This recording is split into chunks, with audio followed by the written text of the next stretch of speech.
You're looking at a live view inside the Orion spacecraft and at our Artemis II crew members. They have just completed their post-sleep period, during which they conduct any hygiene and cabin setup for the day.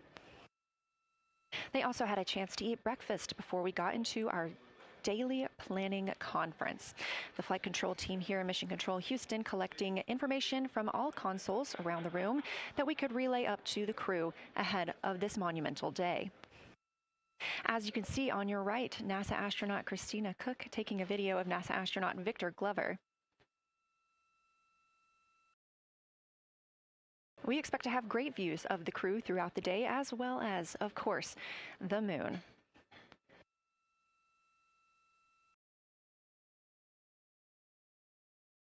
We expect to surpass that Apollo distance record in 55 minutes and 50 seconds.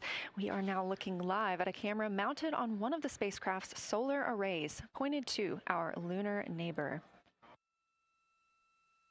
We are currently just 14,200 miles away from the moon and 247,672 miles away from planet Earth.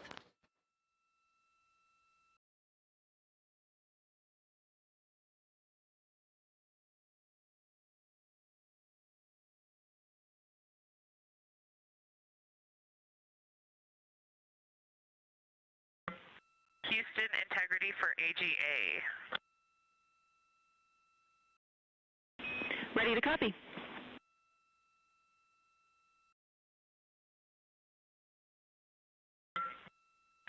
Carbon dioxide 2.3, oxygen, which has the alarm 26.3, 73.1 degrees, 10.3 psi.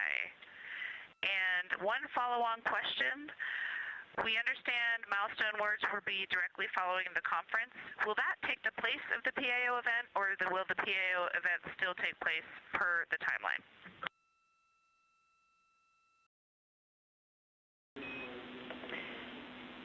Good question, Christina. The milestone words that we exchange at the record distance at the end of the conference will take the place of the PAO timelined activity.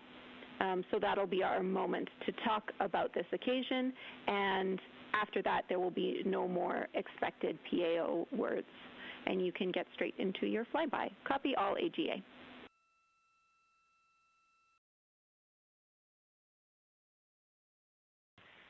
Okay, thank you. And final clarification, even though it's taking the place of it, it will all just be on OE1 with HHP camera, no additional video. Is that right?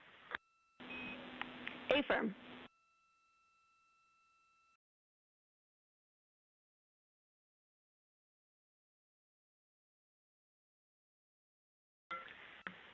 Okay, thank you. Yep, some of us had already heard that. Sorry about the second question. We appreciate it. Talk to you soon.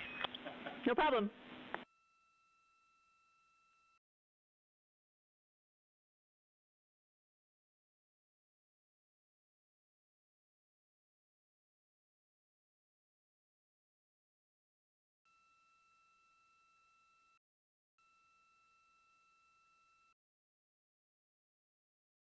Those communications between NASA astronaut Christina Koch and Canadian Space Agency astronaut and today's Capcom, or capsule communicator, the one person here speaking with the crew right now, that is Jenny Gibbons. She is an Artemis II backup crew member here in Mission Control Houston.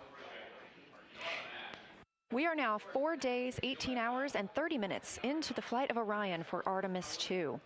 The Artemis II crew inside Orion lifted off atop the Space Launch System rocket on Wednesday, April 1st from NASA's Kennedy Space Center in Florida. Those 4 crew members are the first to live and work inside the Orion spacecraft, which they have named Integrity, and have been busy conducting meticulously timelined events. It was a beautiful ascent from Kennedy Space Center.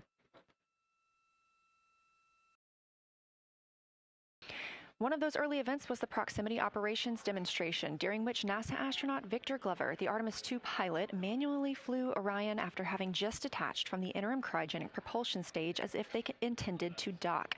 This was practice for future Artemis missions, during which astronauts in Orion will dock with the lunar lander that will take them to the surface of the moon. About 24 hours after launch, 25 hours actually, Orion then conducted TLI, the translunar injection burn. This 5-minute, 50-second burn committed Orion to departing high Earth orbit and set us up for today's flyby. That translunar injection burn also served as the spacecraft's deorbit burn. It slingshots Orion around the moon and sends the crew on a free return trajectory, with splashdown approximately 7:07 p.m. Central on Friday, April 10th. Last night on Flight Day 5, the crew entered the lunar sphere of influence, the point at which the pull of the moon's gravity will become stronger than the pull of Earth's. We've also been getting some great views inside the cabin of the crew members living daily life, from working out to eating, taking photos, and making memories together. But they've also been taking some beautiful views of our home planet and of the moon, and we expect many, many more of those following today's activities.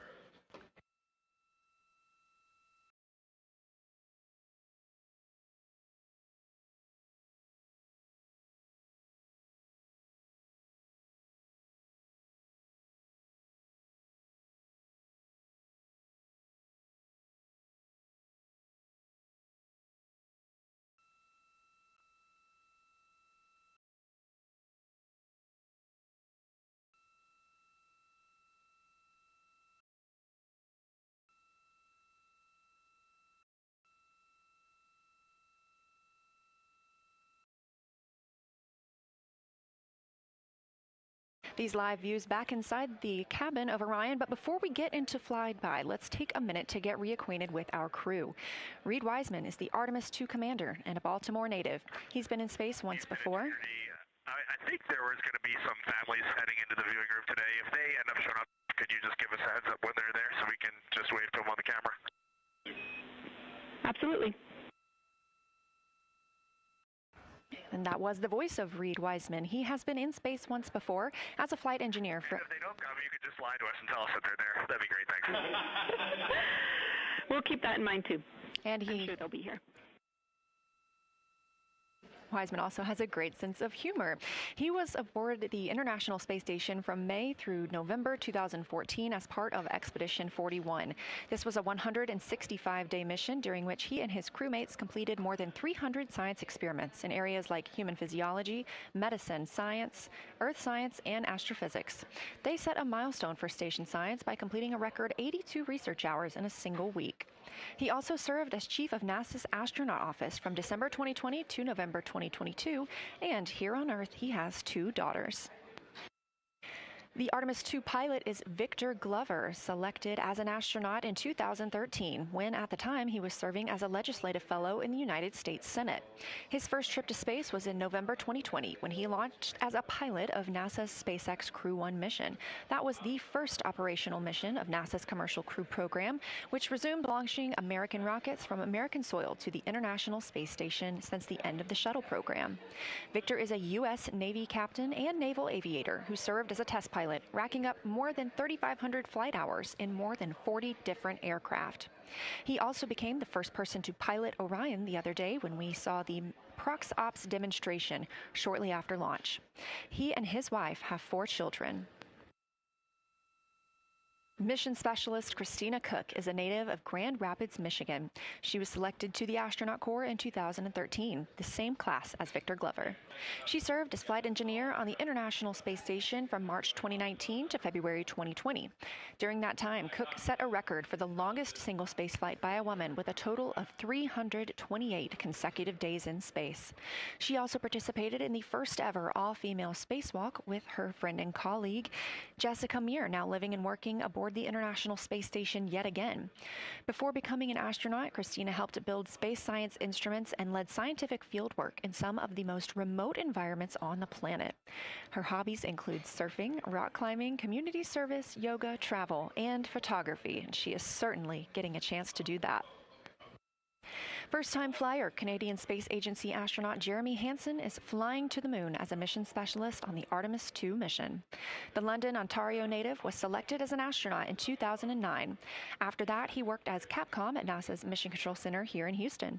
Capcom stands for Capsule Communicator and is the single direct voice communicating with the astronauts in space. He also participated in training exercises like living on the ocean floor off the coast of Florida to simulate deep space exploration for 7 days. In 2017, he became the first Canadian to lead a NASA astronaut class, and he also enjoys getting out on a sailboat, rock climbing, and mountain biking. And he and his wife have 3 children.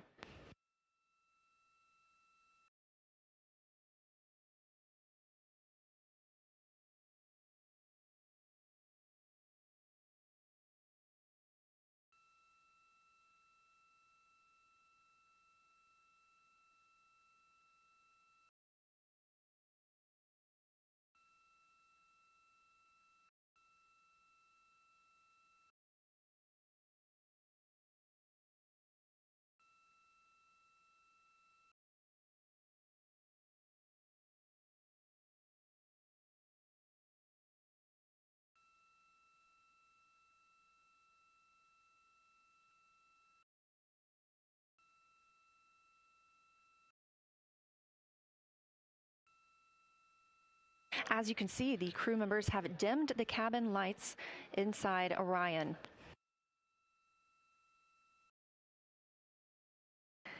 As they prepare for their lunar flyby, they'll be configuring the cabin as they'd like to have it to allow for proper positioning as they move about to and from the windows, taking photos of the moon. Dimming the lights also helps prevent reflections from inside Orion onto the windows.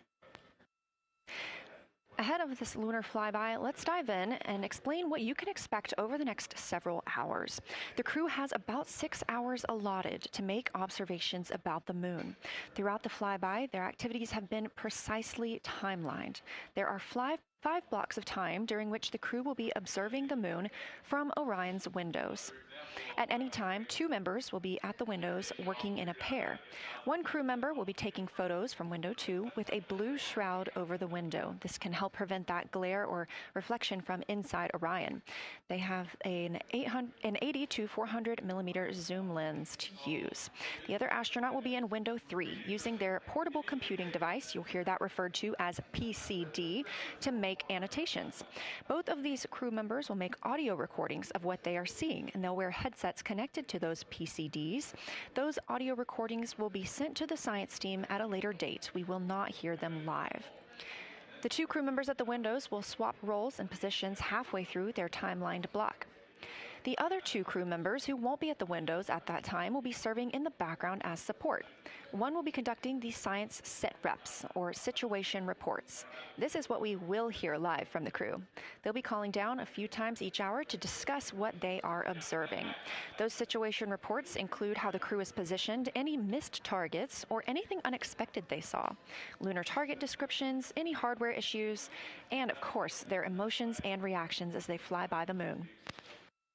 The other support crew member will take pictures of the astronauts at the windows and serve as camera support, providing new SD cards when needed.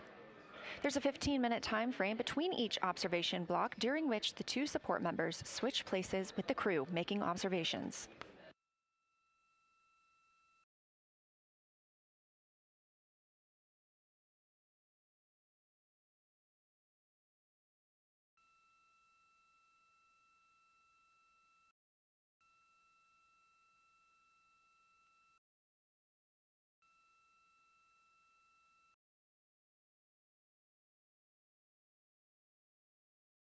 Two views, both coming from Orion. There on the left, the inside of the spacecraft, and on the right, a view of our moon, the destination for today.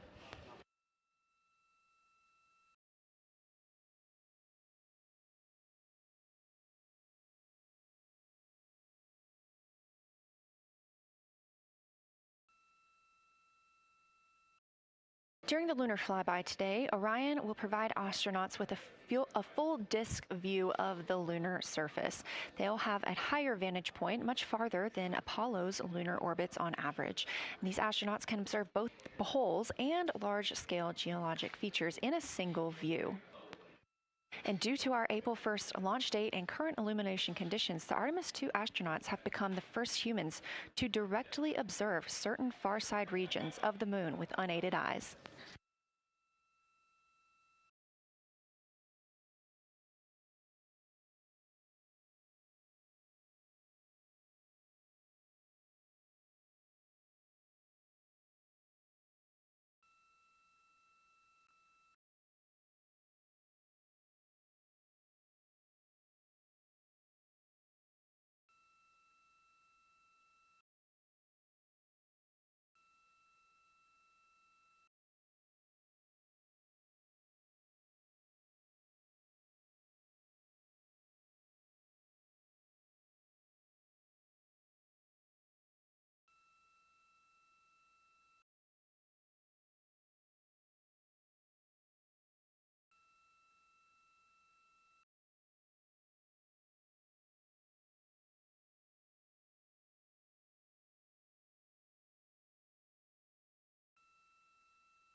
Great, thank you. You ready? No. It's gonna be fun. It's okay. How do I, is it all?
We are now 36 minutes until we see the Integrity crew pass the Apollo 13 distance record. And joining me on console, I have Julianne Gross, the Artemis curation lead. Thanks for joining me today.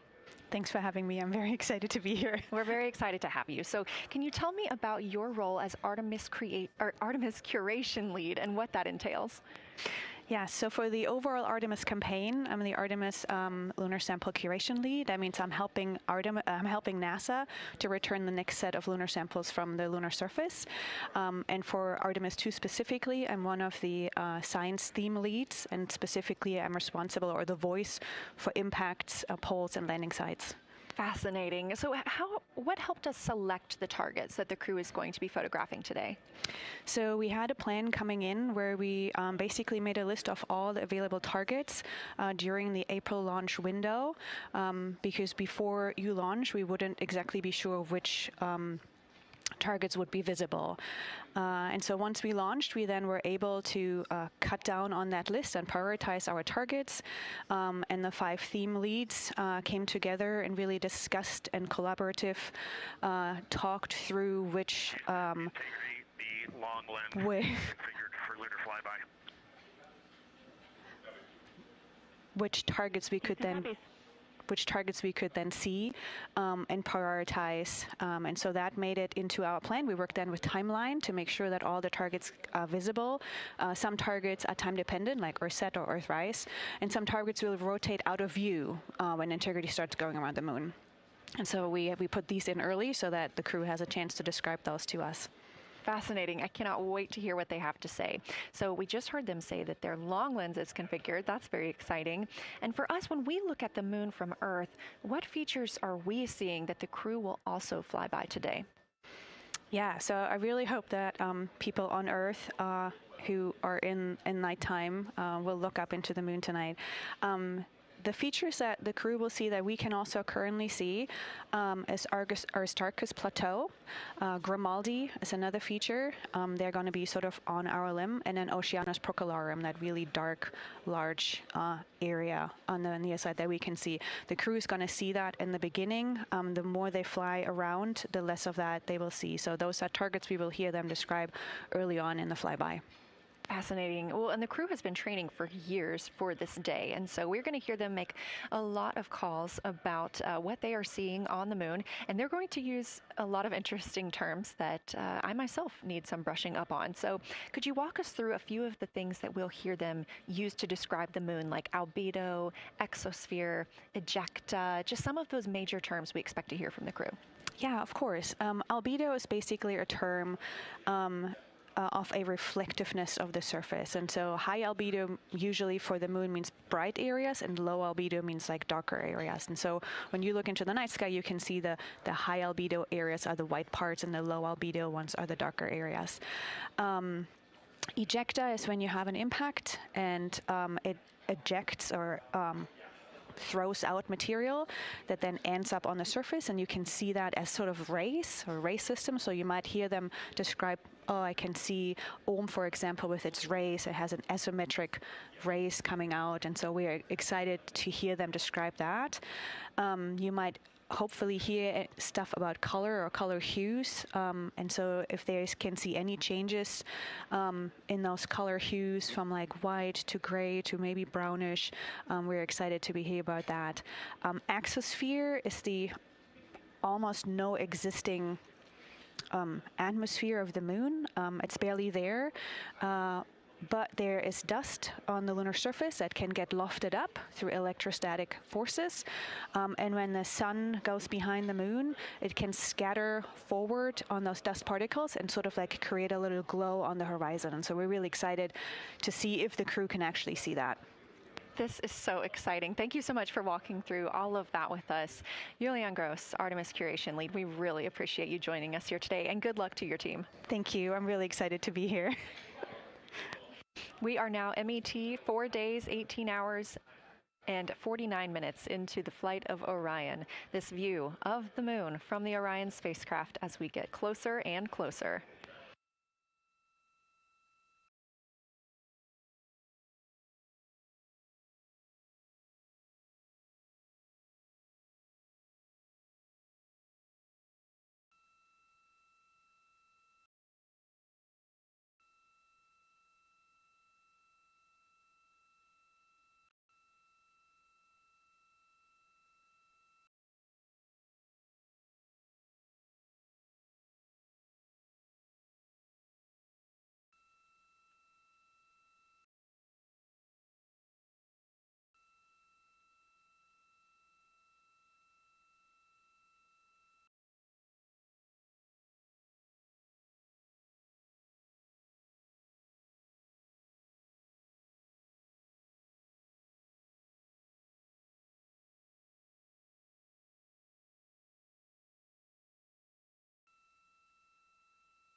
We're live here in Artemis Mission Control at Johnson Space Center in Houston, Texas, just about 32 minutes away until the crew surpasses the record set by Apollo 13 as the farthest astronauts to ever leave Earth. This view coming from a camera mounted on the tip of one of Orion's 4 solar arrays. Each array has a camera on its tip, and so we anticipate getting views throughout the lunar flyby. Of course, except during the point of loss of signal when the spacecraft flies behind the moon.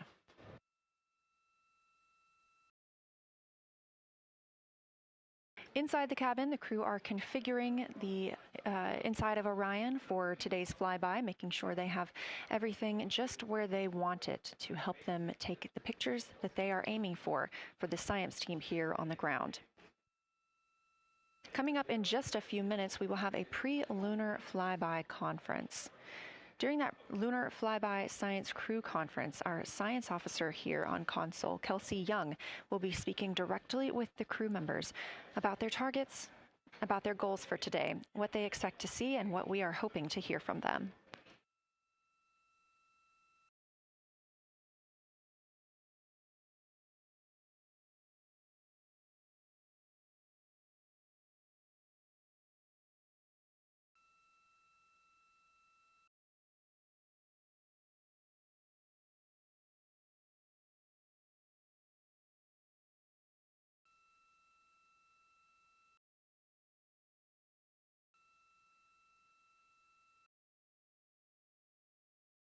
We have a lot of milestones coming up today, so make sure you don't miss them. The first coming up, again, at 1:56 p.m. Eastern Time, the crew will pass the distance from Earth record set by Apollo 13 in 1970. At 2:45 p.m., lunar flyby officially begins. The crew will have that time on their schedules to begin photographing and providing audio recordings of what they are seeing on the moon. At 7:02 p.m., Orion will make its closest approach to the moon, approximately 4,070 miles away. Of course, all of these numbers are going to have to be confirmed following the flyby. These are estimates, and we are working with orbital mechanics. At 7:07 p.m., Orion reaches its maximum distance from Earth, approximately 252,760 miles away from us all. At 8:35 p.m., the spacecraft will enter a solar eclipse. The crew will become the first to see a solar eclipse from the moon.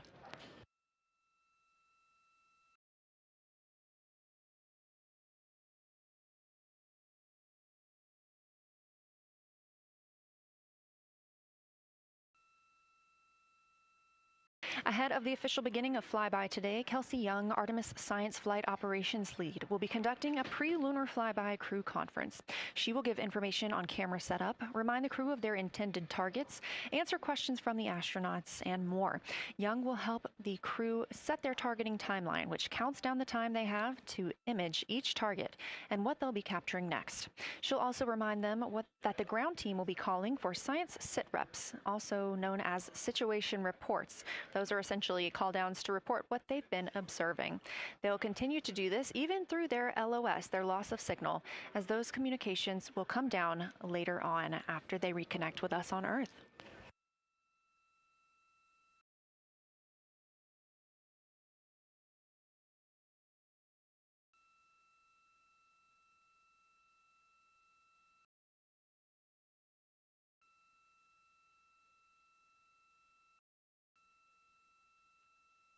This view in the cabin, you can see the crew members are already using their cameras, getting set up, and they have dimmed the cabin lights to allow them better visibility outside of the windows and fewer reflections. Now, 28 minutes until they become the humans to travel farthest from our planet.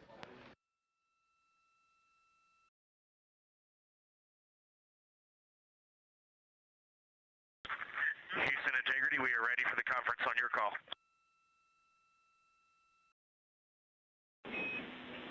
Houston is ready for the conference, passing you over to Science.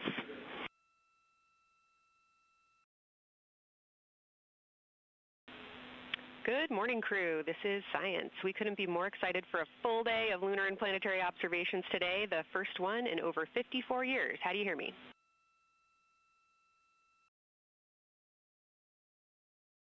We hear you loud and clear, and Kelsey, you just got to know you're pulling us away from the moon right now, so let's go. Message received. I will keep it tight here. I did just want to start with a thank you on behalf of the Lunar Science team and the entire lunar and planetary science community, of which you are absolutely a part, for what you've already done in this mission and what you're going to do today to inspire the next generation of scientists. I have to say Moonjoy is the new term that's already become our team's new motto, so thanks for that. In this conference, we'll cover hardware and config reminders, and then I'll just briefly, as you said, cover today's science plan. I'm assuming you already have your LTPs up. Confirm that, and I'll jump quickly into the cabin config reminders.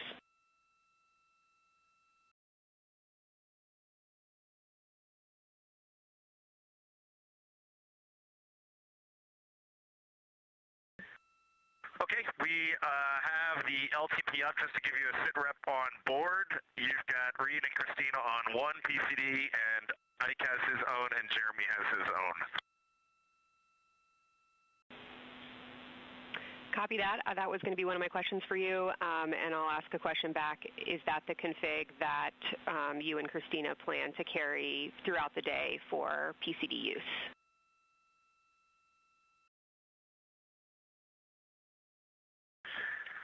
Negative, Kelsey. Our plan for PCD use is we have run the power cables to Windows 2 and 3, and we are going to leave one PCD. The yellow PCD will be in window 2, and the green PCD will be in window 3, and we will do that the whole day, and then the red PCD will be a rover. Understood. Super helpful. Recommend when you guys switch in and out of PCDs to add your initials to your OneNote annotations, just so we can keep track of whose is who. And then given that you have 3 PCDs instead of 4, for the data transfer at the end of the day, recommend making a new subdirectory entitled For Science for your own photos, or with your initials, that we can keep track of which pictures came from which flashcards.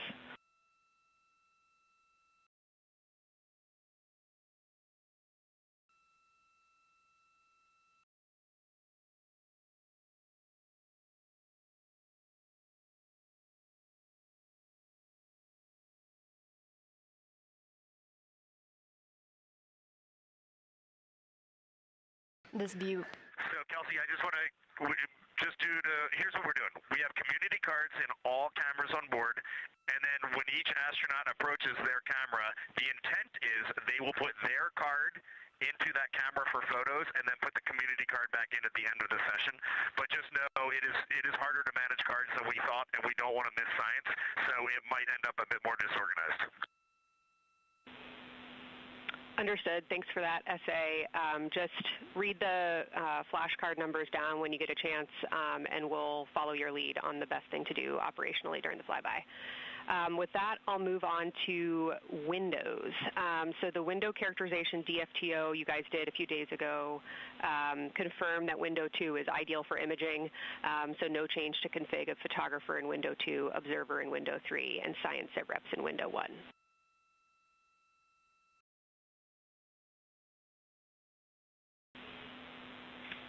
Coming up on a handover. Be back. Hang on, Kelsey. The way we have it configured, tell us if this is going to be wrong. Window 2 is the long lens with a shroud. Window. As you heard, Science Officer called to the crew.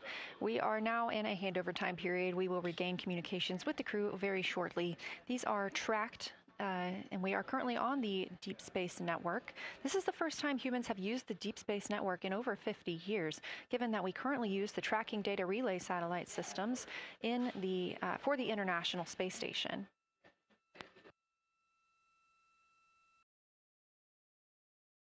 This view from Artemis Mission Control on the right is Kelsey Young. That's who you hear speaking with the crew. Young is the Artemis Science Flight Operations Lead, and we also look forward to speaking with her here today.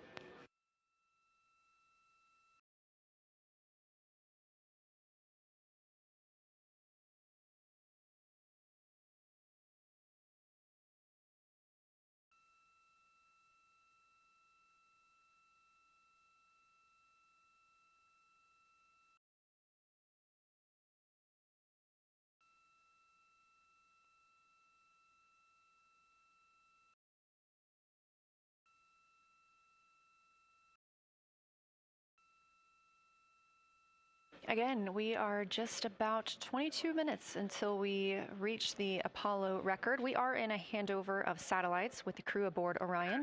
The T-shirt shroud for the Z9 and solar, and then window 3 will be for visual observations, and window 4 is for floater. And thanks, Integrity, for that, Reid. We had a handover during that time, so I'm going to have to ask you to give that read back on window orientation for the crew again.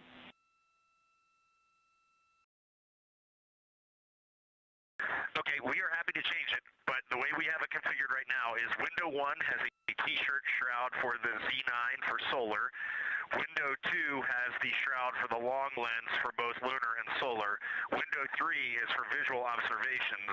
Window 4 is for floater. And then the docking hatch window has had a great view, so we've done a lot of mapping through that as well. All right, copy all, Reid. A note just on the window 1 T-shirt shroud that you can remove that for the lunar observation block if you want to, if you want that extra view for another floater, but defer to you guys on that. You are go to use the full 400 millimeter zoom on the long lens, but where possible, try to keep the end of the lens flush with the window to prevent imaging through the multiple window panes at an angle. And if you have to take an image at an angle, recommend you limit the max focal length to 200 millimeters or simply acquire the images at multiple focal lengths. Last imaging update as a result of the DFTO is that if you can take the images out of the left side of window 2 where possible, that is the best half the window. Understand that might not be possible with the shroud. Any other imaging questions from you?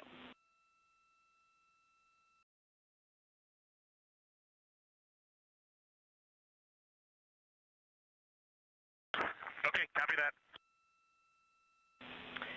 Okay, last couple reminders.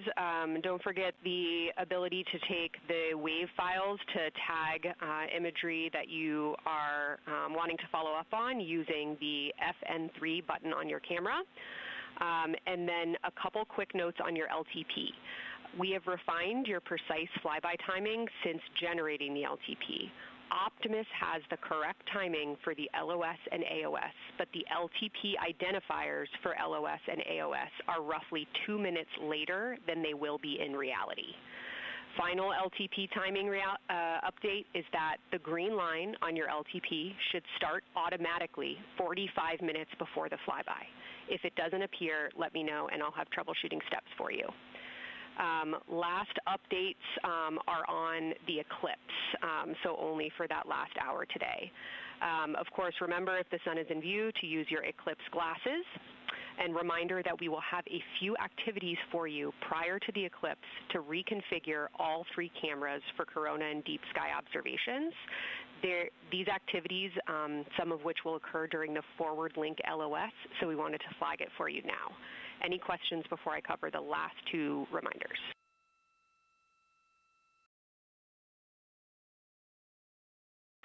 No, we have no questions on that.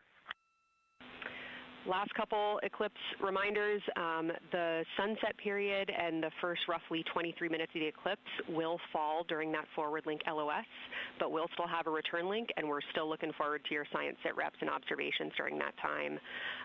And I do have a reminder for you on your preferred starting config for the eclipse in terms of role responsibility. Let me know if you want me to read that up or if you guys have that in your minds already. And if no other questions on config, I'll give you a few science-focused reminders.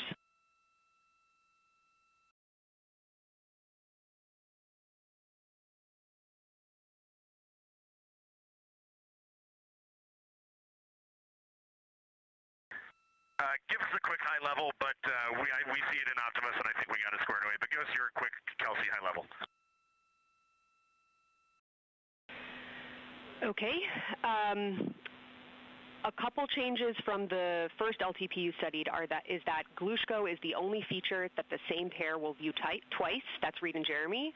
That's why that's the only target you see that is marked as 1 of 1 and one of two and two of two. So Ohm and Oriental are in there twice, but they're by different pairs, which is why you don't see them marked accordingly.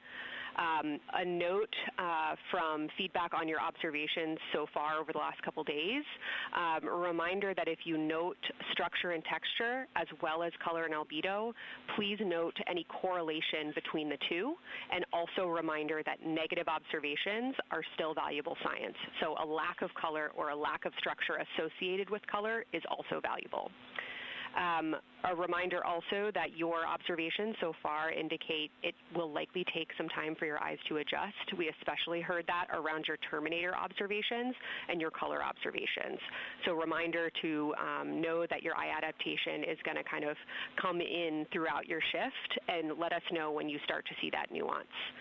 Last reminder is around Earthset and Earthrise. When you're viewing us back here at home, you'll be looking directly at Asia, Africa, and Oceania. So I'm sure people watching from those places here on Earth will want to give you all a wave as you take their picture. Any other questions for me?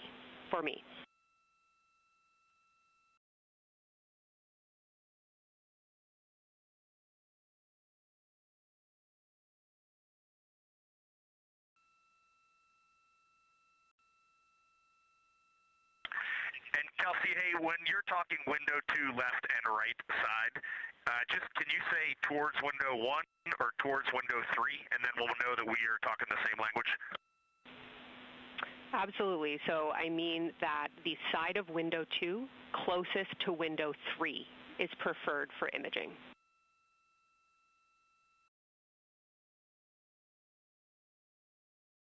Okay, the side of window 2 closest to window 3 is preferred for recording. Stand by, we'll talk to the crew.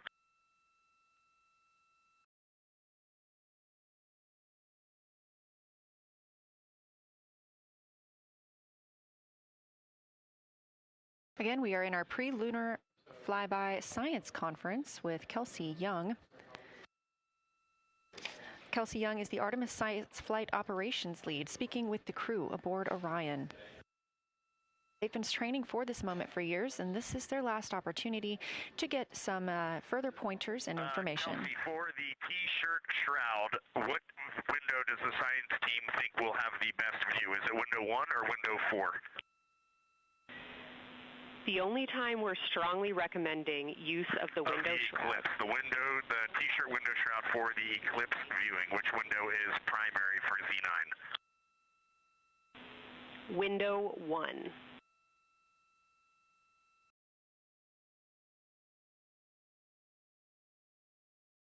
Okay, awesome. So we have got that all set up. And just to be 100% sure, window 1 is the most port window by the food warmer.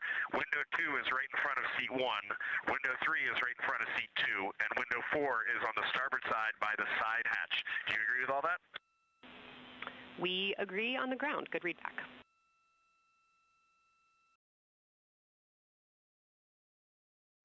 Okay, that's awesome. Kelsey, we're going to close with happy words. It's just incredible. I wish you were up here to see all the smiling faces, to hear all these terminologies being thrown around, and we are just fired up to get started on this day. Let me pass the mic around if anybody has anything to add. Kelsey, it's so great to hear your voice on the loops. I just want to channel everything that you guys are probably feeling right through my eyes and heart. It is awesome to see the side of the moon. You guys made us excited for this day, and we couldn't appreciate it anymore. And we are ready to hopefully deliver on all the awesome training you guys have provided. I'll just add, Kelsey, it is blowing my mind what you can see with the naked eye on the moon right now. It's just unbelievable. Kelsey, and to the whole lunar science team, all of you, all the work you put into this, we're just grateful. Can't wait to get going. And thank you for the tipper, for Carol Crater, and for Integrity. We can see them, and we've imaged them, and can even see with the naked eye. Quite impressive. Thank you so much. Beautiful words, you guys. Thanks so much. And I got video of the science team right now, and they are all absolutely buzzing. Looking forward to today.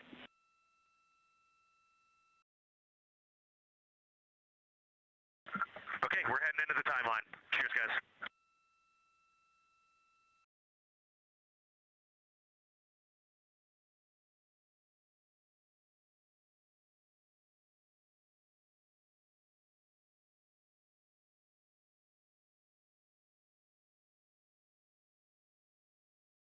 of the Pre-Lunar Flyby Science Conference with Dr. Kelsey Young.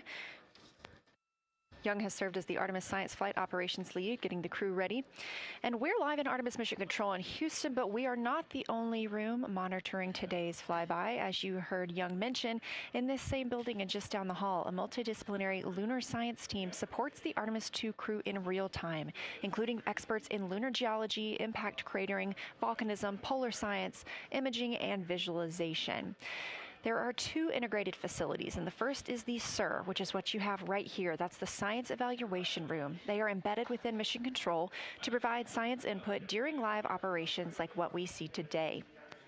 Additionally, and not pictured, we have the Science Mission Operations Room, a back room that processes data, evaluates imagery, and supports rapid analysis.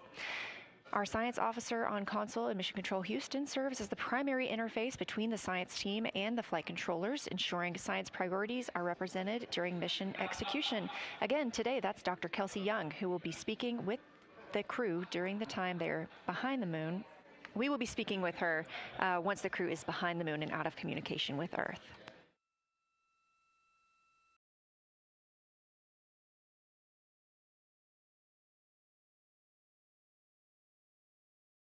Back inside the Orion spacecraft on your left, closest to the camera, NASA astronaut Christina Koch. To her left, NASA astronaut Reid Wiseman. To his left, Canadian Space Agency astronaut Jeremy Hansen. And all the way in the back, NASA astronaut Victor Glover, our Artemis II crew.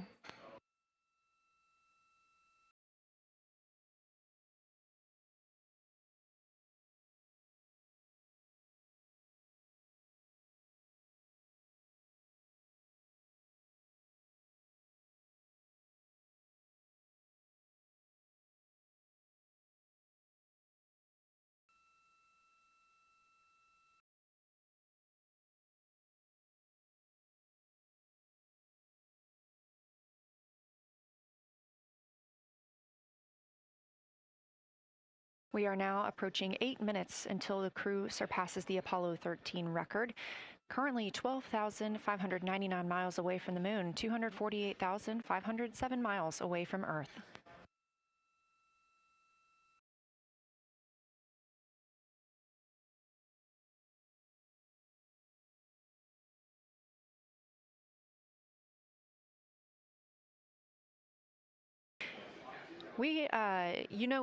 You may also hear the Orion spacecraft referred to today as Integrity.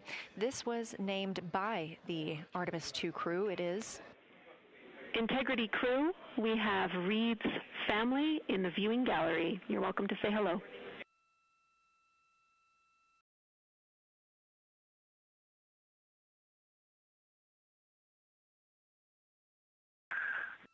Well, whether you're being serious or you're kidding around, that is awesome to hear. Thanks, Jenny. And hello to Ellie and Katie. I don't know who else is there, but it's great to know that you're in mission control right now, following along. We are having a blast up here, and the view of the moon is absolutely amazing.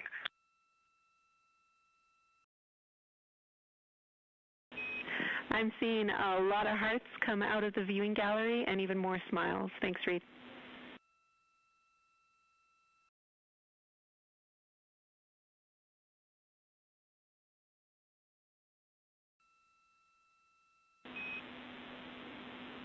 Copy heart, copy bracelet.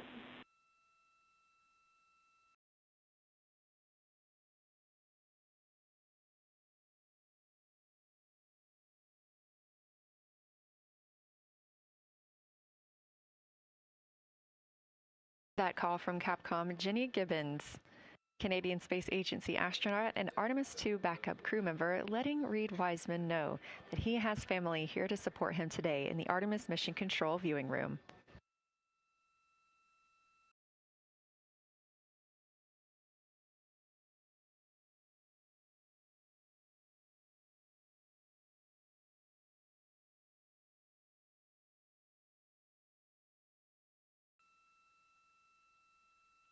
As I was mentioning, we have the Orion spacecraft flying today. However, the Artemis crew members named their Orion spacecraft Integrity, so you will hear calls to this entire crew with the name Integrity. They say that the name Integrity embodies the foundation of trust, respect, candor, and humility across the crew and the many engineers, technicians, scientists, planners, and dreamers required for mission success.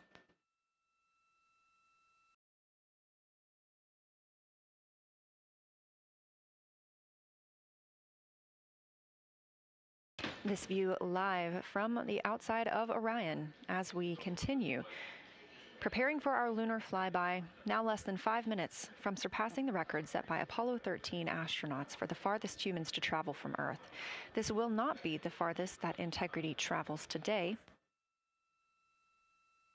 They will continue until they reach approximately a distance of 252,760 miles. That would be about 4,105 miles farther than Apollo 13. However, these numbers are our targets, and we will get confirmation on those numbers as soon as we possibly can and share them with you all.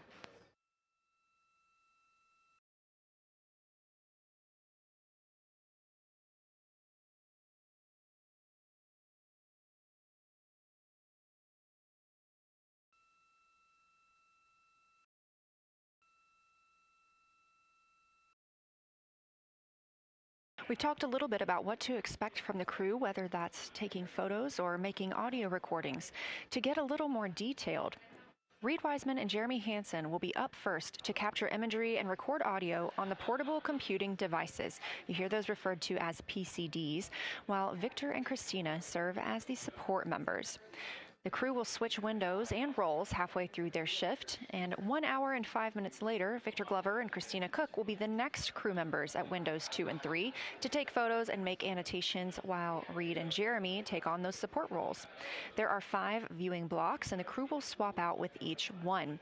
During 2 of the blocks, the 2 support members will also be able to enjoy their midday meal.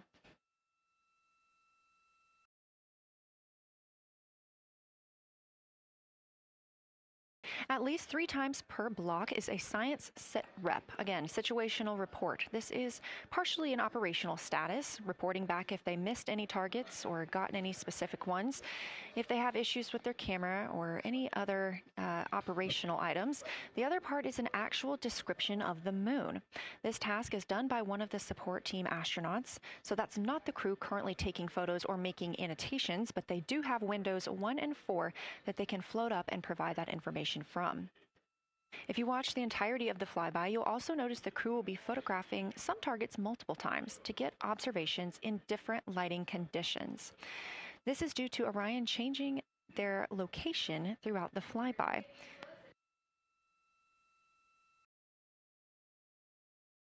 What this crew will be able to capture in a couple of hours of the same targets in different lighting would take orbiters years to do because of solar and spacecraft positioning. This crew has studied the moon extensively, and they're also familiar with what the science team calls the Big 15. These are 15 features that they've memorized, so at any time, they'll be able to see 5 of those and help orient themselves and where they are around the moon.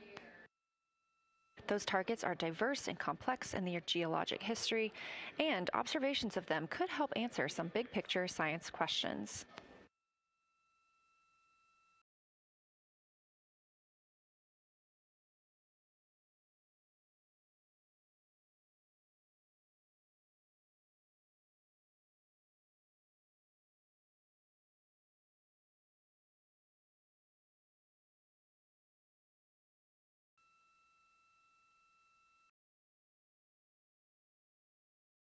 If you've been following the mission, you can see that the configuration of the cabin is a little bit different than what it looked like on launch day. After ascent, the crew were allowed to reconfigure their spacecraft, and you can see that they've taken down seats. They have also taken away footrests. This gives them more opportunity to move about the spacecraft.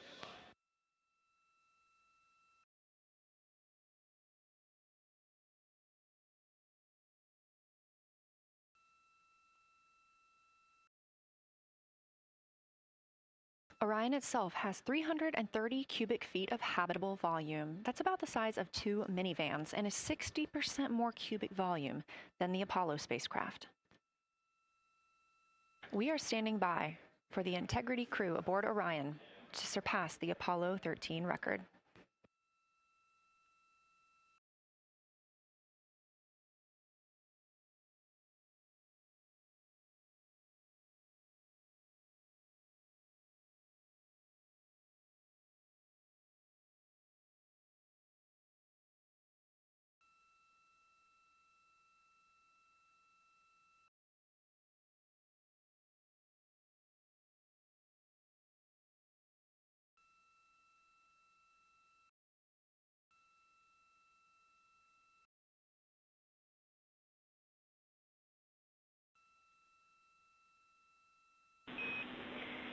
Integrity crew, on April 15, 1970, during the Apollo 13 mission, 3 explorers set the record for the farthest distance humans have ever traveled from our home planet.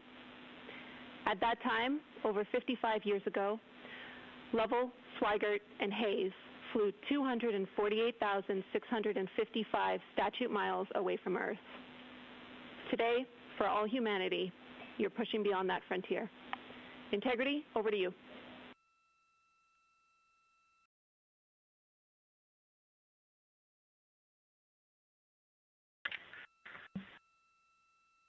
Yeah, from the cabin of Integrity here as we surpass the furthest distance humans have ever traveled from planet Earth. We do so in honoring the extraordinary efforts and feats of our predecessors in human space exploration. We will continue our journey even further into space before Mother Earth succeeds in pulling us back to everything that we hold dear. But we most importantly choose this moment to challenge this generation and in the next to make sure this record is not long-lived.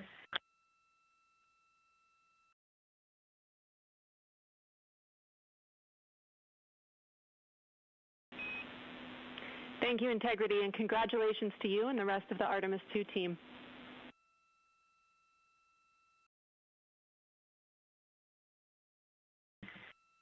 Thank you, Houston. We have a couple more things we'd like to take this moment for. Our science team helped us out with a couple of relatively fresh craters on the moon that have not been previously named, and our crew would like to propose a couple of potential names for those items or those areas. And we spent a bit of time this morning looking out the window, and we're able to see them now both with our naked eye and through the long lens, and so we feel this is a good time to send this down, and a special shout out to Kelsey for helping us with this. The first one we'd like to suggest is a named crater in honor of our great spacecraft, Integrity. And so if you were to look at Oriental on the far side and then draw a line straight up to Ohm on the far side, relatively in the middle is an unnamed crater, and we would like to suggest it be called Integrity in the future.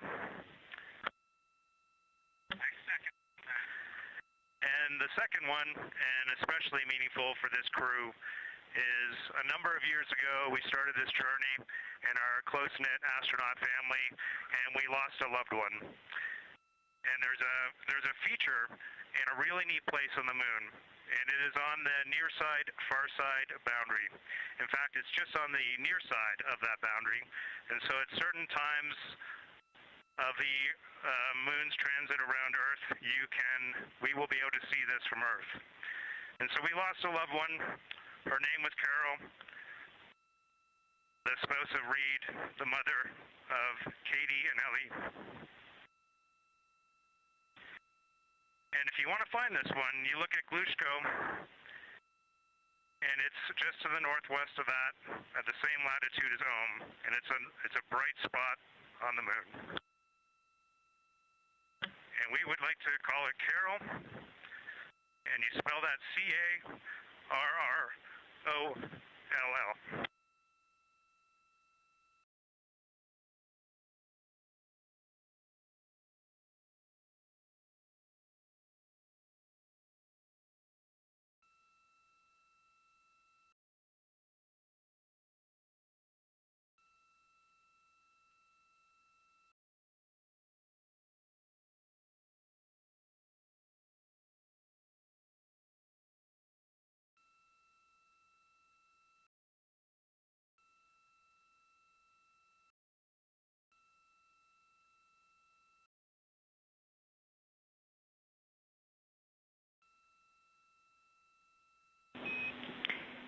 Integrity and Carroll Crater. Loud and clear. Thank you.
As the Artemis II crew passed the record set by Apollo 13 for the farthest humans to ever fly from Earth at 12:57 p.m. Central Time, 1:57 p.m. Eastern Time, Canadian Space Agency astronaut Jeremy Hansen shared. We're getting ourselves all put back together now, and we are going to dim the cabin lights and prepare for our science objectives ahead.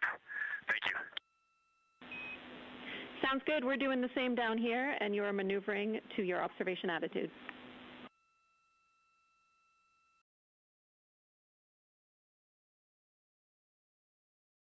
As we pass that Apollo 13 record of the furthest humans to ever fly from Earth at 12:57 p.m. Central Time, 1:57 p.m. Eastern Time, the Artemis II crew shared some poignant words, specifically Canadian Space Agency astronaut Jeremy Hansen.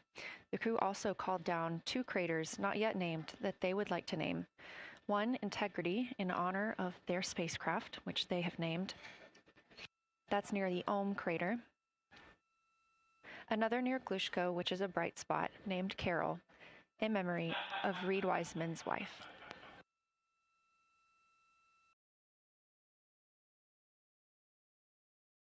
There was a moment of silence here in Mission Control Houston. And now the team and the Artemis II crew are ready to begin their lunar flyby.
We are 4 days, 19 hours, 31 minutes mission elapsed time of the flight of Artemis II, our 4 astronauts aboard Orion. Today is our lunar flyby day. The spacecraft is currently about 12,000 miles away from the moon, and you can keep up with the distance from Orion to the moon and Earth by visiting nasa.gov/track Artemis. Or you can just stay with us here because we're going to be telling you throughout the day. They are currently 248,834 miles away from planet Earth.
Coming up next on the crew's timeline today will be their cabin configuration portion.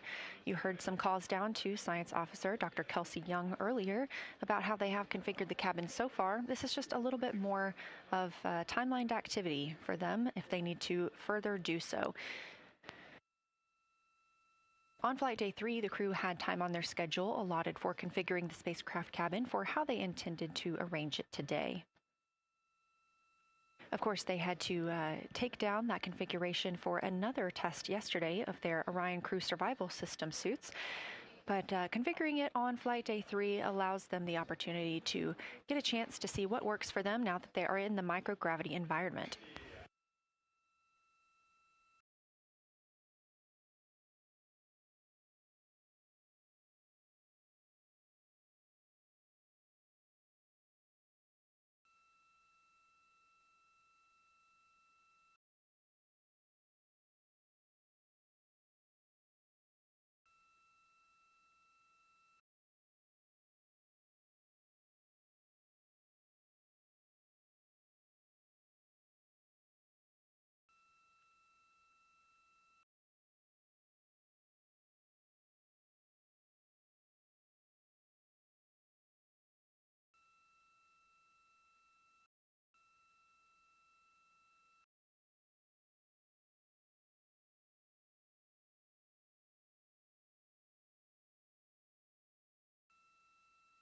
Again, the crew is about to begin their cabin configuration portion of their timeline, though they have been working that already, as well as potentially during their post-sleep period this morning.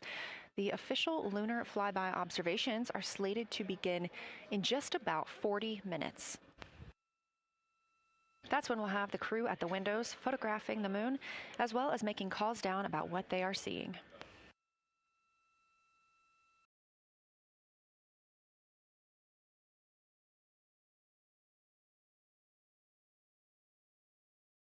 Again, we are live here in Artemis Mission Control for the duration of the flyby. Currently, the Orbit 1 flight control team is on console. This room is staffed 24/7 from the time before the astronauts step foot on the rocket until the time they are splashed down and are safely recovered in the Pacific Ocean on flight day 10.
Again, this is Artemis Mission Control here in Houston.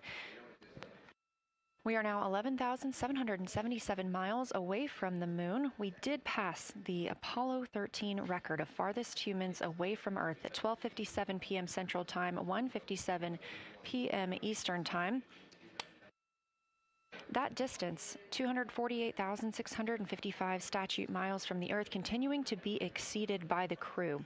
They will reach their farthest distance from the Earth around 6:07 p.m. Central Time. At that time, they will be in an LOS, or a loss of signal, with us on Earth, as they'll be flying behind the moon.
As the crew gets into their cabin configuration preparations, we are joined by Dr. Sarah Noble, the Artemis Lunar Science Lead. Thanks for joining us here today. Yeah, it's quite a day.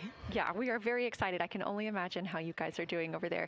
So tell me a little bit about yourself and what your role is for Artemis II. Sure. So I'm the Artemis Lunar Science Lead, so over the entire campaign, and my job is basically to make sure that as we have this big adventure back to the moon, we actually learn new things about the moon. Fascinating. So why is the moon such an important destination today? Yeah, so the moon is a pretty amazing place. It is a great place to learn about basic fundamental processes that happen on like all the planets, like cratering and volcanology. And also it is, part of our Earth-Moon system. And, the Earth recycles its rocks pretty well, right, through plate tectonics and weathering and whatever. Most of the rocks on the Earth are geologically young. But on the moon, we have the entire record that goes back 4.5 billion years since we formed. And so if we really want to learn about what was happening in that period, like the moon is really the only place we can go. We're also thinking about going back to the moon, and we want to go to the lunar South Pole. So what makes that such an interesting destination? Yeah, the South Pole is cool, right? It's far away from the places we went during Apollo. It's different kinds of rocks there, some of the oldest rocks on the moon. It's also a place where we think there might be resources like water. There are craters that really never can see the sun because of the low sun angles there, and they get very cold. And we think that water and other things can build up in those craters, and so we're very interested to see what that might do for us. I'm very interested as well. So for some of our viewers who might be new to this, what does lunar science look like during an Artemis mission? Yeah, it's pretty exciting for us as we have sort of built this from scratch to try to understand how we can best use the crew to support our science. And so, we've developed a system. We've got a team in place. We've got a back room here in this building called the SIR, the Science Evaluation Room. And there's in fact a back room to that back room over in another building here at Johnson Space Center where we've got our teams of scientists working really hard. They're actually speaking to this room through our science officer. This is now the first time we've ever had had a science officer in flight control room. So we're pretty excited about that. So we have a really voice out and up to the crew. I know, it's been so exciting to hear Dr. Kelsey Young speaking directly with the crew today, now so close to the moon. And we have a live view here of the science operation, or the science evaluation room. So this is where the majority of your team is today, is that right? Yeah, that's right. This is a big chunk of our scientists. You can see them in there now working hard, trying to get ready for the day. And then again, there's a second room where we have a lot of our data folks, where the data will first come down and they'll sort of sift through the data and get it ready for this team to take. What's the mood like right now in the SIR? It is, I would say, giddy. I think we are all we've worked very hard for this. They have done simulation after simulation. They have worked really hard over the last couple of years to get ready for this moment, and I think everybody's just really excited to see. Even already we've had some descriptions from the crew coming down, and it's so great to see their joy and our joy, our love for the moon, come through. Yes, we are in for a real treat today, if it's been anything like their observations the past couple of days. So how are the lunar science teams using this test flight to prepare for future missions to the moon? Yeah, absolutely. This is the way that we are building our foundation for the future, from everything from, how do you train a crew to be a geologist, right? And so, working through that, getting them classroom training, field training, building the science team, building these physical rooms that we are in, designing the software that the teams are using, and then, figuring out what happens to that data. They're going to take this data and it's going to come down, and how do we get it out to not only our team, but out to the world and the rest of the science community? Yeah, that's a great point, because when you hear these crew members talk, you would never know that they're not geologists. Your team has trained them so well. They have been very good students. Who can blame them? It's a pretty great topic. One more question for you. How does the science that we're doing on Artemis help support long-term exploration, and including our sustained presence on the moon? Yeah, you know what? We have a saying in the Science Mission Directorate that science enables exploration and exploration enables science, right? So you need the scientists, because we are the ones who are the experts in, landing site and doing analysis of landing site and making sure we can find a good place to land, to understanding the properties of the soil so we can, design our systems to manage that, understanding the radiation environment, keeping our astronauts safe, all of these things, right? But, in return, you provide us with opportunities where now we're going to be able to collect this data and collect samples and deploy our instruments and all of that. So it's a symbiotic relationship. That makes perfect sense. Well, Dr. Sarah Noble, Artemis Lunar Science Lead, thank you so much for joining us here today. Best of luck to you and your team, and I hope that you get to enjoy today too. Thank you so much. We are now getting closer and closer to our lunar neighbor. This live view coming from the Orion spacecraft and a camera mounted on one of its solar array wings.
piston integrity for camera serial numbers. Ready to copy.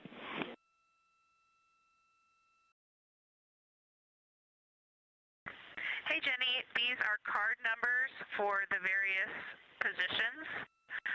For the long lens on the D5, we will have individual cards. Victor's 1008, Jeremy 1019, Reed 1012, myself 1015. For the Z9, we will have one card that is dedicated for today, serial number 1007.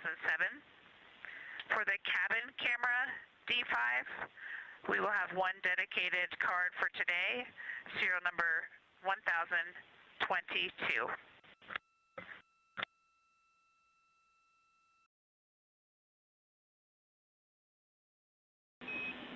All right, Christina, we copy all. Thank you.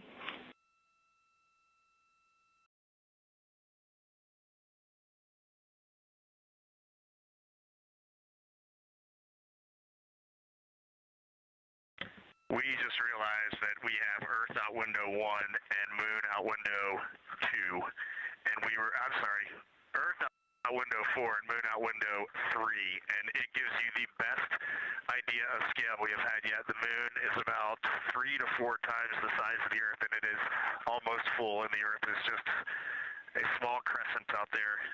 It's magnificent. I got a picture of it with the wide lens. Such a majestic view out here. Amaze, amaze, amaze. Thank you, Reed.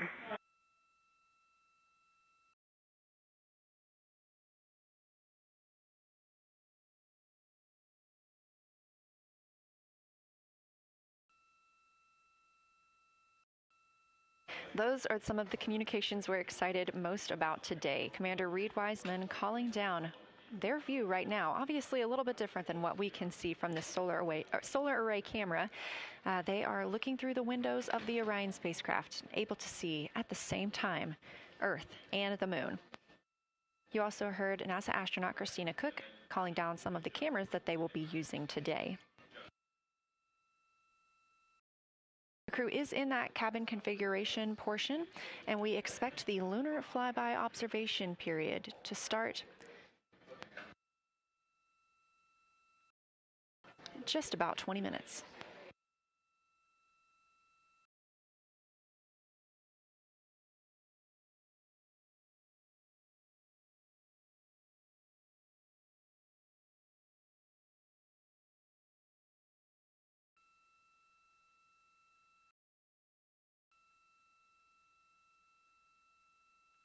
Checking in on Orion's distance and speed, they are currently traveling 1,071 miles per hour, 249,159 miles away from Earth, 11,293 miles away from the Moon, and continuing to grow closer.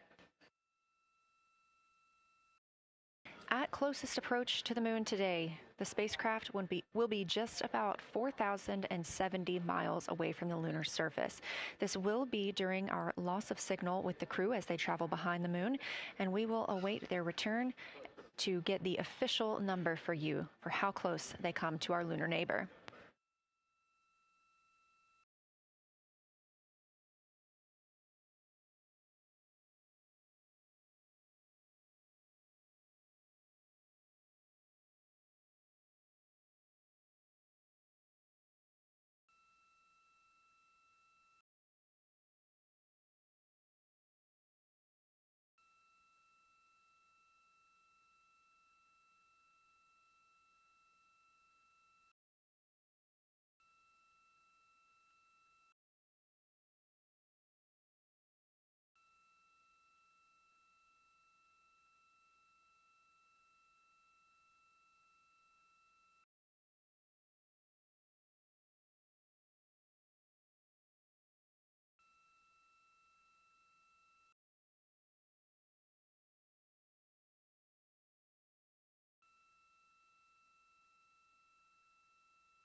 Inside the cabin today, the lunar targeting package is the primary tool guiding the crew observations and consists of two key components.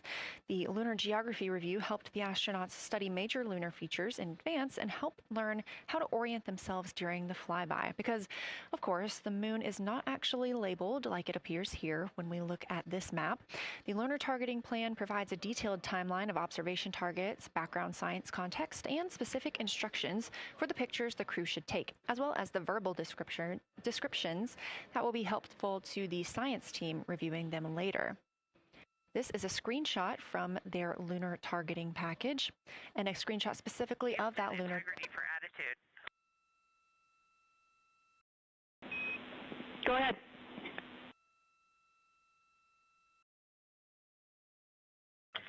Hey, Jenny. Understanding we are in final attitude now for the lunar flyby, would it be possible to pitch the vehicle down 5 degrees? That would allow us to get the D5 long lens flush and have the least amount of window distortion.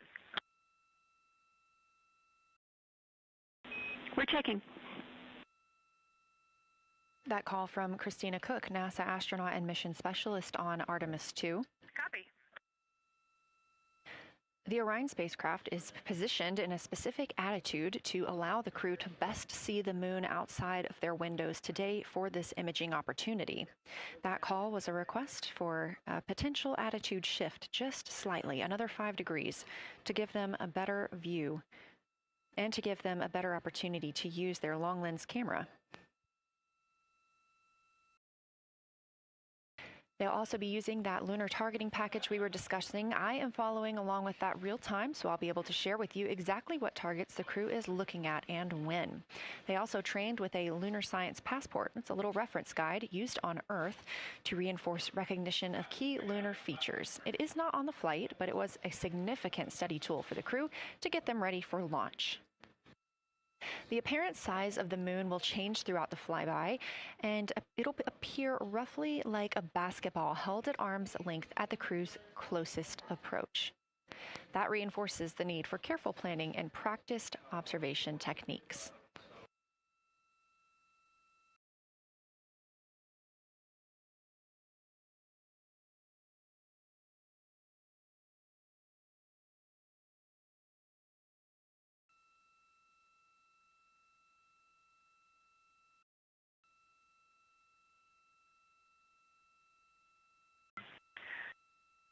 Houston, integrity for timeline. Go ahead.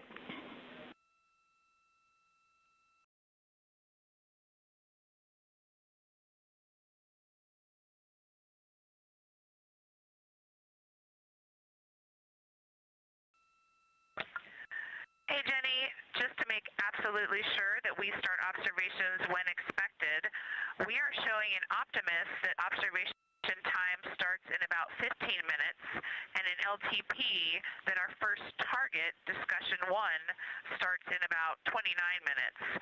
Can you confirm you'd like us to start discussion 1 in 29 minutes at 1900 GMT?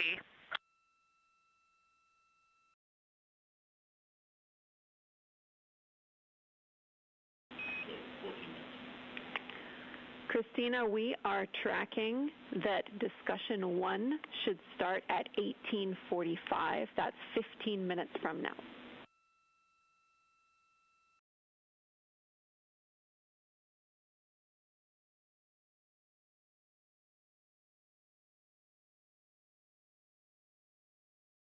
Okay, copy all. It may be a granularity issue with LTP, but understand that we start that observation in 15 minutes, and I bet when we get there, the green line in LTP will match the start of the white band for discussion 1.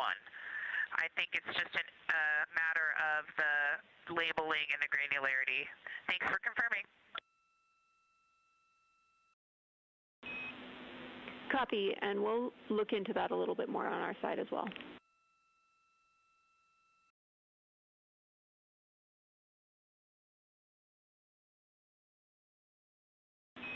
Christina, can you verify for us that your green line is moving on the timeline page of your LTP?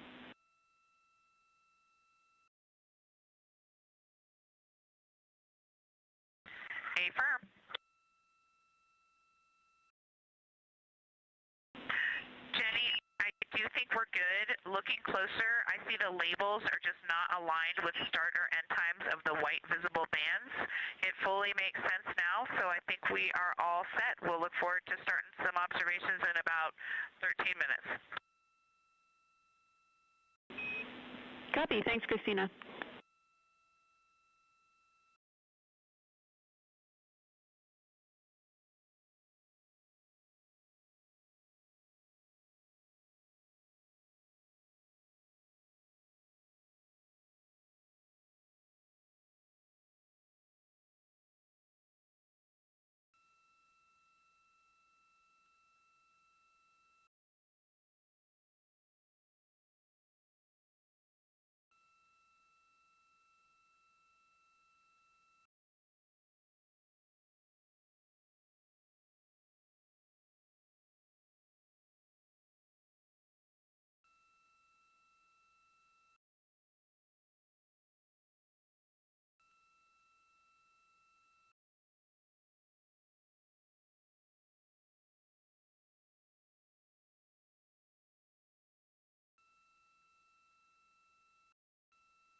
As you heard discussed, we are expecting the crew's observation time period to start in about 10 minutes. First, they'll be conducting a warm-up, warming up to their science observations of the moon.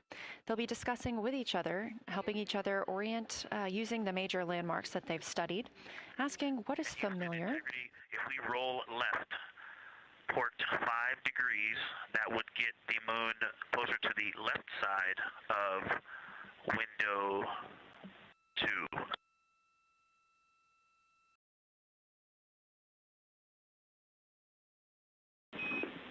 Copy, Victor. We'd like to know if it's pitch and roll or one or the other.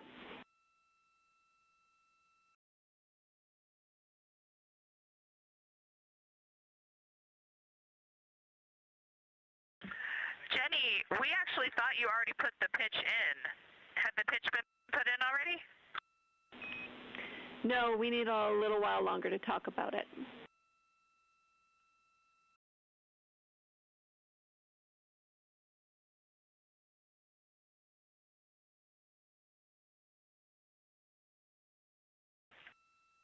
So, Jenny, I guess what's happening is just as our orbit's changing, where it is in the window is changing, so maybe these fancy little adjustments aren't worth it. It's going to continue to move in the window.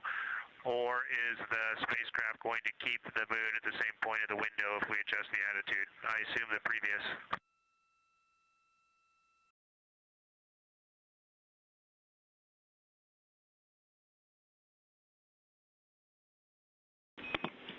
Right now, we are pointing the center of the window to the center of the moon with 2 degrees of deadband.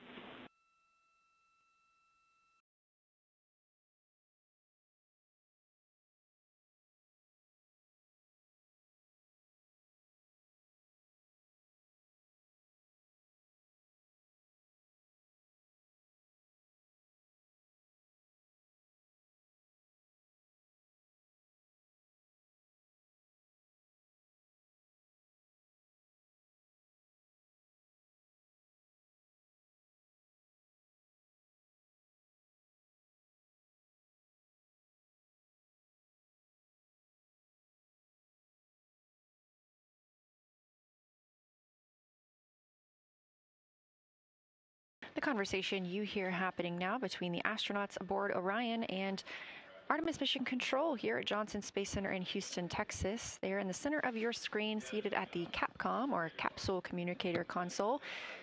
That's Jenny Gibbons, Canadian Space Agency astronaut and Artemis II backup. She was also the lead Capcom for Expedition 63 aboard the International Space Station.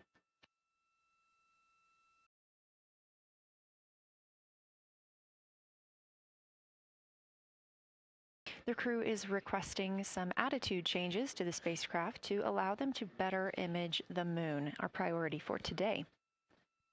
Of course, those have to be discussed on the ground before they are put into work aboard the spacecraft, so the team is taking some time to do so. You also heard Gibbons reference that we are in two deadbands. Deadbands are essentially keeping us in the lane in which we're traveling. If you're familiar with lane assist in your car, very similar in this case.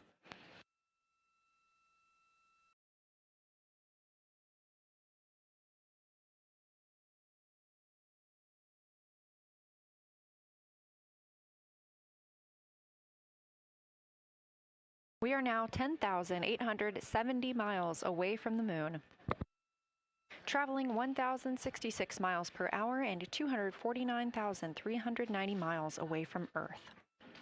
Again, we recently surpassed the Apollo 13 distance record of farthest humans have ever traveled. And upon calling down some words during that milestone, Canadian Space Agency astronaut Jeremy Hansen noting that he hopes that this record that they are setting today is soon broken by future explorers.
This is Artemis Mission Control. We are standing by for the beginning of lunar flyby.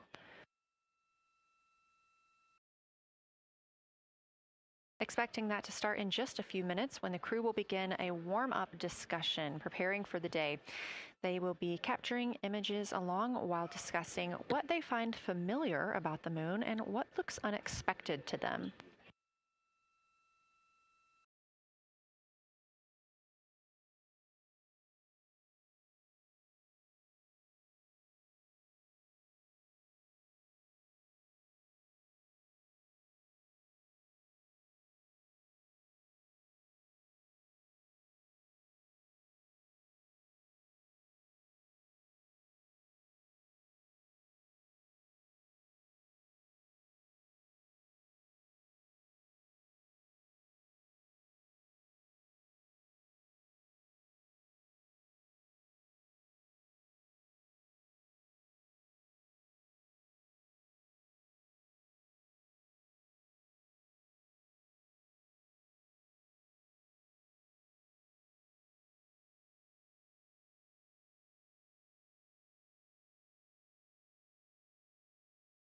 Again, just minutes away from the official start of lunar flyby, or when it is timelined for the crew. We are currently 10,726 miles away from the moon. This view on the left side of your screen coming from the camera on one of Orion's solar arrays.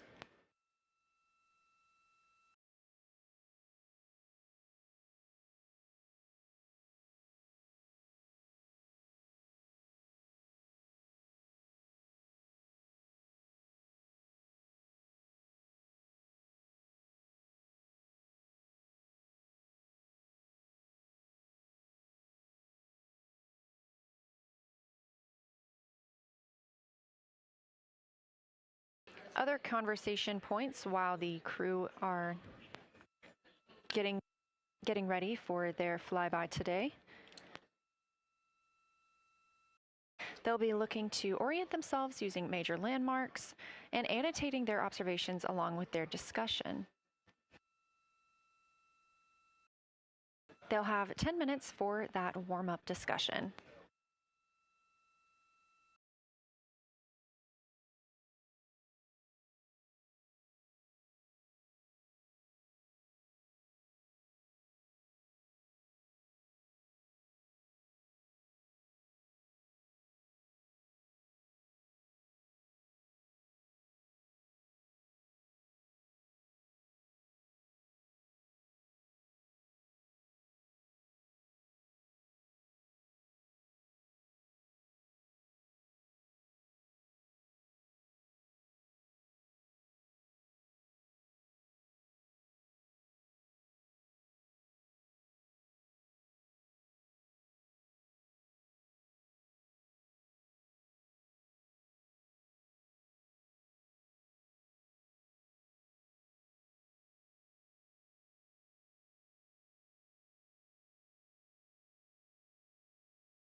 Houston integrity. We have two folks at the window deep in discussion talking about all of the awesome features that they're seeing. We just had a huge moment realizing that Hertzsprung is about the same size as our incredible Oriental. We're really excited about this target that's kind of new to us. We're orienting on things like how we talk about albedo, finding some of the prevalent things that we're used to from all of our training, and just overall taking in this view. We also are noticing that the moon is still getting noticeably bigger as we go, even when you're watching it continuously. It's great to see these two guys get warmed up. We love the report, Christina, thanks. And you nailed it on why we added Hertzsprung. As you'll see in the prompts, we're looking for comparisons to the comparatively much older Hertzsprung compared to the younger Oriental. Great words.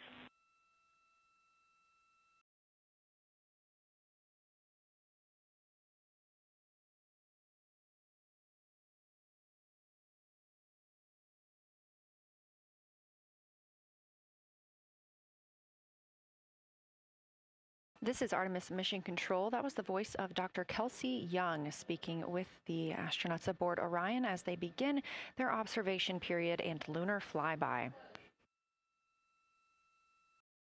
NASA astronaut Christina Koch reporting their view of Hertzsprung Basin.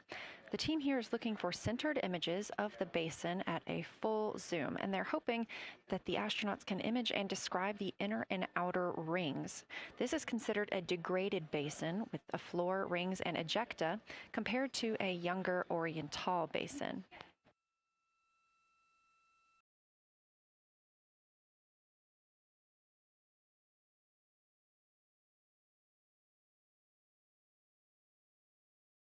We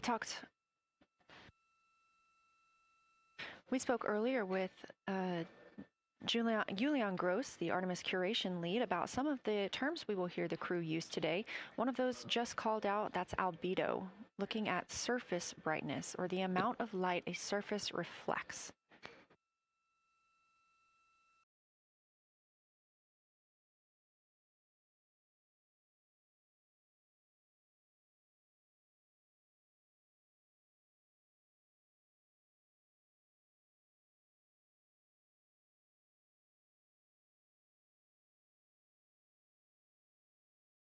A few more terms that we hope to hear today during the crew's sit-reps or situation reports include embaying. This refers to one feature that surrounds another. That usually is a higher relief feature.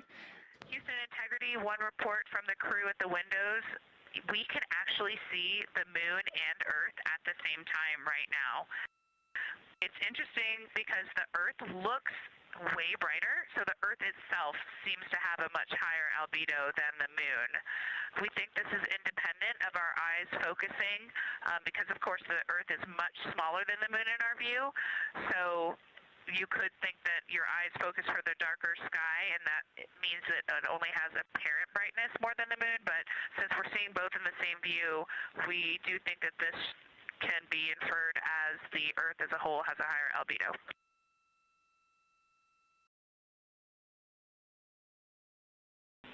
Great observation, Christina, and reminder that as you're starting to look for those subtle color and albedo variations on the moon, the relatively bright albedo Earth might make those a little bit difficult, but as your eyes continue to adjust, we expect you to start to see more nuance on the moon. Thanks.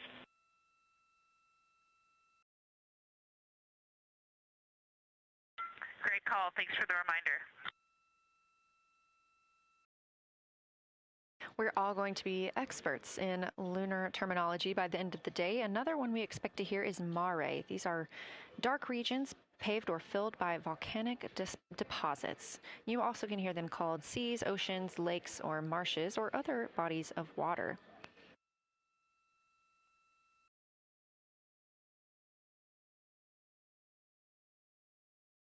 Again, we are live in Artemis Mission Control, but on the right side of your screen, that is the Science Evaluation Room, team members who have been preparing for this day for years.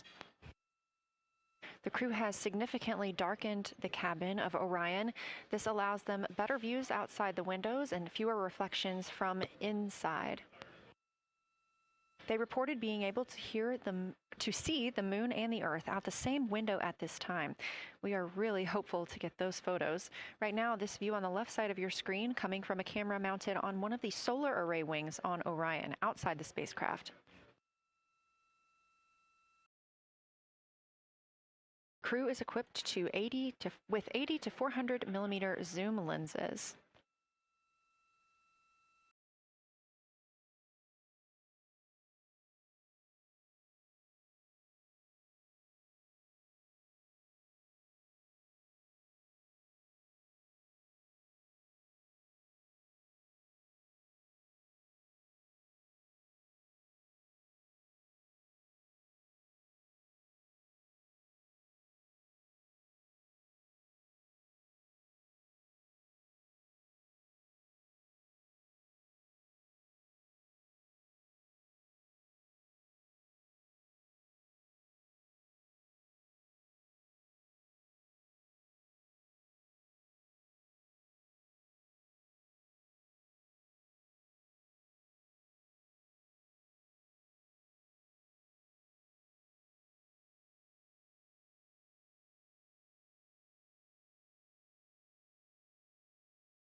The team continues their warm-up discussion. I should say the crew members aboard Orion continue their warm-up discussion.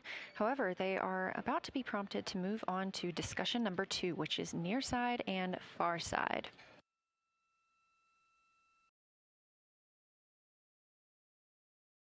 Some of the things that they are looking to capture, the ground has prompted them to photograph anything that stands out to them and to compare the near side versus the far side mare in color, albedo, topography, and texture. They also want the crew to compare the appearance of rayed craters in the near side mare versus in the far side highlands. Of course, a reminder that some of the items that the crew, or some of the landmarks the crew are seeing today, is the first time that humans have ever laid eyes on those portions of the moon.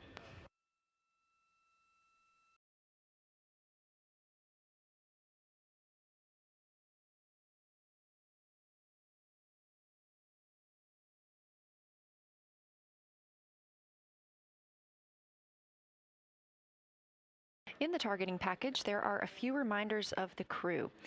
For the crew, there are time-sensitive observation reminders and science sit-rep reminders. Integrity. We have a sit-rep. The targets that are being discussed right now, it's the far side, near side comparison, and hearing some great discussion of browns and greens in the Aristarchus Plateau and how those disappear as you go toward the North Pole, and then over to the far side, you lose the color. You've got Jeremy in window 2, Reid in window 1, having a great discussion. Christina's under window, I'm sorry, Reid is in window 3. Christina's under window 1, documenting the discussion. And we've got the lights completely off in the cabin. There are some LEDs that we cannot put out that do provide some light scatter. But we have all of the internal lights off. And are letting our eyes adjust as best we can. The window 4 view, you only get about a third of the moon.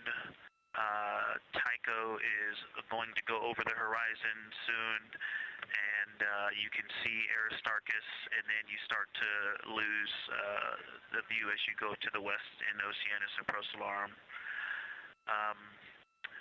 So far, the team is on the plan, and the long lens is being put to good use, and recordings are being made, and internal documentation of the configuration and the observations is ongoing. Science, do you have any questions for us at this time? Integrity Science. Victor, very glad that you provided the first formal science sitrep, as these were indeed your idea. One follow-up question, any relationship between those browns and greens you described? Do you see them blending into one another, and do you see any topography associated with either color?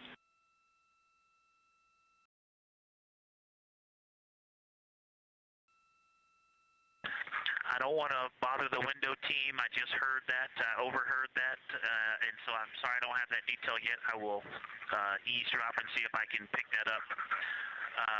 I will try to answer that at some point. I also heard a comparison of the albedo in Aristarchus, that crater, the very high albedo spot. You can see it on the near side. There is a feature called, I believe, Burgess alpha, that is equally or maybe higher albedo.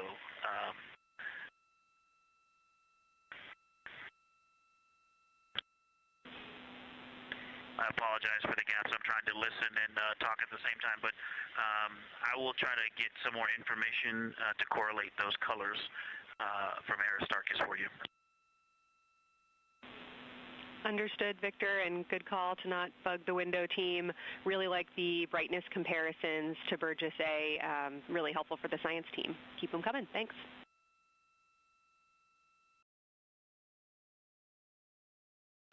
I also heard a discussion about the albedo of Grimaldi being a 10, and how many of us, when we were a little further away, saw that as the darkest albedo, and that the bigger mare off to the to the east was still dark, but maybe a 7-8. We still think that, but you are seeing color variation, albedo variation inside of Grimaldi as well, and that even on the west side there's still a very dark part of it. but it is still the darkest. It is just not as uniform as it looked when we were farther away. We're starting to differentiate the striations of albedo inside of Grimaldi. Copy all, Victor, and you read our mind. Superlatives like darkest, biggest are really, really helpful for us, so keep those coming.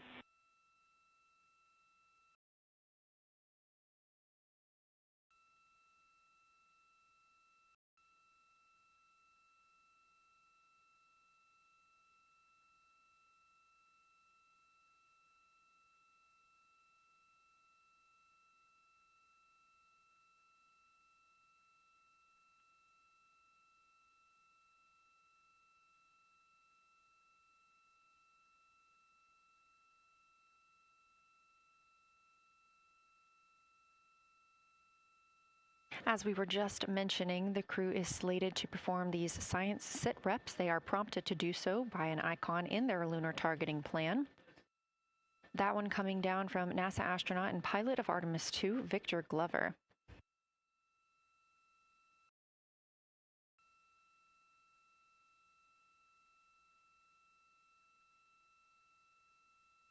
As we discussed, the Capcom is usually the only person in the room speaking with the crew, the capsule communicator. However, today, the science officer, Dr. Kelsey Young, she is the Artemis Science Flight Operations Lead, is speaking with the crew during the flyby to ask any questions that the team may have. To her right is Trevor Graff. He is one of 3 science officers. Those would be Kelsey Young, Trevor Graff, and Angela Garcia, who will also join us later for an interview.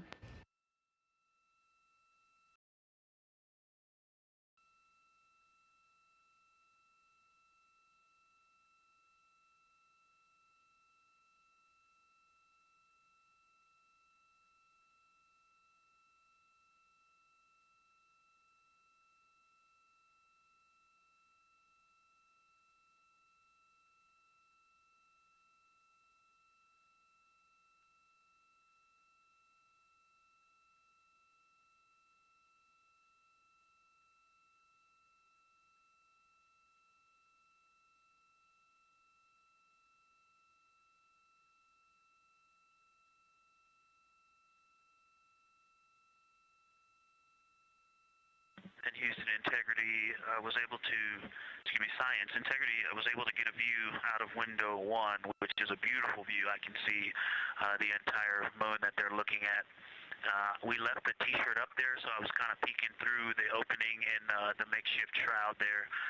And once I was able to get 2 eyes on it, what jumped out at me was Vavilov. It's just peeking out of the Terminator. It's clear of the Terminator now, but it just really jumps out because it's still got the low light, the low sun angle. And so where Vavilov has that impact over the top of another crater, where the 2 craters intersect on the eastern edge. So on the side closest to Oriental, where the 2 crater rings intersect, the shadow there is the highest peak in the interior of Vavilov, and so you can see that terrain is, there's some real variation in the terrain there, that there's a nice peak where those peaks intersect, where those rings intersect, and we'll get a picture of that. Love the description, Victor, especially the comparison and relationships you just described about topography. And if it's easier for your observations, do feel free to remove the T-shirt shroud from window 1.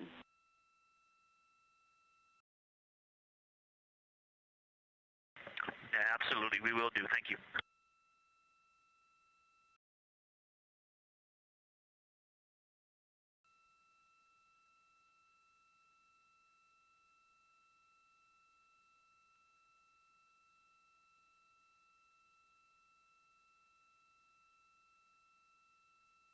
Those calls coming from NASA astronaut Victor Glover. As we discussed, the crew is working in pairs at the windows. Right now, taking photos are Commander Reid Wiseman and Mission Specialist Jeremy Hansen. Serving as their support team are pilot Victor Glover and Mission Specialist Christina Koch. You're hearing those calls from Victor Glover, as he is on that support team, and he is tasked with providing the science sit reps, while the 2 crew photographing and making annotations of the moon are in Windows 2 and 3. Windows 1 and 4 are available for the support crew to fly up to, obviously look at the moon themselves, and provide these science situational reports. The view on your screen is part of the lunar targeting package, and it's something that the crew can reference as they are flying by, but this is an animation.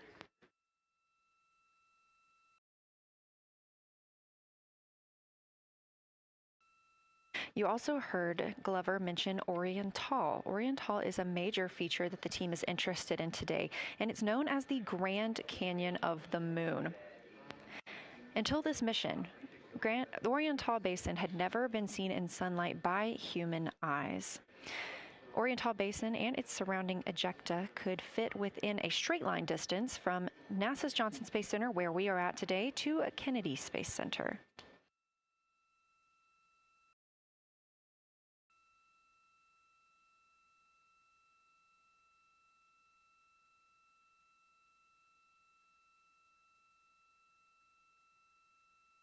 This a live view in Artemis Mission Control in Houston, Texas, where the teams are monitoring all systems, not just for today's flyby, but on the spacecraft themselves. Again, this is a test flight, our very first flight of humans on the Orion spacecraft. This team has been monitoring the entire time of the mission, as well as we have been live the entirety of the mission, and we will be continuing to do so all the way through splashdown and crew recovery from the Pacific.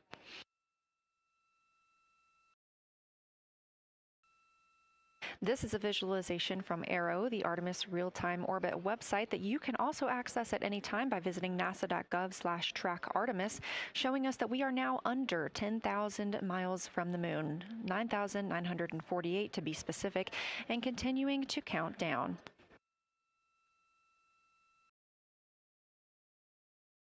Again, our closest approach to the moon today should come about 6:02 p.m. Central, 7:02 p.m. Eastern. However, we will be out of contact with the crew at this time as they begin transiting behind the moon. At that time of closest approach, the distance from Orion to the lunar surface will be about 4,070 miles. Of course, these are estimates at this time, and we'll be sure to provide you with the official numbers once that closest approach has been reached.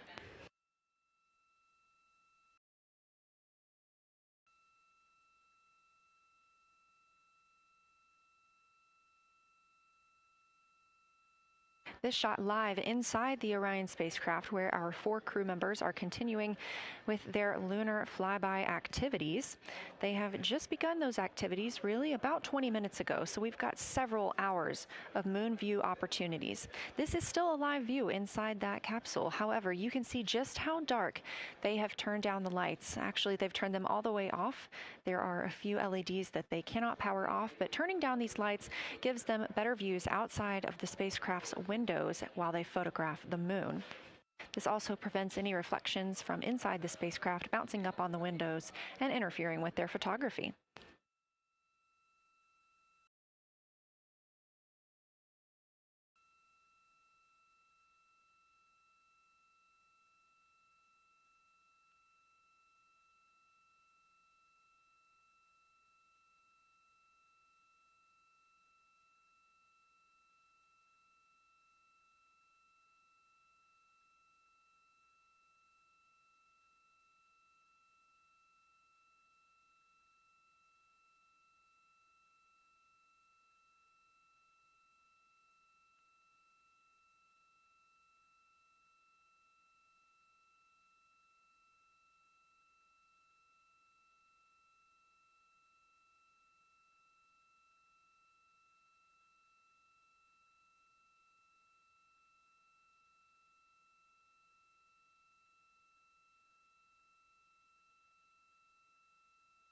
As we were previously discussing, the crew members are serving on teams. The first team being Commander Reid Wiseman and Mission Specialist Jeremy Hansen at the windows photographing what they see. We heard reports earlier that they could see both the moon and the Earth in the same view, and we are looking forward to seeing the moon and the Earth in the same view as well. That Earth set coming up in just a few hours. While Wiseman and Hansen are at the windows photographing, Glover and Cook are serving as support crew. They are able to assist with cameras. They are also providing those situation reports, letting us know how the team is working inside the spacecraft, what they're seeing, and how they're feeling about it.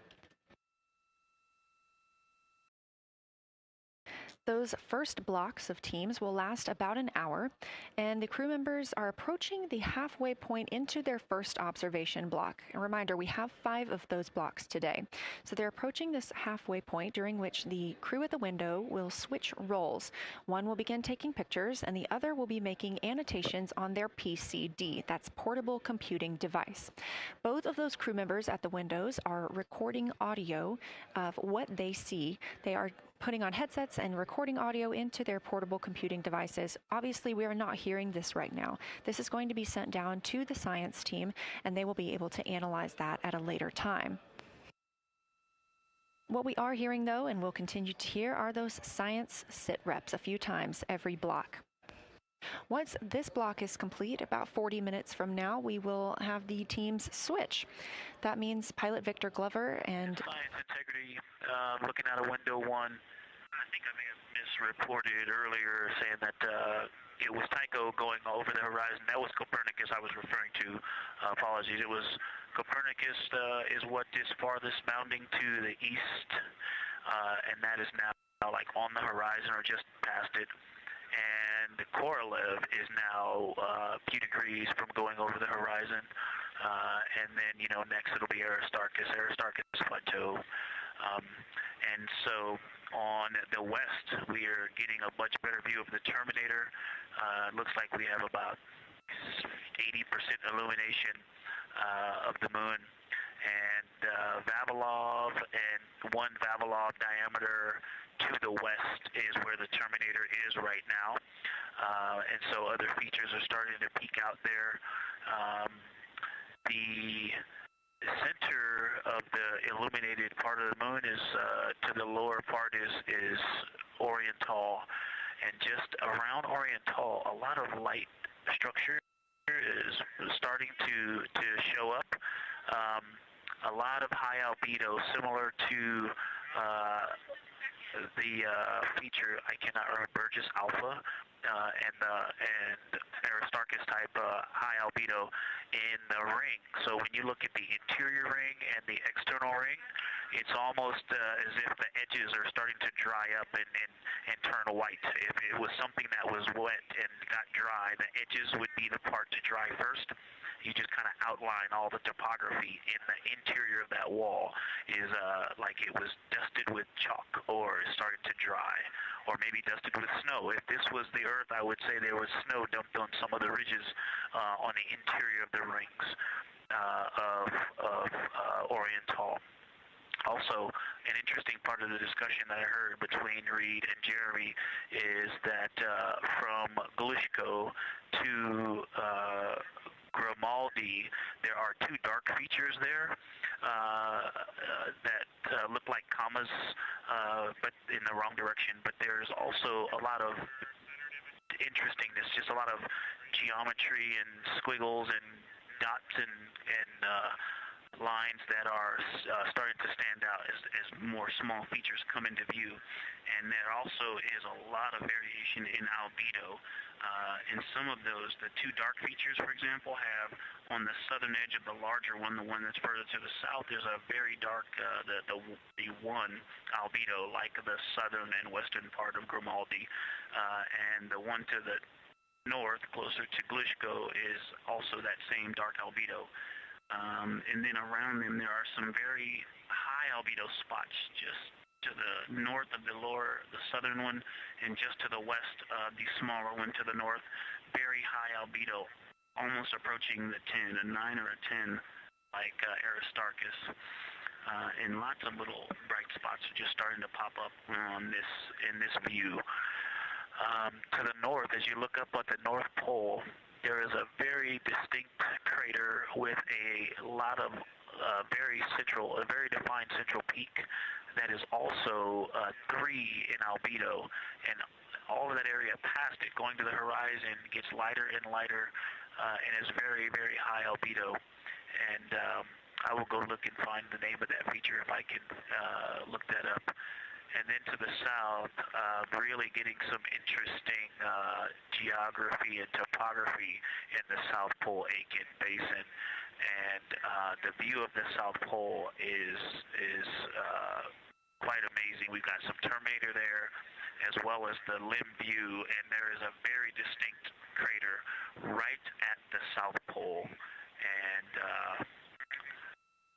I'm going to go look up, I don't believe that is Aiken, but I'm going to go look up the name of that one because it's also giving a lot of good topography due to the shadows that I'm seeing. But that's, I was trying to bound the view that I'm seeing for you and got distracted by all of these interesting albedo variations that are popping up in the interior. But that's the view that we see just a Vavilov diameter to the west beyond is where the Terminator is.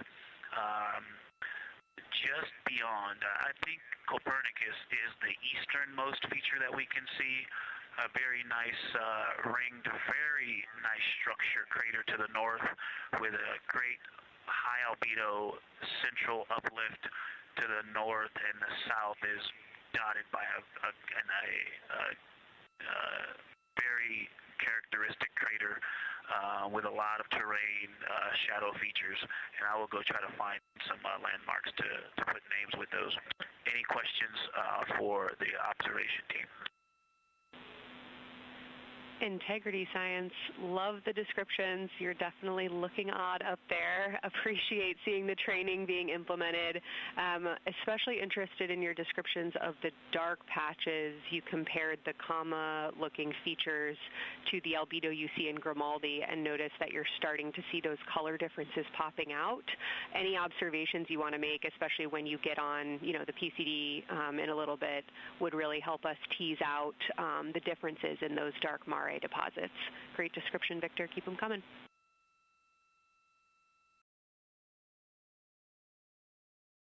Absolutely will do, and I know you've got descriptions on both of the window observers right now as well.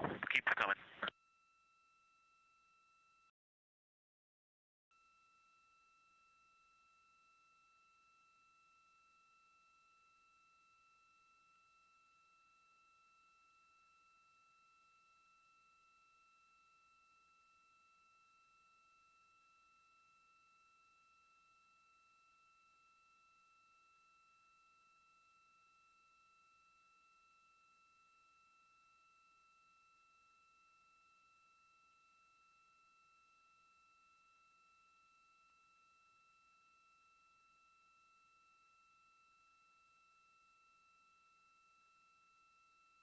Great evidence of how well trained this crew is by the science team.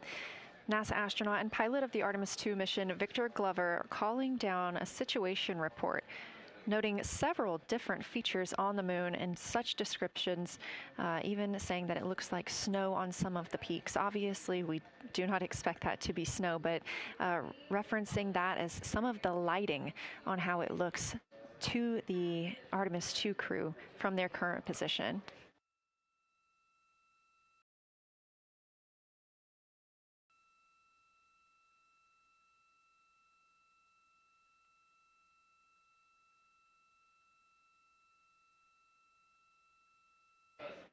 The team is slated to be switching their positions at the windows now.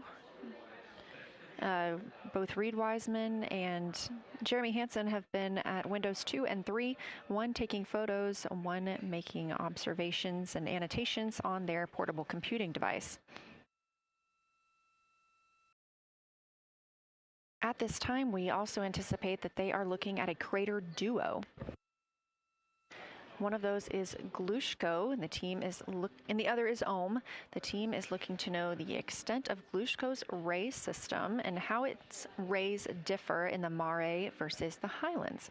They also want the team to compare the ray systems of Glushko to Ohm.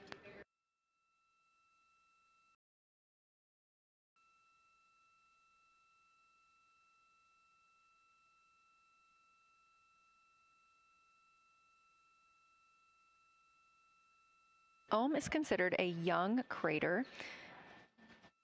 And if you've ever seen a photo of the Richat structure, it's also known as the Eye of the Sahara. It's 40 kilometers in diameter, and that could fit within Ohm's interior.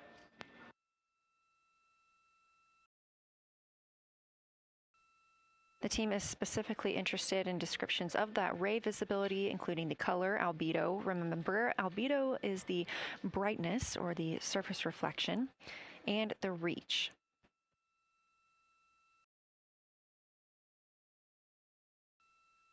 Again, I am using the same lunar targeting package that the crew is referencing on board right now. This helps keep them on time as well as prompt them for when they need to make a call down to the science team and report what they're saying. It also gives them reminders of when they need to swap positions at the windows. Additionally, I'm using the Artemis II Lunar Science Passport developed by Amber Turner and the Artemis II Lunar Science team. Now, this passport did not fly with the crew, but they used it extensively as a study guide here on Earth. So a lot of the descriptions and comparisons you hear today are developed directly by the science team.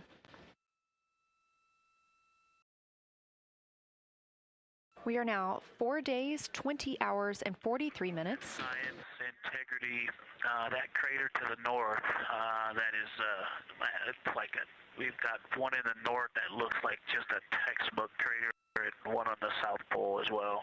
The one on the north, I think, is Pythagoras. And what I wanted to highlight about that is it is either a very distinct central uplift or just a very defined area of high albedo. If a majority of the crater, especially the floor of the crater, is, say, an albedo of 5, this center, and gosh, only a tenth of the diameter of Pythagoras is an albedo of 2, maybe 3, but it is very bright and it stands out. And then between that crater and the actual, what is the horizon from here, there seems to be another crater right on the horizon, and right on the edge of that is another patch of that albedo. It seems to be between the two craters. It's hard to tell from this grazing angle, but there is another spot just further north beyond Pythagoras. Between the two, I can draw a picture of this one and show you where that very high albedo, again, another 2 albedo surrounded by 5 and most of the area bounding it.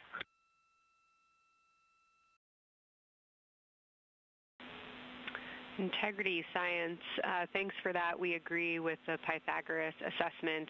And as a follow-up to your previous report, the SIR had questions about topography comparisons between the North Pole and the South Pole of the Moon, if you're willing to provide words on that.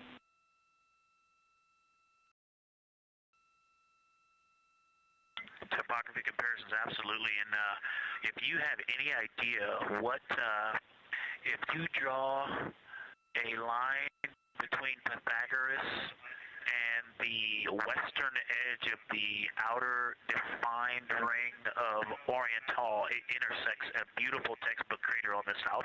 I would love to know the name of that. The topography differences, now the South Pole has a little bit of a benefit that it has more of the terminator, and I can see a little more shadowing there, but there's a nice crater right at the South Pole, so that's the main thing defining the topography there.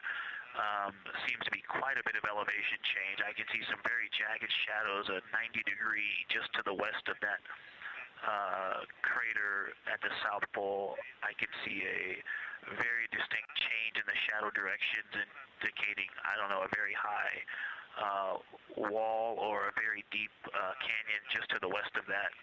And in the north, it seems to be that from sort of the edge of the mare that's dark, which is maybe 1 Pythagoras diameter south, if you draw a ring about that, maybe the top 7 degrees of the moon, and just draw a ring around that, the near side is an albedo of 5 and looks quite smooth from here. And then along the same edge of the mare, the edge of the mare that kind of Grimaldi's just outside of, Glushko is just outside of, Carroll Crater is just outside of, and you start to see the stark differences between the darker 7/8 and the 5s and 6s, the 4s and 5s. If you follow that line up to the north, that line is also where the change in topography happens at the North Pole. The line defining the light and dark on the edge of the mare that you can see from Earth. Draw that line, roughly the midpoint of all that, straight to the North Pole. And on the side facing the Earth, you see smoother topography and dotted by Pythagoras and its next door neighbor crater. And then on the far side, you see a lot more cratering and a lot more topography.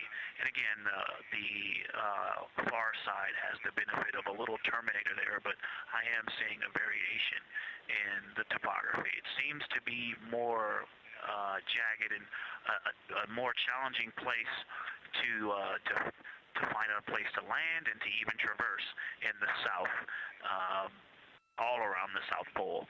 And at the North Pole, it seems to be it would be more challenging to translate on the far side of the North Pole compared to the near side of the North Pole around Pythagoras. Copy all, Victor. You really help paint a contextual picture of what you're looking at. We really appreciate the way that you're guiding us into the areas you're seeing by drawing comparisons between recognizable features. Thanks for that.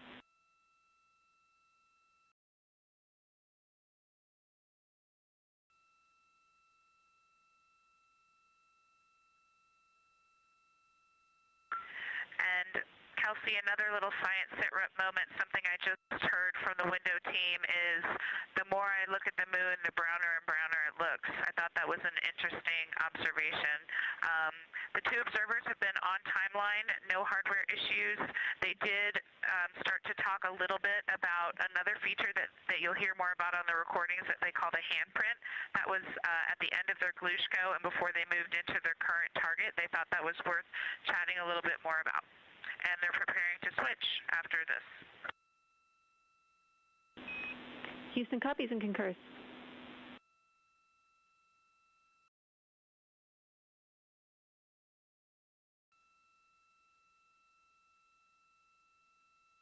Hey, Houston and Science Integrity, another just observation from the human. My eyes have shifted a little bit since I've been up here. I've been wearing my reading glasses to look at the PCD. Well, this is a very taxing event on the eyes, looking out the window and seeing the very bright moon, then coming back inside to the dark cabin and trying to work cameras and microphones and logistics and lunch and those kinds of things, and then looking at the PCD, which is dimly lit. It's just been an exercise. It is a difficult thing to manage it. I'm up and down on the glasses and then having to wait as my eyes adjust when I come back in. As soon as I look back into the cabin from looking out the window, I can feel my eyes adjusting, and I just have to work through it as they adjust. Appreciate that report, Victor, and know that we are prepared to read you up targets from the ground if that would give you the ability to keep your eyes focused on the moon and not having to swap between that and the PCD. Just let us know.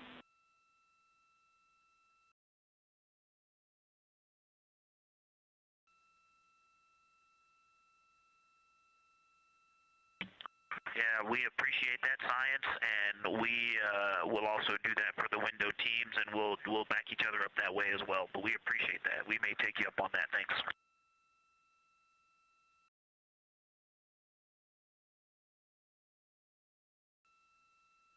Continued detailed descriptions from the Artemis II crew aboard Orion. Again, this is a test flight, the first time we've flown humans aboard this spacecraft. So every detail, even that it's difficult to look outside the window and then back at the PCD, that portable computing device, every single detail is appreciated as we prepare for future missions. Glover also mentioned that he is now wearing his glasses now that he's in space and that his eyes have shifted a bit. This is something that happens when our astronauts go to space. There is a fluid shift from the lower half of your body up into your head, and that can cause changes in your eyes. It's something that we have seen over time for some crew members, especially now that we have been living and working on the International Space Station for over 25 years.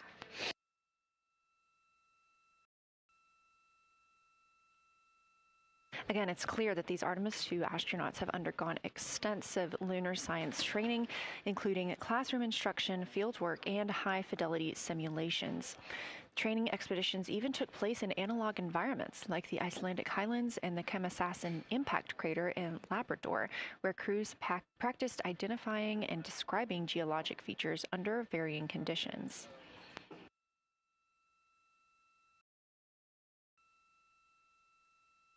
Additionally, here at Johnson Space Center, Orion mock-ups were used to rehearse crew choreography, including three-dimensional space management with an inflatable moon globe to simulate the flyby. And while on Earth, the crew also used that small lunar passport that I mentioned with descriptions, photos, and prompts to help them study the features we hope they'll see. Now, this is a view from their lunar targeting package at this time, helping them determine what they're seeing on the moon, as well as on the left, keep up with what their next target will be.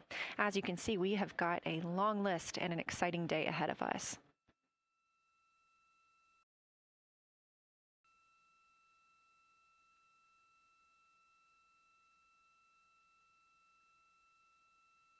It's now been 4 days, 20 hours, and 53 minutes since Orion launched atop the Space Launch System rocket from Kennedy Space Center in Florida with our 4 crew members aboard.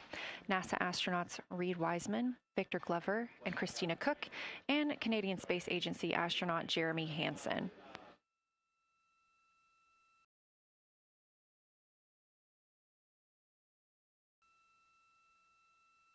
The Artemis II crew passed a major milestone today when they passed the Apollo 13 distance record at 12:57 p.m. Central, 1:57 p.m. Eastern. That Apollo 13 distance record was 248,655 statute miles from Earth. And Houston, another observation, whole moon. When you look at the moon, something I've never seen in photographs before but is very apparent, all the really bright new craters. Some of them are super tiny. Most of them are pretty small. There's a couple that really stand out, obviously.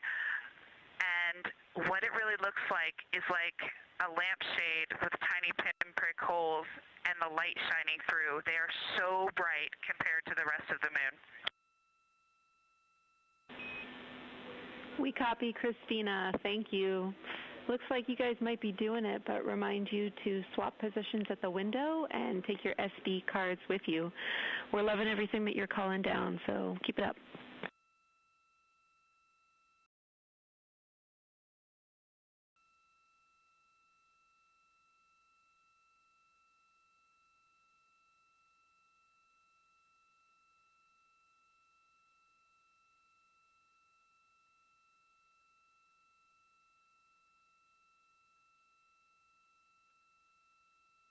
Again, Orion previously surpassed that the Apollo 13 greatest distance from Earth by humans. That was 248,655 statute miles from Earth, and Orion now 250,294 miles away from our home planet. The spacecraft is 9,033 miles away from the moon and growing ever closer. At its closest approach, it'll be about 4,070 miles away, and we will make sure we confirm what that distance ends up being. This is an approximation and an estimate ahead of that moment. We're anticipating them to make that closest approach at 6:02 p.m. Central, 7:02 Eastern, when they are in a loss of signal, transiting behind the moon. They will be the first humans in over 50 years to fly behind the moon and lose contact with Earth. We will regain that contact about 40 minutes later as they reconnect to the deep space network, emerging from behind the moon, and we will look forward to seeing an Earthrise.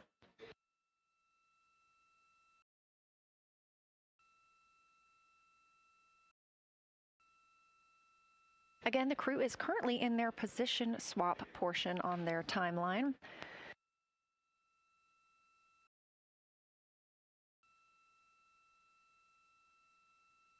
This allows crew members the opportunity and the experience of all roles necessary during today's flyby. Right now, those two crew members at the window have swap positions.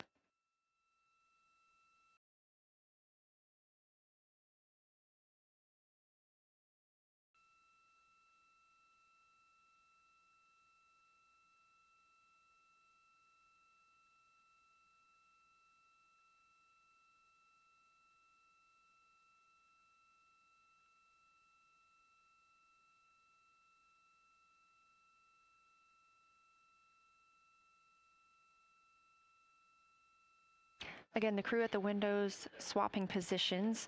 Right now, that crew is Commander Reid Wiseman and Mission Specialist Jeremy Hansen, while Victor Glover and Christina Koch serve as their support flyby crew members. That's why you are hearing Victor and Christina during those science situation reports. Those voices will change in about 30 minutes when they take a turn, taking photos and making annotations while at the window.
Houston, integrity.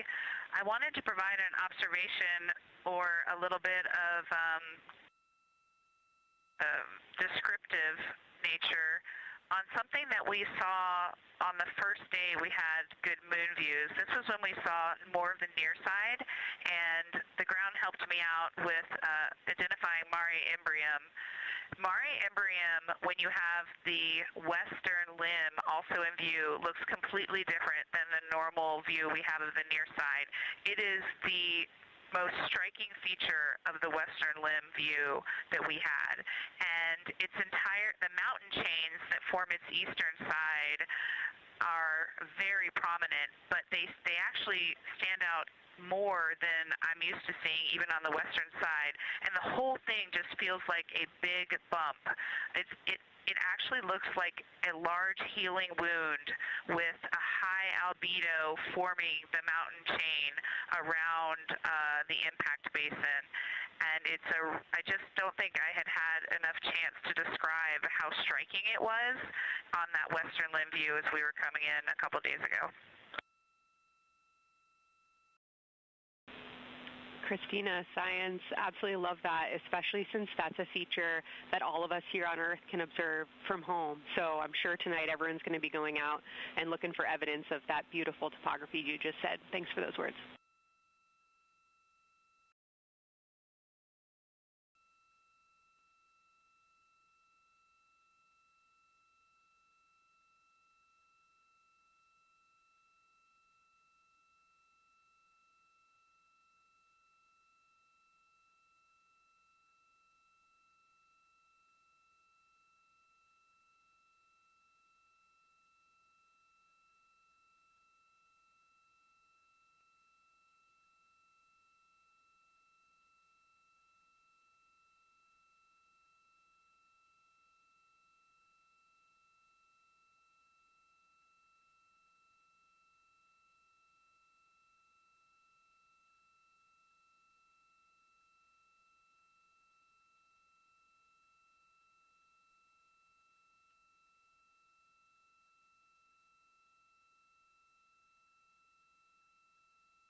The view on your screen coming from Orion, a camera mounted on the spacecraft's solar array wing. Toward the right of your screen, the near side is the hemisphere we see from Earth. That is identifiable by those dark splotches, which are ancient lava flows. Science integrity. A question and a comment. Question is it possible that we're seeing a Schrodinger basin from this vantage point in the Terminator at the South Pole? And the comment is the rays coming out of are less distinct. We are not seeing the bright rays coming out of it, but the sort of 9 o'clock wedge that is formed by the change in albedo from the interior portion that is to the northeast to the surrounding lighter mare that's 270 degrees to the west. That 90 is very distinct and interior. You got some great descriptions from the two at the window about the colors in there, but in that darker part, in that wedge, you've got some really interesting color, even though the rays, the distinct difference in the albedo almost look like rays, but it's not the rays coming out. It's the just change in that albedo. Integrity science, that is very intriguing, those color rays coming out of rather than sort of albedo. And as answer to your question, we do not think you can see Schrodinger. It's in darkness as of now. But thanks for that description, and it sounds like the pair at the window's got great descriptions that we're definitely going to dive into tonight.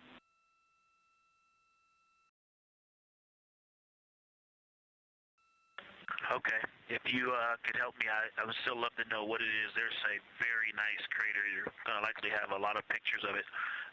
What would be right in the Terminator at the South Pole or close to the South Pole, where it's intersecting the Terminator right now? Yeah, Victor, we're assuming you're talking about, kind of if you're looking at the Terminator, it's basically like 70% down from the North Pole. Is that where you're looking?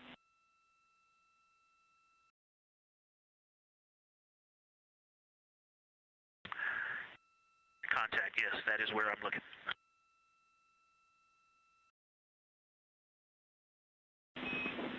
Integrity Houston, that is an enabled caution for wastewater dump required. We have hit our limit.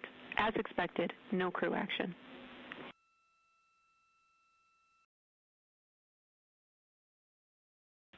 Copy, no crew action.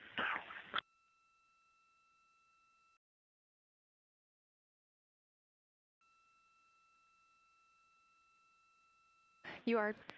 And integrity science, we're trying to figure out what you're looking at there. Is it like right on the Terminator, or is it in the eliminated portion next to the Terminator?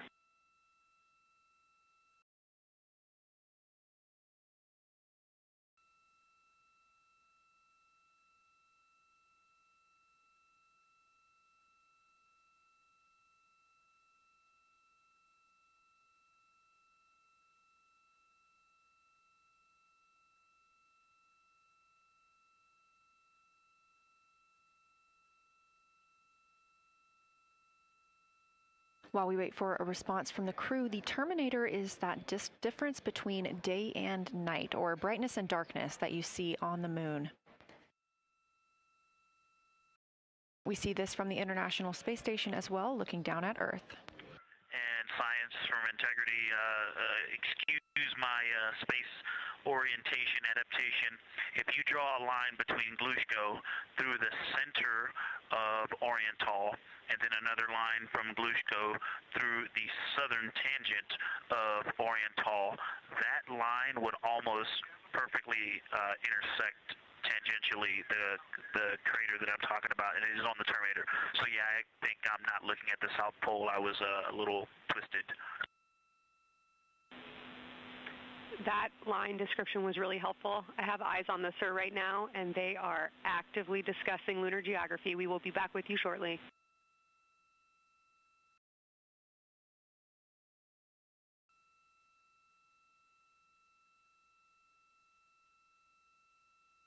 You're hearing a couple voices today in Mission Control Houston. One of those is Dr. Kelsey Young. Integrity Science, we believe that's Zeeman Crater.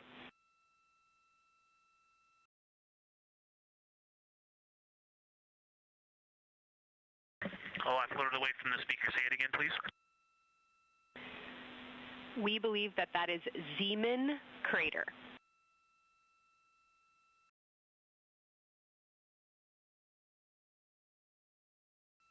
Zeeman. Okay, and can you say the first letter? I may be pronouncing that wrong. What's the first letter of that word? Zulu. It's Z-E-E-M-A-N.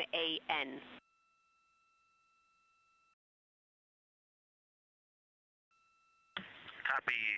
Thank you for that. Yes, we've got a great view of that. And when I went back to the window just now, the view has completely changed. Our trajectory is taking us to a new view, and I'm looking more into Vavilov. I've got a nice, great view into Vavilov. I'm actually away from the window right now, so I'm going to go try to give you some bounding words on the view that we're seeing. But I've got to get back to a window in a minute. Understood, Victor. You're defining new views of the moon in more ways than one.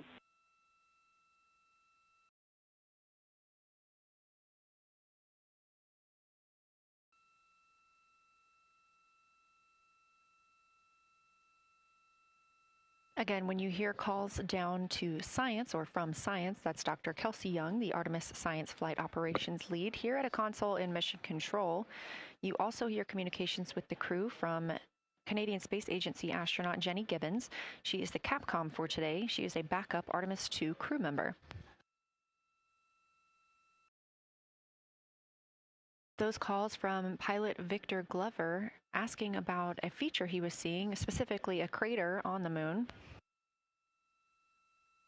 Meanwhile, the team here in the science evaluation room was actively working together to determine which feature he was describing.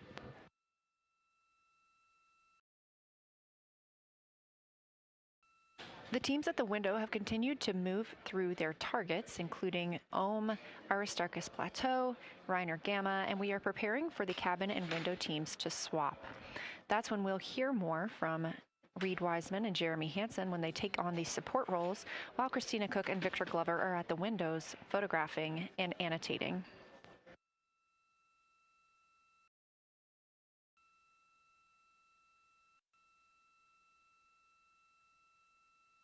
As we briefly mentioned, if you look towards the right side of the moon, essentially,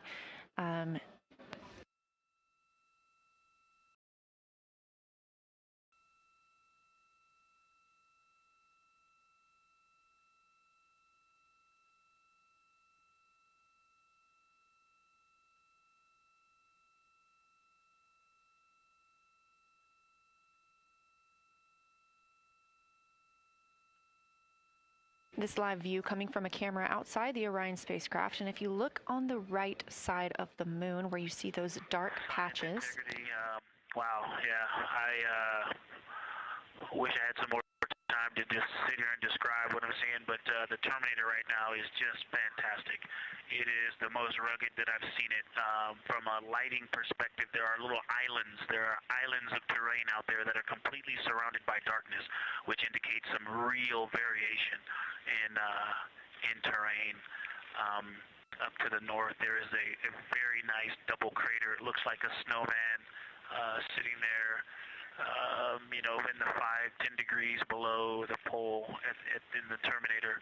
And then on the southern edge, there's almost like a hole. It looks like a hole, and it's the diameter of Vavilov size, just blackness, and then a wall of bright, and then it goes back to the black beyond the Terminator. So there's it looks like there's just a gigantic hole right there.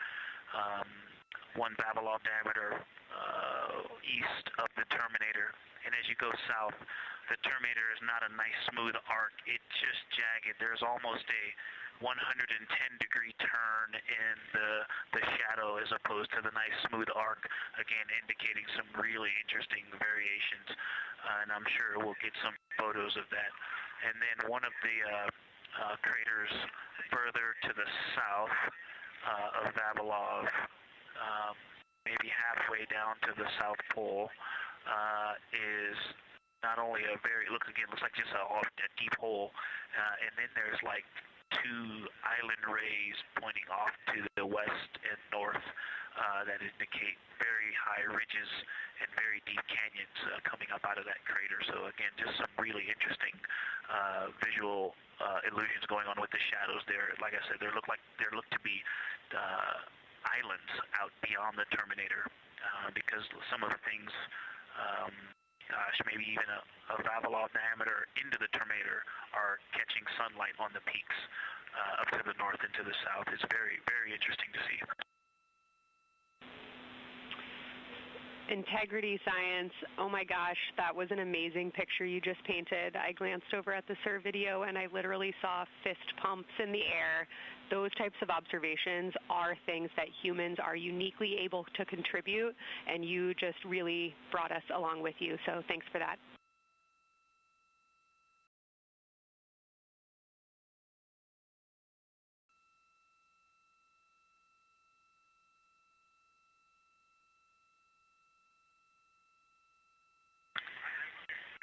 That's awesome, Kelsey. Did you get a sit rep updating you on a slight change in logistics for PCD use? Christina, this is Houston. We did not, but we will take it now.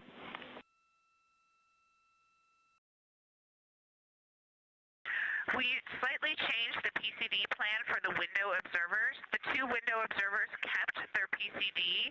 So in other words, the one that window 2 went to window 3 and the one that window 3 went to window 2 when they swapped rather than staying at the window. We'll plan on all observers keeping the same PCD for all observations.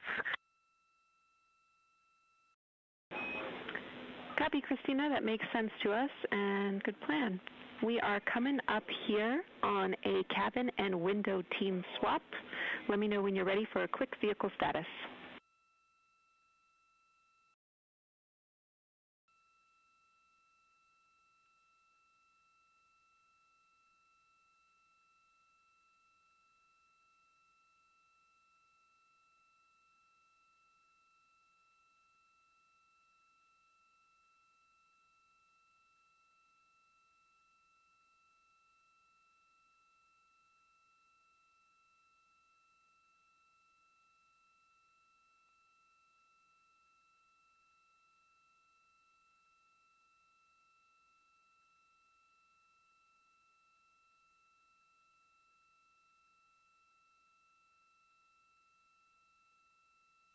As you heard, science. Houston, go for the vehicle system update.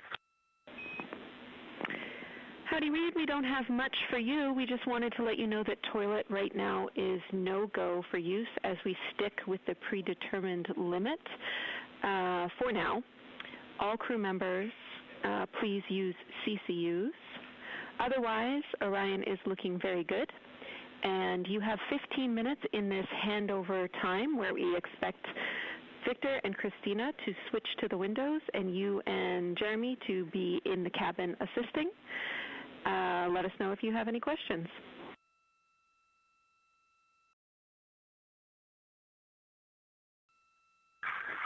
No questions at all, and they're in the swap right now. The first thing I'll tell you, I floated up to the docking hatch window and just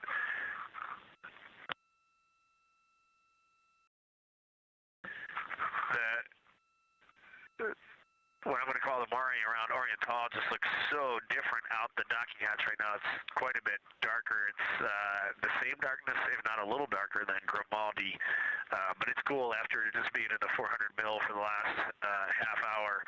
Looking up close, I got pictures of everything Ike was just describing on the Terminator. It really is a fascinating Terminator. And then Oriental just looks so dynamic right now. It's very three-dimensional out the docking hatch compared to what I was just looking at through the 400 mil. We love it. We are getting a sneak preview from one of our SAW cameras at what you're looking at, and we see some of what you're describing. We cannot wait to see your photos. Thanks.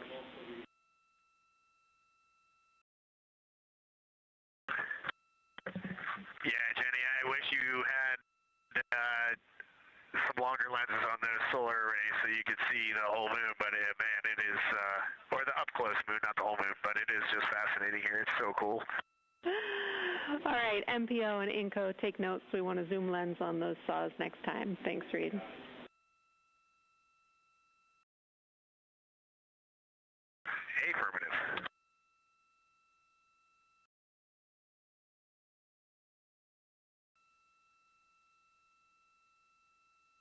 As the crew gets ready to switch positions from the window crew going back to the support crew and the support crew flying up to the windows, this view inside the room, Capcom Jenny Gibbons speaking with the crew, Canadian Space Agency astronaut.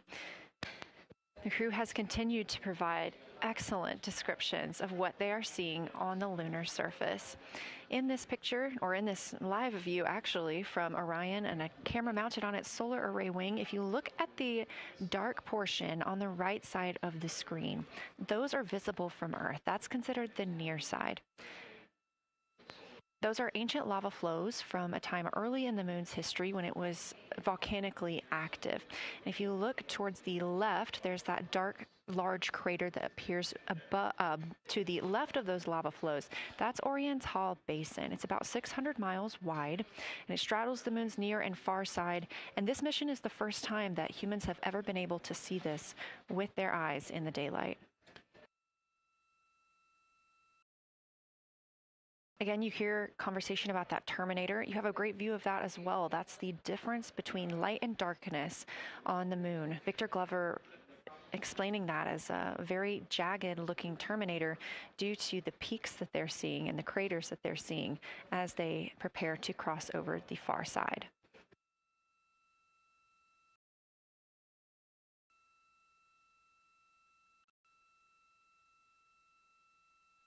You also heard science officer, the Dr. Kelsey Young, Artemis Science Flight Operations lead, sharing with Victor Glover that his responses are truly something that only human eyes can discern or provide. So we've previously discussed how having humans observing the moon on this mission is being combined with lunar robotic data to help us maximize what we know about the moon. So part of that data comes from the Lunar Reconnaissance Orbiter, or LRO. This orbiter provides the robotic foundation that makes Artemis II lunar science possible.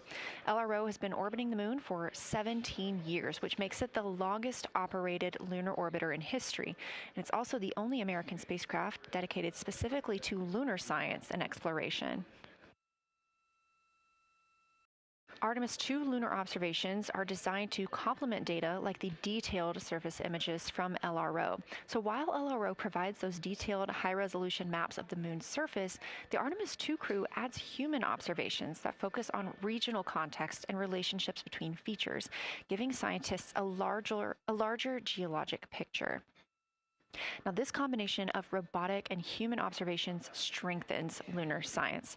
LRO delivers precise and repeatable measurements over long periods of time, while the Artemis II crew contributes real-time visual descriptions and context that robotic instruments alone cannot provide. The best description I've heard while preparing for this mission is to compare the difference in looking at the moon with your own eyes on Earth and trying to take a picture with a camera. The camera truly never does it justice, and it's much easier to describe and perceive what you're seeing with your own eyes than to take a photo. These Artemis II astronauts can rapidly scan wide areas and adjust their focus in real time, as well as describe relationships between features.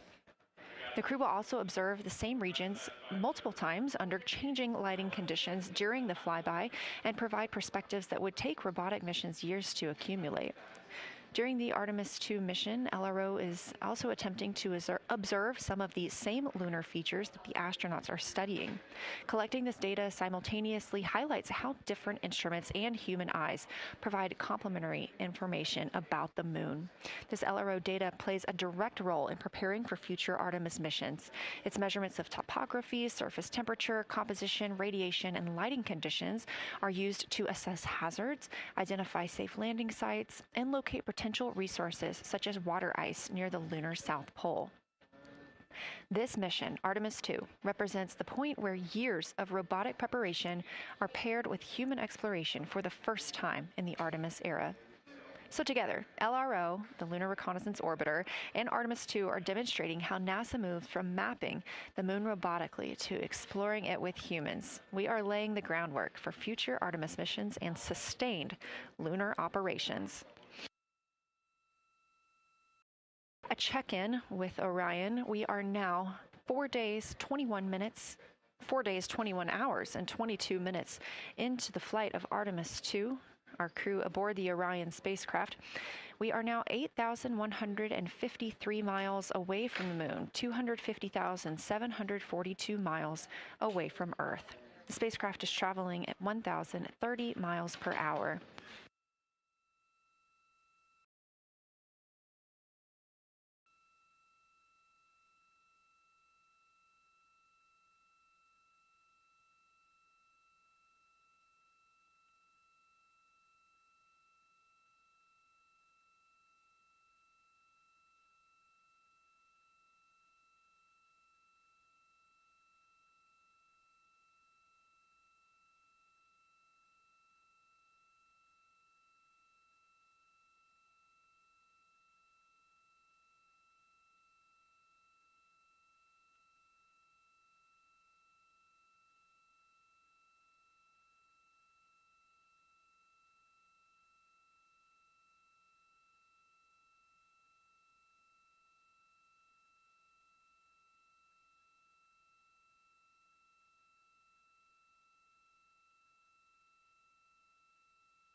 All right, Houston, the professional science update giver is now in seat 2. That is where Victor is, and Christina is nestling into seat 1 with the long lens, and we're just getting ourselves oriented here.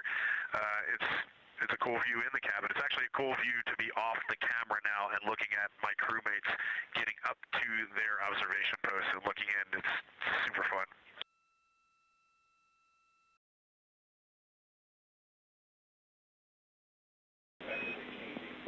Copy all, Reid. We like it.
As we heard confirmation from NASA astronaut and commander of Artemis II, Reid Wiseman, they are now switching positions of the support teams and the observation teams. So initially, Reid Wiseman and Jeremy Hansen were at windows 2 and 3 in the Orion spacecraft, taking photos and making annotations in their PCDs, portable computing devices. They were also giving audible descriptions into their PCDs, wearing headsets with microphones and providing recordings that the science team will be able to listen to later. We were hearing from NASA astronauts Christina Koch and Victor Glover as they made observations as part of the support team. Now, as these teams are swapping, we anticipate hearing more from Reid and Jeremy as they'll be on the support team, while Victor and Christina will be at the windows taking photos and making annotations.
for the science team if they could mark this time. I just covered up window 4 to block out the ambient light from a very bright planet Earth. And it'll be interesting to see if in the data Victor and Christina see any differences from me and Jeremy with that window blocked. It's a lot darker in the cabin now.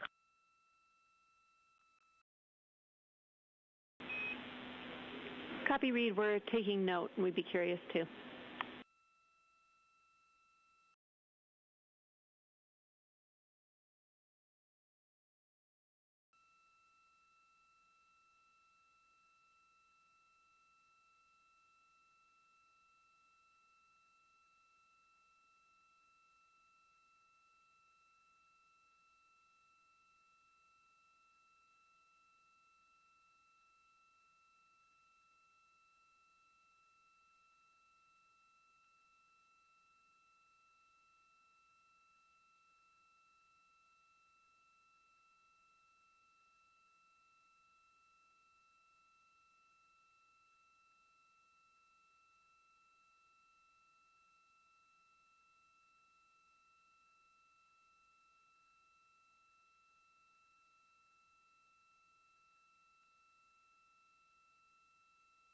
We are live in the Artemis mission control room during the lunar flyby of the Artemis II crew, the first humans to fly by the moon in over 50 years.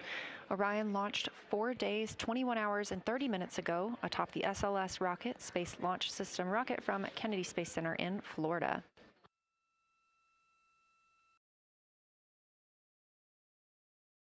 Our 4 crew members inside the spacecraft are transitioning their positions. The cabin and window teams have swapped. Currently at the window, we have Victor Glover and Christina Koch, NASA astronauts, and serving as support, Reid Wiseman and Jeremy Hansen.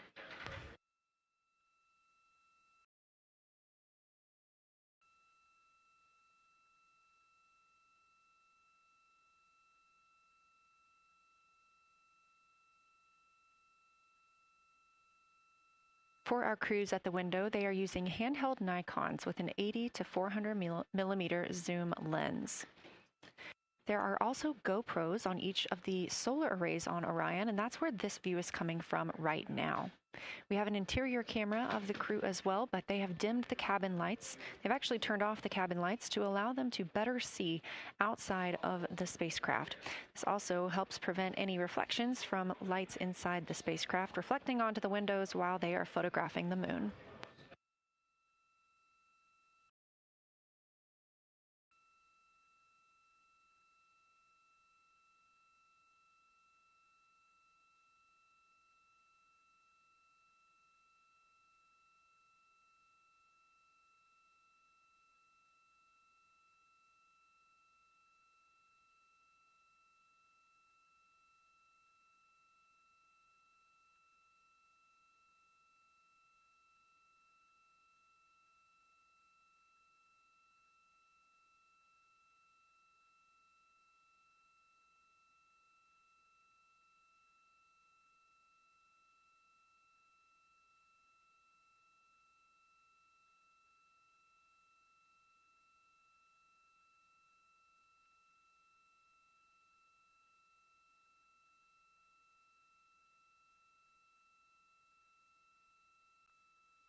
We talked a little bit about the views and the cameras being used on the Orion spacecraft.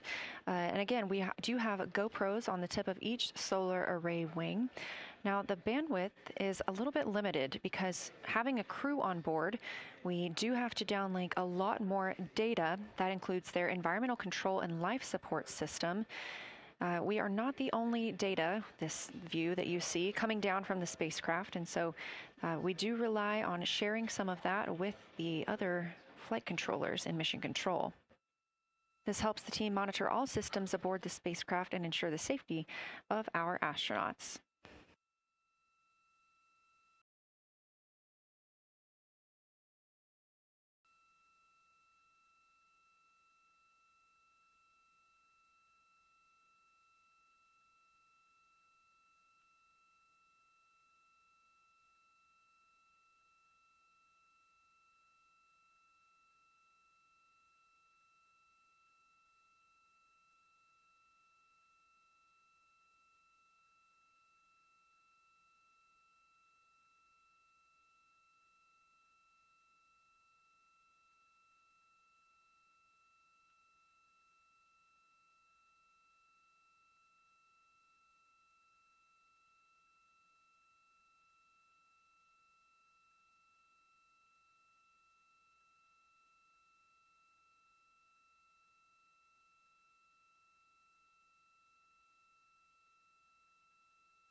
We are standing by for a situation report from the crew aboard the spacecraft. They've been imaging the whole moon.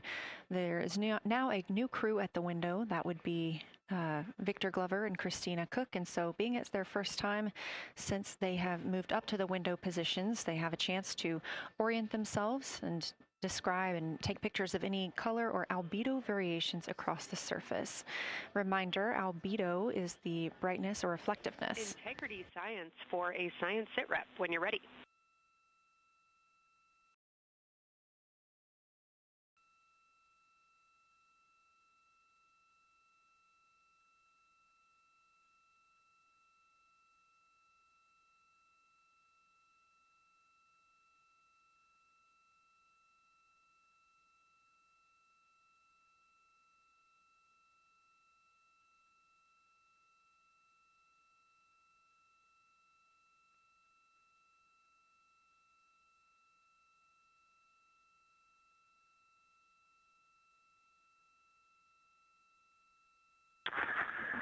Houston Integrity, we have no external view of the moon right now for the floating crew members, so my only science sit rep is that we have Victor in window 3 doing observations and Christina in window 2 with the long lens.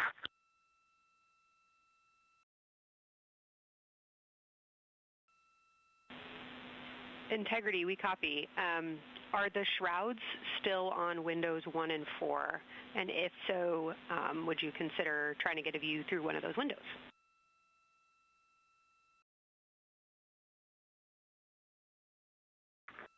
We cannot take the shroud off of 4 because the Earth is too bright and it's impacting Ike's peripheral vision. And then I can get a grazing glimpse out the docking hatch window. I can see Oriental south down to the South Pole.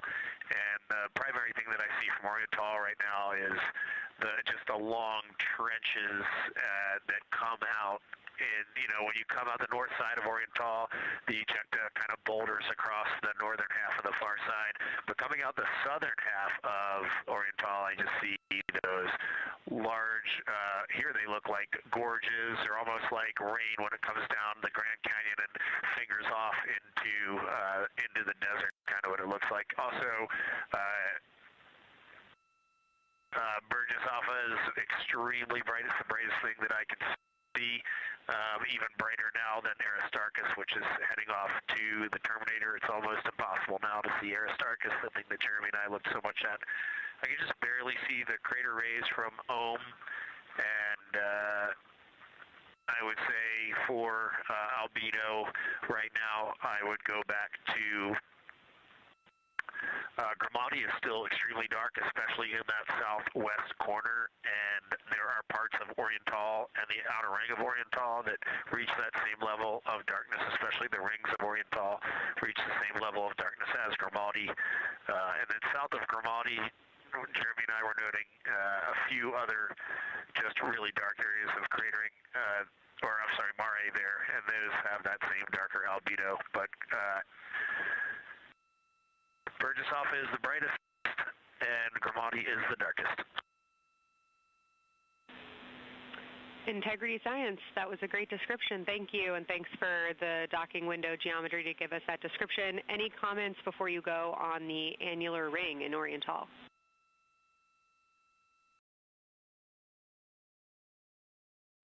The annular ring, which I think everybody kind of describes as like a pair of lips or a kiss on the far side of the moon from here, is very circular in nature. The northern part of it is wider, darker. The southern part is much lighter.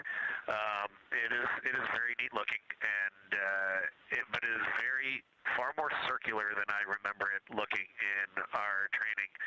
The darkness of the northern side of the annular ring is the same darkness from here out this docking hatch window as the center mare in Oriental. Not quite as dark as Grimaldi, but it is probably only because dust and lunar regolith has kind of impacted over time.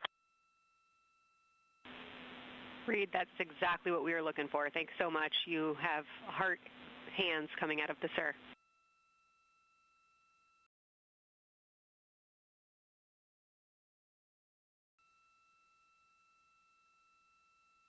Say that again, Kelsey.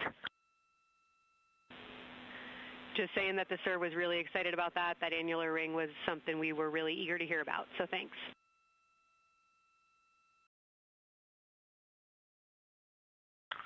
Yep, you bet. And now Victor and Christina are moving on to Oriental. I got them situated over there a little bit late.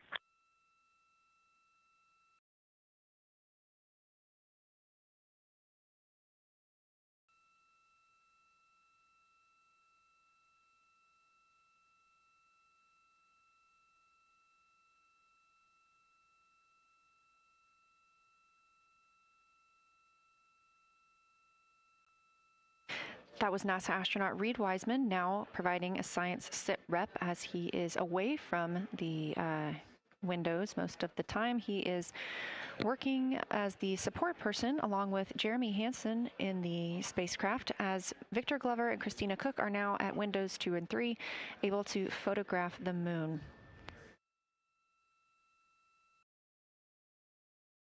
Christina and Victor are also providing recorded information to their portable computing devices, that's their PCDs, and the science team will have access to that at a later time. They will then review it and compile all of this data to help further our understanding of the moon. One of the items you heard mentioned was Oriental Basin. This has been a very exciting opportunity for the crew. They have all been very excited about seeing Oriental, as well as the science team has been looking forward to it. It is known as the Grand Canyon of the Moon, as we discussed earlier.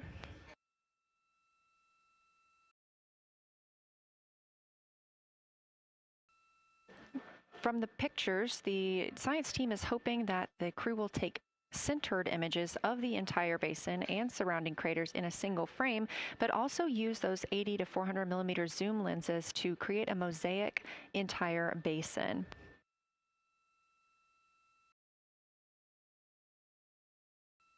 With their unaided eyes, the science team is hoping the crew will describe southern dark annular ring, which you heard Reid just describing, as well as any color, albedo, texture, or topography across the mare patches and ring mountains. Science team reports that the observations will be used to study the geologic evolution of the youngest lunar basin and to inform formation hypotheses for the annular ring.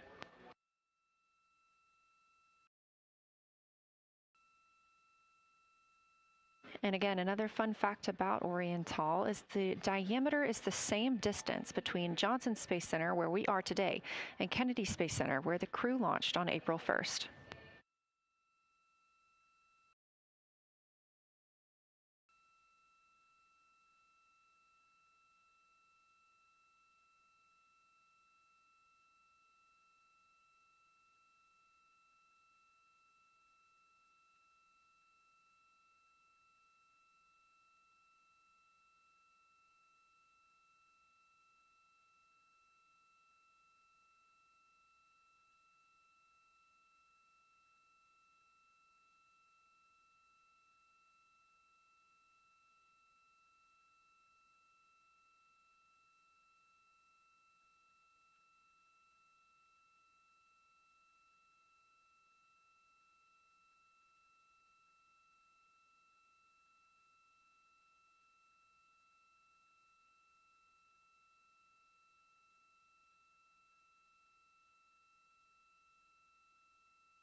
This live view from the Orion spacecraft on the Artemis II mission, now 7,373 miles away from the moon, 251,130 miles from Earth.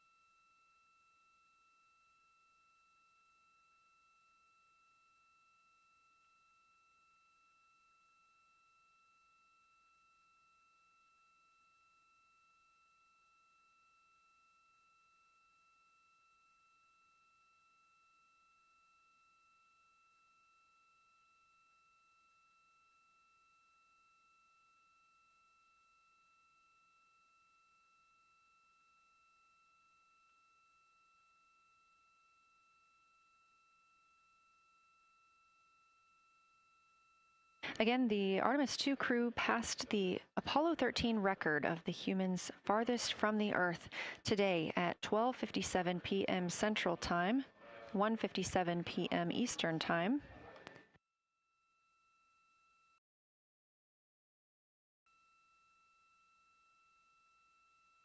That distance set by Apollo 13 was 248,655 statute miles. We have clearly passed that, and we expect to pass that by about 4,105 miles.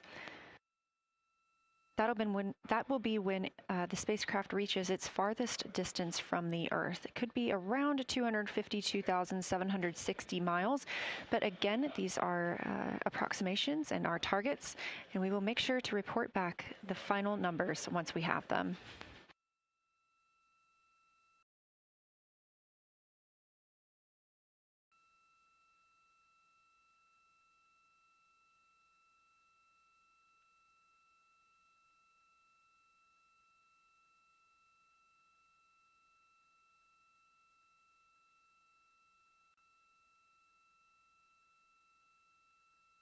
We have some refined times of when we expect to have Earth set of Earth behind the moon while Orion flies behind the moon. That would be about 5:41 p.m. Central, 6:41 Eastern. The spacecraft would make its closest approach to the moon at 6 o'clock Central, 7 Eastern, and that would be about 4,066 miles. And then at 6:02 p.m. Central, and the spacecraft will reach its farthest distance from the Earth. We anticipate that'll be about 252,755 miles, which would be 4,111 miles farther than Apollo 13. We would see Earthrise again at 6:21 p.m. Central Time, and a few minutes later, regain communications with the crew.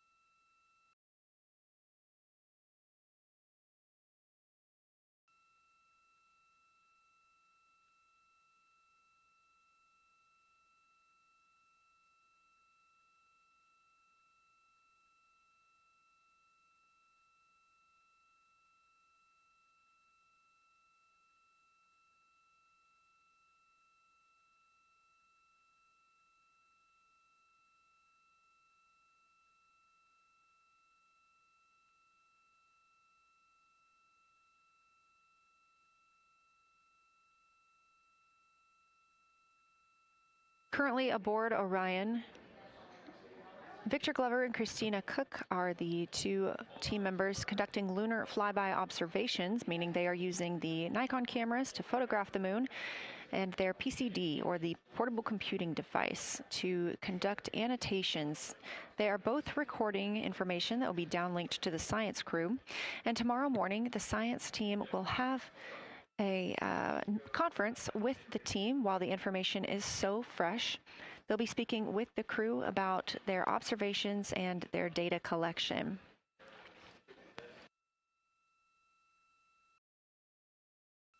Otherwise, most of tomorrow, Flight Day 7, is considered an off day.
We are on flight day 6 of the Artemis II mission, the first time in more than 50 years that humans will observe the moon directly, providing a critical opportunity to practice how lunar science will be conducted during future Artemis missions. If you're just joining us, the crew is well into their lunar flyby observations, and we anticipate that we will hear from them soon. A few times every hour, they are slated to call down with science sit reps or situation reports. We most recently had one from Commander Reid Wiseman. He and Jeremy Hansen, mission specialist, were first at the windows today to photograph and make annotations of what they were seeing. Therefore, we heard more from Victor Glover and Christina Koch earlier in the day during those first blocks. But now that Reid Wiseman and Jeremy Hansen are on the support side, they are the ones calling down what they are seeing from windows 1 and 4. Earlier, we heard that the Earth is so bright in window 4, they have had to temporarily cover it with a t-shirt.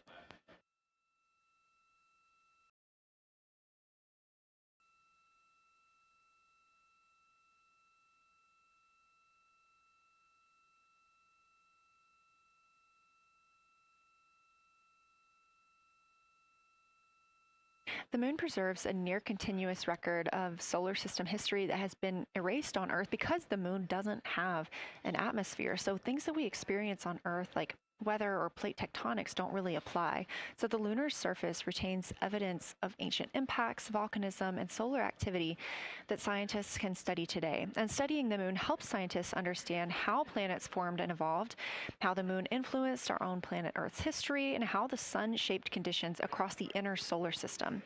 The moon also serves as a unique platform for studying the broader universe.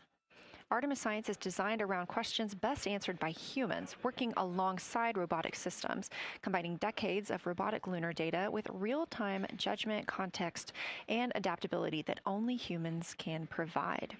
This mission, Artemis II, is serving as a proving ground for lunar science operations, which allows NASA to test how science is planned, executed, and supported during a crewed deep space mission ahead of our future Artemis flights.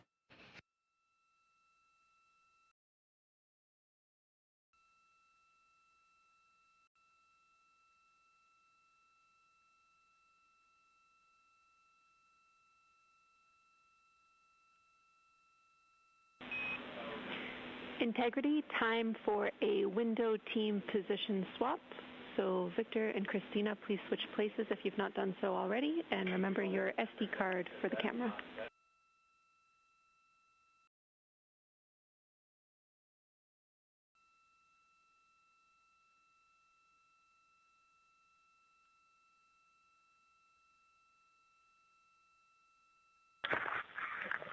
We're in the swap right now. They're wrapping up their last comments, and they'll switch over and change cards in the long lens. Copy.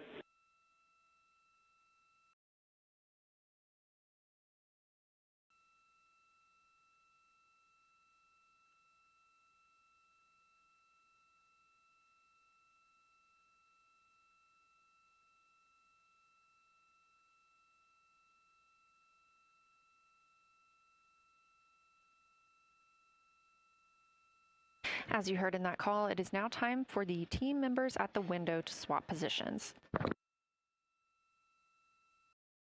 That means Victor Glover and Christina Koch will be switching roles. One of them has been photographing the moon with a Nikon with an 80 to 400 millimeter zoom lens, while the other was making annotations on their portable computing device.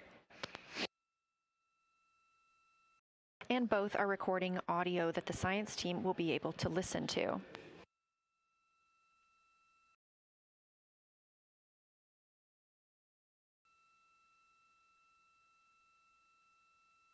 We are now 2 hours and 10 minutes until we expect to lose signal with the spacecraft as they fly behind the moon. And the next target for the crew is considered a crew choice event.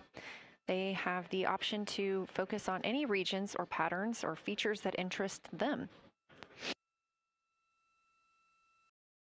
The science team has asked the crew to capture pictures that illustrate their choice, as well as at different zoom levels, and to describe why those certain features or regions caught their eye.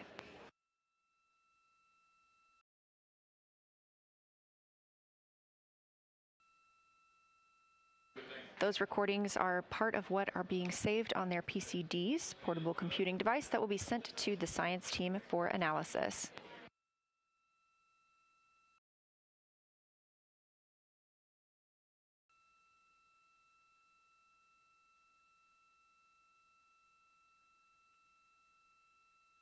The crew has been allotted 8 minutes for this crew choice event, and it's also a time for a scheduled sit rep or situation report. So we expect to hear them calling down what they are seeing soon.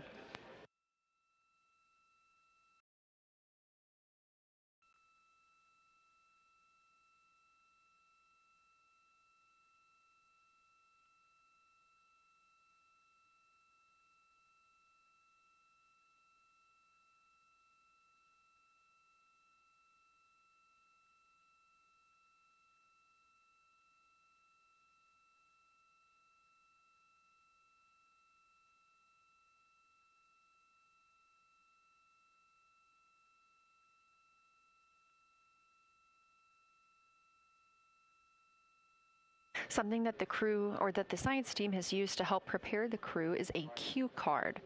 These ask for a feature ID if they happen to know the type or name, and if it is a target. Of course, in this situation, when they have a crew choice, they do not need to, it may or may not be a target. They want to know the location and the observation style.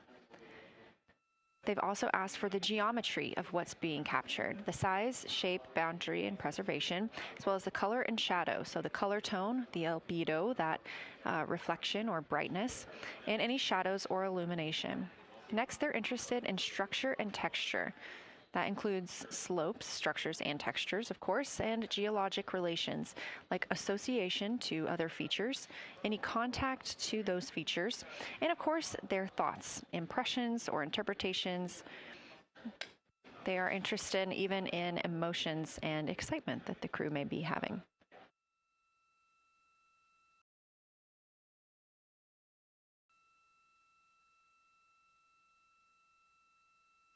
This flyby day has been practiced in many ways, even in sims here in Mission Control Houston.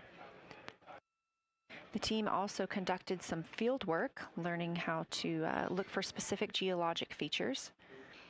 They also photographed a large globe, and the science team helped them determine which features they would be targeting and how to look at those.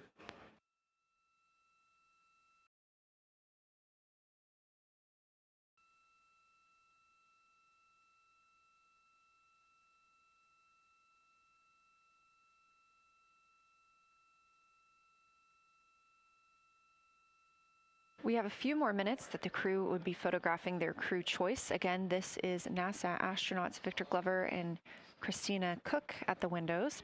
They will then move on to another discussion portion. This is for the far side albedo, that reflectiveness, and color that they are seeing. We heard earlier about some browns seen on the moon, which is very interesting, especially here from Earth, where we are just seeing whites, grays, and maybe even black at some points. When they get into that discussion for far side albedo in a few minutes, the theme is looking to know how that color and albedo is, what those variations look like across the far side.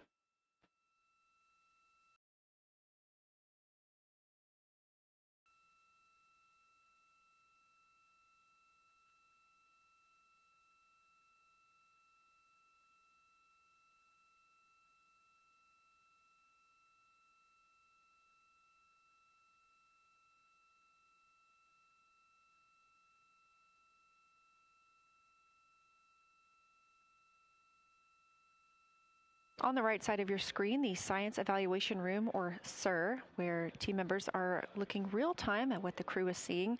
And even earlier, we're... Houston Integrity, you ready for science zero? We'll take it.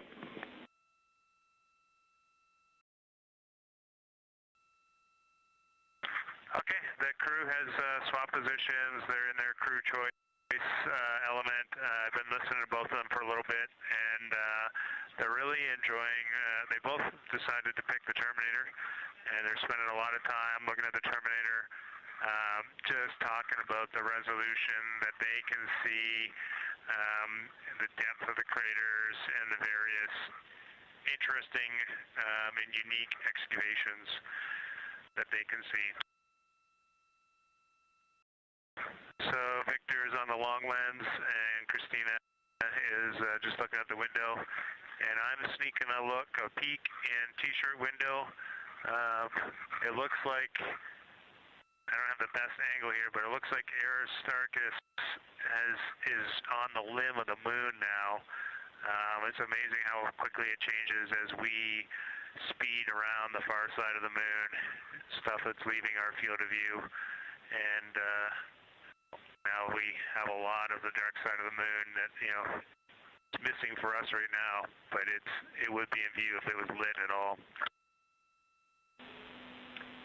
Jeremy, Science, thanks for that sit rep. Do have a question. A few times we've heard you and the other crew describe change during the course of your flyby. Would be interested in future descriptions of more verbosity about how it's changing. Thanks for the great sit rep.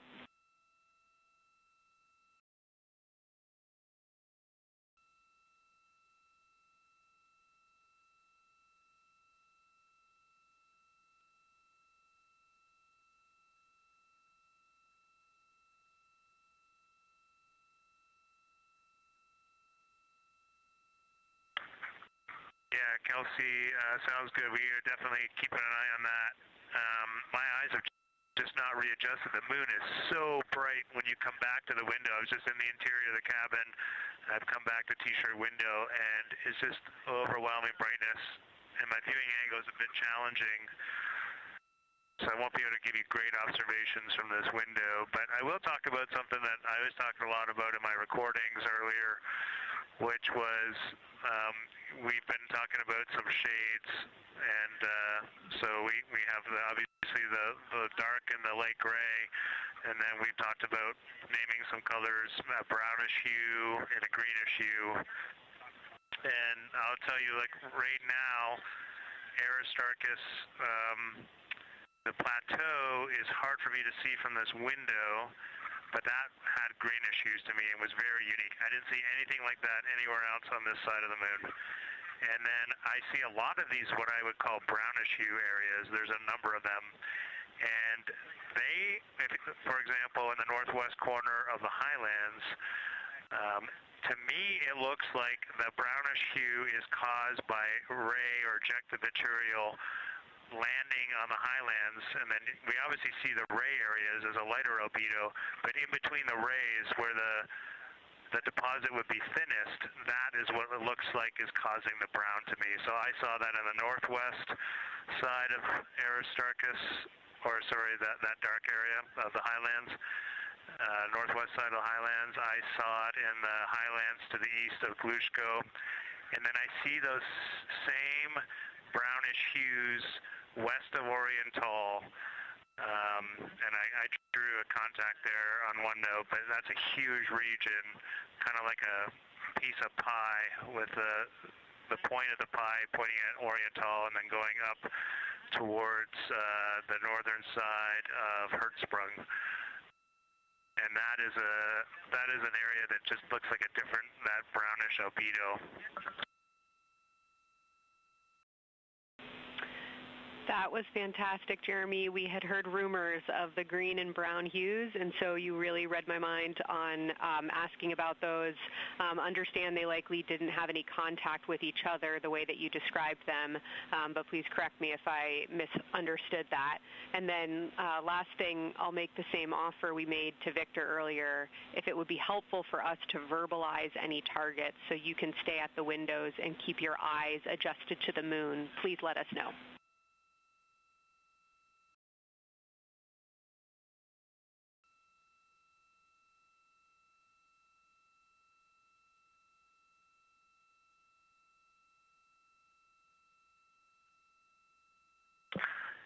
If you got something you want us to look at, Kelsey, you can send it on up.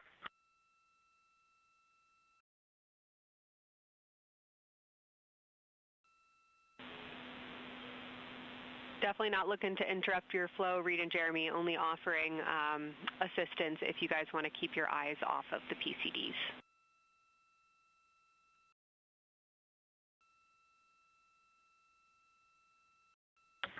Oh, I see what you're saying. Okay.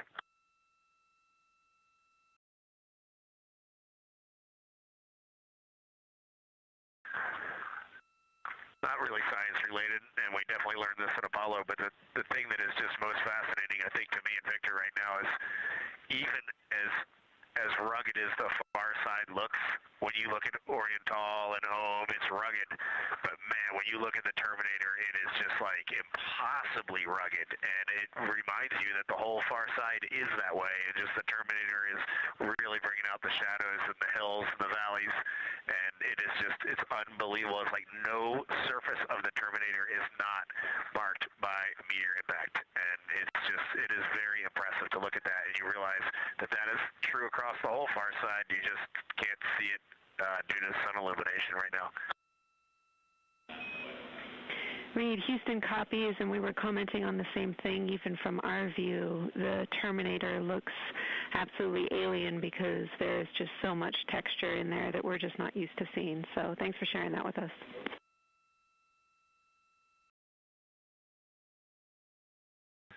There's also, I don't know the name of it, coming out the south-southwest of Oriental, right on the southern Terminator, is just a massive crater.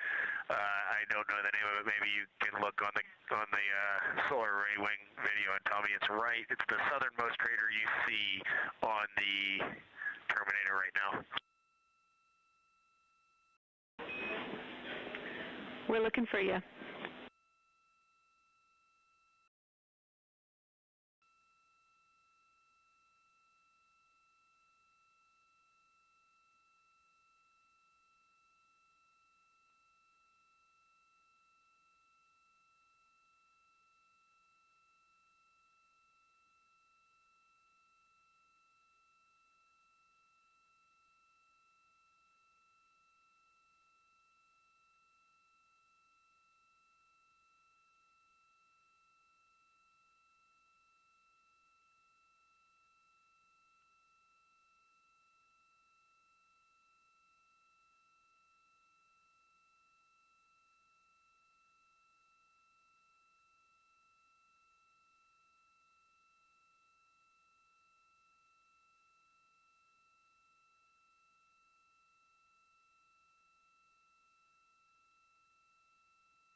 We're loving that picture. Thanks for showing us. And Reed, as an answer to your last question, we believe that that is Chebyshev crater.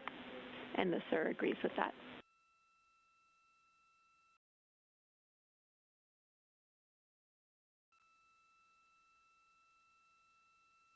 Okay, that picture I was just showing you is an 8X iPhone out the docking hatch for the high grazing angle. It's just amazing. We love it. Thank you.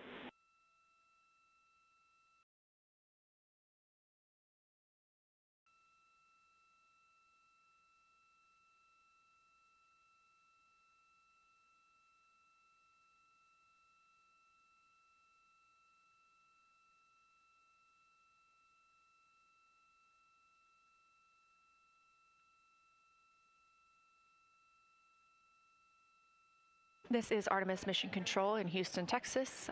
Mission elapsed time, 4 days, 22 hours, 12 minutes into the flight of Orion.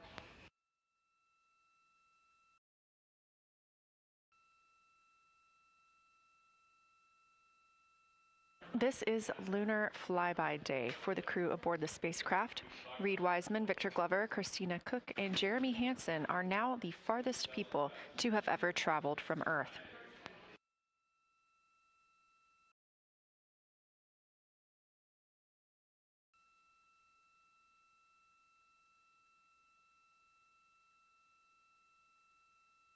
This a live view from inside the spacecraft. They have turned off the lights so they're able to see outside and photograph the moon better with no reflections from inside. And for a very brief moment there. Integrity Science, thanks for those iPhone views. It's helpful to see what you're seeing.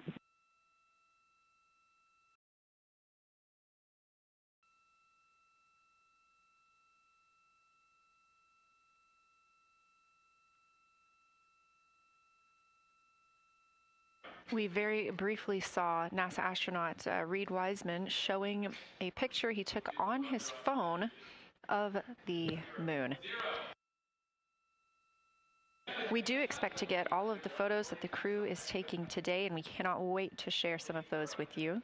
But pretty cool in the meantime, just to see one quick shot from what the crew is seeing. And this view from outside the spacecraft on Orion's solar array wing.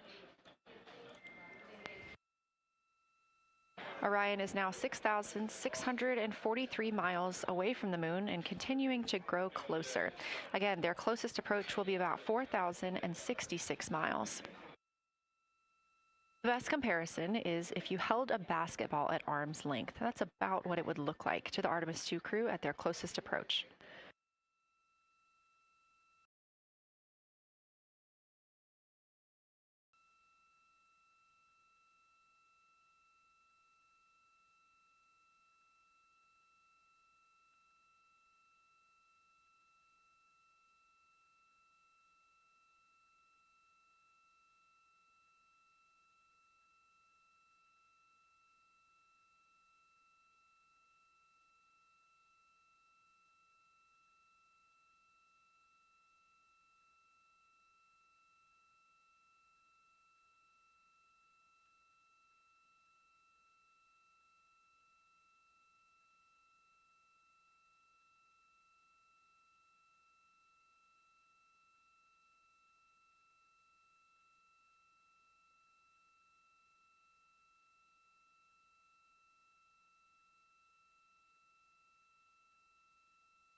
This view showing at the very top a camera coming from Orion, continuing their flyby of the moon.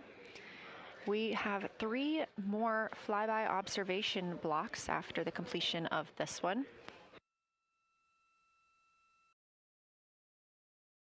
Down on the bottom left of your screen, that's the SIR, the Science Evaluation Room, where team members are continuing to work through all of the targets that the crew is photographing today, and they've helped identify some of the craters and some of the other items that the crew has seen on the moon's surface.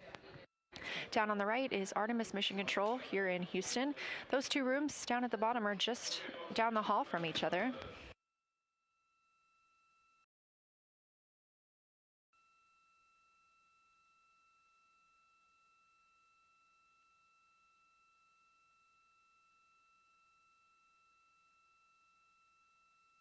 And we are just a few minutes away from the next cabin and window team swap. That means Victor and Christina, who have been at the windows, will fly to the cabin, the background essentially, and be their support crew for Reid and Jeremy. Reid and Jeremy will move back up to the windows.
crew is continuing their discussion portion of the flyby in the lunar targeting package, where it says far side albedo/color. They are looking, the science team is looking to get a good understanding of what the crew can see on the far side at this point, and its brightness as well as any colors. We did hear earlier Canadian Space Agency astronaut Jeremy Hansen reporting that they could even see browns and even greens on the moon. I'm really looking forward to seeing those photos.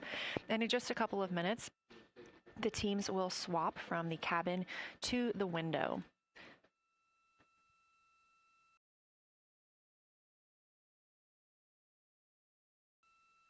Another rundown of just how this flyby is choreographed inside the spacecraft today. So these activities have been timelined, and there are these 5 blocks of time during which the crew is going to be observing the moon from Orion's windows. Now we are just coming up on the end of the second block, and we'll start the third soon. So at any time during those blocks, 2 members are at the windows working in a pair. One is taking photos from window 2 and has a blue shroud over the window to help prevent any reflections from inside the spacecraft. They are also using an 80 to 400 millimeter zoom lens. And the other astronaut on the window team will be in window 3 using their portable computing device to make annotations. Now, again, both of those crew members are making audio recordings of what they are seeing, and we are not hearing that right now. Those are going to be downlinked later to the science team, who will evaluate them and use that data to inform our understanding of the moon. Those 2 crew members at the windows swap roles. Integrity Houston, it is time for another swap between the cabin and the window teams. So we have 15 minutes of handover time, and then we will expect Jeremy and Reid at the windows and Christina and Victor at the cabin. I have no new vehicle updates for you, but I do have a photo location for some photos on Ike's PCD, and I want to let you know that Jeremy's family have arrived in the viewing gallery.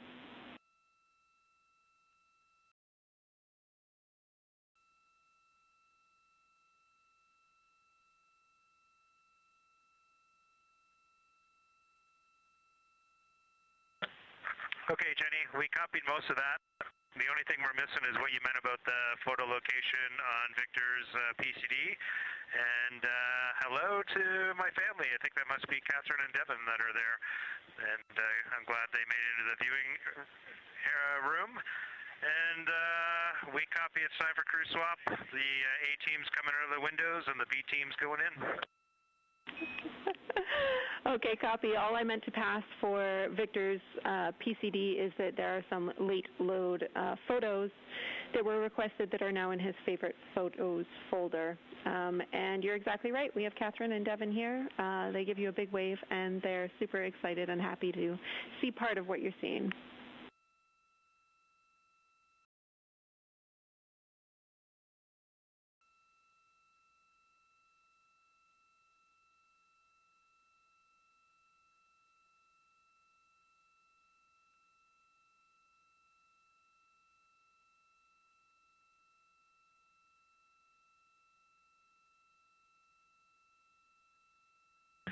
Okay, copy, Jenny. We're not sure what we're looking for in the PCD, but we're going to poke around, and we may be calling you back about that one.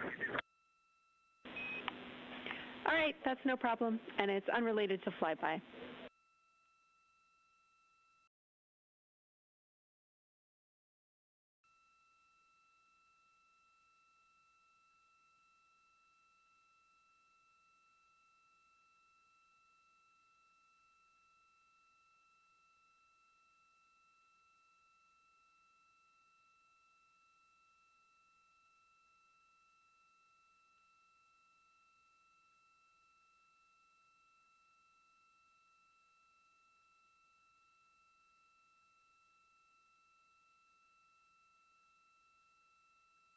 This is Artemis Mission Control here at Johnson Space Center in Houston, Texas. And as you just heard, Capcom, or Capsule Communicator Jenny Gibbons, Canadian Space Agency astronaut and Artemis II crew backup, relaying to the teams in Orion that it is time for a swap from the cabin to the window teams. We're now at the tail end of the second lunar flyby observation block. Again, we have 5 of these today. Most recently, Victor Glover and Christina Koch were at the windows photographing and making annotations, while Reid Wiseman and Jeremy Hansen were in the cabin providing support, whether that is SD card help, but also science sit reps, calling down any situation reports for what they are seeing on the moon or anything about the vehicle status. With that call to make a swap, Reid and Jeremy will be back at the windows, making observations for what they see at the moon and taking photos.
Again, you're watching live coverage of NASA's Artemis II. But something that's really awesome up here is we now have the moon and the Earth in window 3 simultaneously, and the moon is a gibbous, and the Earth is a crescent. And I'm guessing in about 45 minutes we'll have 2 identical crescents as we change our position in the universe. That is pretty darn cool. Thank you.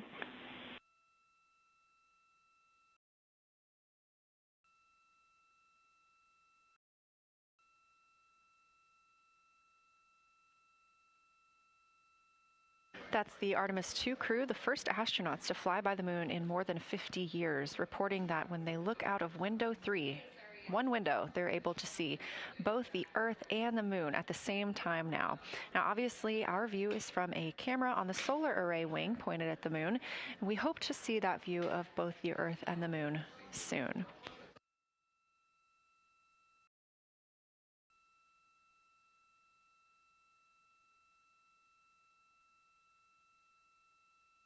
Some upcoming times for what you can expect. In about an hour and 40 minutes, we will have Earth set. And during that time, we will have a view of Earth going behind the moon.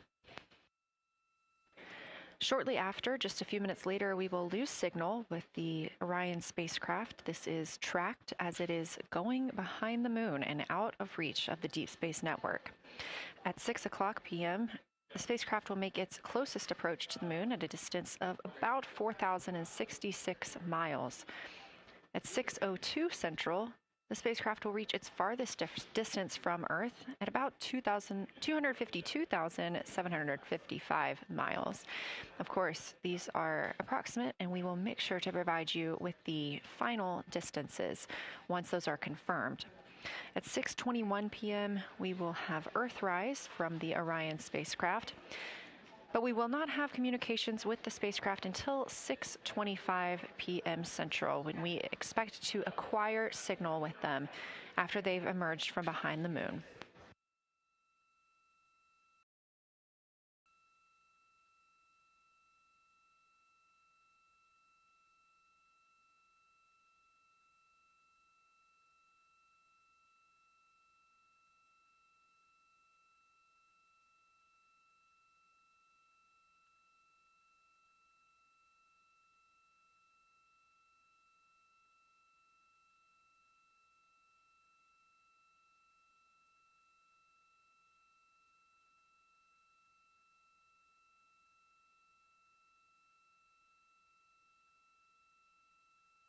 Again, you're watching live coverage of NASA's lunar flyby for the Artemis II mission, first crew to fly beyond the moon in over 50 years. The astronauts inside the spacecraft are switching positions, 2 at the windows and 2 serving in support roles, before they start their third timelined flyby observation for today.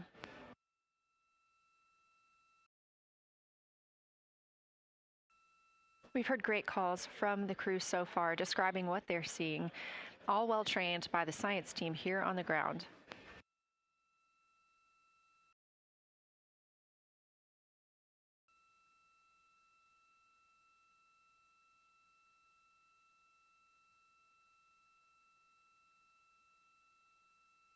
Another major milestone for the crew today will be to experience a solar eclipse from their capsule. No one on Earth will experience this solar eclipse. To the astronauts, this will look a lot like a total solar eclipse on Earth, except the moon will be huge compared to the sun. Whereas if you're standing on Earth and looking at a solar eclipse, the moon and the sun appear to be about the same size in the sky. As the moon begins to cover and then uncover the sun, the astronauts will see a partial solar eclipse, so that's before and after totality, and during that time frame they will have to wear eclipse glasses so they can safely view this phase. They also intend to capture images of the sun's corona during the eclipse.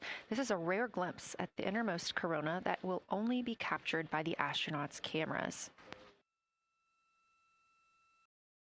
During the eclipse, we also look forward to the crew members describing what they will see, which includes unique light features like the shape and size of the corona and potentially even lunar dust.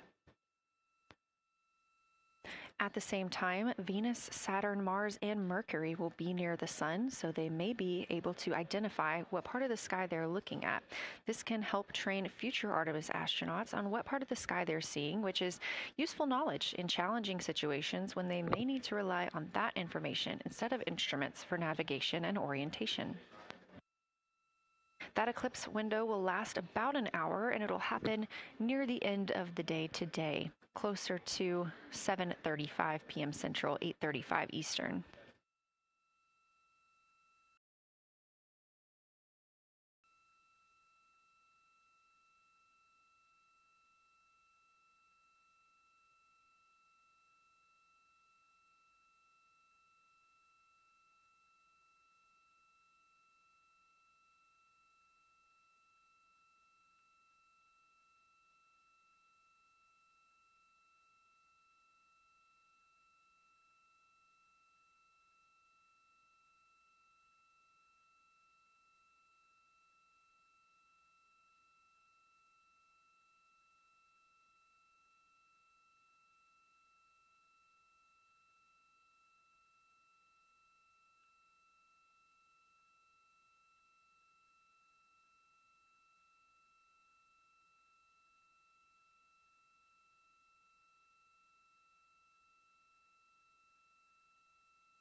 As you can see in this live view from Orion, the spacecraft is maneuvering around the moon, and the views of the moon have changed since we started our broadcast.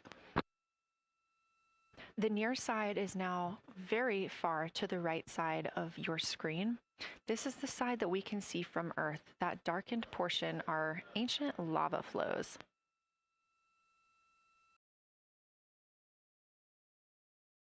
The crater down towards the bottom of the moon is Oriental, and this is a crater that was previously never seen before by human eyes until this mission.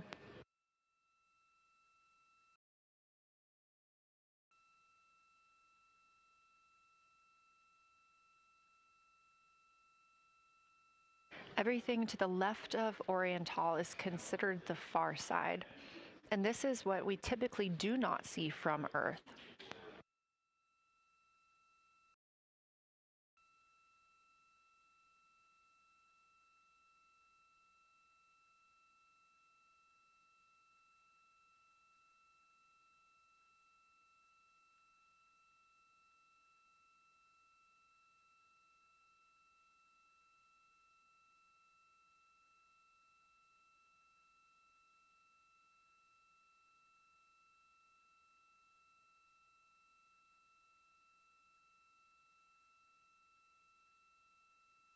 Just a reminder about this view. This is coming from a GoPro camera mounted on the tip of one of Orion's 4 solar arrays. Each solar array has a camera mounted on it, and the bandwidth is limited due to we have a crew on board, and this is our first flight of crew aboard the Orion spacecraft. So having a crew means we have to have an environmental control and life support system. There's a lot of data around, a lot of data to bring down for the crew members to keep us up to date on everything happening aboard the spacecraft. So we have to share our bandwidth when it comes to imagery and data.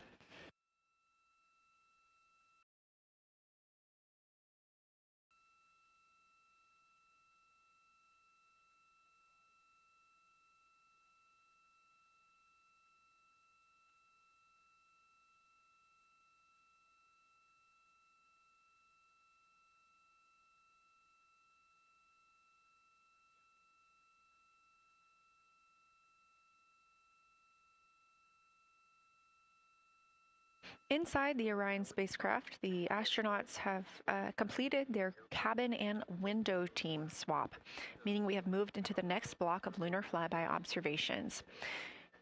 Jeremy Hansen and Reid Wiseman are now back at the windows, taking photos and making annotations. About halfway through this block, they will switch positions at the windows and will be prompted by the ground to do so.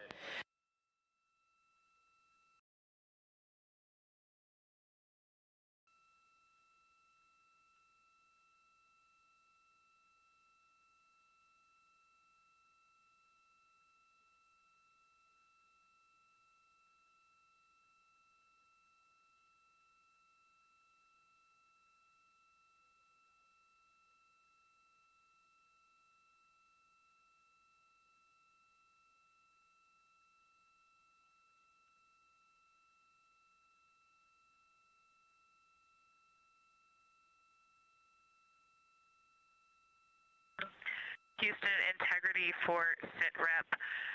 First of all, I'll just talk about the experience that I had during Victor and my observation time. It was an incredible experience. We definitely noted how much more you can see with the zoom lens. Even though we have a great visible eye image, there's just a lot of texture that just pops right out at you when you can zoom in. So almost just using it like a telescope, the camera lens. We really enjoyed our discussion time. That was a great innovation on the lunar targeting plan. We were both able to describe a lot more kind of with flow, I would say, when we were talking to each other. And it was also, we sort of were able to bounce ideas off of each other and come to new conclusions. We had, I think, a very successful talking through of some contacts between different color areas, both in the mare and in the highlands, and we identified some really unique texture areas as well. At one point, towards the end of the images of my time in window 3, I just had an overwhelming sense of being moved by looking at the moon. It lasted just a second or two, and I actually couldn't even make it happen again. But something just drew me in suddenly to the lunar landscape, and it became real. And the truth is, the moon really is its own body in the universe. It's not just a poster in the sky that goes by. It is a real place. And when we have that perspective and we compare it to our home of the Earth, it just reminds us how much we have in common. Everything we need, the Earth provides, and that in and of itself is somewhat of a miracle, and one that you can't truly know until you've had the perspective of the other. I'll switch into some logistics stuff. The Peltors, both their batteries stopped providing the active listening, but we have verified they are still recording, and so we are able to have discussion time and hear outside our recordings by just moving the ear cup off of the ear. Other than that, everything's working well technically, and we've been able to find all our targets, and we're having a really great time. Thanks, Christina. We copy those logistics for the Peltors, and also thanks for bringing us into the cabin with you with that description.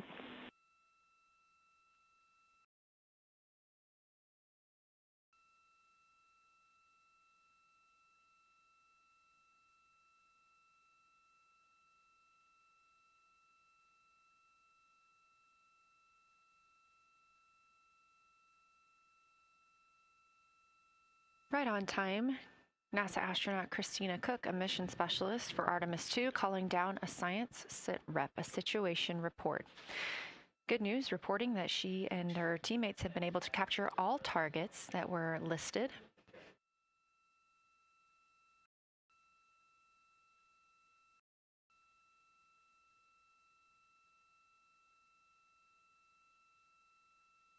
Christina also gave a vibrant description of just how it feels to be there and to see the moon up close and not just something passing in our night sky.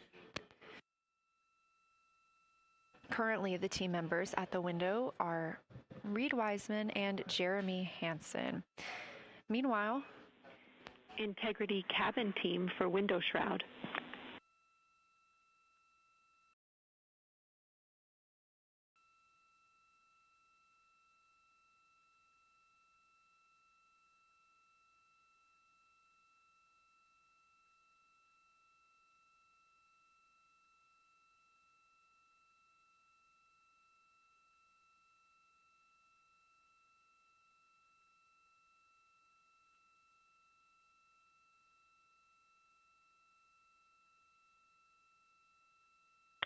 We're listening. Go ahead, Jenny. Hey, Victor, we have a temperature constraint on the windows, and the shroud might be getting us close, so we just want to check on the state of window 4's shroud, whether you believe it's still necessary because maybe things have changed with our viewing, and if so, we would like to request to have the shroud removed.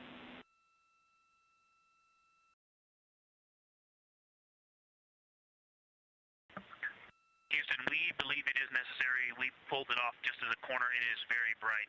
It definitely would affect our night vision and maybe comfort. But is there a time? Can you tell us when we would have to take it off by?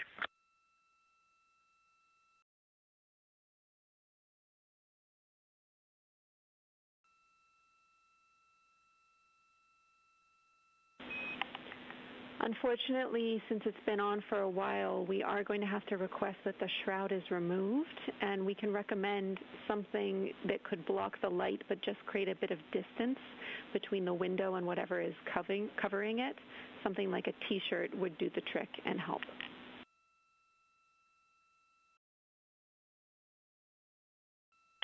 Okay, we're removing the shroud, and we'll make it work. Thanks.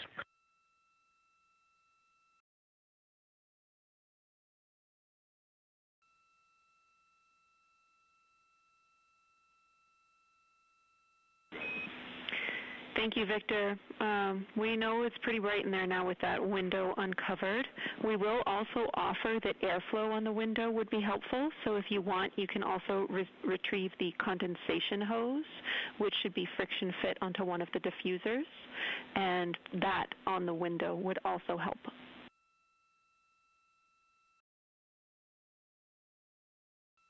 We can easily point a diffuser at the window, so we're going to start with that, and it's pointing at the window now.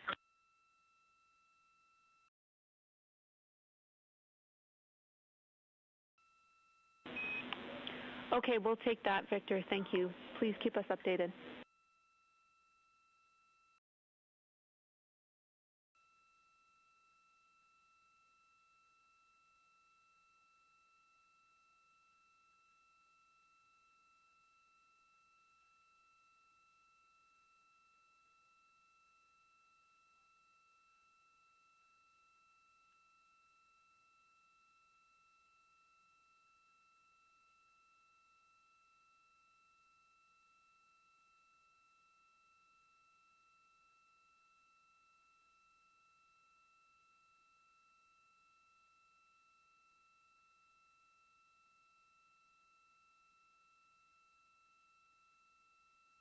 That call from Capcom Jenny Gibbons, CSA astronaut and Artemis II crew backup, to the crew aboard Orion, letting them know that they will need to remove the window shroud they had placed on window 4. They initially placed that shroud there to block out some of the light from the Earth. It was extremely bright coming in the cabin and interfering with some of their viewing opportunities out at the moon.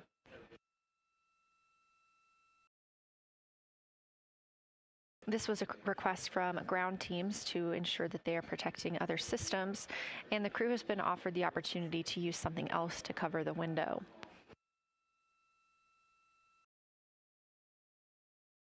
Meanwhile, Reid Wiseman and Jeremy Hansen continue with their lunar flyby observations. They have just looked at Glushko crater. That's about when we heard that call down from Christina Koch with that description of everything she had been seeing during her her observation period and what she was seeing at that time. The science team asked this crew to take centered images of the entire crater and their ray system in one frame. They're also interested in knowing the brightness, texture, and extent of Glushko's rays and how they differ in the mare, or that sea area, versus the highlands. Glushko is considered a young lunar crater, and these observations can help understand material properties of those craters.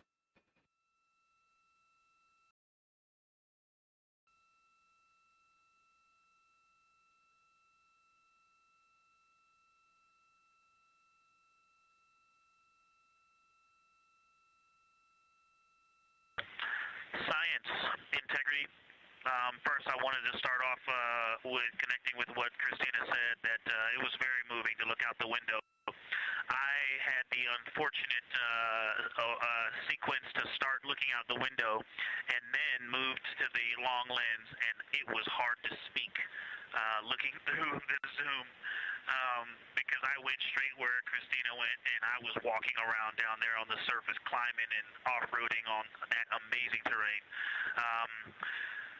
I also want to underscore something that she said.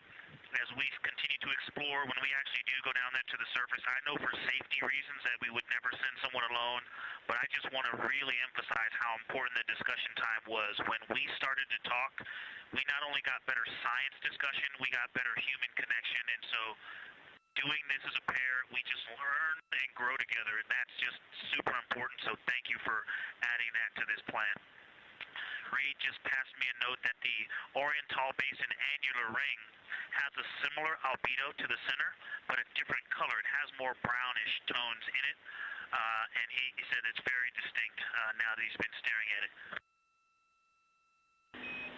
Victor, thank you. You got a cheer from science there, and we all just went on that moonwalk with you, so highlighting how important it is to talk about these things. I also want to let you know that we have Deanna Glover with us in the viewing gallery. She's all smiles.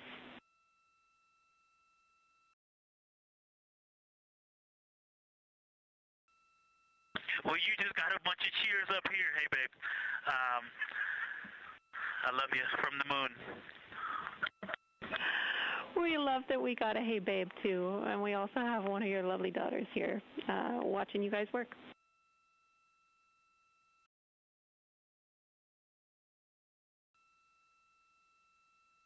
Thank you guys for doing that and for supporting them through this. And to all of you, Genesis, Maya, Joya, and Corinne, I love you. And Deanna, I love you. I'm glad you get to be there.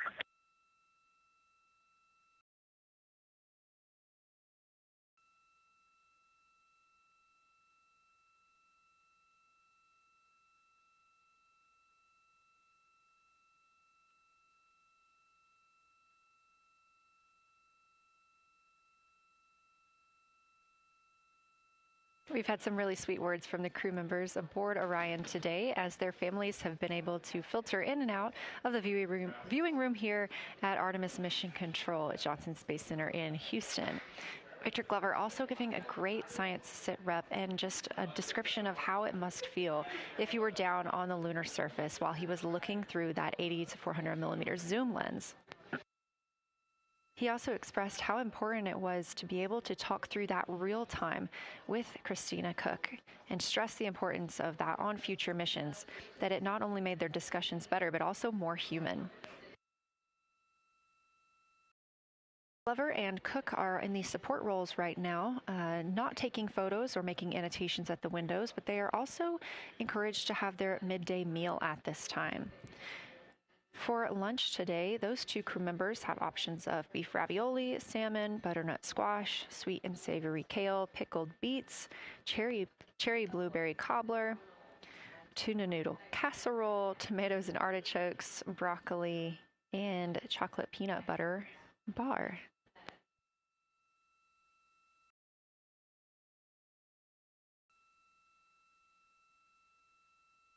Once Glover and Koch return to the window portion of their flyby today, Reid Wiseman and Jeremy Hansen will get into their midday meal.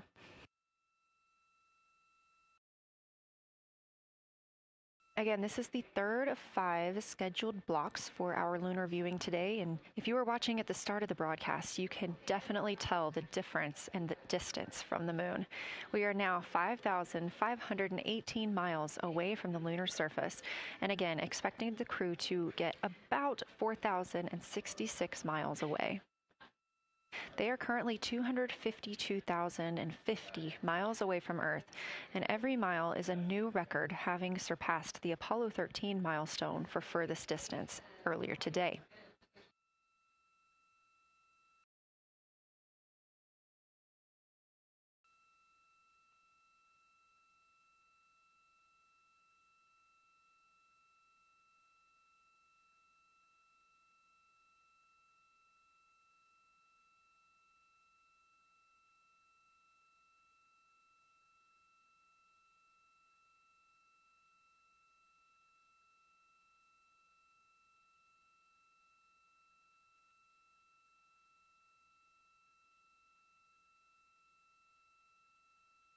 If you look down to the bottom right of the moon in that darker looking area, that is Orion Basin. We have continued to lose views of the near side. It is just barely visible over towards the bottom right side of your screen. And then you'll also hear later about that terminator. That's the line between light and darkness while on the moon. It is really exposing some of those craters at this time.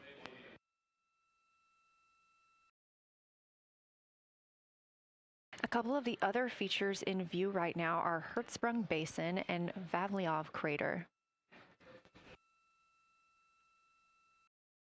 Hertzsprung Basin is nearer to the center of the moon, closer to that terminator line right now, and Vavilov Crater is just on the outskirts of it, closer again to the terminator.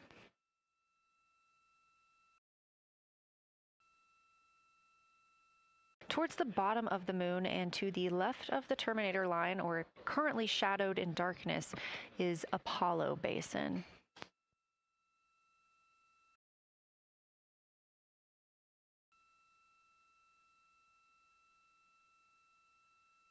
Science from integrity. Let me find out how far we are from the moon right now. But our view is about a third of the moon is in eclipse. That beautiful terminator is out there calling to me. We're 4,691 miles from the moon. And what looked like in the terminator, about a third of the way up from the southernmost part of the terminator, looked like a dinosaur print if one was running to the northwest. Now is clearly a crater with a bunch of craters around it.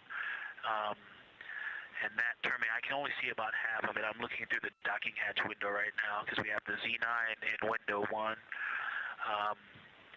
But that terminator has moved. I guess I've been using Vavilov the whole time, so it's gone 2 more Vavilov craters to the west, and so a few more features are starting to peek out into the sunlight there with that low sun angle, and so you still have ridges and valleys showing up very clearly, a very jagged terminator, and a few islands of light out there with some high elevation shining in the sunlight in that darkness. And on the eastern side of the moon, let's see, Grimaldi appears to be one of the farthest east features, and that is maybe 5 degrees from being right on the limb and going off over the horizon. It is interesting, just looking at Oriental, that my first impression of it is all of the dark areas appear lighter, which I think makes sense because it is now facing, well, it's still relatively the same to the sun, but my angle to it is different. So I'm looking at it from a little more, even further to the side as we pass it. But all the darker features appear to be just a little bit lighter from this vantage point. The darker ring structure in the outer and inner ring and the interior, as well as the annular ring portion, everything seems to be just a smidge lighter at this point. Thanks for that description, Ike. Any additional words you can provide on Oriental would be wonderful, as that is such a high priority target for us. And while I have you, as we get closer to target 15, which is the Terminator target, if you can find Zeeman Crater again that you were looking at earlier, everything to your left of Zeeman would be getting into the South Pole Aiken area to help you orient yourself.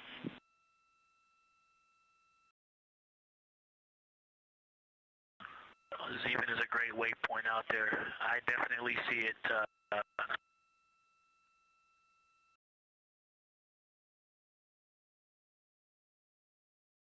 Yeah, Zeeman is very easy to find, and that is awesome. Thank you for pointing that out. Feel free to do that as often as you think of things.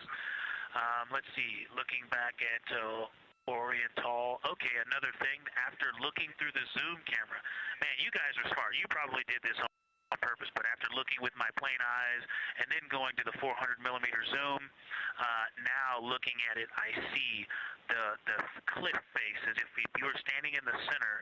That inner and outer ring have definitely some real terrain to them, and now I can see that as terrain. Now that I look at it even with my naked eye, I can tell that there's a lot of elevation and that, like I said, a cliff face on that eastern edge where all the darker deposits are. And it's just the scale now. Looking at it from far away, before it seemed like flat with color painted on it, but now that I look at it, I can definitely see that there is, different depositional characteristics, and so the darker is some other material, but there's also some shadowing going on because of the cliff face that is a part of that crater wall. Great description, Victor. Thanks, and really interesting to hear now the distinction between shadow and color. Before I let you go back to other observations, you mentioned that Reid saw a browner hue to the annular ring than the rest of Oriental. Are you seeing that from your vantage point?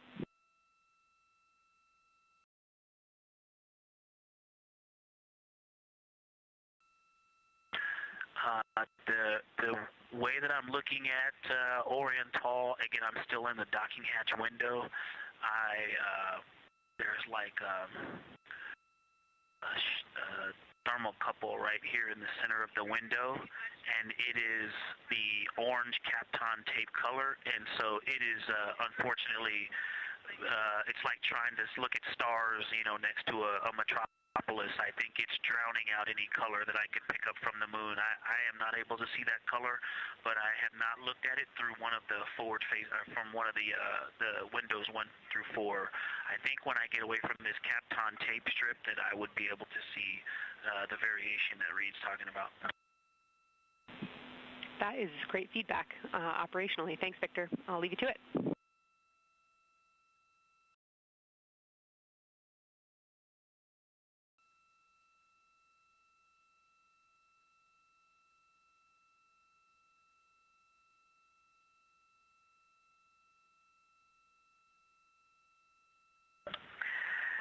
Science Integrity with a question from the window team. Integrity, this is Science, here with you.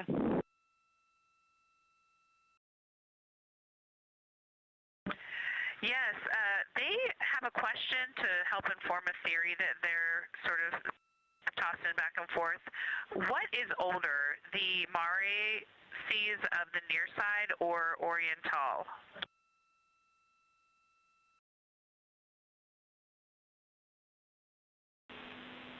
Stand by, Integrity. We're going to get you a little geologic history here.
Integrity Science back with you for some lunar volcanism when you're ready.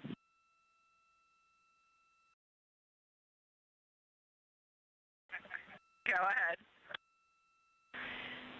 You're making our day down here getting to talk about lunar volcanoes. Oriental, as far as Mare go, is younger than almost all of the Mare on the near side. The exception are features like Aristarchus, which really pop out to you guys and really pop out to us here on Earth. That is younger, but other than that, Oriental is pretty young as far as Mare go.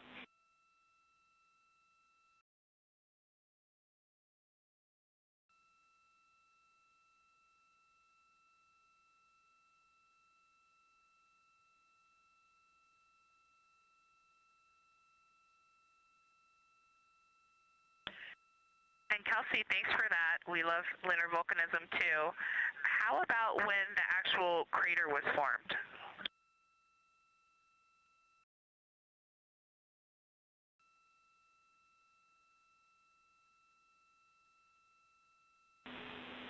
Yeah, we're going to get you an age for Oriental, and while we're getting that, Christina, can you, maybe you've heard the window team talk about the sort of contacts around Oriental, but because that material is so much younger, if anything pops out to you about physical relationship between that and surrounding terrain, we'd love to hear it.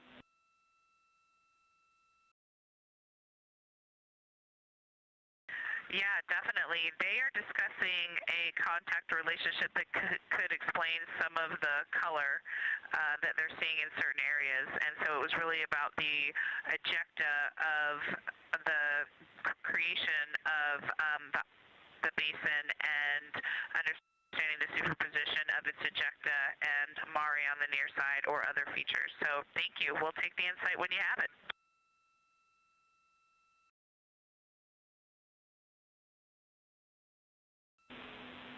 Thank you, Integrity. And I know Jenny wants to get to you with some topics, so I'll leave you with Oriental is 3.8 billion years old.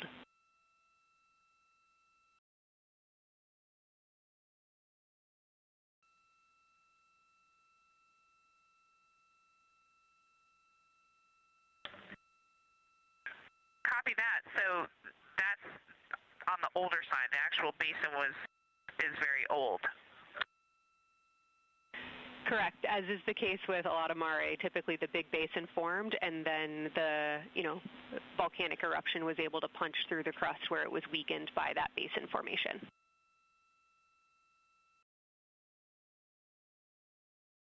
Perfect. Tracking. Thank you.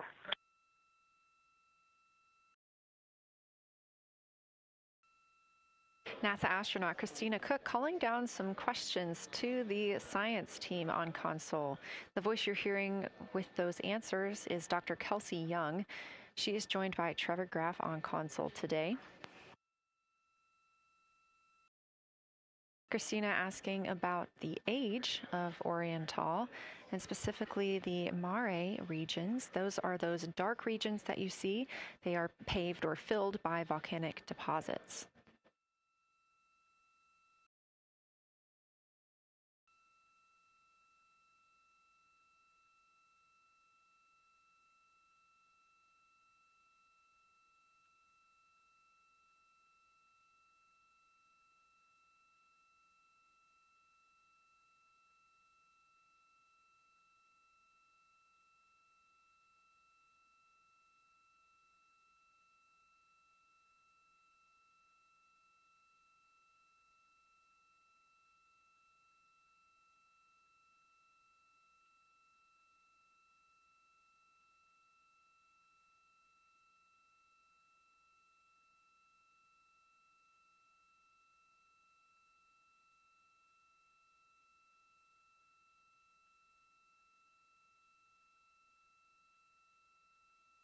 Better answer.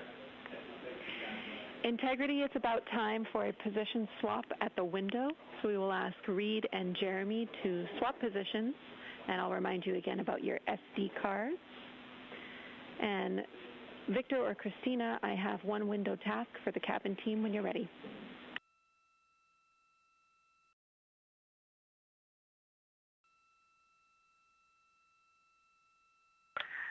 They are swapping, and I'm ready. All right, Tina, we found a way that we can reinstall the shroud on the window. We understand it's pretty darn bright compared to everything that you're looking at. So in order to reinstall it, we will ask that you retrieve the condensation hose and you install it on a friction fit on the cabin air outlet port. That's right by one of your diffusers. You're going to point that little condensation hose such that the air is flowing over the window pane. Let me know when you're ready for the stowage location.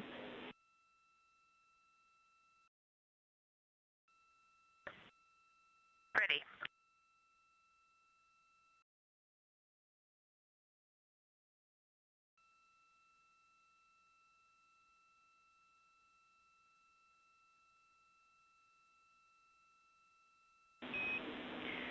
Christina, the hose is in locker A1. The crew has gotten a go to reinstall that window shroud they were using to block some of the earth shine. Copy. This view coming from inside the Orion spacecraft as the crew members are swapping windows, specifically Reid Wiseman and Jeremy Hansen.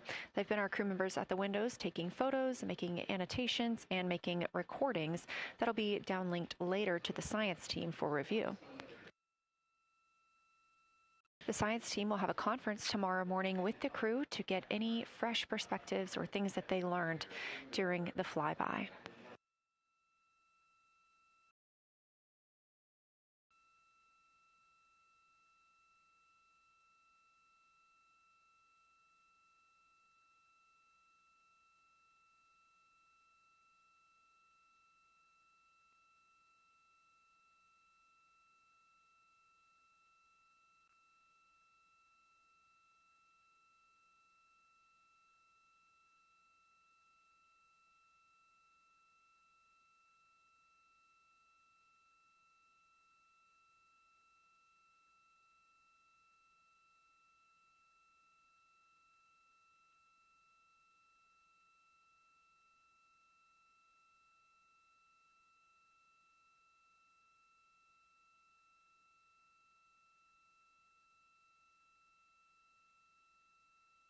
Again, we are now in the third of 5 observation blocks for the crew scheduled for today.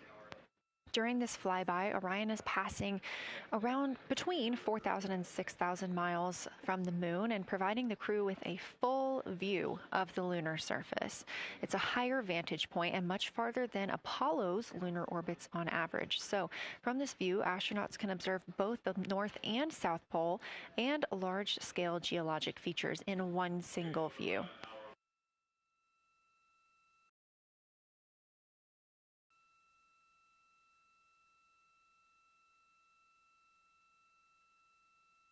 We are now just under an hour until Orion passes behind the moon, and we lose communication with the crew. They will be out of reach with any of our deep space network antennas. That loss of signal will last about 40 minutes, and we expect to regain communications with them once they fly behind the other side of the moon. While they are behind the moon, they will also reach their max Earth altitude as well as their closest approach to the lunar surface.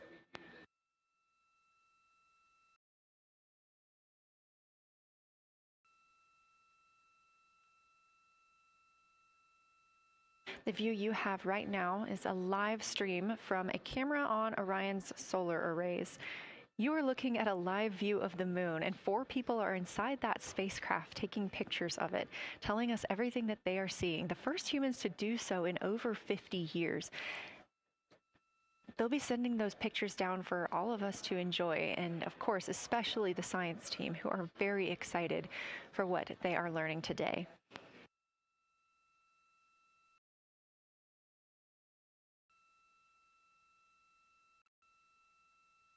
It appears the Artemis II spacecraft, Orion, is now under 5,000 miles away from the moon.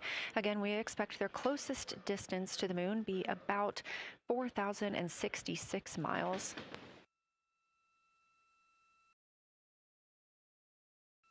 That is an estimate at this point, and we will make sure to share that closest approach distance once we receive it.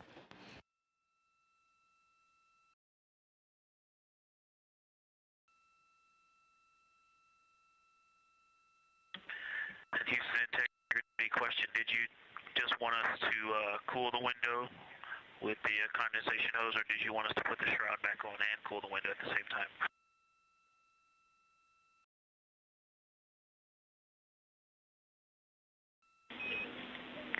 Victor, we definitely want you to cool down the window with the condensation hose. It's crew preference whether you put the shroud back on. The hose will allow you to do that if it helps with your lunar flyby.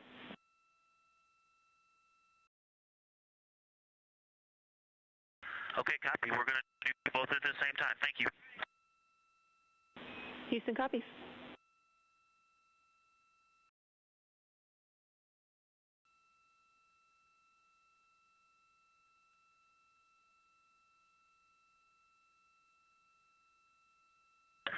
Houston, thank you for that suggestion. The cabin is darkened again, and that makes a big difference for the imagery. And for science, we are now seeing a half moon.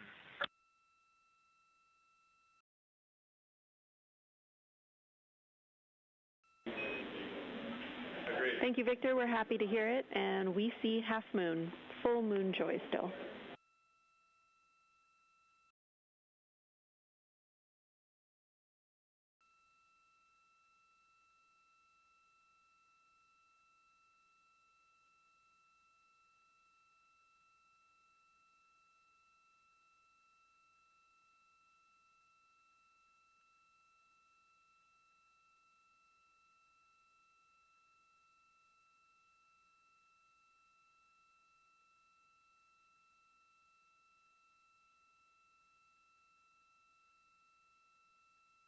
Crew reporting from Orion that they are seeing half the moon, which is about what it looks like here from this view from the spacecraft. However, what has become a little bit of a catchphrase for this mission, everyone is reporting full moon joy.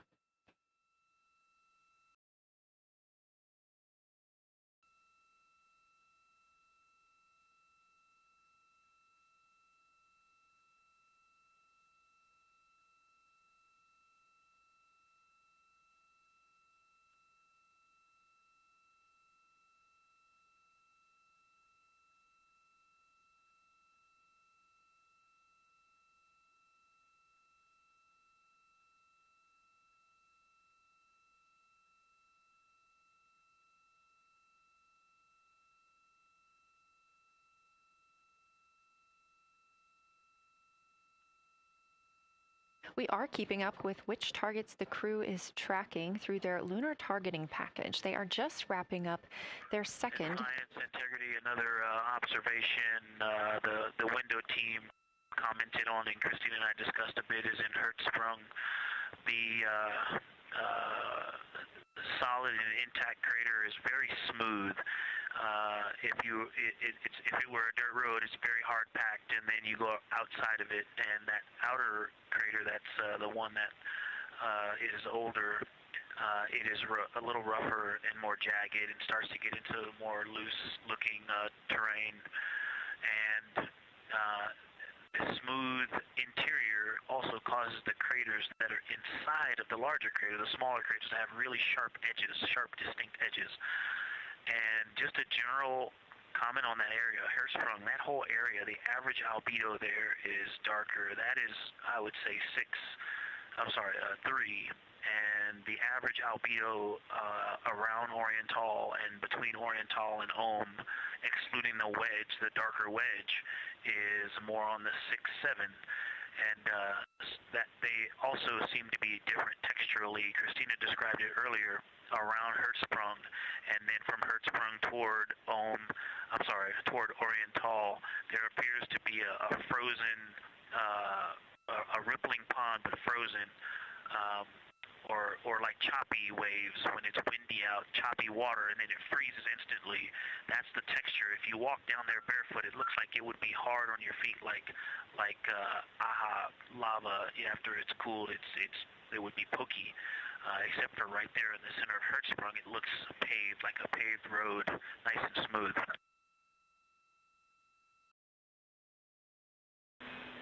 Victor, that's a wonderful description. Going from a paved road to lava reminds us of the Icelandic highlands. Thanks for that.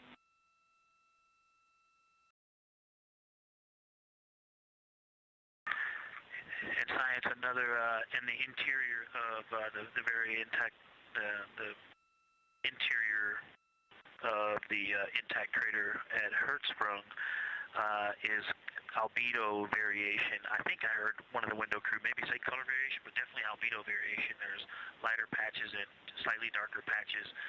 It's not swirling, it's just patchy. It just has spots that are lighter, and I would say a predominantly darker average area. Great descriptions, Victor. Thanks. Not swirly, just patchy is really helpful for us.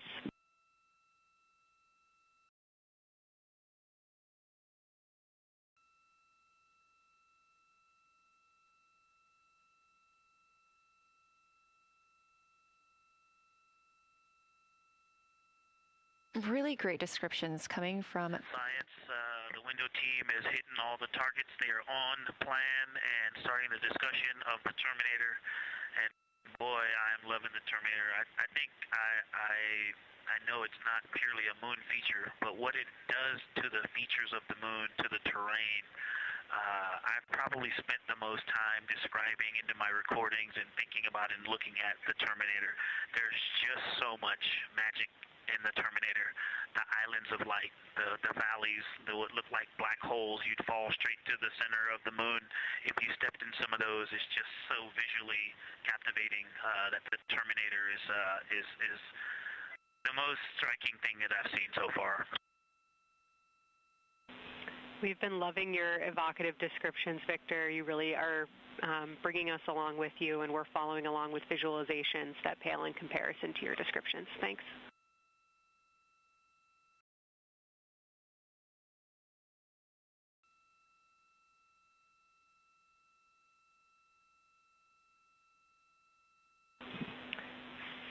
Integrity Science, one more question on a status of what the window team chose to observe for crew choice.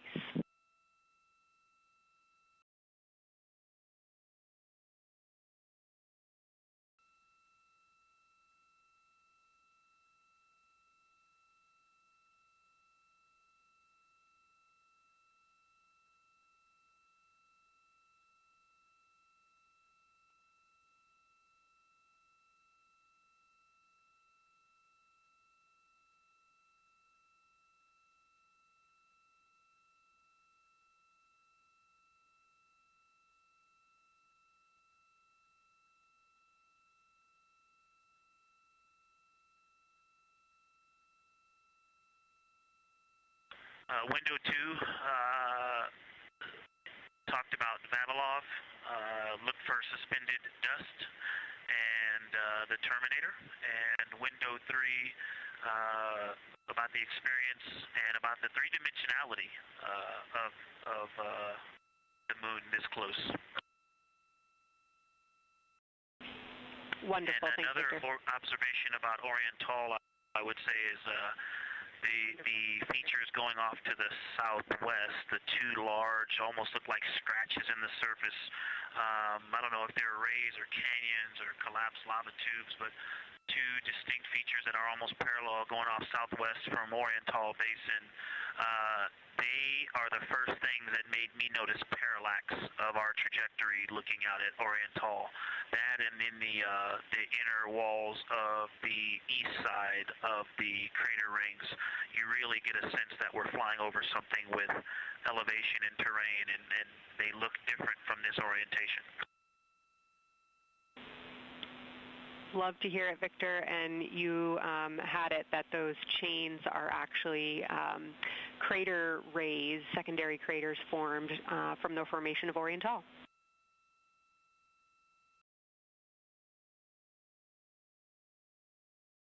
Yeah, speaking of crater rays, the crater rays that are going off to the northwest,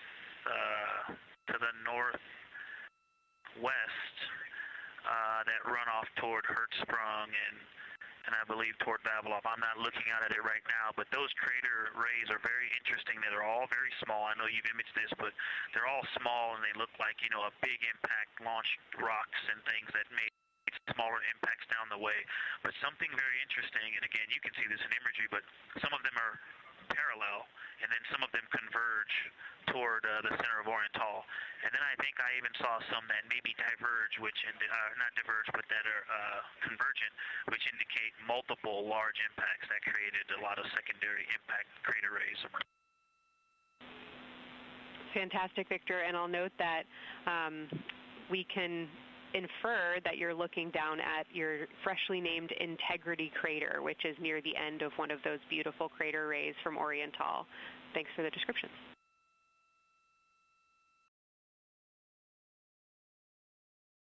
Yeah, you're welcome. And Integrity is easily identifiable with the naked eye from this point.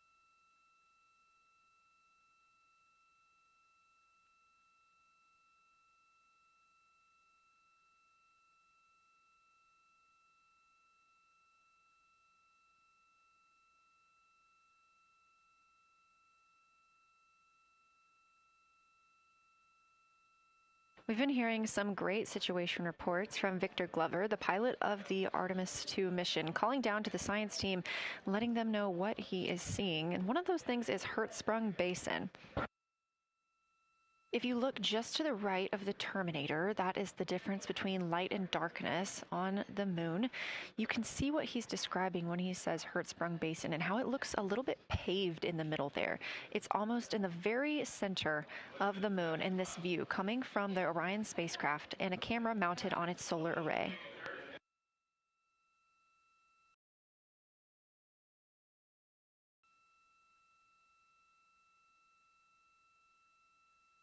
We are now 4 days, 23 hours, and 23 minutes into the flight of Artemis II, and we are standing by for their lunar loss of signal in about 43 minutes. Again, the spacecraft will fly behind the moon, and during that time, we won't have communication with them.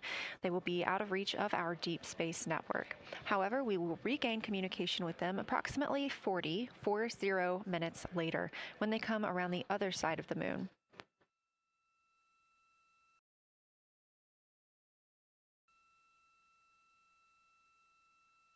The crew aboard the spacecraft are currently discussing the Terminator, that difference between day and night. The science team is interested in learning about the topography and the color of the lunar surface, and it's already been very interesting to hear that they have seen colors like greens and browns while looking at the moon. Some of the questions that they are hoping the crew will discuss are: how do the quantities and sizes of craters and mountains vary along the terminator? And they are looking for the crew to describe the topography of features along or near the terminator. They're also looking for more information on any color or tone variations, and they're hoping that the crew will take images to illustrate their findings. Glover reported earlier that the crew has missed none of their targets when they are photographing at the window. We aren't hearing the conversations that the crew is having right now, but these are being recorded to their personal computer devices, PCDs, and those will be sent down to the science team. The science team will have a conference with the crew tomorrow morning to discuss their findings and experience when looking at the moon today.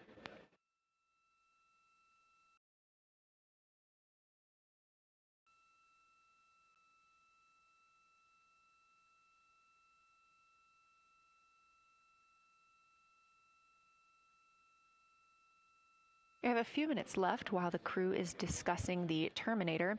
And if you're just joining us, you're looking at a live view of the moon, our moon, from the Orion spacecraft and a camera on its solar array. Inside that spacecraft, 4 astronauts, Reid Wiseman, Victor Glover, Christina Koch, and Jeremy Hansen, the first 4 people to fly around the moon in over 50 years.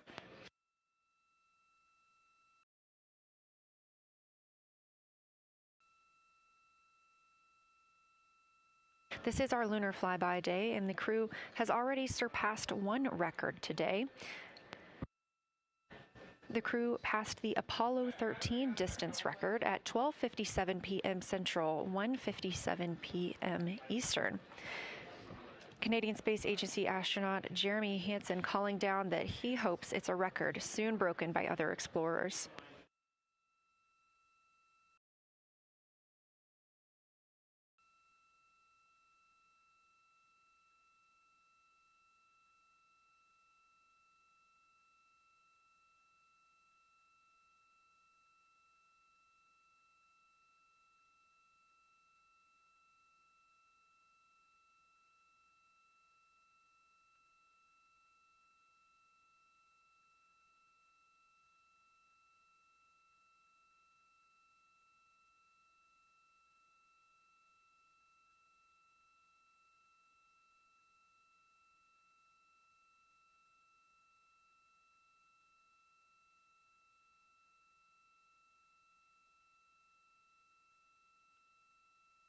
We are live in Artemis Mission Control in Houston, Texas, monitoring the flight of Artemis II. All of the flight controllers here, each monitoring a different system aboard the Orion spacecraft. Integrity Houston, we are ready for our cabin and window teams to swap again. We have a 15-minute handover time here, and I have a couple of items I want to read up to you. They'll require you to write something down on your knee boards, so let me know when you're ready.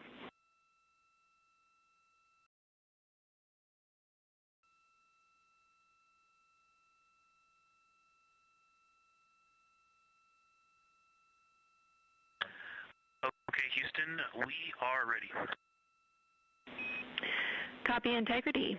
First of all, once you start this next shift here, during this lunar observation shift, we will begin our lunar LOS, so you can expect a call from me a few minutes prior reminding you.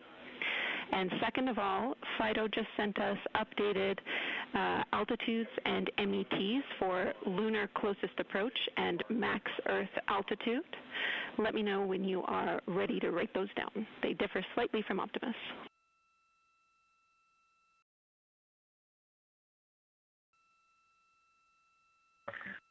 Thanks, Jenny. We are ready to copy. Lunar closest approach will be at MET 5 days, 0 hours, 25 minutes, 34 seconds. And the altitude will be 4,067 statute miles. Maximum Earth altitude will be at MET 5 days, 0 hours, 27 minutes, 39 seconds, with an altitude of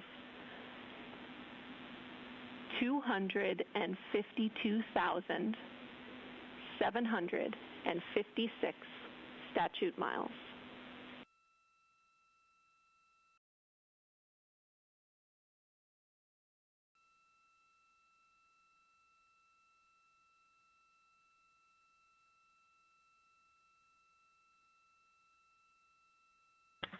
The crew really wants to ask for that in kilometers and in parsecs, but thank you for those. That is great. Thanks for that update. I'll send Fido to work, and I appreciate the metric. Other than that, I have no new vehicle statuses to pass to you. Enjoy your handover time, and we're looking forward to picking back up with you shortly.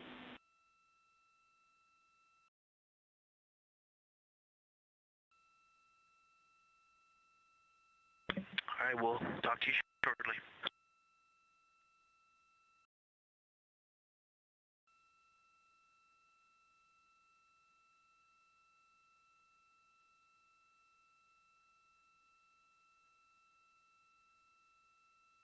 Those words called from Capcom Jenny Gibbons, CSA astronaut and Artemis II backup crew member, to the crew working aboard the Orion spacecraft.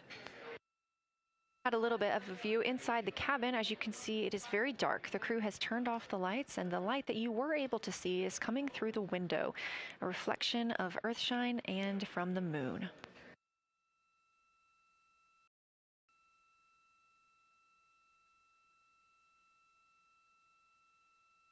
The crew is moving into their next observation block, meaning they are taking time to switch cabin and window teams. We've had Reid Wiseman and Jeremy Hansen at the windows taking pictures and making annotations and recording some audio files that will be downlinked later to the science team. Meanwhile, Victor Glover and Christina Koch were in the background serving as support. They were also timelined to enjoy a little bit of their midday meal. Now that we are swapping positions, the support team becomes Reid Wiseman and Jeremy Hansen. They will be in the background helping with SD card swaps, as well as providing those situational reports to the science team. Victor Glover and Christina Koch will be the astronauts at the window, photographing and speaking into those PCDs, portable computing devices, about what they're seeing on the moon. As you heard Capcom Jenny Gibbons call to the crew, this block is also when we will lose communications with the crew. That LOS, or loss of signal, scheduled to be less than 35 minutes from now. We anticipate to be out of signal with them for about 40 minutes, and will regain that communication once they've flown around the other side of the moon.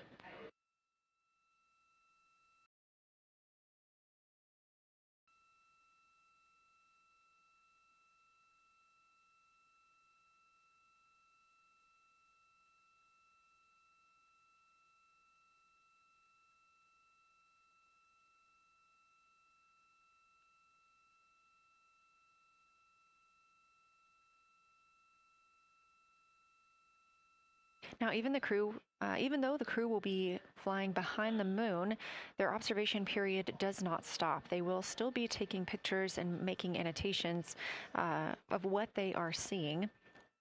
They'll be looking for the limb of the moon, Earth set, and then Vavilov crater, which we have previously seen. They'll swap positions at the window before moving into a crew choice option. They will get to pick things that are interesting to them on the surface, take pictures, and explain why they find them that way. They'll also be looking for any impact flashes. These are short-lived flashes on the lunar surface caused by impact bombardment.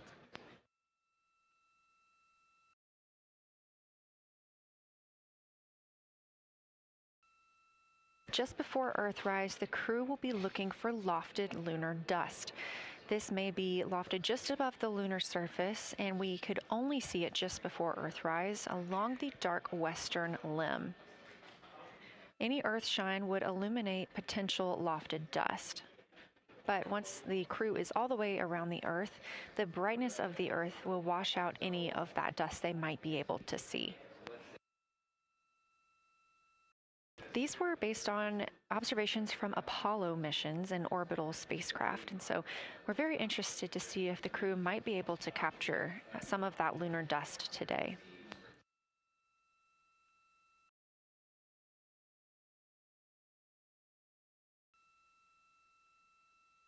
Following that lofted lunar dust target, the next will be Earthrise. We will regain communications with the crew shortly after Earthrise.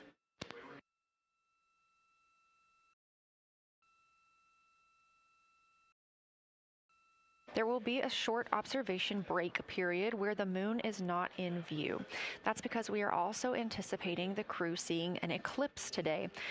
The moon won't be in view because the team here in Mission Control Houston will need to change the attitude of the spacecraft and ensure that its solar arrays are gathering light from the sun heading into that eclipse period. So we will have communication with the crew, we just won't be able to see the moon. However, we will have views during that eclipse time frame. During that time, the science team is looking to know it will only be illuminated by Earthshine at that point. So they want to know what the whole moon looks like overall, but they also want the crew to look into deep space and potentially see if they can spot any planets.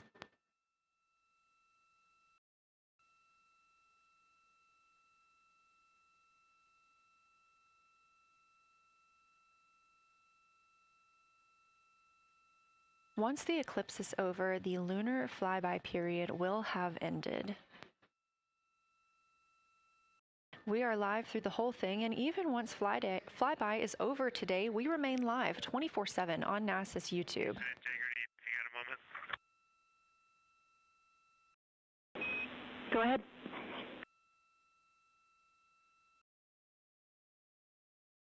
I don't know if Catherine and Devin are still there, but if they are, just wanted to just let them know how much fun we're having out here. It's extraordinary to be on the far side of the moon right now and just see it hanging out there and looking back at the Earth. And Ashley and Kaylin, I know you're back in Canada, but if you happen to be watching too, just wanted to say hi to all you guys. Love you guys, and we'll be heading back your way shortly. Thanks, Jeremy. I hear they are watching, and your family is still here. So thanks for passing that along.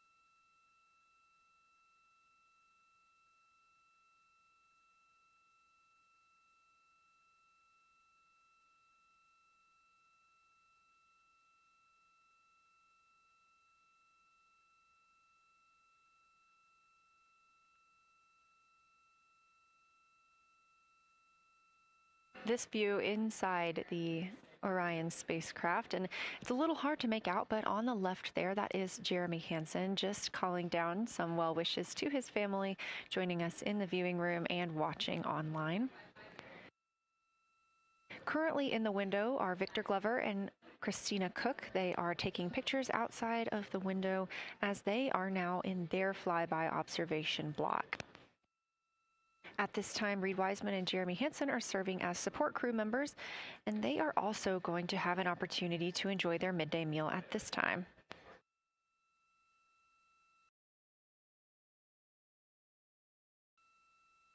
On the lunch menu today for Reid Wiseman and Jeremy Hansen, we have vegetarian chili, salmon croquettes, chicken with peanut sauce, sweet and savory kale, pickled beets, chocolate pudding, barbecued beef brisket, spaghetti and meat sauce, Italian vegetables, butternut squash, candy-coated chocolates, and maybe even a little bit of coffee.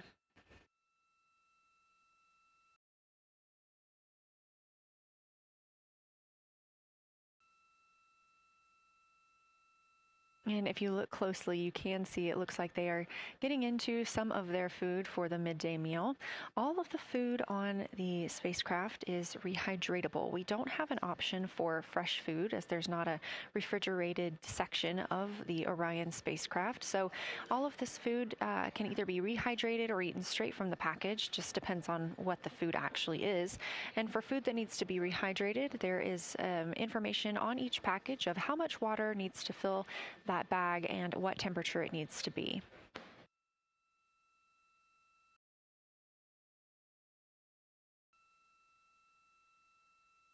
We are now 4 days, 23 hours, and 39 minutes, 40 minutes actually, into the flight of Artemis II, the spacecraft now under 4,500 miles from the moon.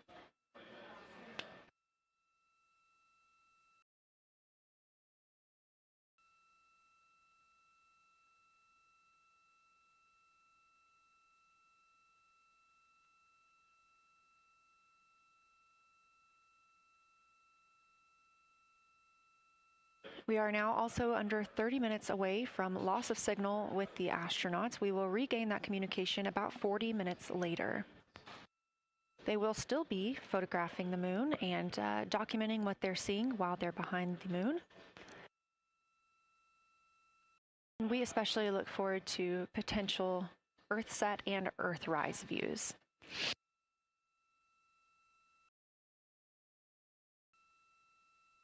As you can see on the left side of your screen, we are streaming this solar array camera view throughout the flyby. And the science team also plans to capture an occasional still photo with the solar array intermittently, perhaps one every 8 to 10 minutes. Still photos represent the highest resolution imagery from those GoPro cameras.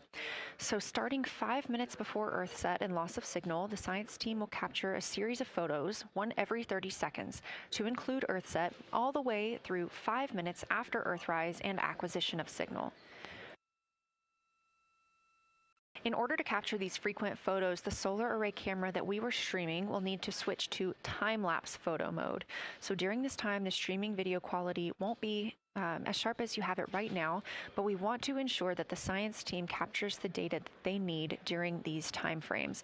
And we really look forward to seeing those higher resolution images once they're available. But with the view you are seeing right now, we are sharing bandwidth on the Orion spacecraft with every system that is keeping the spacecraft powered and the crew alive, especially the environmental control and life support system. As this is the first flight with crew, this is also the first flight of a life support system, keeping the crew healthy and safe on the way to the moon and the way home.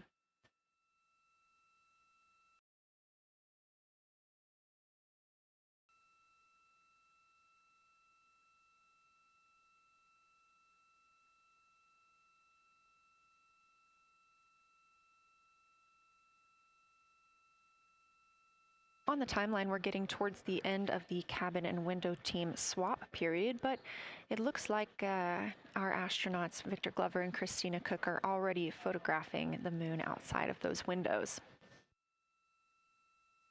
The next target is Ohm Crater, and this is something that they have photographed previously during the flyby. This is a small, complex crater with a prominent ray system, and as referenced earlier, it's the size of the Eye of the Sahara. That Eye of the Sahara is a feature in Mauritania. Seeing this crater more than once throughout the flyby allows the crew to photograph it at different lighting conditions.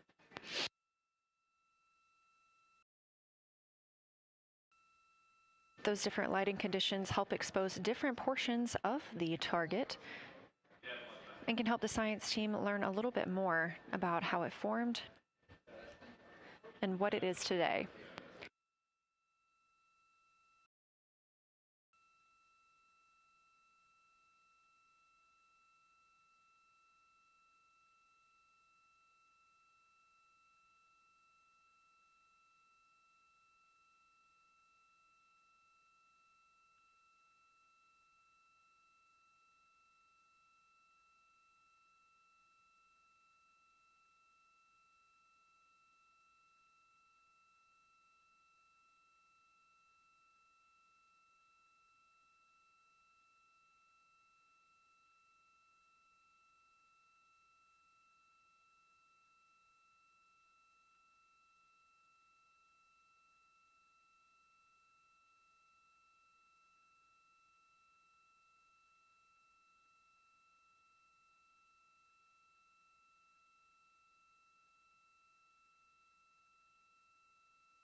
Again, this view inside the spacecraft as the crew continues photographing the moon outside their windows.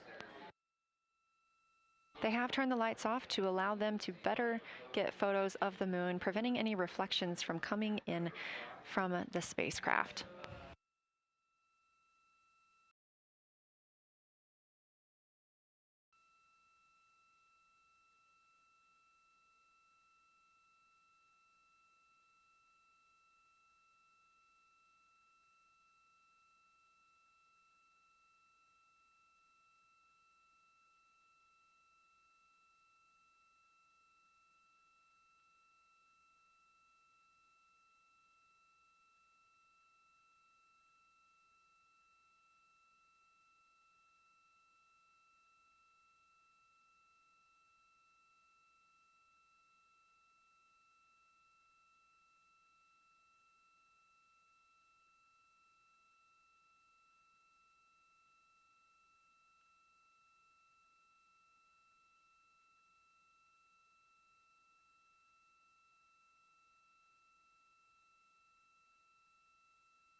We expect the crew to be targeting Ohm crater for another 6 minutes or so before they move into a discussion of the limb.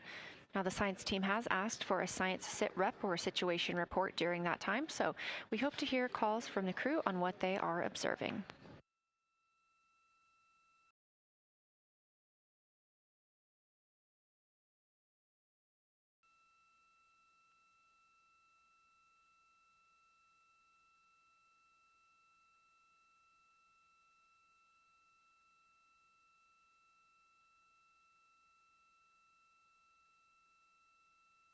If you've been following along, at the start of the day, we did have much more of the moon visible. And even just an hour or so ago, we could see about half of the moon. We are now continuing to see more of the far side and that darkness where the moon is not reflecting light from the sun.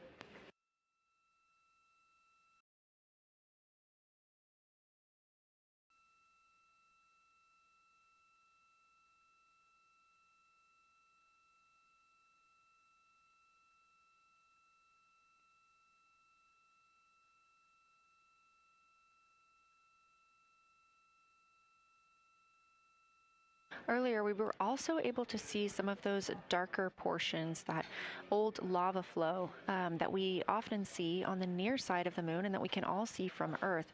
That has mostly gone away. We are now just seeing very little of Oriental. That's down to the bottom right of the moon. You can see just a small dark portion near the limb.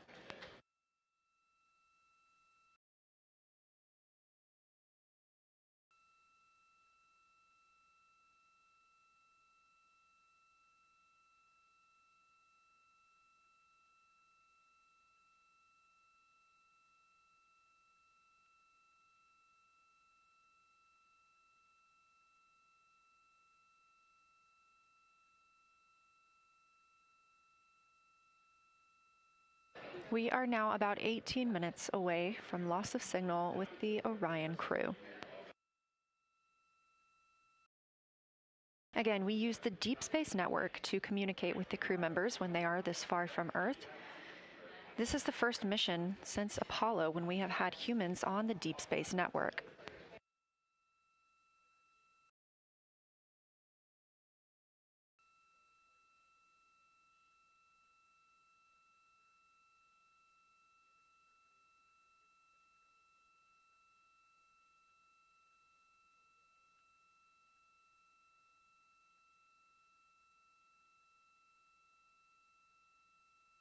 As you recently heard Capcom Jenny Gibbons call to the crew, We expect their closest approach to the moon to be at MET, or mission elapsed time, of 5 days, 25 minutes, and 34 seconds. At that time, their altitude would be 4,067 statute miles above the Earth's surface.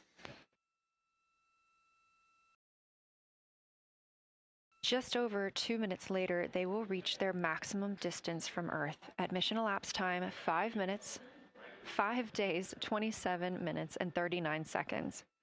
The altitude at that time would be 252,756 statute miles. These are our latest numbers, and we'll make sure to verify and confirm those once those milestones have been achieved.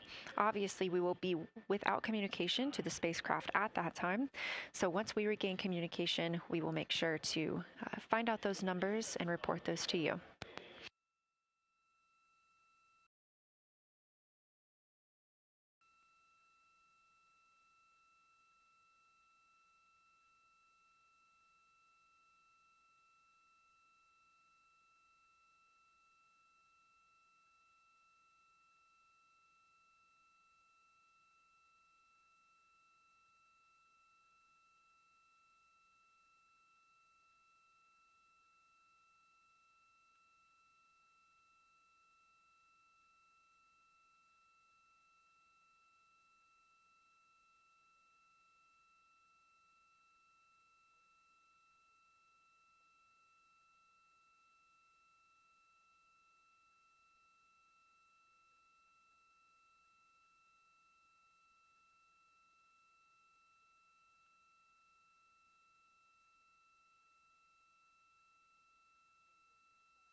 Checking in on the lunar targeting package, the crew is now in their discussion of the limb, seeing the limb of the moon, that illuminated part.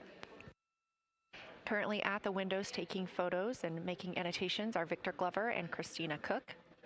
We are expecting loss of signal in about 13 minutes. We will regain that signal with the crew about 40 minutes later.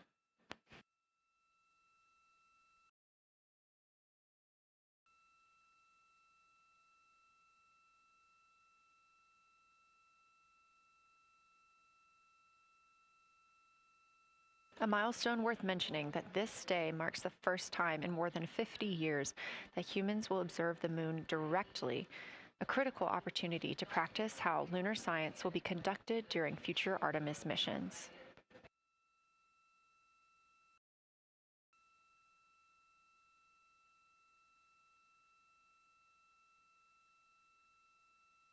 I've continued to reference the lunar targeting package throughout this broadcast, which is the primary tool guiding the crew observations, and that consists of two key components. The first of those is the Lunar Geography Review, which helped the astronauts study major lunar features in advance. That also helped them learn to orient themselves during the flyby. The Lunar Targeting Plan provides a detailed timeline of observation targets, background science context, and specific instructions for the picture the crew should take, and verbal descriptions of what will be helpful to the science team reviewing those pictures later. That's what we've been tracking real time and what the crew is using right now to keep up with their next milestones.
Integrity Houston, 10 minutes till the LOS. We'll take a snappy sit rep from the cabin if you have one.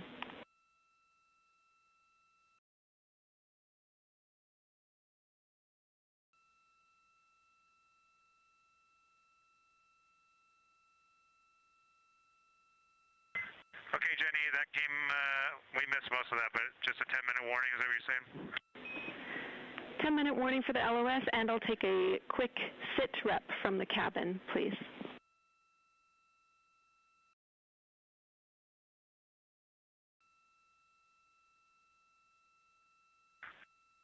All right, cabin is still full of excitement. We've got Christina in window 2, Ike in Victor in window 3. Reid's actually been trying to get some images out of the docking tunnel. We can see the Earth and the Moon and part of the Moon out of the docking tunnel, which is pretty good. And I'm just grabbing some footage right now with our interior cameras.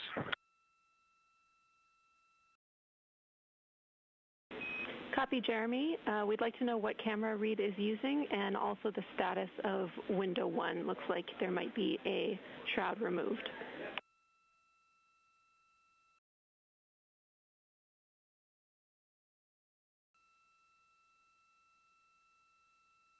Okay. Reid was using the Z9, and the T-shirt shroud is still on window 1, but we took the camera out of it, so maybe that's what you're noticing. But when I looked in there, I saw a lot of sunlight reflecting around. Copy. That makes a lot of sense to us, Jeremy.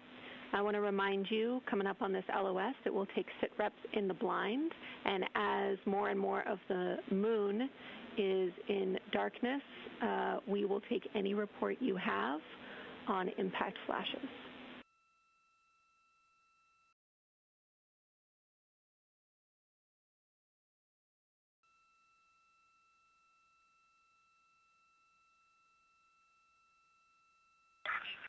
All right, Jenny, you have to say again your last. There's a lot of conversation here, and I was on the other side of the cabin, so I missed all of it. Look out for impact flashes, and we'll take sit reps in the blind.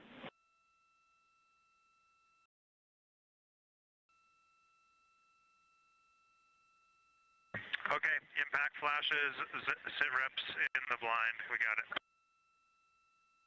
And yeah, just so you understand what's going on with window 1, there is light coming through the outer hull from window 2 into the inside of window 1, if that makes sense. Like I can see the inside of the vehicle when I look between the 2 panes of glass. Copy.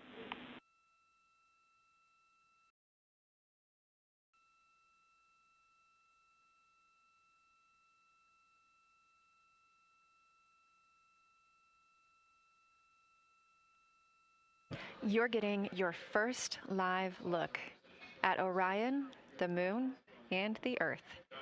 Everyone in this picture.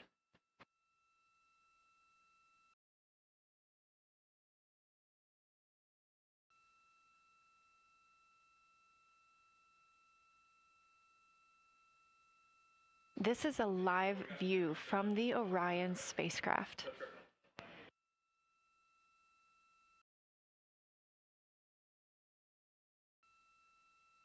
Currently aboard Orion, 4 crew members, Reid Wiseman, Victor Glover, Christina Koch, and Jeremy Hansen.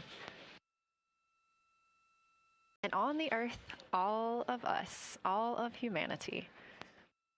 You can see the moon is starting to get a little bit dimmer as the astronauts are going to pass behind it. Now 6 minutes and 26 seconds away from that loss of signal. Again, we will be out of communication with them for about 40 minutes until they come around the other side of the moon and we can re-establish contact.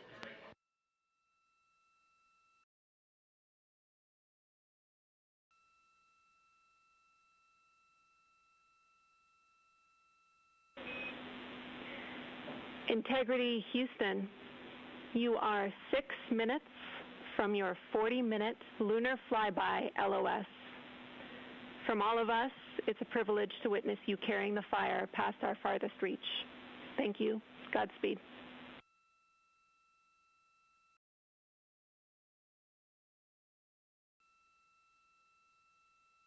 Thank you for that, Jenny.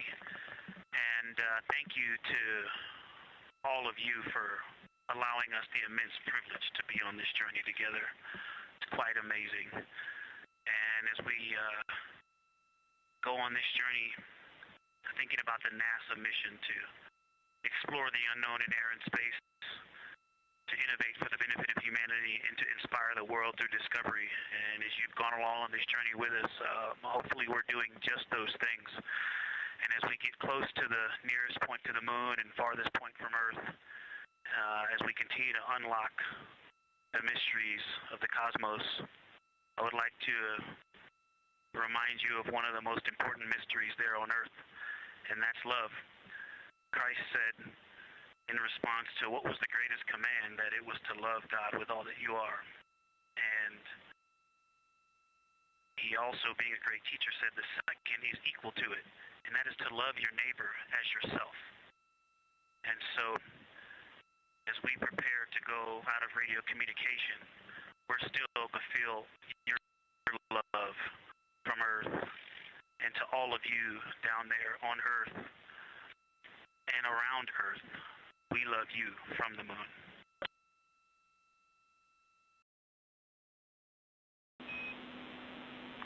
Houston copies.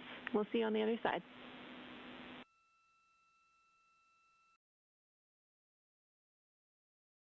We will see you on the other side.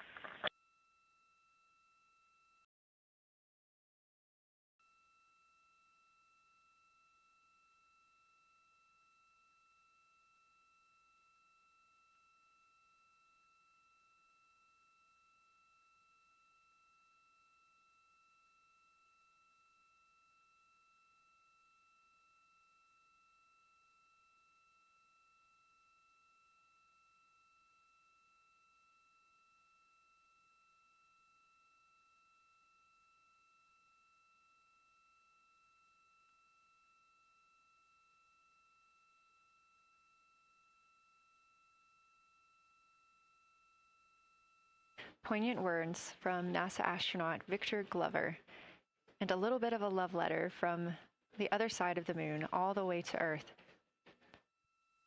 Glover touching on the teachings of Jesus, including to love your neighbor as yourself.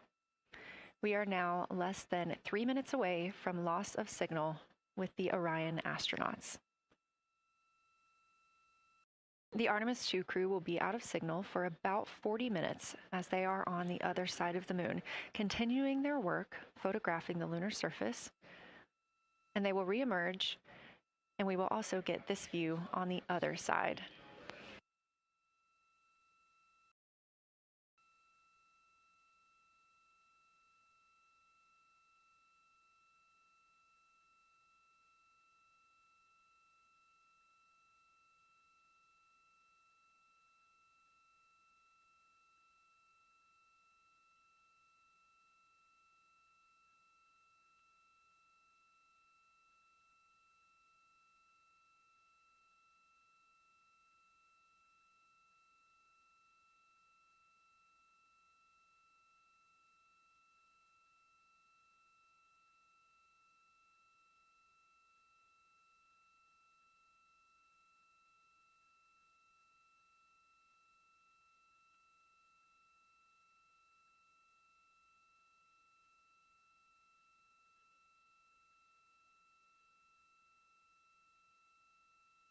Just about a minute and a half now until we lose communication with the astronauts aboard Orion on the Artemis II mission.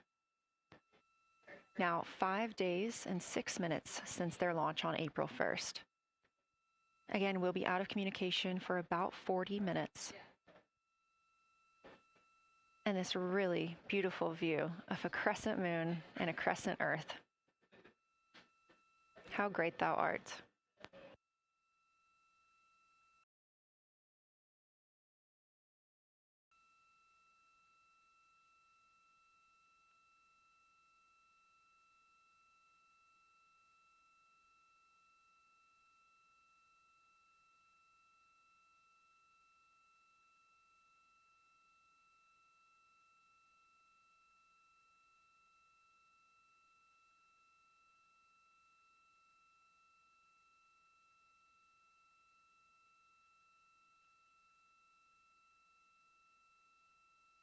"30 seconds now until we expect loss of signal.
And we have confirmation of loss of signal of the Orion spacecraft as it flies behind the moon. We expect to regain communications with them in another approximately 40 minutes.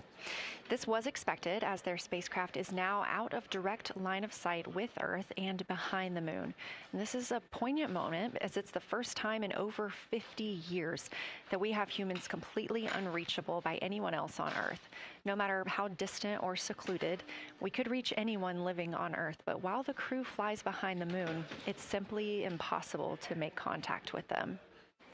This is a live view inside the Science Evaluation Room here at Johnson Space Center and just down the hall from Mission Control. This team has been monitoring the flyby all day as the team has continued capturing targets on the lunar surface.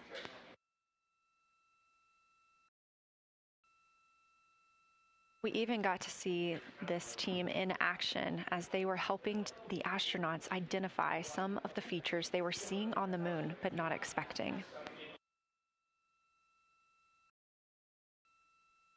There will be a couple of milestones during this loss of signal. The first will be when the astronauts make their closest approach of the moon at MET 5 days, 25 minutes, and 34 seconds, when we expect they'll be 4,067 statute miles above the lunar surface. Their maximum Earth altitude will be reached just 2 minutes later, at 5 days, 27 minutes, and 39 seconds, when their altitude should be approximately 252,756 statute miles. Once those milestones are reached and we have confirmation, we will report the official numbers.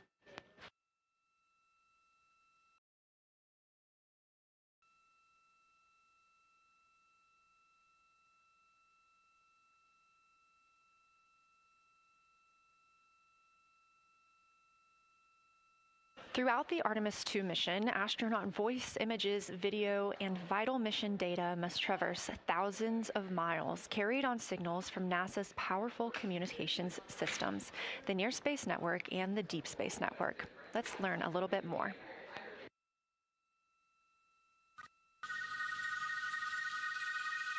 NASA's Artemis II will send 4 astronauts around the moon, preparing humanity for a long-term lunar presence and future journeys to Mars. Enabling communication and navigation for this test flight are NASA's Near Space Network and Deep Space Network.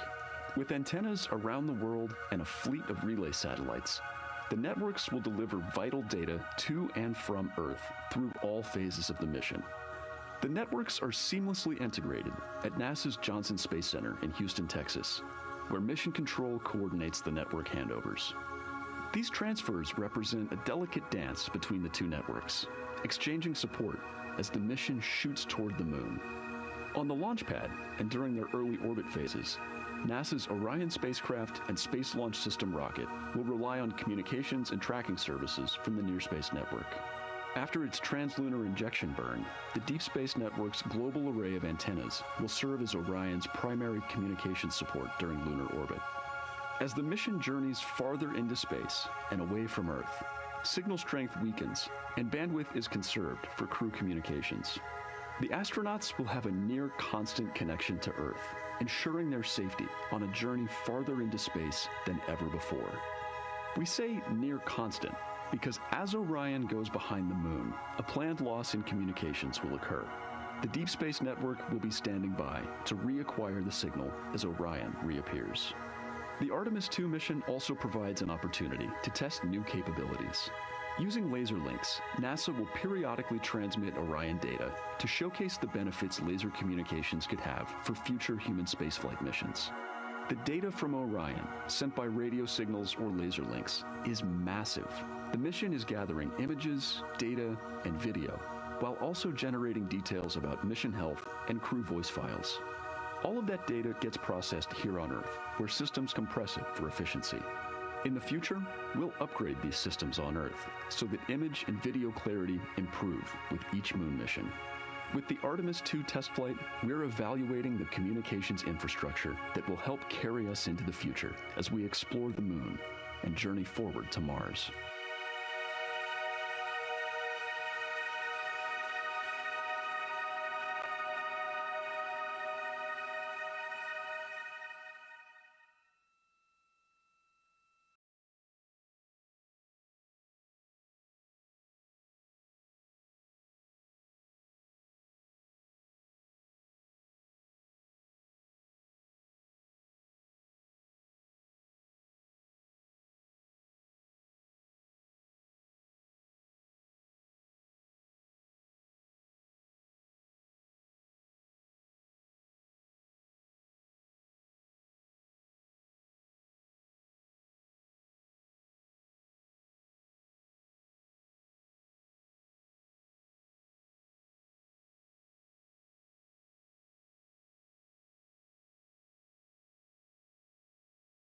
We are now about 33 minutes until we expect to regain communications with the astronauts aboard Orion. And in the meantime, I've got Dr. Kelsey Young, Artemis Science Flight Operations Lead, here with us. Thanks for joining me, Kelsey. Thanks for having me. This is such an exciting day. Oh, no kidding. It has been so cool to hear you communicating directly with the crew. And I know that you have been preparing for this for years, so I am so excited for you and for your team. So just to get into that background a little bit, tell me about your background and what you've been doing on console. My background is as a field geologist. Actually, I studied impact cratering in the field for my PhD, so all these descriptions of impact craters have me just absolutely swooning. How I got into this, though, is, during my PhD, I got an internship at NASA and ultimately never left to integrate science into flight operations. So we developed the Science Officer Console, for which this is the first mission we're supporting. We developed the Science Evaluation Room that's right upstairs, and so it's so gratifying to see this operation structure come to fruition, especially on a day like today. I would have to imagine so. And we've got a great view of the Science Evaluation Room right now. Is there anything that has stood out to your team so far? Absolutely. So as you might have heard in some of the press briefings and content that, we've been putting out, color and albedo were really exciting targets for us. We've heard several amazing color descriptions so far. Just to highlight maybe one of them, we heard about greenish and brownish hues near Aristarchus, which is actually a feature that we can see here from the near side. And those greenish hues could actually tell us something about the volcanic evolution of that area. So you can bet that the science team is going to be prioritizing downlinking those images and the crew audio that we didn't hear that went into those recordings to learn a little bit more. Wow, that is fascinating. I was hearing those colors and very interested just from a personal standpoint, because looking at the moon from, 250,000 miles away, we don't see green or brown. So just hearing that, them being so close and getting to see that, fascinating. And I know very exciting for you. So what are you expecting to see in the upcoming portion of the flyby? The upcoming portion is actually going to be really exciting. So right now, as we speak, while folks in the room are kind of taking their, their stretch breaks and everything, the crew are still hard at work. They still have targets to image and describe during this LOS. But when we come out, the first thing, of course, we're going to hear about is Earthrise. We're really looking forward to hearing about the crew's experience with something that we can connect with and that, Apollo 8 brought us such amazing images from. But then we start to get into describing the Terminator, as well as looking for things like lofted dust, which tell us about the modern lunar environment. Then the vehicle's going to orient away from the moon for an hour and then pivot back for the eclipse observations, which is a whole different set of science observations that we're really looking forward to. It's kind of nice that the crew will get a little break in there, because they have been hitting it hard today with photos and videos and annotations. What are you hoping that the crew sees coming up? Is it that lunar dust? Oh my goodness, that's a hard question to answer. I mean, we've already gotten such great descriptions. I mean, the Terminator seems to just be like one of their favorite things to look at and describe. So I feel like, that was something we were looking forward to. I feel like we've really gotten some great descriptions. So absolutely, I'm looking to the human moment of Earthrise. Lofted dust is an exciting one, and lofted dust will be a target for them in the right around the time of Earthrise, but again in the eclipse period. So I'm really looking forward to seeing. I mean, they've already highlighted just in the course of their flyby so far how the moon has changed, and this is going to be even more dramatic change to go from their end of this kind of lunar illuminated piece of the flyby into the eclipse time frame. And I can tell you they're going to be experiencing a very different moon during that time, and I can't wait to hear what their observations are. Yeah, that's absolutely fascinating, and what a privilege that we get to do that on this mission, because that's not always the case. If we had launched on a different day other than April 1st or 2nd, we wouldn't have gotten to see that eclipse. Is that right? That's correct. April 1st and 2nd. I will say, I was asked a lot in the weeks leading up to the launch, well, what's your favorite day? And my answer truly was, there is no bad day to launch to the moon. We were going to get great science out of it no matter what, but it's a really neat opportunity to, bring the sun into the picture, bring different planetary bodies into the picture while still literally keeping the moon in center stage. Fascinating. So what differences are we looking for at each site? We're hearing a lot of different terms. We're looking at craters. We're looking at mare. What are the differences that you're hoping to see? We do have, as you highlight, kind of different prompts for each target. That's what they're looking at in their lunar targeting plan, which I know you've been showing. And we have even different prompts for the person with the really long lens on the camera versus the people with the unaided eye. And you've heard the crew talk about, oh my goodness, when I go from one to the other, I can really detect different nuances. And that's something that we experienced in simulations, but hearing them actually, see it for real has been really gratifying. But we're looking for different things based on the target. Sometimes we're looking for color. Sometimes we're looking for texture. For the Terminator, we're looking at kind of what texture and morphologies pop out to you and what kind of diversity you see along the Terminator. You've heard, Victor especially make some comments about future impacts for exploration. So already I think that their descriptions in this first part of the flyby have told us something scientifically, but also about future surface missions. Well, it was so interesting to hear Victor talking about he was imagining in his mind's eye being down on the surface and walking around. That was very cool to hear. And when we're thinking about targets, I know some of them are determined based on the launch day because that determines the lunar illumination. So the ones that we're looking at today, how and why were these selected? Such a wonderful question. This really gets at at the heart of some of our really highest priority science questions. Illumination conditions is a big one, right? So, of course, we need the targets that we're interested on the lunar feature to be illuminated by the sun in order to view them. But the timing in which they see them during the flyby enables us to ask different questions. So you heard in the pre-flyby crew conference talking about, well, the same pair, Reid and Jeremy, will get to actually look at Glushko crater twice. And that, looking at it from different illumination angles allows us to understand that feature better and connect color and albedo with topography and morphology. Then you have other craters where you want to look at it with the sun shining on it obliquely versus straight on, and that tells you something different about the scientific objective that drove the target being on the targeting plan in the first place.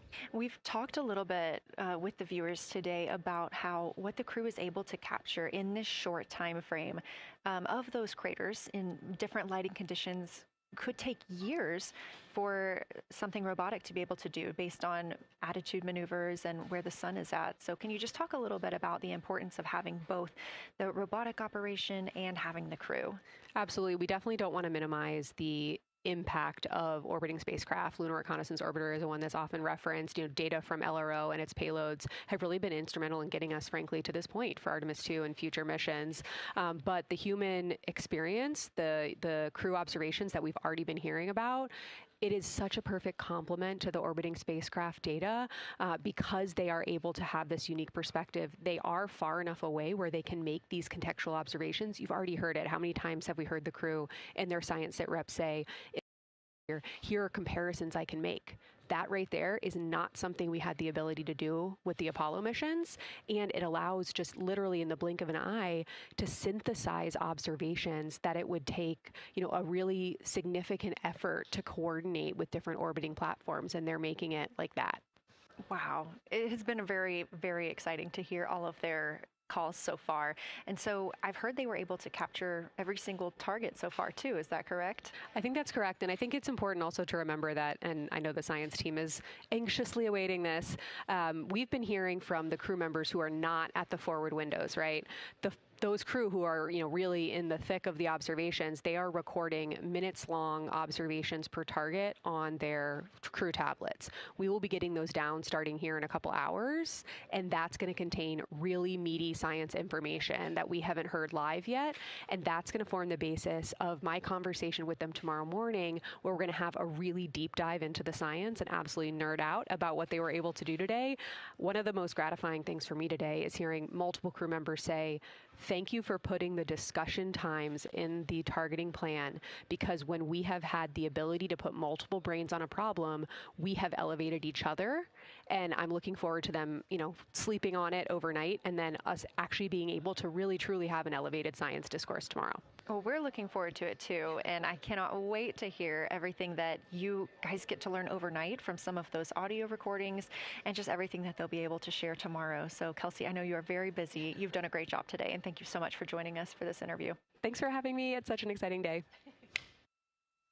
We are now expecting acquisition of signal in about 24 minutes. As a reminder, the Orion spacecraft has flown around the other side of the moon, where they are out of contact with our deep space network.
And we just heard confirmation here in Mission Control Houston that we have reached the closest point of our destination to the moon at MET 5 days, 25 minutes, and 34 seconds, and we anticipate the spacecraft's altitude is approximately 4,067 statute miles above the moon.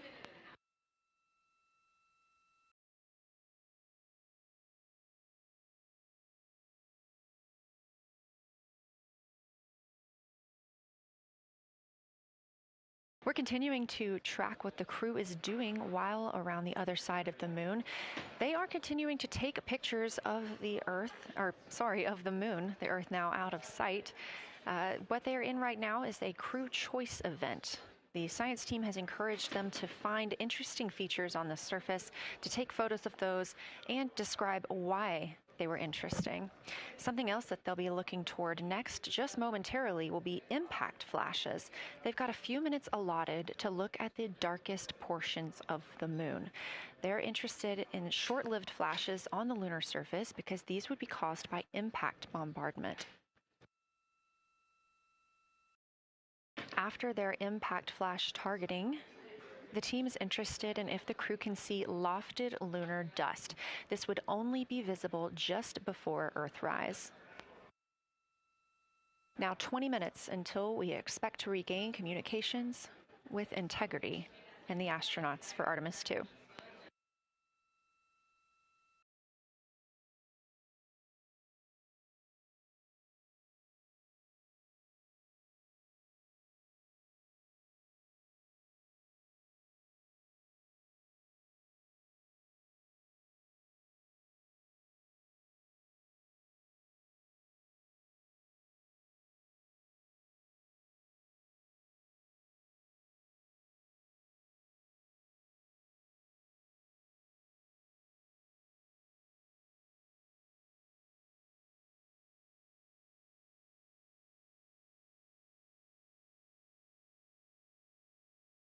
We're live in Mission Control Houston at NASA's Johnson Space Center, but there's a team over 750 miles away also monitoring today's operations. And of course, just like us, they are in LOS, or loss of signal, with the spacecraft. This is LUCA, the Lunar Utilization Control Area, and it's joined by LISA, the Lander Engineering Support Area, which are twin control rooms that will support missions and operations in lunar orbit or on the moon's surface in real time at NASA's Marshall Space Flight Center in Huntsville, Alabama. The LUCA and LISA are right next to each other and just a short walk away from the SLS Engineering Support Center, which is used during launch, and the POIC, where science on the International Space Station is monitored. LUCA primarily supports Artemis science operations, while LISA will provide engineering support for landing astronauts on the moon.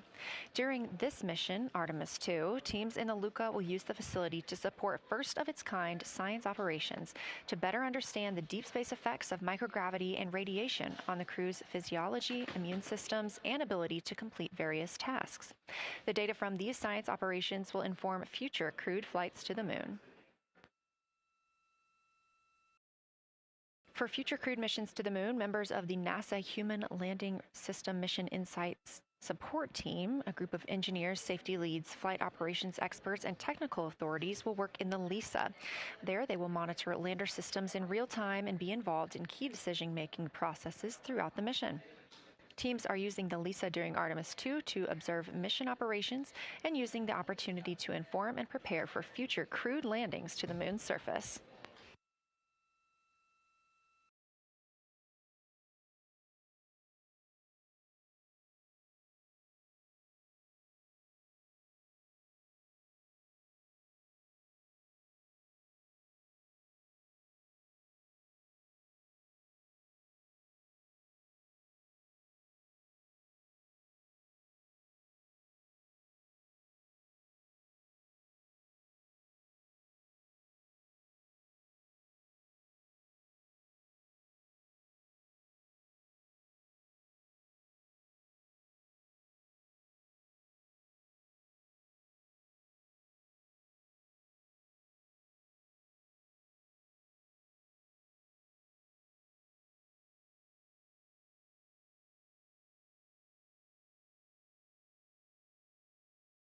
We now expect to regain communications with the astronauts aboard Orion in about 17 minutes. In the meantime, a little overview of how our crew members flying by the lunar far side at an altitude of between 4,000 and 9,000 miles are testing the capabilities of the Orion capsule. Artemis II visualization lead Ernie Wright has simulated views of the flyby using detailed topographic maps of the lunar terrain and photorealistic lighting scenarios. The Artemis II crew members have been using these visualizations to prepare for this historic mission, which is paving the way for future exploration of the moon's surface and beyond.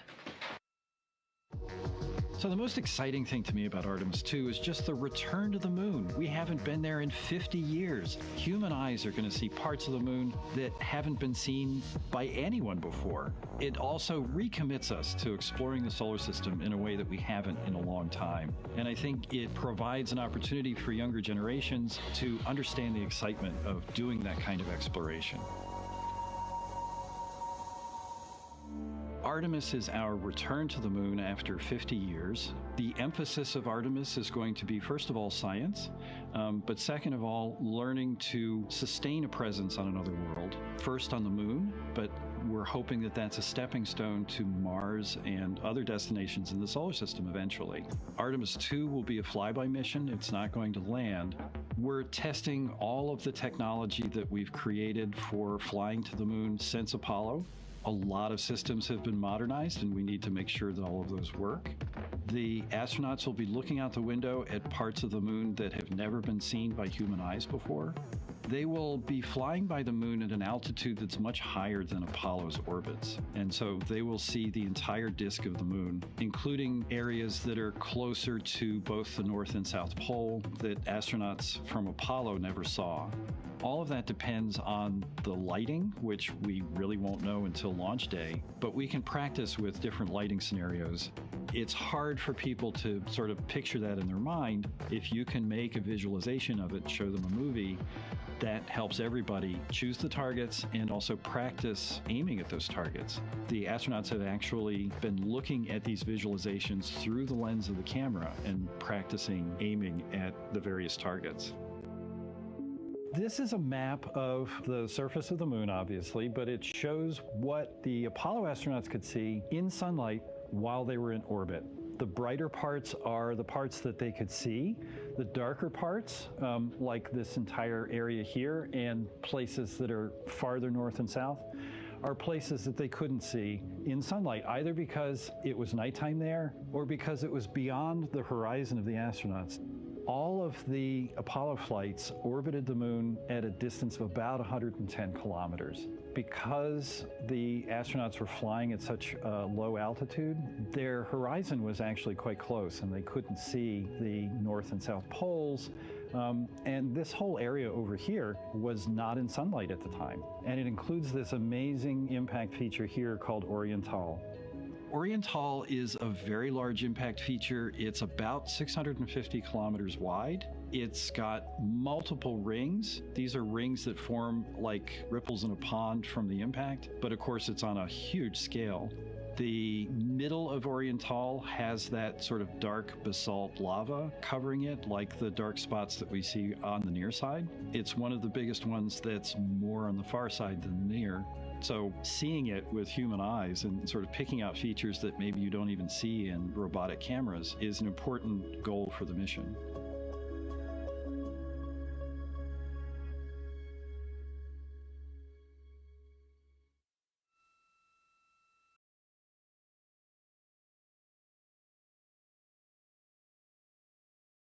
This live view in the Science Evaluation Room, or the SIR, here at Johnson Space Center in Houston, Texas, just down the hall from where we're at in the Artemis Mission Control Room.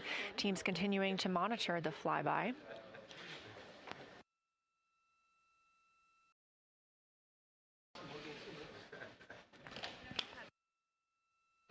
The crew continues their observations of the moon, even though they are out of touch with Earth. We expect to hear from them in 12 minutes and 26 seconds. Again, this is approximately 40 minutes loss of signal while they are out of reach of the Deep Space Network. Right now, they are imaging or attempting to image lofted lunar dust. Throughout our coverage, we've talked a lot about the science and engineering behind today's lunar flyby, but we also spoke to the crew about what the moon means to them and how they see its place in human history.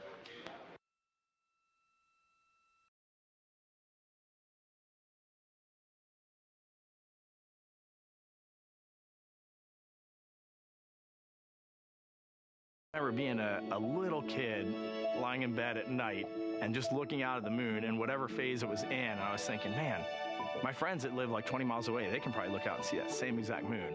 And then when I was in the Navy and I would look out at the moon and I'd be halfway around the planet, and I would think, man, my brother can see that moon where he is, and he's halfway around the planet from where I am. And it's a connection of life on Earth. We can all look up and see that moon. It represents history. It is a witness plate. Everything that's ever happened to the moon is still written on the moon. There's no processes of wind or change in the Earth, geologic processes like we have here that change it. And something that's been telling and can read out the story of its own evolution, there's something beautiful about that. I've also learned from my indigenous mentors that they refer to the moon as Grandmother Moon. So you've probably heard of Mother Earth. They use Grandmother Moon because Grandmother Moon is responsible for the water in their community. The grandmothers, sort of protect the water source, just like the moon moves the water around the planet, affects the tides. It's something that represents something different for each individual culture around the planet. And that's really neat because we all share that same moon in the night sky. We all have seen the same side of the moon in different lighting conditions our whole lives. And so it seems very familiar to us, but it's also kind of unknown. When we get up close, some of the imagery that we'll get to describe and to share with people will be very unique. And that nature, both of those things being true about this one entity that we all know, just is really special. It's just the epitome of a symbol of both something that's in each of our hearts, but that's also represents exploration and reaching.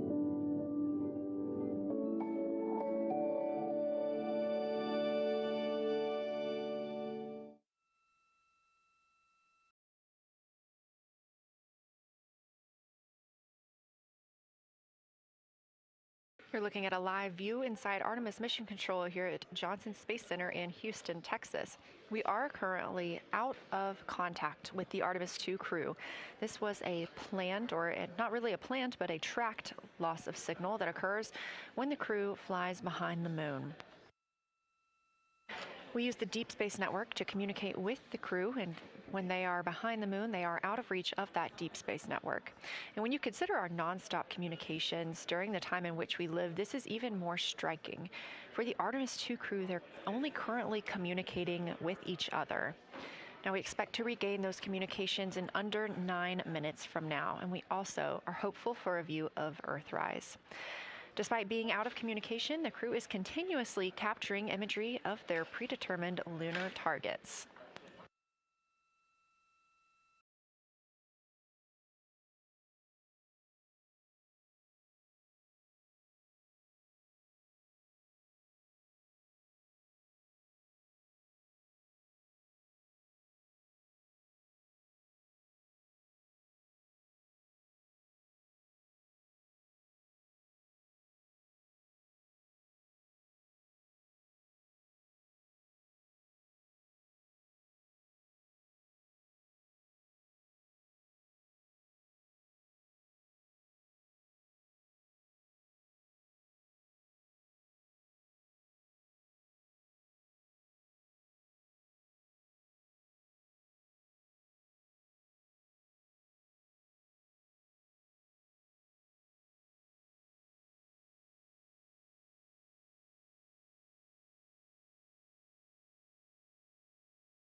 Now about 7 minutes, 25 seconds until we anticipate regaining communications with the Artemis II crew aboard Orion.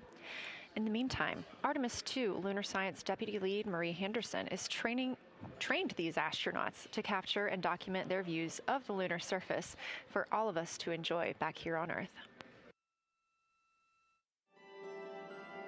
I cannot wait to hear their voices when they get to the far side of the moon and I can hear them talk about seeing the moon out their window. I try to imagine it now and just I tear up thinking about it. Ooh, now I gotta hold on a second.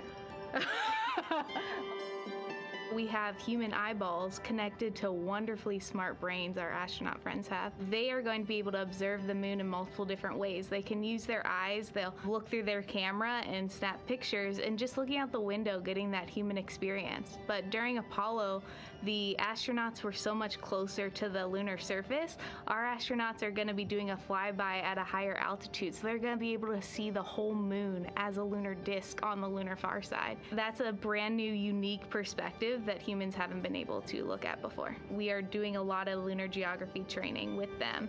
They have study sessions and quizzes they can do that are assigned to them. You know, even if you're an astronaut, you still get homework. We actually get in the mock-up. In that enclosed physical space, we have to think through the hardware that they have, the cameras, the computers, their microphones to make these observations. There's 4 windows up front. Through one of those windows, one of our astronauts will be using a Nikon D5 camera with an 80 to 400 millimeter lens. So something that allows them to zoom in really far and actually take more detailed observations of the surface. It's almost like looking through a pair of binoculars as well. It's just like being a geologist out in the field. They're telling us what they're seeing, looking for colors, textures, different morphologies, and comparing the region that we're having them look at to the regions that are around them. We have a science team that is planning the targets that are going to be observed, putting them all on the timeline of how they're going to be observed, and then taking the first look at the data when it comes down.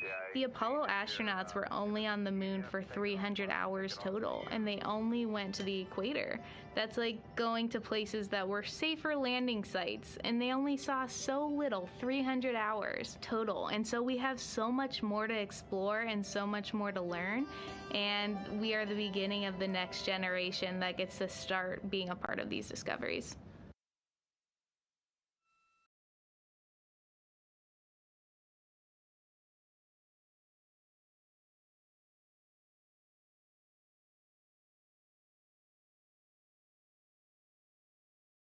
We are now 4 minutes and 28 seconds until we expect to regain communications with the astronauts flying aboard Orion on the Artemis II mission.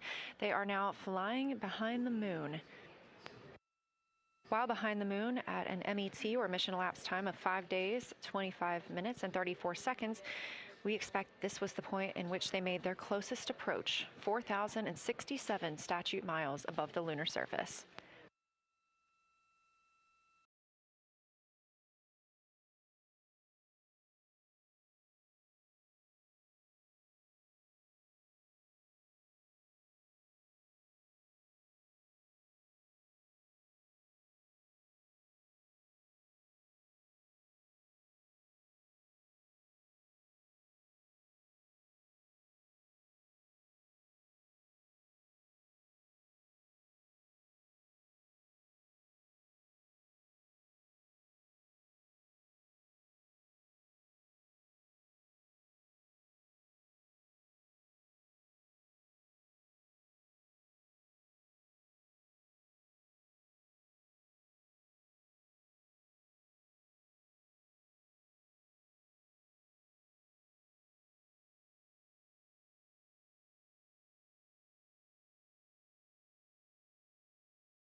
We're live in the Artemis Mission Control Room in Houston, but we are not the only room monitoring today's flyby. As you can see, this is the SIR, the Science Evaluation Room. It's in the same building and just down the hall. It's a multidisciplinary science team supporting the Artemis II crew in real time, including experts in lunar geology, impact cratering, volcanism, polar science, imaging, and visualization. You can see the SIR here. That's the Science Evaluation Room. It's embedded within Mission Control to provide science input during live operations like what we see today. But additionally, the Science Mission Operations Room is a back room that processes data, evaluates imagery, and supports rapid analysis. We also have our science officer, Kelsey Young, here on console today. She's serving as the primary interface between the science team and the flight controllers, ensuring science priorities are represented during mission execution.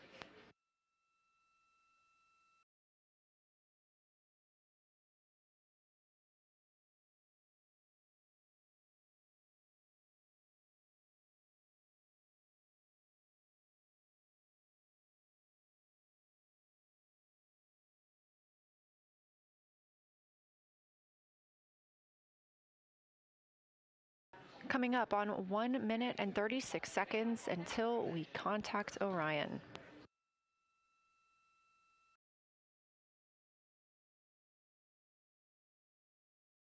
Meanwhile, aboard the spacecraft, the crew has continued executing their lunar flyby tasks. As we discussed earlier today, these activities have been precisely timelined, and this is the fourth of 5 blocks of time during which the crew will be observing the moon from Orion's windows. At this time, pilot Victor Glover and mission specialist Christina Koch are observing the moon at windows 2 and 3. One crew member is in window 2 with a blue shroud over the window, taking photos and using an 80 to 400 millimeter zoom lens, while the other astronaut is in window 3 using their portable computing device, also known as a PCD, to make annotations. And both of those crew members are making audio recordings of what they are seeing. They are wearing headsets connected to their PCDs, and those audio recordings are being sent to the science team tonight. We are not hearing those live. However, we have been hearing quite a lot of great descriptions from the crew who have been serving as the support. Right now, the support team members are Reid Wiseman and Jeremy Hansen. Those team members are providing science sit reps, situation reports, calling down a few times each hour to discuss what they're observing. And even though we're out of contact with them right now, they are still conducting those science sit reps as they'll be available once they come back around the moon. The situation reports include how the crew is positioned, any missed targets, or anything unexpected they saw. They're also including lunar target descriptions, any hardware issues, and their emotions and reactions.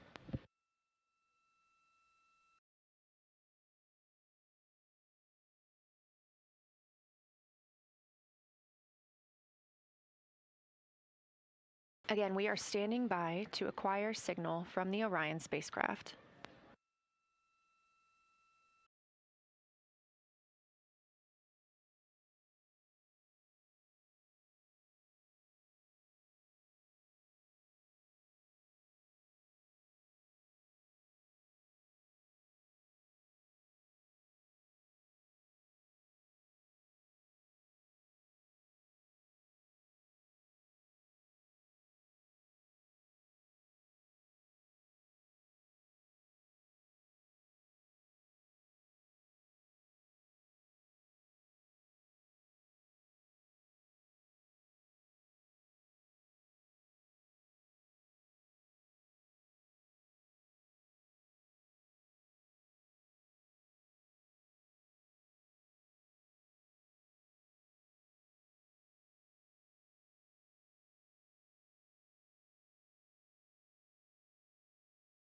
We're in the Artemis Mission Control Room at Johnson Space Center, getting our preliminary contact with Orion, that acquisition of signal coming after a 40-minute loss of signal, during which the crew was flying behind the moon, out of contact with anyone on Earth.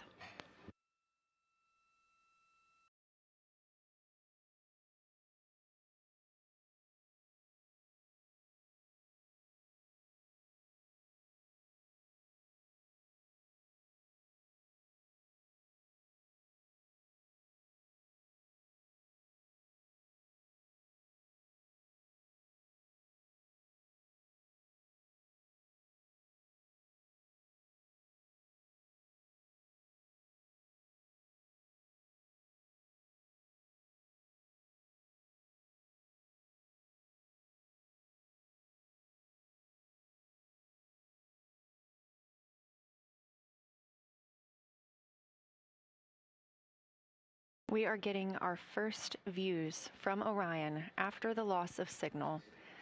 Orion has come back around the other side of the moon, and that little crescent that you see is Earth, over 252,000 miles away.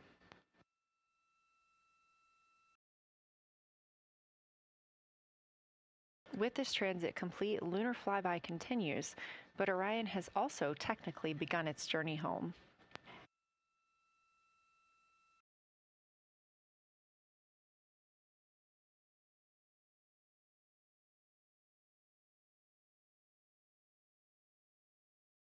Right now, the crew are getting a few moments to enjoy and take photos of Earthrise for themselves, and we expect to contact them shortly. But we do have good signal coming from Orion.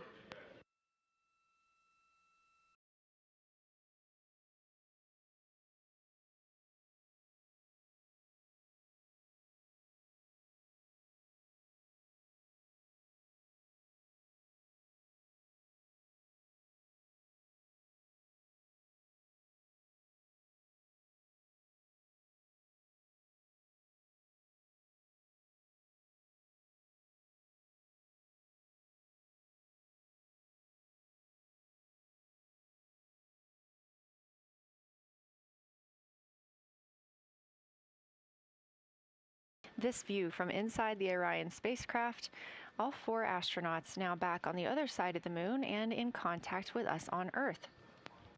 Their tasks for lunar flyby did not stop as they went behind the moon and out of contact with us. We anticipate during that time they were attempting to image some impact flashes, short-lived flashes on the lunar surface, which would be caused by impact bombardment and potentially even lofted lunar dust.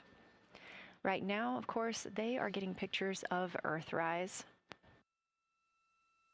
After this target, they will get a short observation break. It's about an hour long, actually. Houston, integrity, comm check. Integrity, we have you loud and clear. How many?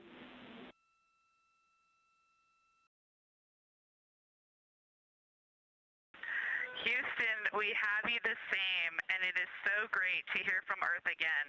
To Asia, Africa, and Oceania, we are looking back at you. We hear you can look up and see the moon right now.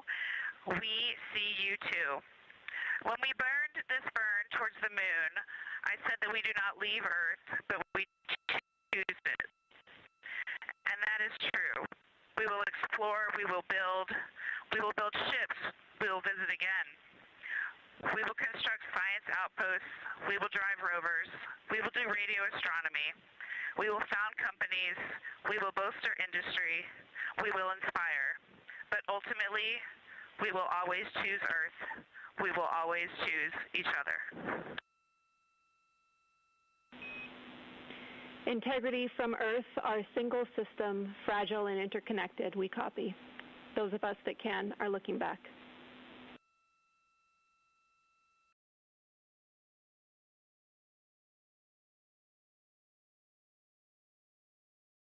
We are happy to say we copy.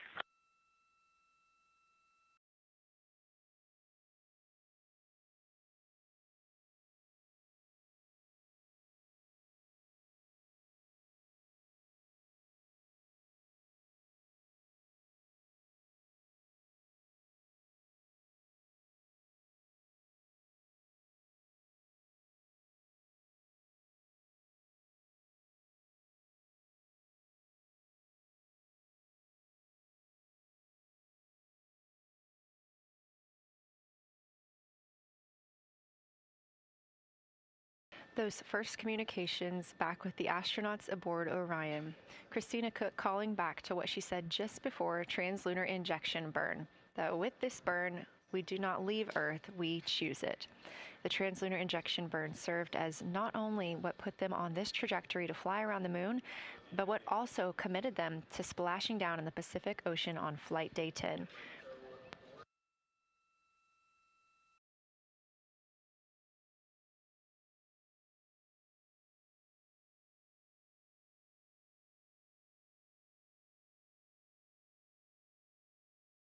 At this time, the crew is entering an observation break. We expect this to last about an hour, and it's probably a welcomed break following their very, very busy day taking pictures, making annotations, making audio recordings, and communicating all of the wonderful things that they are seeing on the moon.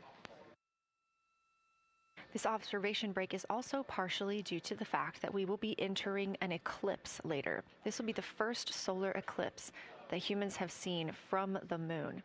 The astronauts will need to wear eclipse glasses for the first 2 minutes until the sun is completely covered by the moon, and then they have additional targets that the science team is hoping that they will photograph.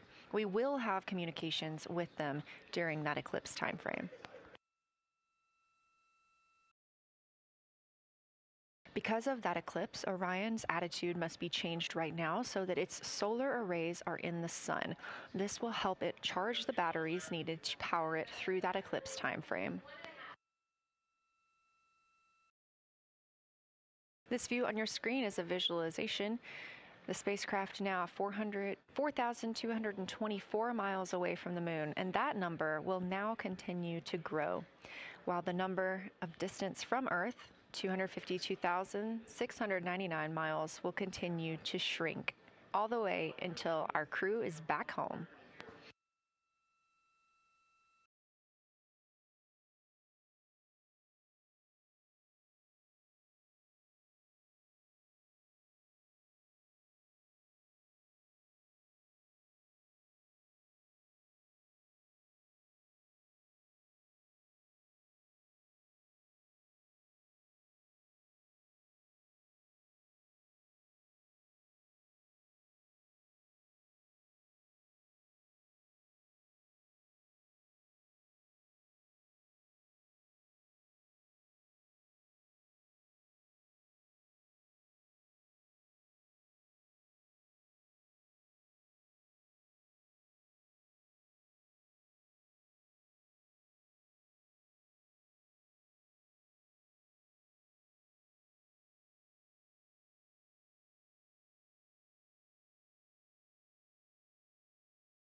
Again, we are MET, mission elapsed time, 5 days and 58 minutes since the launch of Artemis II.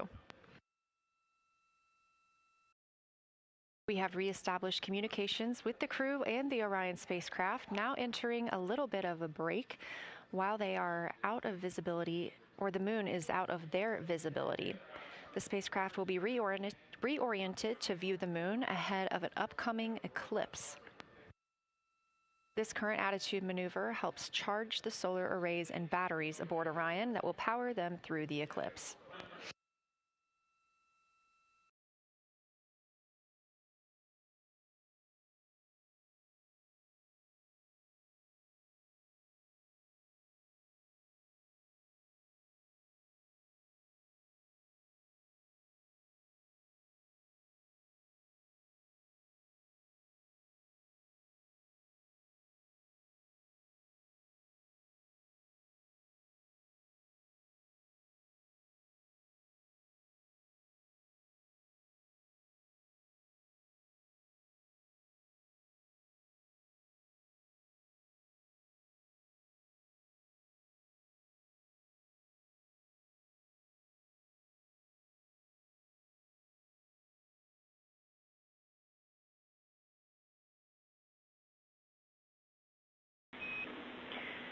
Integrity, Houston.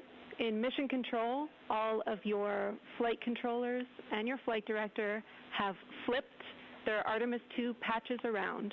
We are earthbound and ready to bring you home.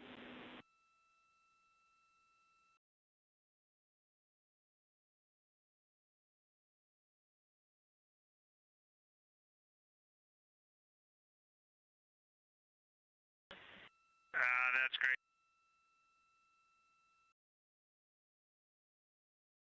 See the light of day as we head back to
A very special moment just now in mission control. Ahead of the crew's flight to Kennedy Space Center and during one of their last sims or simulations here, they visited the mission control team in Artemis Mission Control in Houston and brought us each a patch. Everyone in the flight control room has had these on their signifiers at their console. On one side of the patch that you've probably seen is the moon with the Earth behind it. Now that we've passed behind the moon and we are returning home, the flight control team has instructed everyone in the room to switch their patch around so that the Earth is closer and the moon is behind us. We are really looking forward to seeing the Artemis II crew. And the Capcom, Jenny Gibbons, did call that update up to the crew that the flight control team here has turned their patches around as was instructed by the crew during that last sim. And we are counting down the days until they get home. They are now 5 days, 1 hour, and 3 minutes mission elapsed time into the Artemis II mission.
Joining me here in the room, Artemis Mission Control, I have Angela Garcia, Artemis II Science Officer. Thanks for being here, Angela.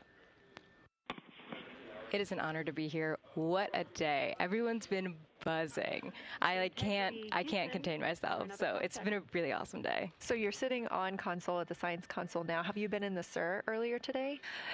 There's a lot going on. So I went here first, then I'm going to go there after. Clear, Houston.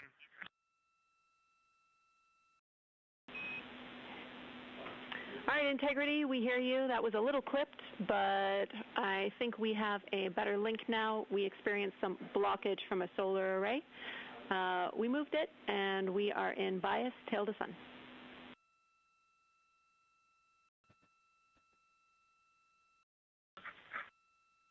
Okay, Houston, you're coming in loud and clear, and copy, we're in bias tail to sun now.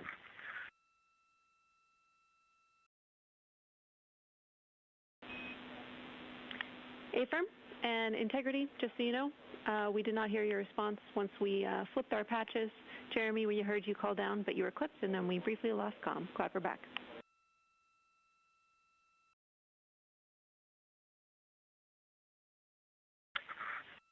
Okay, copy that. We were just excited that we got to share in that you, the MER, and Mission Control have flipped your patches around, and that side of the patch is getting to see the light of day. Thanks for sharing that with us. Our pleasure.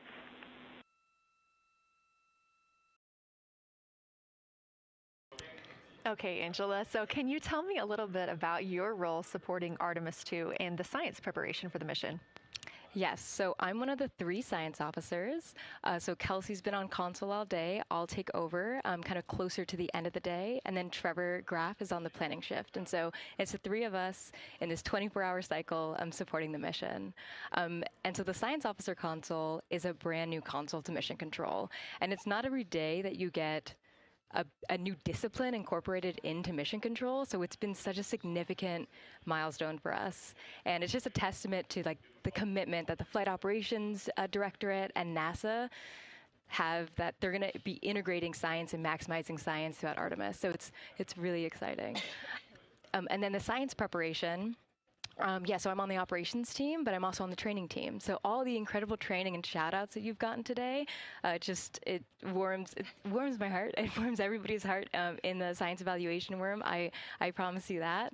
But so all the classroom training, the field training, the mission simulations, right? We were part of all of it, and that is what we did to get the crew to be. They are a part of the science team, and they are the forefront, that nice edge, and they're just been doing such a great job today. I know. I imagine that you have to be pretty proud of them. Their reports have been fantastic. So I would like to know a little bit about how you have developed procedures for this crew. What kind of science activities are they carrying out inside the spacecraft? Yeah, so the procedure development has been a unique challenge. I would say the exploration science that we're doing is inherently pretty flexible, and operations is, I'd say, inherently has more structure and rigidity. And so to marry the two and to operationalize the science that we want to get done has been a challenge. But I think we've been able to go through these processes and create good products at the end and have a good plan. And yeah, it's been really great. What was the second part of your question? Just what kind of these science activities that they're performing, which of those have you really had a hand in?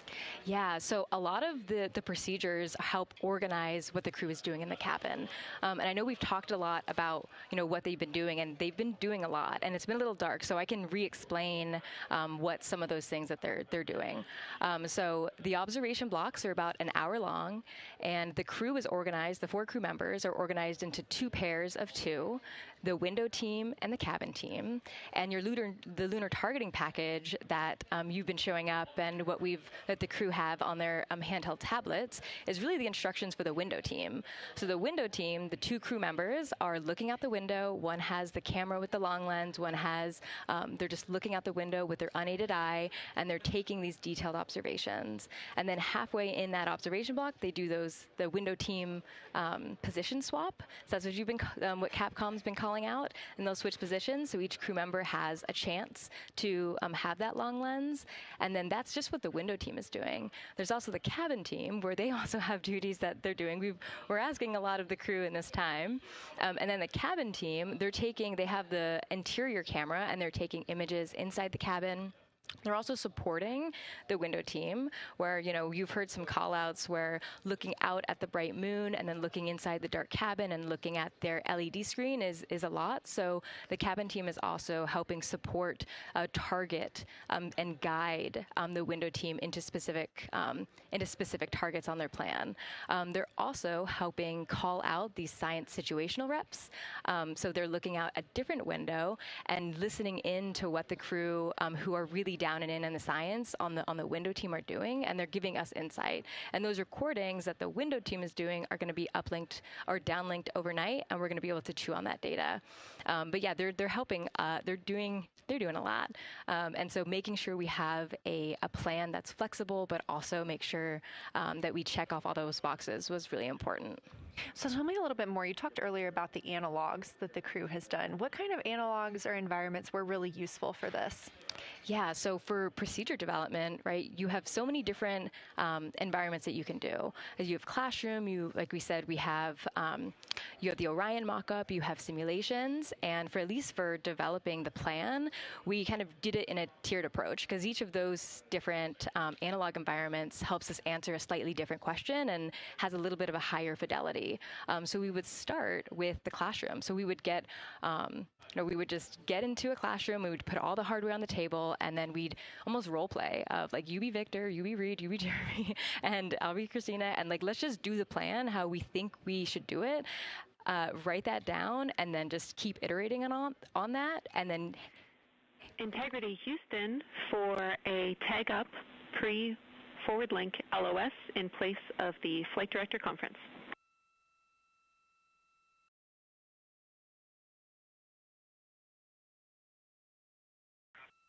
Okay, Jenny, we're ready. All right, crew, I'm going to roll through a couple of topics here. The first two are for timeline. First of all, read for your toilet maintenance. It is a shortened toilet maintenance where you do not have to do the oxone changeout. That portion of the procedure is canceled. Victor, you have an HHP stop activity on your timeline. We need you to perform that as scheduled for bandwidth reasons. For your next portion of the flyby, in particular the eclipse, we want to remind you that you can take off the eclipse glasses when the sun sets and you are simply looking at the corona. And then finally, for the D5 with the long or zoom lens, which is set for solar corona, we want to remind you that when you are capturing Earth shine, you will likely have to adjust the exposure. That's all I have for you. Let me know if you have anything for us.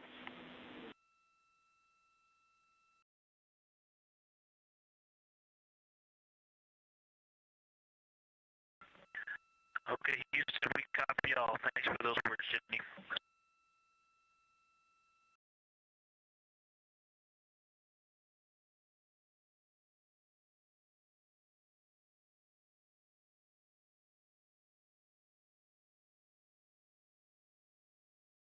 All right, just a quick call up to the crew ahead of a forward link LOS, meaning that we won't be communicating with them, but we will be receiving their communications and data during that time frame. So, Angela, we were talking about analog environments. You were telling me about the classroom and getting in there and pretending who's Victor, who's Reid. Tell me more about this.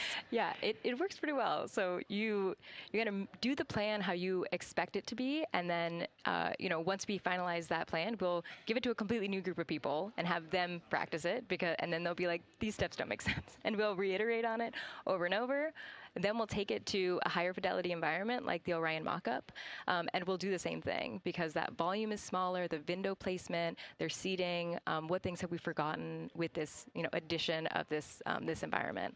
And then once we reiterate on that, we'll take it then, we'll give it to the crew and have them execute off of it during mission simulations. That's the highest fidelity that we can do before we send it to space. So this is the first time we've had to do this because we're a brand new console, and it just sparks so many neurons of like, how are we going to do this for surface missions and integrate this in so many different ways. So excited to have kicked off this process, but there's so much more to come. Fascinating. And I think it was really well thought out too, because each crew member gets an opportunity to do each task. And so you're getting different perspectives and different insights from each crew member, maybe even about the same target, but something that one person sees could be completely different than something another person notices. So we also know that Artemis II has traveled. They're now on their way home, but they traveled farther from the moon than the Apollo missions did. So what makes that vantage point scientifically interesting? Yeah, observations are so fundamental in the scientific toolkit, particularly observations from different perspectives, different scales, and with different techniques. And so for this, so we really tried to make the plan to optimize those. There's pros and cons for all those things for this mission. So we really just focused the plan to have all those pros. So in terms of scale, this zoomed out scale, you can learn different things. This different perspectives. So their perspective, as Kelsey talked about, photometry around when they orbit the moon. And then also just their different the different things they're able to observe. So yeah, let me talk a little bit about scale, because I think observations at different scales, you can gain a lot of different information. So like, for example, if you were an astronaut on the surface looking at a rock, and you describe at this micro scale. So in training, we kind of talk about observations from micro to macro, or from outcrop to orbit. So looking at a rock at this scale, you can describe its components, you can describe what it's made of and its colors and its minerals, and you're like, okay, and this rock came from this boulder, and it's this part of this boulder, and these are the different things that I'm observing around. That gives me context to this sample. And then you zoom out a little bit more, and you're like, okay, well, I can see that this boulder came from, it rolled from this mountain ridge, or this high ridge feature. And then because I can see the trail that it came from, okay, now let me describe this ridge and, different parts in it and maybe other boulders that I'm seeing. And then you zoom out further of the orbit scale and you're like, this ridge is a part of this larger crater. So all of those different steps give you different information. And so that's why observations at these different scales and these different perspectives are so important. So this zoomed out kind of far view is this full lunar disk view. It's the full lunar on Earth, we see the full lunar disk as well, but now we're able to see it on the far side, and we're able to see it, all at the same time, which enables the astronauts to compare very quickly to different parts of the surface. And the color particularly is very compelling because you can just be able to very quickly compare from 3 different regions. Is it in the same family? Is this actually a little bit different? Compare that to what they see in their orbital data that they have access to on their portable computers, and really just be able to tease out that nuance and information. Yeah, we heard them make a lot of those connections today, and especially the color. We talked with Kelsey about this a little bit, just how exciting it was to hear the browns and greens and things like that. I cannot wait to see those pictures. Yeah. So one last question. We are coming up on the last lunar flyby observation block, and this is when we are going into a solar eclipse. So can you tell me what you're interested in the crew learning during that time frame? Yeah, so the data set. So yes, there's so many things. How to pick one. So I'd say the thing that I'm most interested in seeing is some of their annotations that they're taking. So in this opportunity, it's a very dynamic type of experience in that we don't normally see this activity. And so being able to have crew observe the solar corona and then also annotate it in their on their portable computing device is just such a unique thing that humans can give to missions, and also particularly being able to annotate what they're observing while they're talking about it is also unique to being able to have astronauts in orbit as well, because we won't be able to have annotations on the lunar surface because the astronauts will be in suits. They're going to be collecting samples, they're going to be deploying instruments, and so personally, I'm really excited to see some of these annotations and to see how that develops over time, because you've heard a lot of descriptions, and I think when people are describing something that's unique and different, you can interpret it differently. But if you're drawing and you're marking, particularly just going back to like the color provinces, for example, and those boundaries, you know exactly what they meant. And really, I'm just very excited about those annotations. There's been some famous annotations that the Apollo crew have made, particularly about solar coronas and the structures that have, and lofted dust that have given a lot of debate within the scientific community of they're observing this phenomenon, and now it's our job to hypothesize of like why are they observing this, like what is going on. So I think that's just a really cool part of exploration and science and this beautiful thing that we're about to do. Well, now you've got me excited about the annotations too. I mean, I've been excited about the pictures and the audio, but now don't sleep on the annotations. I am very excited to see these little sketches that they're able to draw out, and we have pictures that they can just draw right on. It's like this particular thing is different than what we've seen, so I'm excited about that. I'm excited too. Angela Garcia, thank you so much for joining us today, and have a great time tonight on Console. Thank you, and you've been doing a great job, and it's so excited to see where we go from here. Thank you so much.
Integrity Houston, you have 3 minutes until we go into a forward link LOS. We will be back up with you in about an hour during the eclipse on Madrid.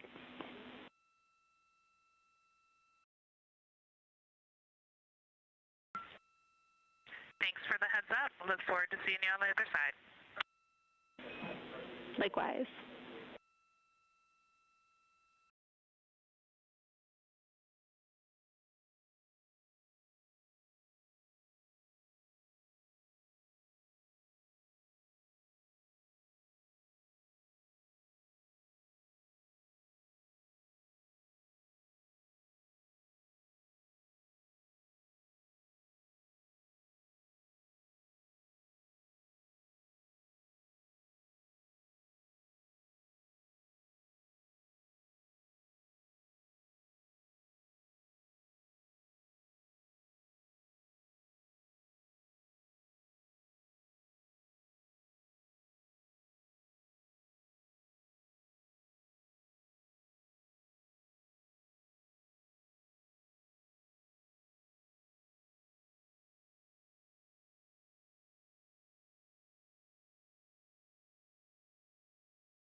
We're live in Artemis Mission Control at Johnson Space Center in Houston, Texas. This is a live view from the Orion spacecraft with our Artemis II crew inside.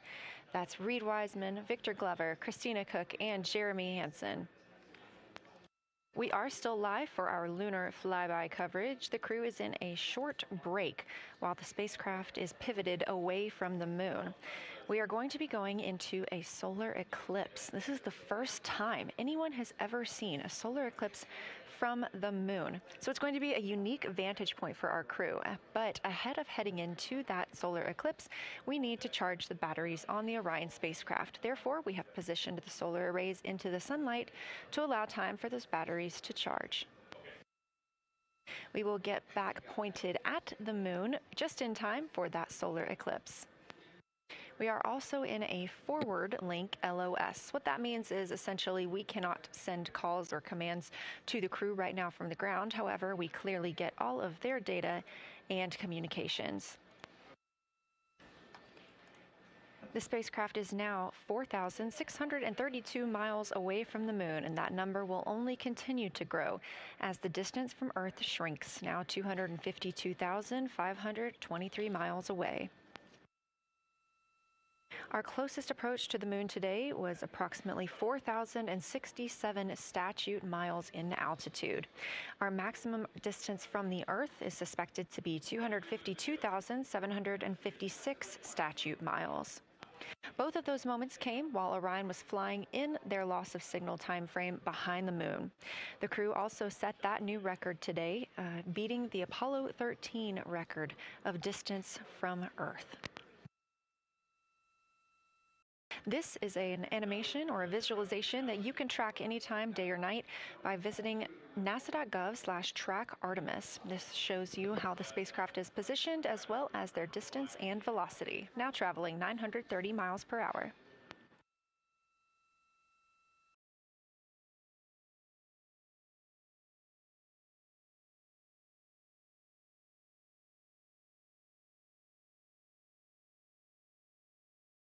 During this break in their time today, the crew is working on a couple of other tasks.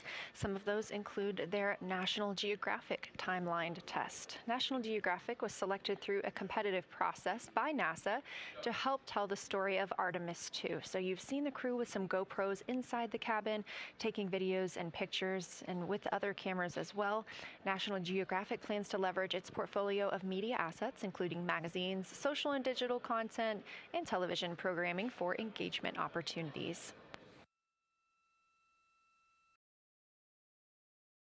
Throughout the flight, the crew has been timelined a little bit each day to film from a shot list provided by National Geographic, and that includes their morning routine, talking with their families, exercising, and just their overall thoughts about the mission. And I cannot wait to see that footage.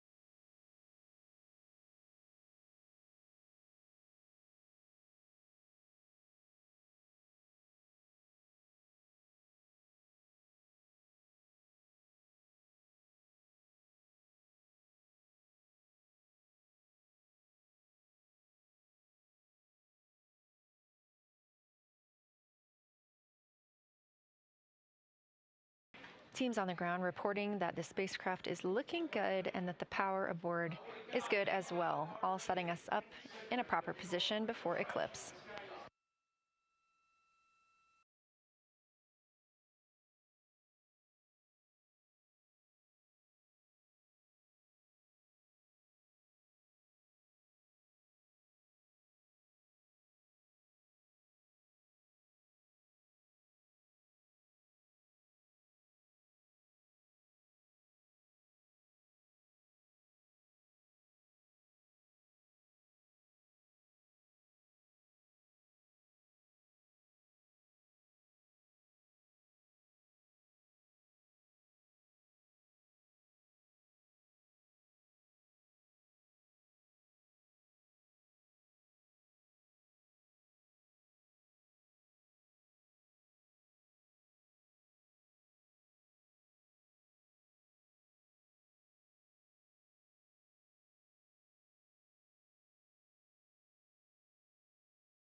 The crew is in a little break during our flyby coverage for today. They will resume their flyby momentarily in about 30 minutes once they get into their observations during that solar eclipse. Now, the moon is our nearest celestial neighbor, orbiting Earth at less than 250,000 miles on average. When our astronauts venture there for future Artemis missions, they'll target landing sites near the lunar South Pole. There, ancient rocks, minerals, and trapped water ice will not only provide resources for human explorers, but they may also contain clues to the formation and evolution of our planet and the solar system. Let's learn more about the lunar South Pole with this video featuring Dr. Kelsey Young, Artemis Science Flight Operations Lead. We learned a lot from the Apollo samples, but we still have a lot left to learn about the moon. The Apollo missions visited only a pretty narrow swath of the moon. All the missions were concentrated near the near-side equator. Really interesting and really critical insights were unlocked with the Apollo samples, but we have so many questions still to answer about the moon and the evolution of the moon. And liftoff of Artemis I. We rise together, back to the moon and beyond.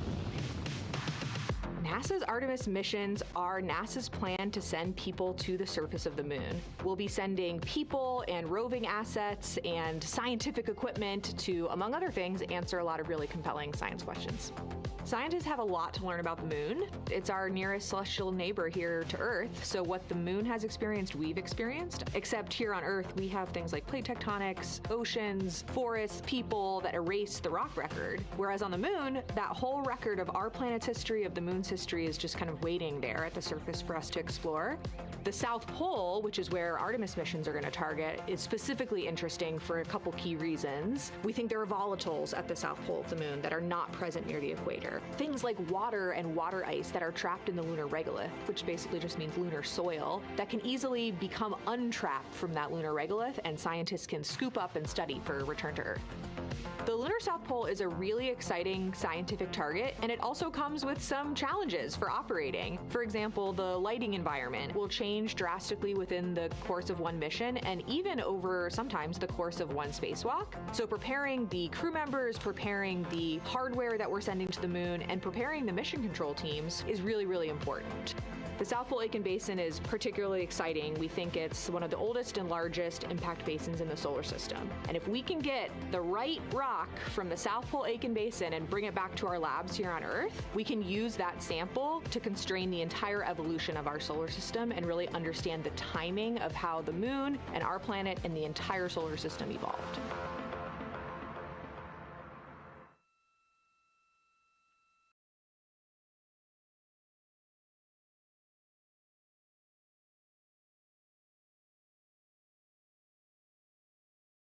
You're looking at a live view aboard the Orion spacecraft of the Artemis II crew, working in the middle of one of their breaks, or really their only break today, during this lunar flyby period. Coming up next will be that solar eclipse.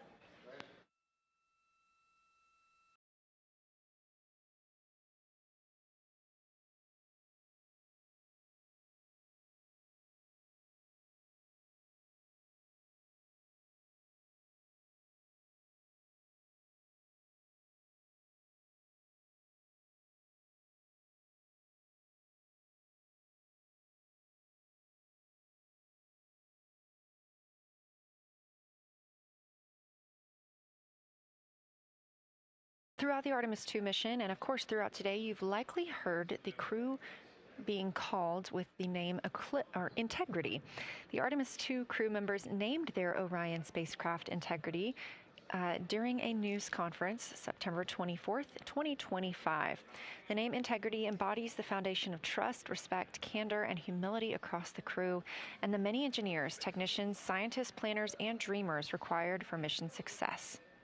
They said this name is also a nod to the extensive integrated effort from the more than 300,000 spacecraft components to the thousands of people across the world that must come together to venture to the moon and back, inspire the world, and set the course for a long-term presence at the moon. The crew also said that integrity is rooted in a shared core value of NASA, the agency's astronaut office, and the CSA, the Canadian Space Agency.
We are 5 days, 1 hour, and 38 minutes mission elapsed time into Artemis II. In this view on the screen, you can see the crew starting to even look through some photos that they may have captured today. We really look forward to sharing these photos with you as soon as we possibly can. And the best way to keep up with those is to follow NASA on social media. You can do so at NASA, and for this mission specifically, at NASA Artemis.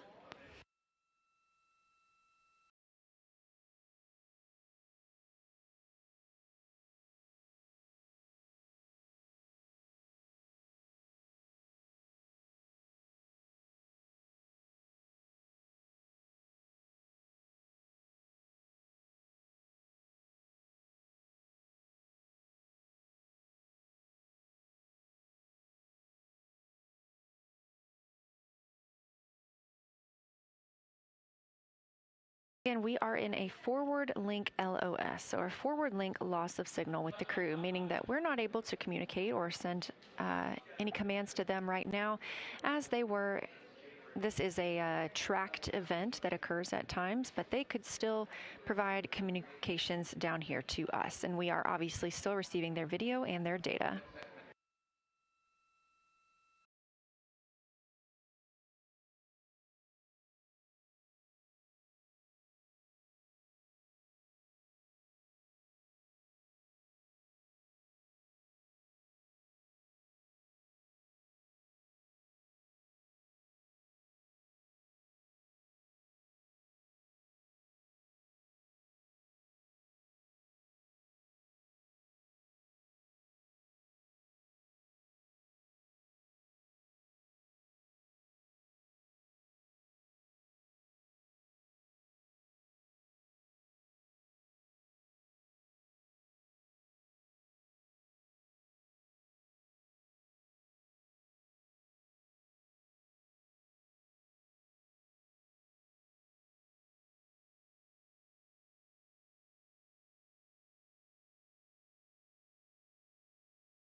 Houston integrity in the blind. High priority PAO activities on Reid's timeline are on PCD1 in a folder imagery for downlink, and then high priority standby imagery for downlink, and then lunar flyby for PAO, and then high priority PAO. Thank you.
This is Artemis Mission Control. You heard Reid Wiseman, commander of the Artemis II mission aboard Orion, make a call in the blind. This means he knows we cannot call back and that he knows we may not receive his call. However, we have good communications with the spacecraft. They just cannot hear from us right now due to a forward link loss of signal.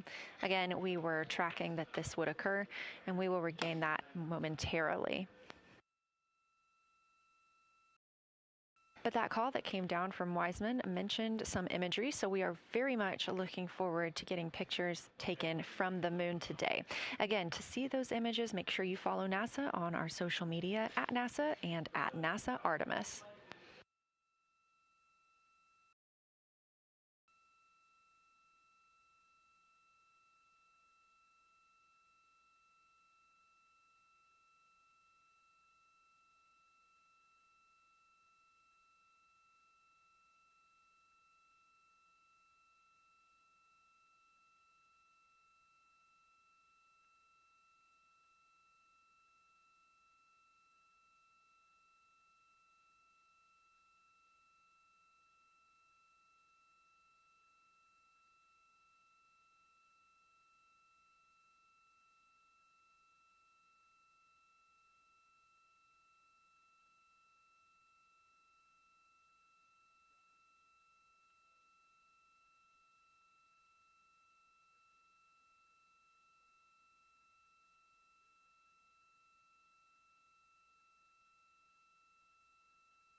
The view on your screen right now is an animation. This is called Arrow, or Artemis Real-Time Orbit website. You can visit this for yourself at nasa.gov/track-Artemis, and you can watch as we continue to grow closer to Earth and farther away from the moon. It's all seemed to happen so fast so far, and we're coming up on splashdown now in 3 days, 23 hours and 31 minutes.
This is Artemis Mission Control. We are in a forward link LOS with the spacecraft. We're not able to send commands or communications to them right now. However, they could send them to us, and we do get spacecraft data. This is tracked as we are on the Deep Space Network. This is the network that we use to communicate with the spacecraft now that we are so far from Earth, over 252,000 miles. We are still in our lunar flyby coverage. The crew still have a very important and very exciting flyby milestone coming up when they will see a solar eclipse from the moon, the first humans to ever do so.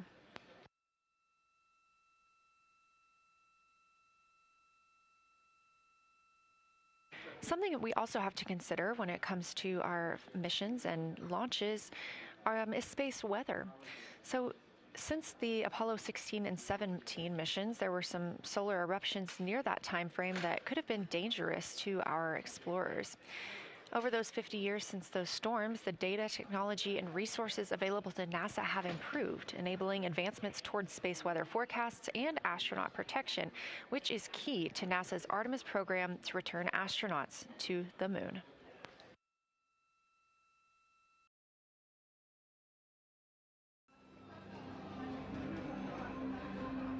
Across our planet, billions of people depend on the invisible networks that connect us to space. Every day, those networks are at the mercy of our temperamental sun and the space weather that it unleashes across our solar system. That's why NASA's Space Weather Program tracks solar storms from the moment they erupt, modeling their paths, anticipating their impacts, and leading the research that the world's industries rely on. NASA's space weather research and modeling is driven by the needs of society and enables critical decision-making that equips pilots to reroute around high radiation areas, farmers to adjust GPS-based precision planting and harvesting plans, and power grid operators to mitigate the impacts of potential surges. For those exploring other worlds, NASA provides 24/7 space weather monitoring for Artemis crews at the moon and future Mars astronauts who may be exposed to dangerous levels of radiation during solar storms. Whether you're a pilot or a passenger, a farmer or a consumer, a power grid operator or energy customer, a satellite controller or GPS user, space weather impacts us all.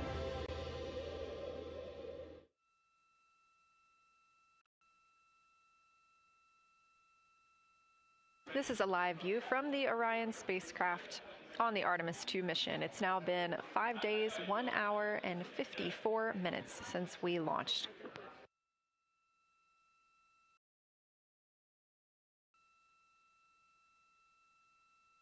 We are still in our flyby coverage, and the crew is on a short break right now as we have changed the attitude of the spacecraft to help charge the batteries aboard. We use the solar arrays to gather energy from the sun and store it in the batteries. That way, when we are not in the sunlight, we have those batteries to continue powering Orion. Now, we're doing so because the Artemis astronauts are about to experience a solar eclipse from their capsule. And this is a solar eclipse that no one else on Earth will experience. This eclipse is about 54 minutes, and to the astronauts, it'll look a lot like a total solar eclipse on Earth, except the moon is going to be huge compared to the sun, unlike when you watch one on Earth and the moon and the sun appear about the same size in the sky. We're interested to learn if they see the outer corona when the sun is fully obscured by the moon. And because of how big the moon will be from their perspective, the total phase of the eclipse will last nearly an hour. The astronauts will see a partial solar eclipse as the moon covers and uncovers the sun, which is before and after totality. So, much like us on Earth, they will have eclipse glasses so they can safely view that portion. The astronauts will also be using cameras to capture images of the corona during the eclipse.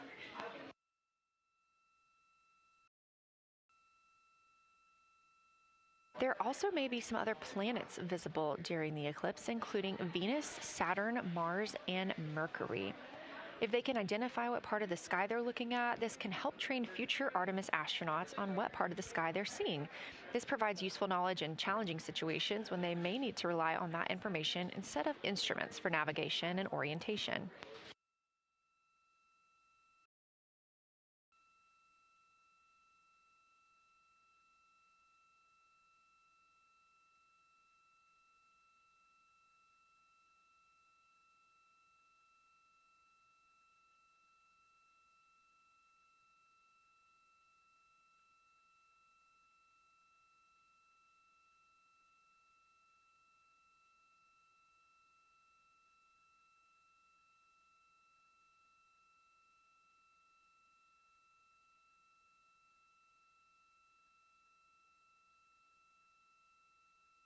Confirmation from teams here in the ground that we have reached the eclipse attitude, meaning Orion is in the proper position to observe it.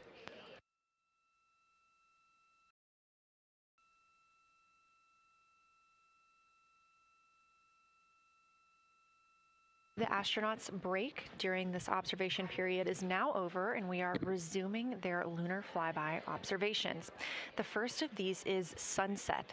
This is the solar corona that we'll be looking for. It's the outer atmosphere of the sun. The science team is also interested in if the astronauts can see polar plumes. These are thin streamers that project from the sun's north and south poles. Additionally, they're interested in seeing if the crew can witness coronal loops. These are arcs close to the sun's surface. And something else that we've previously mentioned is lunar dust. This is dust from the moon that is lofted above the lunar surface and illuminated by the sun. It was reported visible by Apollo astronauts.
You're getting a live look from Orion as the crew observes a solar eclipse from the moon.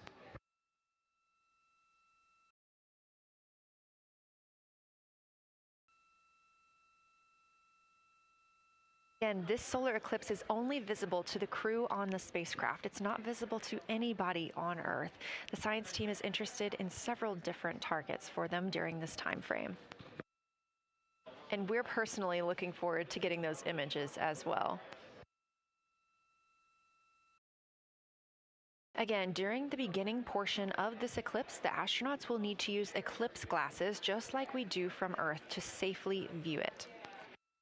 Once the moon has completely covered the sun, they'll be able to take off those glasses for almost an hour. Totality on Earth during a solar eclipse lasts only a couple of minutes. So this opportunity gives them a chance to look out into deep space and to look into see if there are other planets nearby.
What you're seeing right now is the solar corona. That's the outer atmosphere of the sun. And the science team is very interested in any images that the crew can capture of this.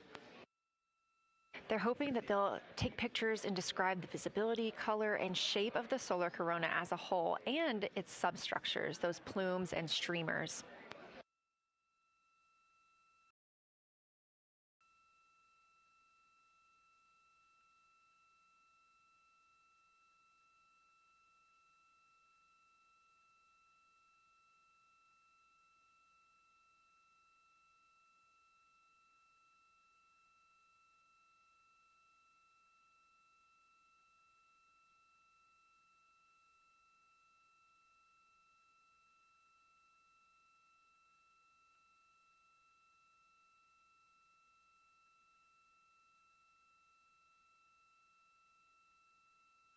Science, integrity, in the blind. This is continues to be unreal. The sun has gone behind the moon, and the corona is still visible, and it's bright, and it creates a halo almost around the entire moon. But when you get to the Earth side, the Earth shine is already shown. I mean, almost seconds after the sun set behind the moon. You could see Earth shine. The Earth is so bright out there, and the moon is just hanging in front of us. This black orb out in front of us, in front of now, not the blackness, but the gray that blends and drifts into the blackness. We can see stars and the planets behind it. And Christina is in window 1, Reed is in window 2 with the long lens, and Jeremy is describing it in window 3, and it is quite an impressive sight. You can still see the horizon lit up brighter where the sun set on that side of the moon. It is bright, and Earthshine is very distinct, and it creates quite an impressive visual illusion. Wow, it's amazing.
Again, you're looking at a live view from the Orion spacecraft on the Artemis II mission.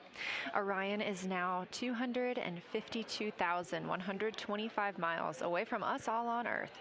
We're here in the Artemis Mission Control Room in Houston, Texas, and what you had just before we lost that view quickly was the corona of the sun peeking around the moon as the astronauts are entering a solar eclipse for this portion of the lunar flyby. We're now over 5,500 statute miles from the moon. That closest approach today was just about 4,067 statute miles away. And teams in the room beginning to get a little busier and filter in and out as we are stepping through a handover. The Orbit 1 team is handing over to Orbit 2, who will continue monitoring lunar flyby and all of the systems aboard the Orion spacecraft.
You're getting your last few views of the solar corona as the moon begins to take center stage and completely cover the sun.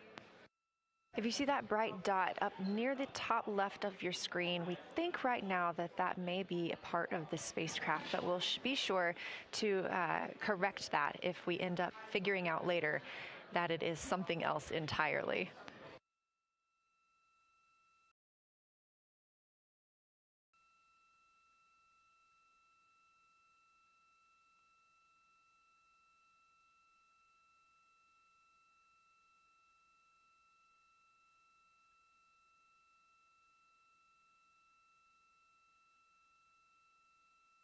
It has been an absolute honor to join you here today for the lunar flyby of Artemis II, the first time humans have flown by the moon in over 50 years. I'm Leah Cheshire Mustachio, and I'm excited now to hand over the team is shifting around in the windows, and we are transferring settings on a camera to pick up Earth shine. And it is amazing. The brightness where the corona, where the sun set, is still bright. I think there may still be corona visible, but that part of the horizon is still lit brighter, and you still have a distinct Earth shine.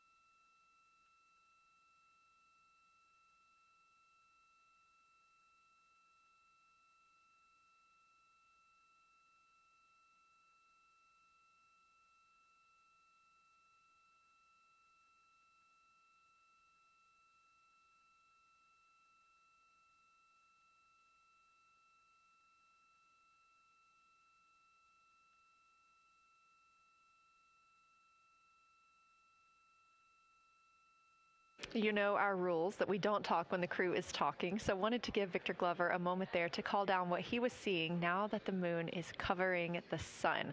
A really amazing time during today's lunar flyby. Again, thank you so much for letting us help tell this story today. I am Leah Cheshire Mustachio, handing it over to my friend Anna Schneider at the PAO console as the Orbit 2 team comes to join us. So thank you so much, and I hope you all enjoy tonight. Anna, you can take it away. Thank you so much, Leah, and it's been a joy listening to your coverage over the last several hours. So as you mentioned, the Orbit 2 team of flight controllers is currently making their way on console and completing a shift handover with the Orbit 1 team of flight controllers. The Orbit 2 team tonight will be led by Flight Director Diane Daly, and she is currently handing over with the Orbit 1 flight director there on your screen, who was Flight Director Jeff Radigan.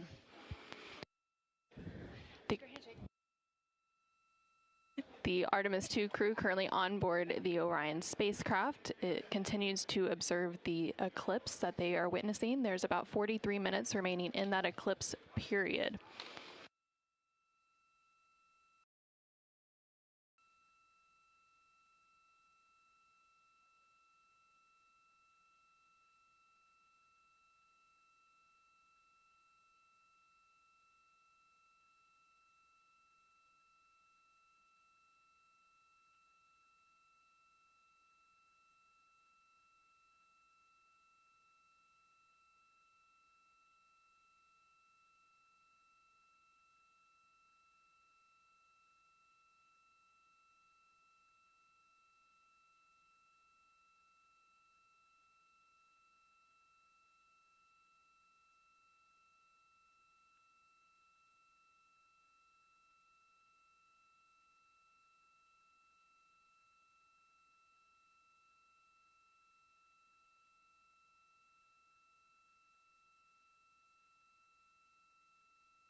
This is Artemis Mission Control. You are currently seeing a live view of the solar array wing cameras on the Orion spacecraft. We spoke with our science team, and they did determine that that dot in the distance is Venus.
science integrity.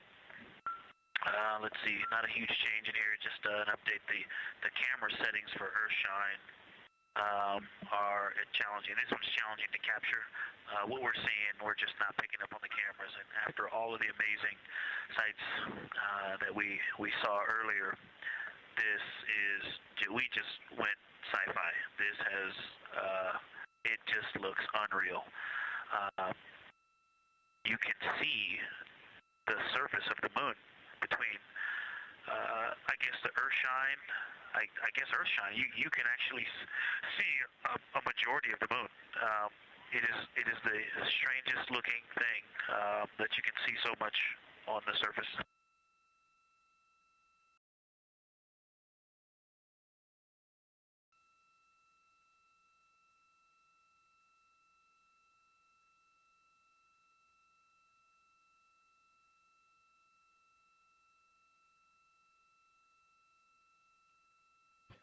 This is Artemis Mission Control. You were just hearing some communications called down from NASA astronaut Victor Glover, currently on board the Orion spacecraft. They are currently observing an eclipse. There's about 39 minutes remaining in that eclipse period. Currently, we are in a forward link LOS, or loss of signal, so the crew can communicate down with... He's seen 2 meteors, science.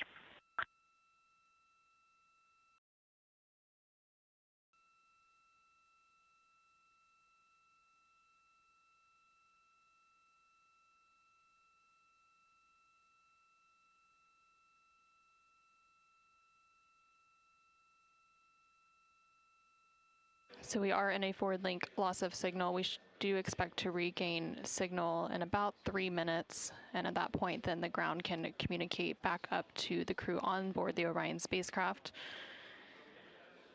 In the meantime, the crew can continue to communicate down to the ground. The ground is just unable to respond, so they are continuing to provide some science observations during this eclipse period. They've made some comments about Earthshine, which is the sunlight reflected from Earth when they come around towards the moon's near side late in this flyby window.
integrity in the blind. The glow around the moon is beginning to become a little bit more even. It's not so much distinct just where the sun set on the moon's horizon as we're flying through this trajectory, and then the sun's going to come up out of the other side. I think it's we're starting to see the glow around the moon get balanced out. I still see Earth shine, and the Earth is very bright out there. Still quite an unreal sight.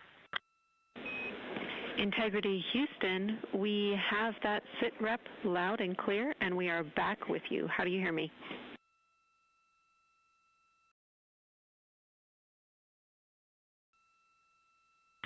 Hey Jenny, we have you loud and clear, thanks. Copy. Victor, we're handing you over to Science for some critical questions. Thanks for your report.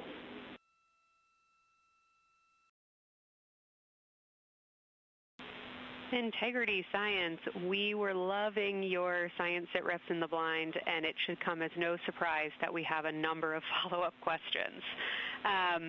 First, you mentioned Reid observing meteors. Can you speak to that? Were you referring to comets or impact flashes or something else?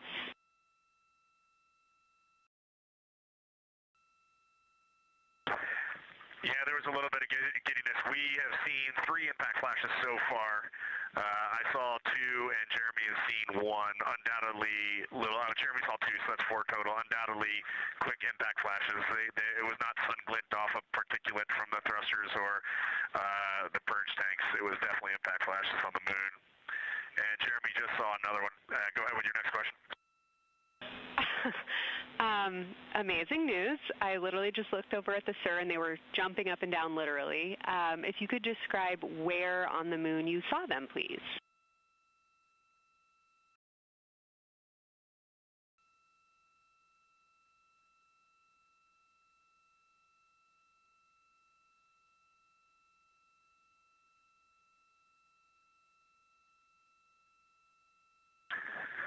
So they've all been either on or a bit south of the equator and on the Earth side of the moon. Stand by. All right, so Jeremy has seen them kind of on and south of the equator, kind of spread across the moon, and mine were both south of the equator and just a little bit left of center of the moon. Incredible news, Reid, and reminder, we have citizen scientists here on Earth looking for impact flashes, so hearing you saw them on the near side means that people saw them too.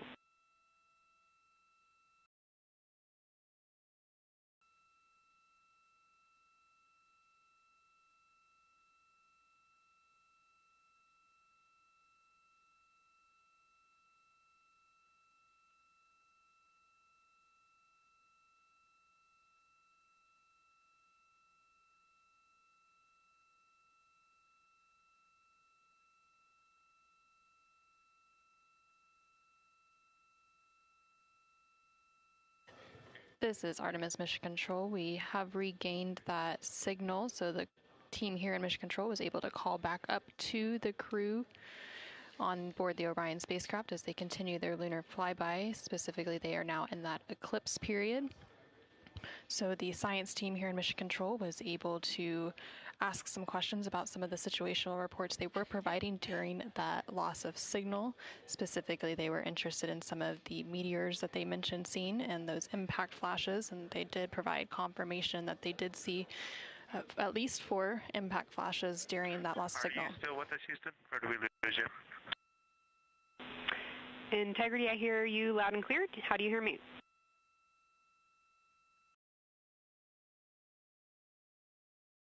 Okay, we got you loud and clear.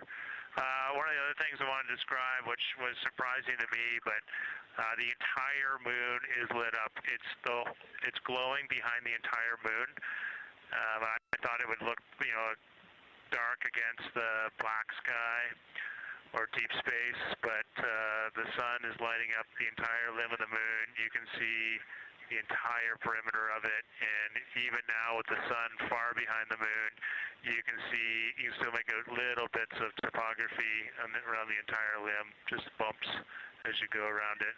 And there's about the glow around the moon, once your eyes adjust, is easily 10 widths or diameters of the sun around the entire moon.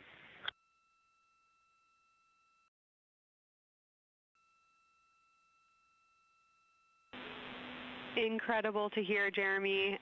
Were you able to actually pick out any discrete features on the lunar surface? And if so, how do they look different than when you observe them in solar illumination?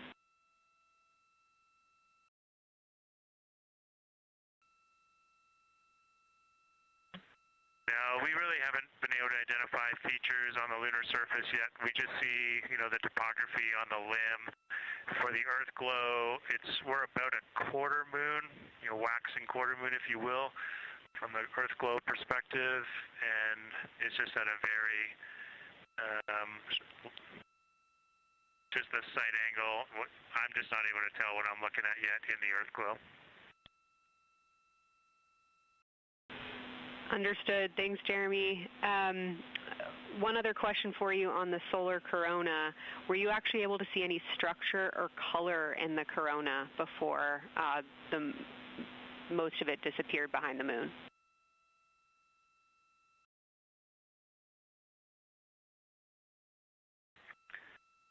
Yeah, I didn't pick out any color, but definitely structure. There were streamers, and they were not uniform at all. For me, the 5 o'clock position, there was just this constant streamer. It would change in intensity and diameter, but it was always there, and it was always at the 5 o'clock position. I only saw one plume, and it came out of basically the 3 o'clock position of the sun. That was very short-lived when I could see the plume. Exactly what we were looking for. Thanks, Jeremy. And a heads up that we, calculated here on the ground about how long you could see the corona for, and we expect it to start to appear again in the next 11 minutes. Thanks for those amazing descriptions.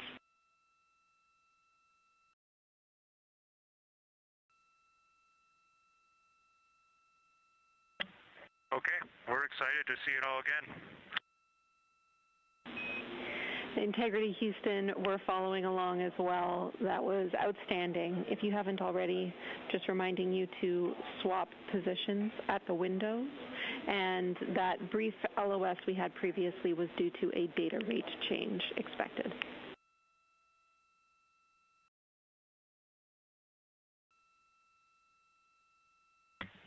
Okay, we copy that, Jenny.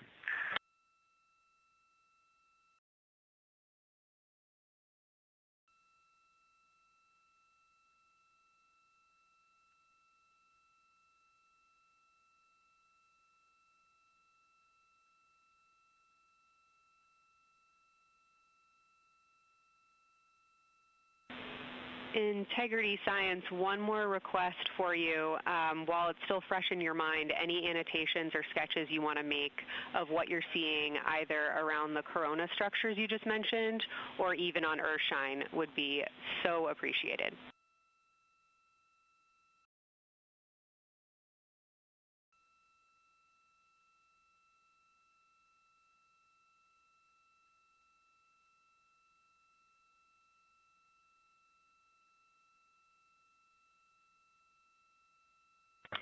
Okay, Kelsey, it's going to be pretty hard to go look at a PCD right now, but we'll definitely try and annotate what we saw. And if the annotations come in the next block where you're cleaning up your documentation, that sounds like a good plan to me.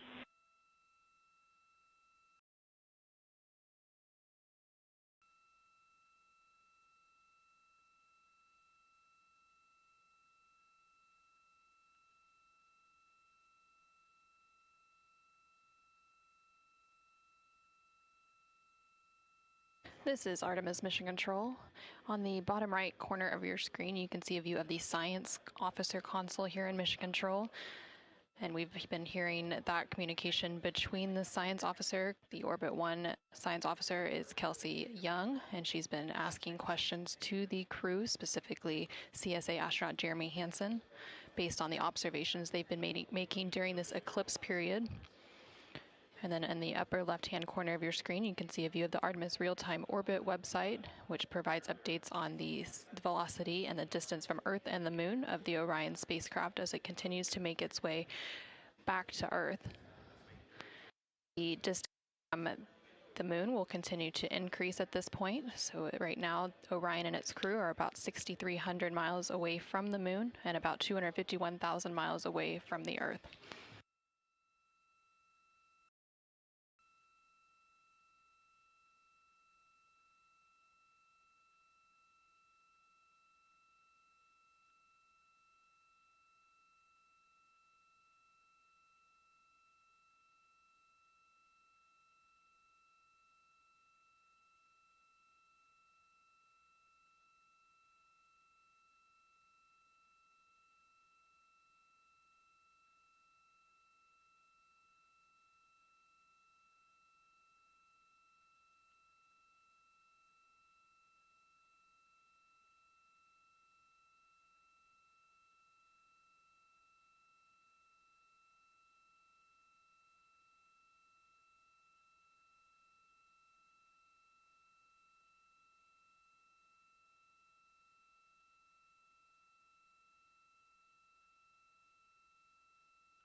Okay, science, we're getting set up for sunrise.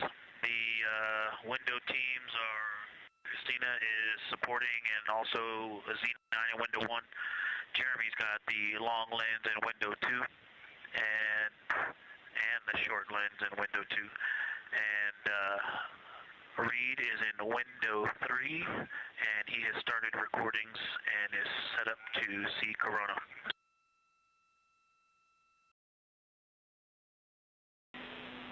Great, sit rep Victor. That sounds like a good config, and we're showing coronal effects start to appear on your video camera. So in the next few minutes, we should start to hear your observations.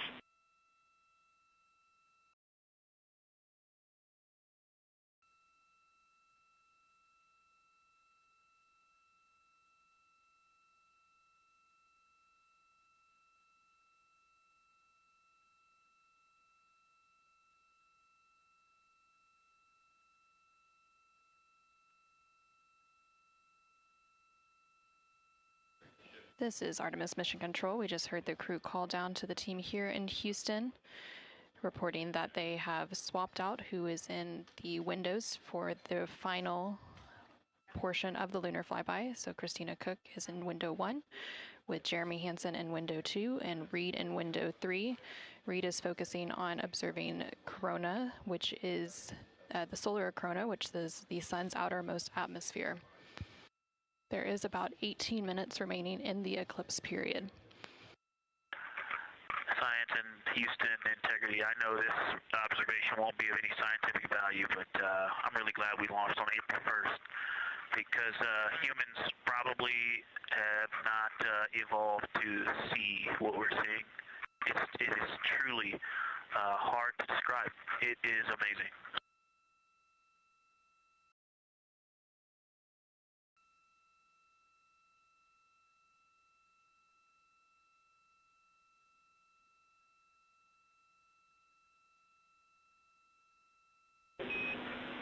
Amazing. Thank you, Victor.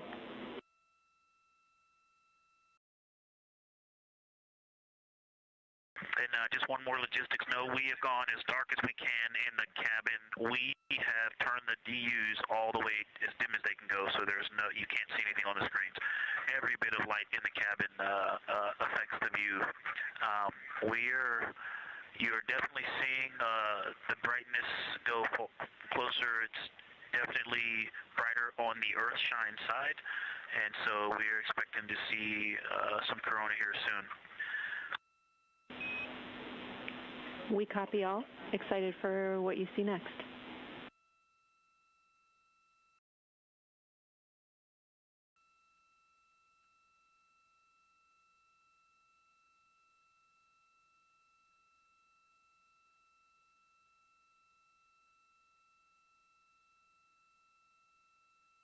I'm not sure if we talked much about the star field, but we've got lots of stars.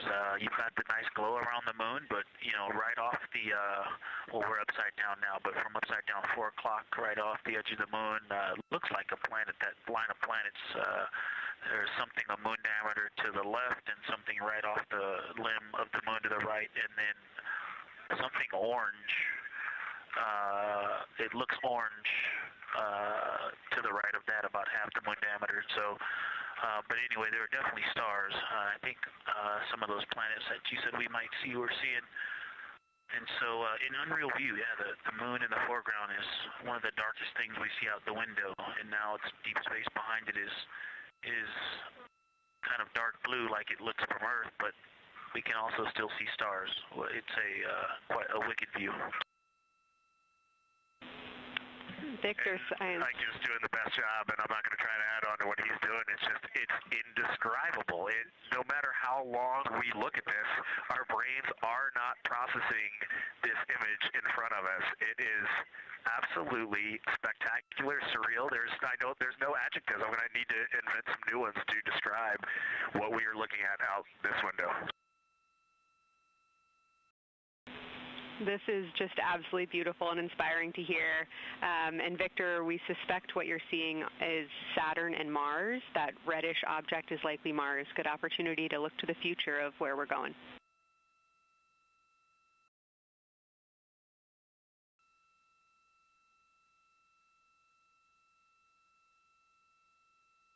Yeah, we can absolutely see the color of Mars. That's awesome.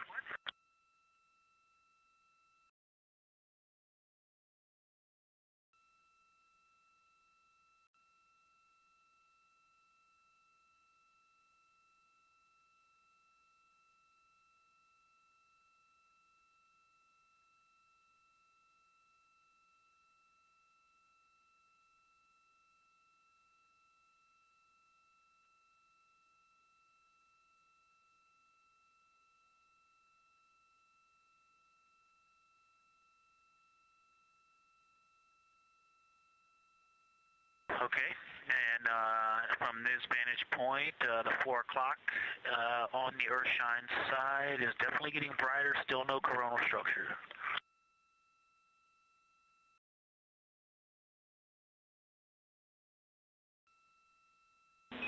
Houston copies.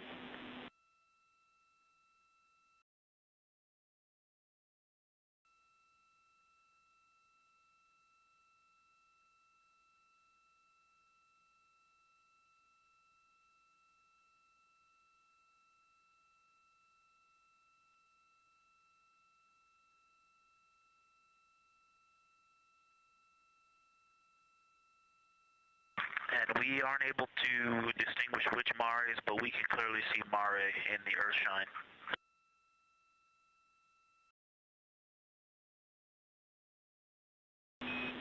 We copy.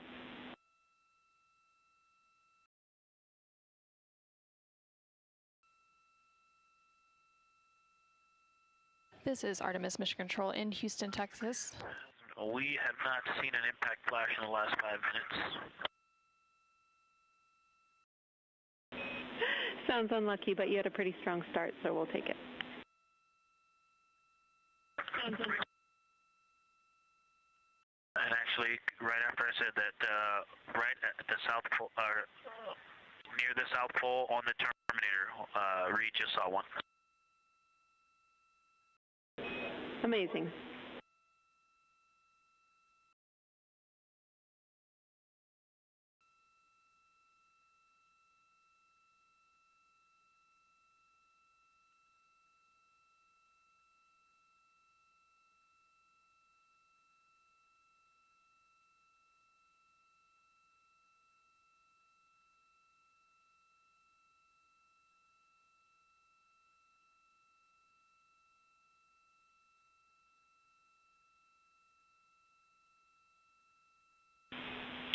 Integrity science, and as you look around our solar system neighborhood, you should see Saturn setting behind the moon right now.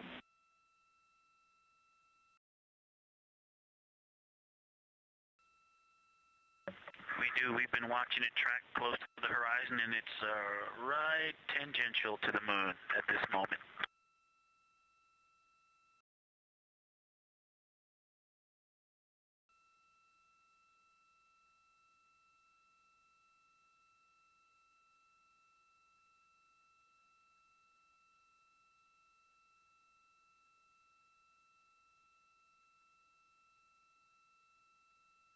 This is Artemis Mission Control in Houston, Texas. We are currently 5 days, 2 hours, and 44 minutes into the Artemis II mission, and we have about 11 minutes remaining in the eclipse at the latter half of the lunar flyby that the Artemis II crew is experiencing on board the Orion spacecraft. We've received several different call downs from the crew and questions up from the science officer here in Mission Control. One of the things that they said that they were able to see is Mars off in the distance, and then the science team also confirmed that they should be seeing Saturn setting behind the moon.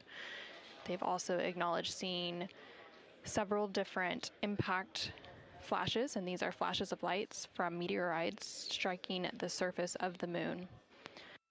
They've also mentioned the solar corona, which is the sun's outermost atmosphere.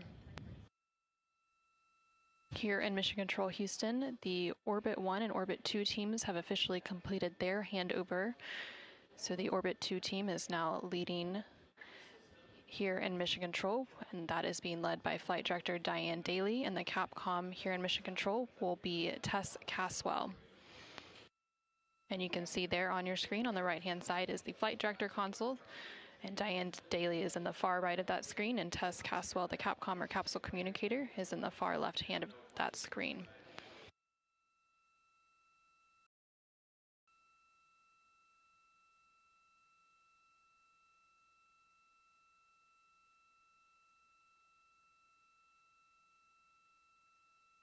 Okay, the light is continuing to grow in intensity.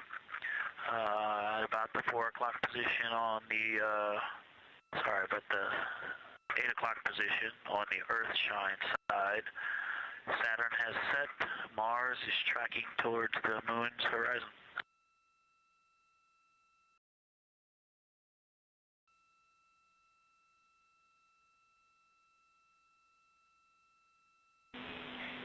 Integrity science, we copy, and we're starting to see it on the vehicle stream. Looking forward to any coronal observations you can share with us.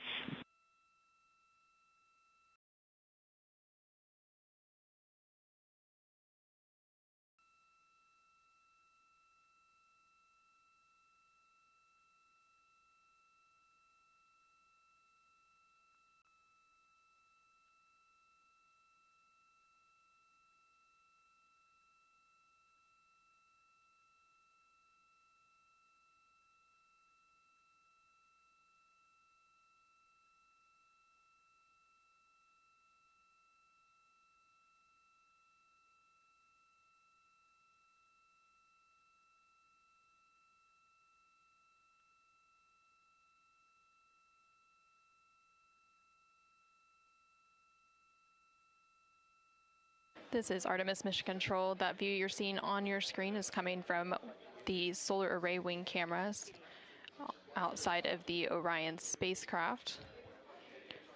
And you can see the light starting to come into view as the solar eclipse period is starting to end. Integrity, still no coronal structure at this time, just continuing to grow in intensity.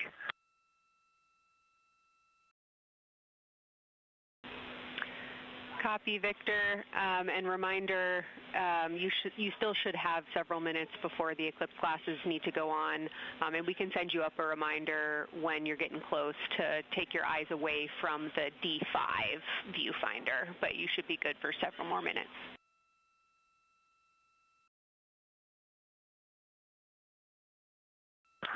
Copy, thank you, and yes, please send up the reminder. Thank you.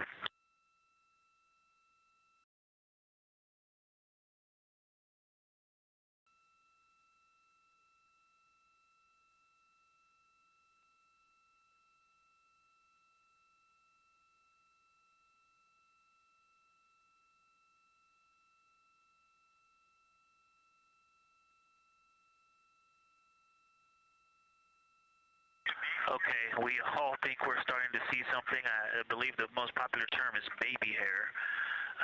As the light grows in intensity and the horizon on this side becomes very distinct. You can still see Earth shine, even though the sun's brightness is definitely growing in intensity.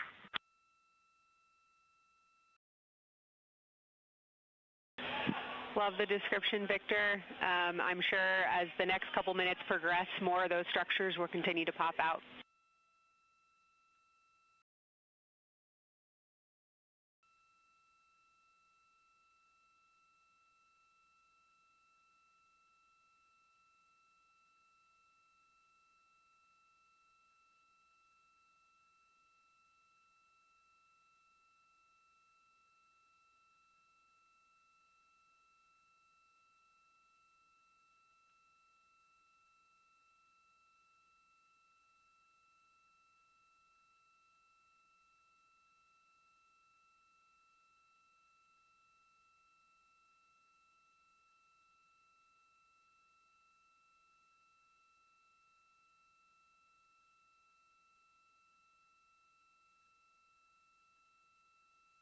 This is Artemis Mission Control in Houston, Texas.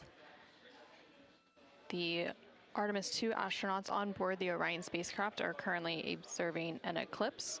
And to the crew on board the spacecraft, the eclipse looks much like a total solar eclipse here on Earth, except the moon is much larger compared to the sun, unlike a terrestrial solar eclipse where the moon and the sun appear the same size in the sky. We are definitely starting to see structure.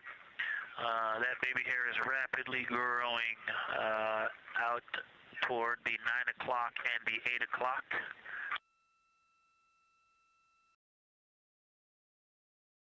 It's almost as if it were reaching out for Venus or for the Earth.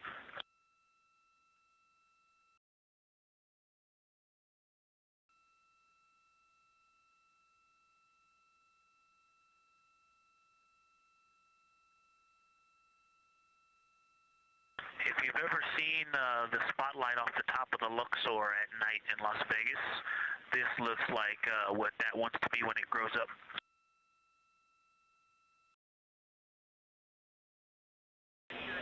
Integrity Science, glad to hear you're following your training of tell it like you see it.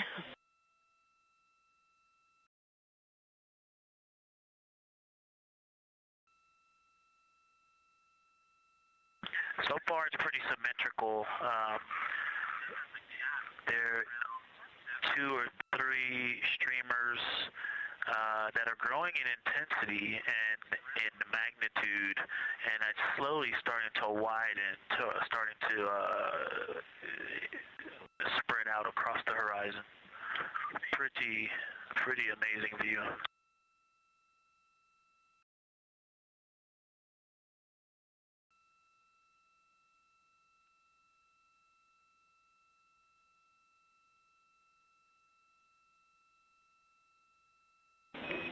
And Integrity Houston, great words.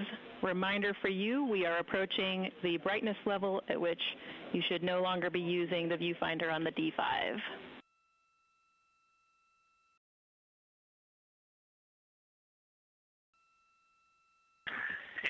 many copies, and thanks for the heads up.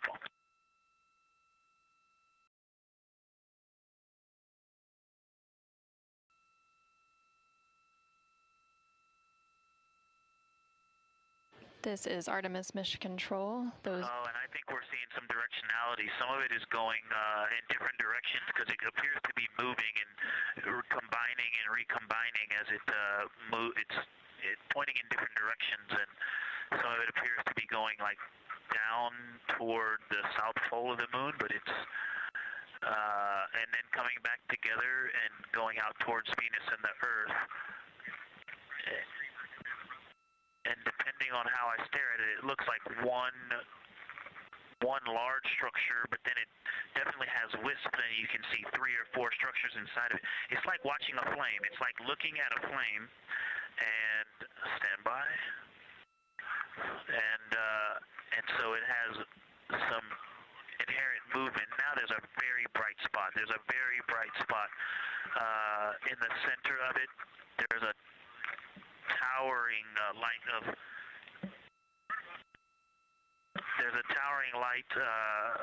and then there were like 2 streamers that were going 30 degrees out from it, and now it is just extremely bright.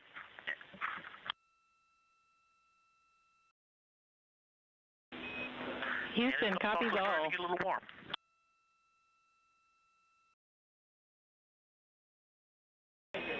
And we copied all. We wanted to remind you at this point on the eclipse glasses. Should be about time for those.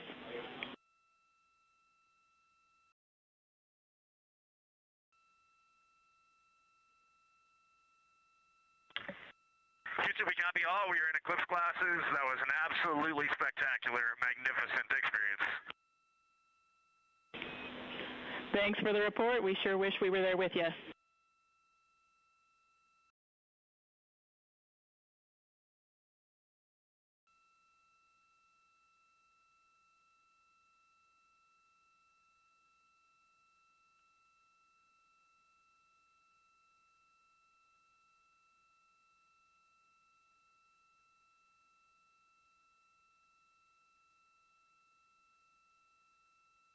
This is Artemis Mission Control. The eclipse period is coming to an end, and we did hear that call up that the crew now has to put on those eclipse glasses to be able to protect their eyes for this final portion of the eclipse. And these views coming to you from the solar array wing cameras on the Orion spacecraft. And Houston, if you could give me about 20 new superlatives in the mission summary for tomorrow, that'll help my vocabulary out a bit. Thank you. We will solicit input from the team.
This is Artemis Mission Control. There on your screen you can see a live look inside of the SIR, or the Science Evaluation Room, here in Mission Control Houston, just down the hallway from the Artemis Flight Control Room.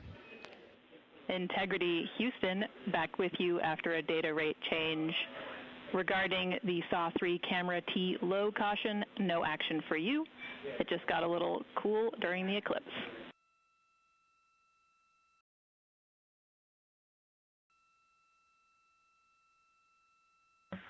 Okay, we copy, and if you didn't copy my request for the mission summary to add about 20 new superlatives to help my vocabulary, I would appreciate it.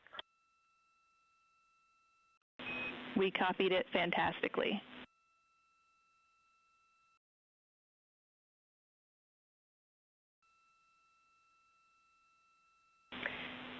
In integrity science, this is basically wrapping up your fly-by-day observations. I can't say enough how much science we've already learned and how much inspiration you've provided to our entire team, the lunar science community, and the entire world with what you were able to bring today.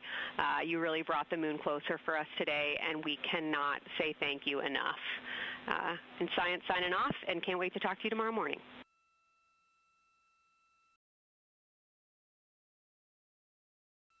To your entire team, Kelsey, to the entire NASA science team, you all really turned to when we shifted launch dates to April 1st, and you got the most incredible package together for us to go do some great science and some great, truly human experience moments here.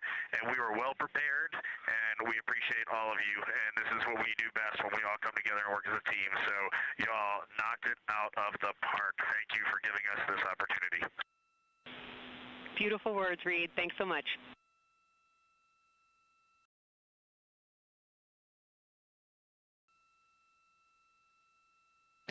And this is Artemis Mission Control.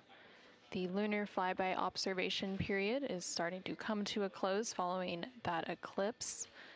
And there on your screen you can see a look into the Science Evaluation Room, or the SIR, which is embedded within Mission Control to provide science input. And they provided that input throughout the live flyby operations today. They also have a back room called the Science Mission Operations Room that processes data, evaluates imagery, and supports rapid analysis. And then, of course, we have the science officer on console here in the Artemis Flight Control Room, which you can see a view there on the bottom right-hand corner of your screen. The science officer throughout the flyby operations today has been Kelsey Young, who is the Artemis Science Flight Operations Lead. And then to her left is Angela Garcia, who will be the science officer taking over for Orbit 2.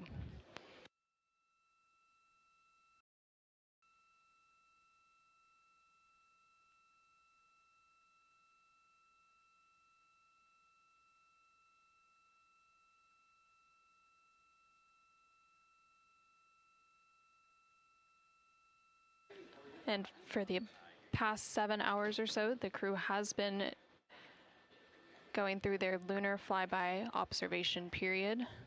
And now they will wrap up that period and complete some final tasks and begin downlinking some of the amazing imagery that they've captured throughout the day, as well as some of the observations that they've recorded.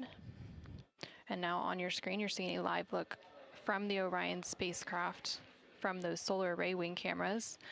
The solar eclipse period ended just a few minutes ago, and during this eclipse, towards the end of the flyby window, it lasted about an hour, and it was when the sun was hidden from view behind the opposite side of the moon from the perspective of the Orion spacecraft and its crew.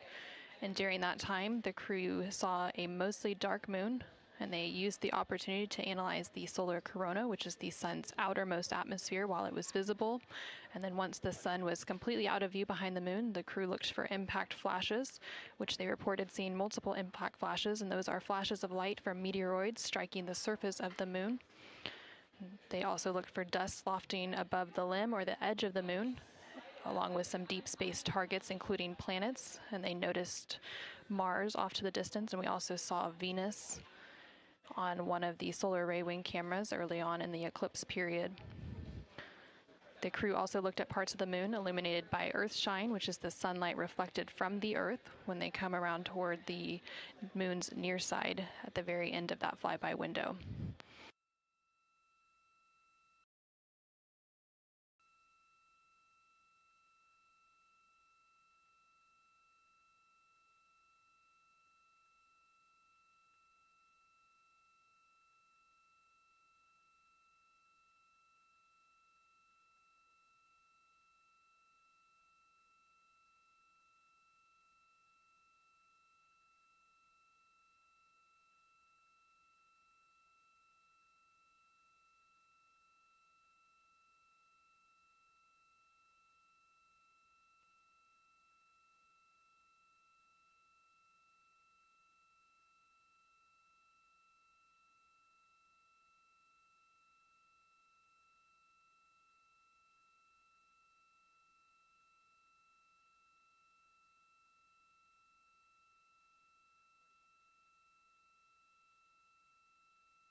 Integrity Houston, understand that you are still reflecting upon and consolidating your lunar observations.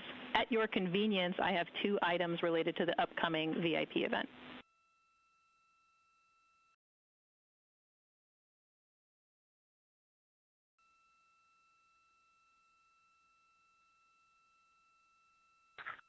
Go ahead. All right, first we wanted to let you know that the message for that upcoming event is on board for review at your convenience. That's message 3.06.04. The second item is that we've seen a couple of video blips in previous events.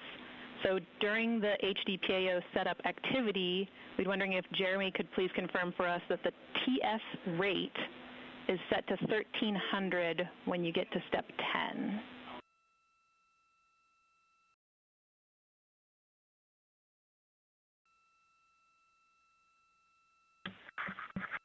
Okay, Jenny. Yeah, we're pretty sure we've been in 1300 for all the PAO events. We've been tracking that when we swap between the HHP and the D5. We copy, Jeremy. Thanks. And for the record, the phenomenal Jenny has gone on to her next appointment of the day, and you've now got Tess with you.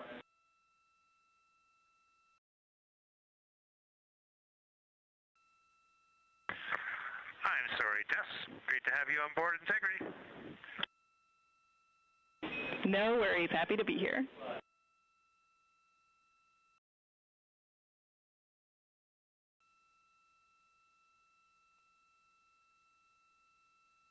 This is Artemis Mission Control. We heard some communication there between the Capcom or capsule communicator here in Mission Control, which for Orbit 2 is Tess Caswell, and the CSA or Canadian Space Agency astronaut on board the Orion spacecraft, Jeremy Hansen. They were discussing an upcoming public affairs event. And Integrity, 3-minute warning for the maneuver back to bias tail to sun.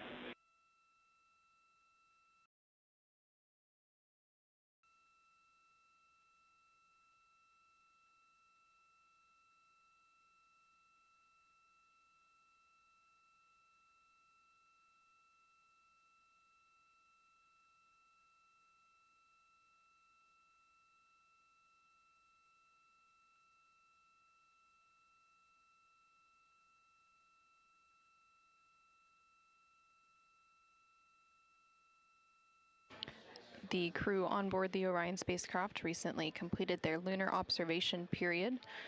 It was an approximately 7-hour period of time in which they were focused on several different targets identified by the science team here on the ground that they studied and prepared for ahead of time. And then they also were referencing a lunar targeting package that was uplinked about a day ago with those final targets. Now they are completing some post-lunar flyby activities, so they're working to clean up their observations that they've made and also working to downlink some of the photos that they've taken throughout the day. The science team here on the ground will then work to get as much data as they can overnight, and then there will be a post-flyby conference tomorrow after the crew wakes up. And that's not a debrief, but a science data collection to capture their nuanced experience while they're still in the field and the experience is still fresh. And then, of course, there will also be a public affairs downlink event later in the day. Now that once the post-lunar flyby activities are complete. And then after that, the crew will go into some of their final activities for the day. They will have a private medical conference or PMC with the medical teams here on the ground. These are regular conferences that they have at the end of every day, and then there's also a flight director conference that they will have before they go into their pre-sleep period, during which they can complete hygiene activities, and they will have the chance to eat their dinner and complete any other final personal activities for the day before they head into their sleep period.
get ready for us to start the stream a bit early and to test scene and voice.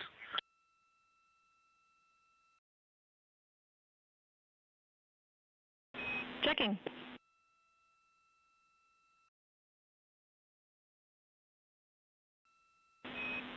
And integrity, affirm. We are go to start the stream.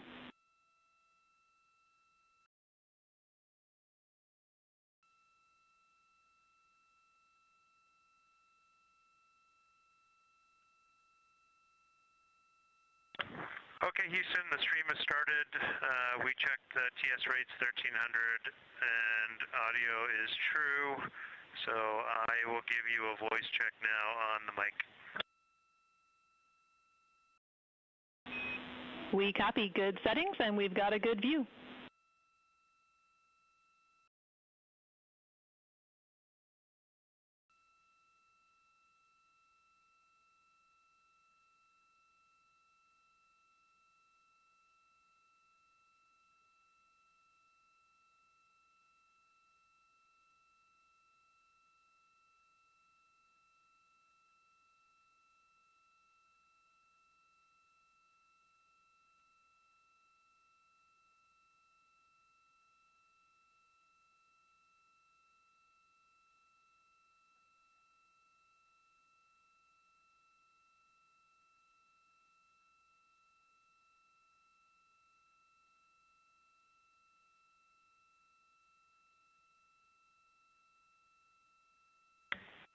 In test, I sent an audio check down on the handheld mic. Did you get it? Sorry for the delay, Jeremy. We were talking that a bit, but it was a bit broken, so please repeat for us.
Integrity Houston, we like the scene.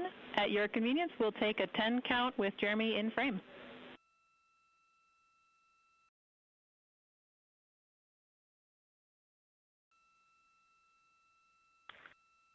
Okay, copy that. Give us 2 minutes and or 1 minute and we'll do that. Copy.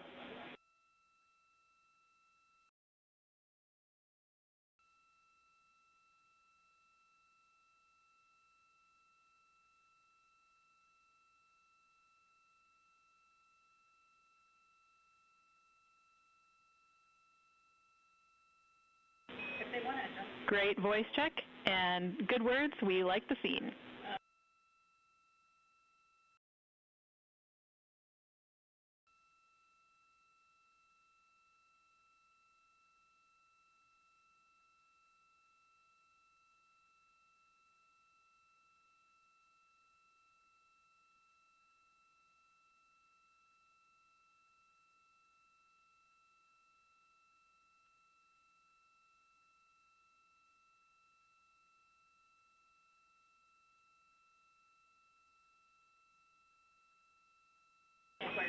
And Integrity Houston, we are seeing a black cable going right through the middle of the scene. At your convenience, if you would please move that, PAO would appreciate it.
This is Artemis Mission Control. We're currently 5 days, 3 hours, and 21 minutes into the Artemis II mission following a liftoff from NASA's Kennedy Space Center in Florida on Wednesday, April 1st.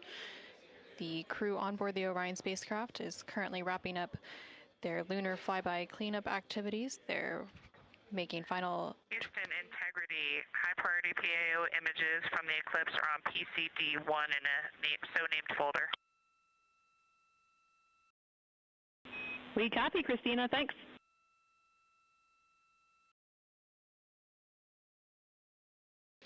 And NASA astronaut Christina Koch there calling down to the ground regarding some public affairs imagery that was captured during the lunar flyby activities.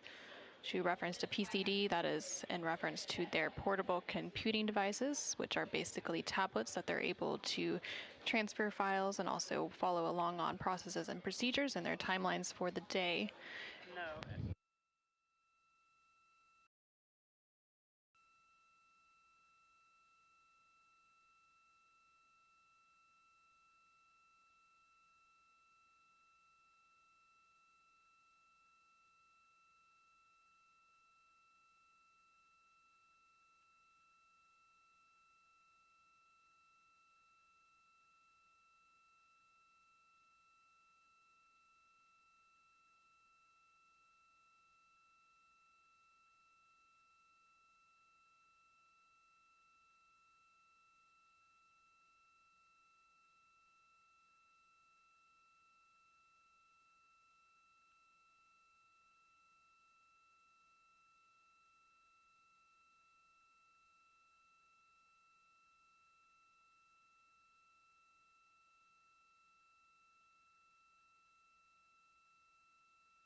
This is Artemis Mission Control in Houston, Texas. Currently on console here in Mission Control is the Orbit 2 team of flight controllers being led by Flight Director Diane Daly and the Capcom or capsule communicator who serves as the single voice link up to the crew is Tess Caswell.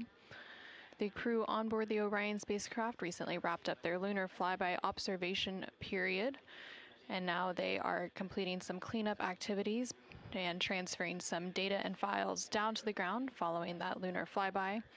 Many of these files will be analyzed by the science team overnight in advance of a post-lunar flyby conference tomorrow once the crew wakes up. The crew is also preparing for an upcoming public affairs downlink event. And then following that downlink, they will have a few final activities for the day, including a private medical conference with their team here on the ground. These are standard conferences that happen at the end of every day, and they'll also have a private conference with the flight director here in Mission Control to go over the vehicle status and any other questions or concerns they may have for the remainder of their flight. We are currently in flight day 6, and we have a splashdown expected on Friday, April 10th. That splashdown expected in about 3 days, 21 hours, and 49 minutes from now. During the lunar flyby, and as part of Artemis II, it marked the first time in more than 50 years that humans were able to observe the moon directly and provided a critical opportunity to practice how lunar science will be conducted during future Artemis missions. The moon preserves a near-continuous record of solar system history that has been erased on Earth, and with no atmosphere, weather, or plate tectonics, the lunar surface retains evidence of ancient impacts, volcanism, and solar activity that scientists can study today. Studying the moon helps scientists understand how planets formed and evolved, how the moon influenced Earth's history, and how the early sun shaped conditions across the inner solar system. The moon also serves as a unique platform for studying the broader universe.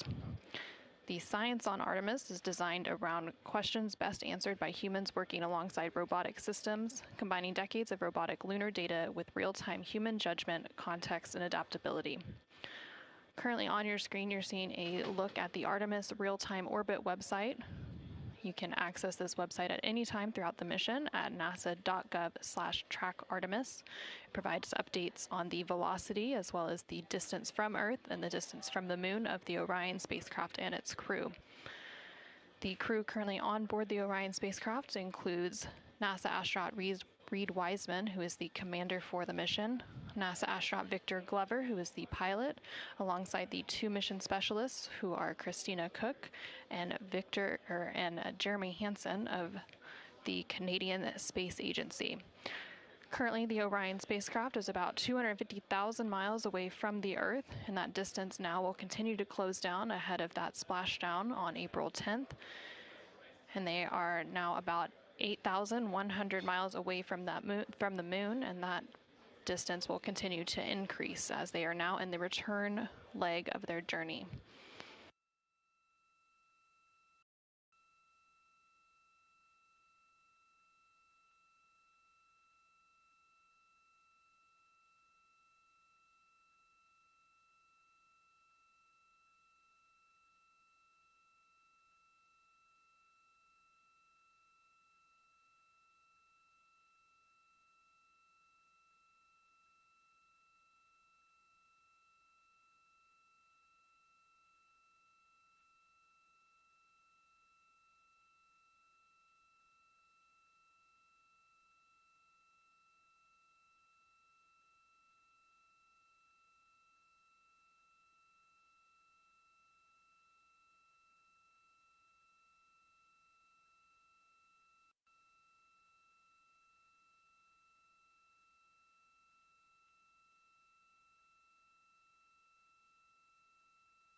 for ARS.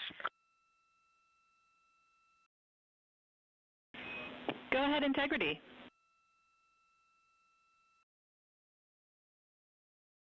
Hey, Tess, great to talk to you.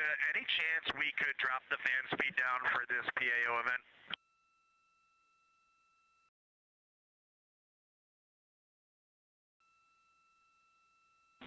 We will put that in work. Great to be talking to you, too.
This is Artemis Mission Control in Houston, Texas. We're currently 5 days, 3 hours, and 37 minutes into the Artemis II mission. The crew on board the Orion spacecraft has recently concluded their lunar observation period during the lunar flyby. As part of that lunar flyby, the Orion spacecraft and its crew made the closest approach to the moon at a distance of 4,067 miles away from the surface at approximately 6 p.m. Central Time, 7 p.m. Eastern Time. Now, although the Artemis II mission is a new opportunity to study the moon, teams are also conducting other scientific experiments, including on the crew themselves. Here's a little bit more about the science of the mission. Artemis II is our return of humans to the moon, flying around the moon on board Orion. But along with that, we're doing a lot of great science. One of the exciting things about the Artemis missions to the moon is that science is actually a fundamental pillar of why we explore, why we're going, what we're doing in Artemis. I think it's incredibly exciting that not only are we testing the vehicle, but we're testing science on board. Science where the astronauts are conducting experiments, science riding along with the astronauts. We have astronauts looking outside the window and really observing the lunar surface. It will help us understand the deep space environment. It will help us understand how that environment affects our astronauts, our systems, and life in general. So deep space is a challenge for us because you have to leave Earth's protective magnetic field. Here in low Earth orbit, the crew members are protected from some of the harmful radiation. Going to the moon, they'll no longer be protected, so they'll have a higher radiation exposure. Much like Artemis I, we have so many radiation sensors and detectors that are inside the capsule so that we can fully understand and appreciate the radiation environment for protecting our astronauts. In my hand here, I'm holding a tissue chip model. This is the exact design that it's going to be flying alongside the astronauts. We'll be collecting samples from each of the crew members, and we can make these organ chips out of the astronauts themselves.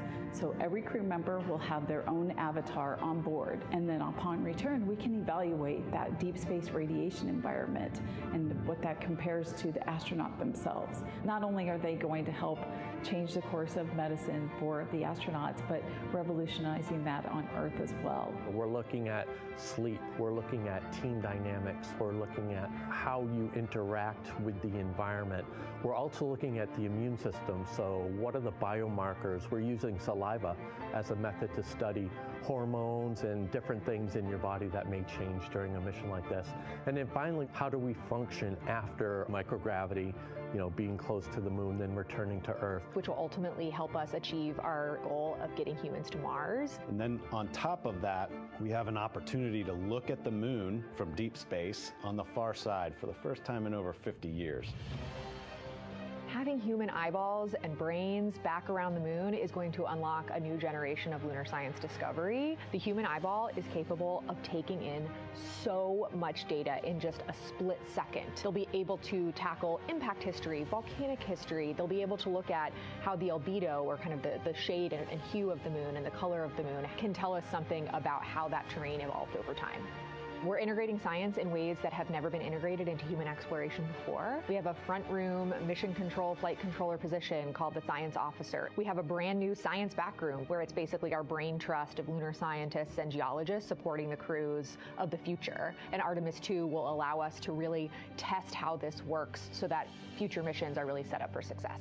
We'll also be deploying some CubeSats. They're small shoebox-sized spacecraft of their own. They're each provided by another country, one of our partners. As they conduct their research, they'll complement what we are doing at the moon with Orion. It is so incredibly exciting to be a part of this mission. It has been, really one of the privileges of a lifetime. I can see the work I'm doing benefit crew members right now and benefit the crew members in the future. So it's incredibly exciting and it's very rewarding. As this rocket launches humanity off of the Earth, we'll be setting the stage through our science to prepare humanity to leave Earth and explore the solar system.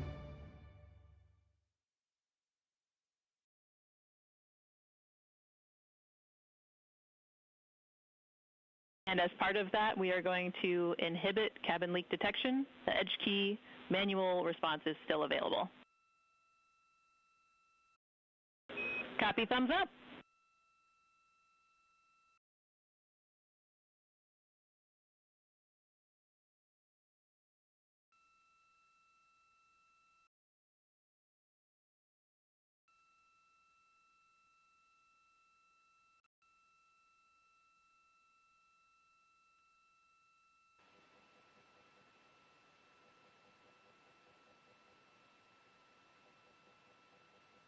This is Artemis Mission Control. Again, we're hearing some communication between the ground here and the Artemis Flight Control Room in Houston, Texas, specifically the Capcom or Capsule Communicator, who for Orbit 2 is Tess Caswell, and the crew on board the Orion spacecraft, that spacecraft named Integrity by its crew. They are preparing for an upcoming public affairs event, so they are discussing the camera views, which we will see here shortly. There on your screen on the left-hand side, you can see the Artemis Real-Time Orbit website, or ARO.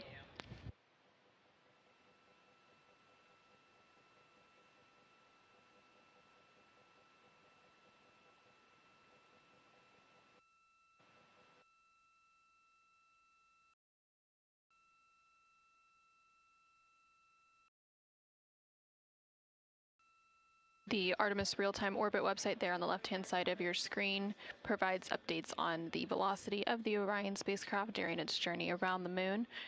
Following a lunar flyby earlier today, which concluded about an hour ago, the crew has been conducting some cleanup tasks, so they've been transferring some of their documentation, their photos and data that they captured during the flyby to the ground to be evaluated by the science team, and of course some of that imagery will also be evaluated by the public affairs team here at NASA and then shared with the world once it's available. The crew will also have a post-lunar flyby conference with the science team tomorrow following their sleep period to go over some of their observations while it's still fresh and at the top of their mind. On the bottom right-hand corner of your screen, you can see a look into the Artemis Flight Control Room here in Mission Control Houston, specifically the Flight Director Console and the Capcom or Capsule Communicator Console. The flight director currently on console for Orbit 2 is Diane Daly, and throughout the Artemis II mission, there are 3 shifts or orbits of flight controllers who provide 24/7 coverage and support to the Artemis II crew and the Orion spacecraft and its systems during its journey around the moon. We are expecting a splashdown on Friday, April 10th. That splashdown will take place in about 3 days, 21 hours, and 33 minutes.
During the lunar flyby that took place earlier today, Orion, again that spacecraft named Integrity by its crew, passed approximately 4,000 to 6,000 miles from the moon and provided the crew with a full disk view of the lunar surface.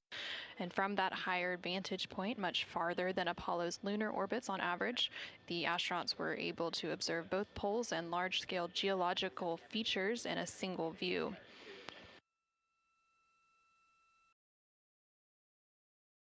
And there on your screen, you're currently seeing a live look inside the cabin of the Orion spacecraft. Integrity Houston, we are 3 minutes out from an on-time start, and we have adjusted the fan speed. We'll take a thumbs up if you're happy with it. Copy, thumbs up.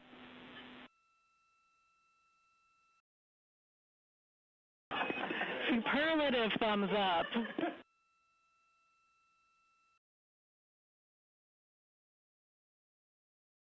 And there on your screen, you can see all of the Artemis II crew members.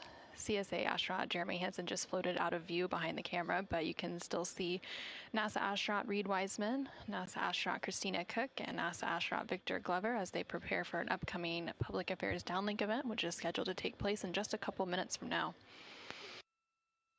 And there, floating back onto the screen, is CSA or Canadian Space Agency astronaut Jeremy Hansen. He is making himself comfy on some of the AUX or Orion Crew Survival System suits that have been stowed for the outbound and now return journey.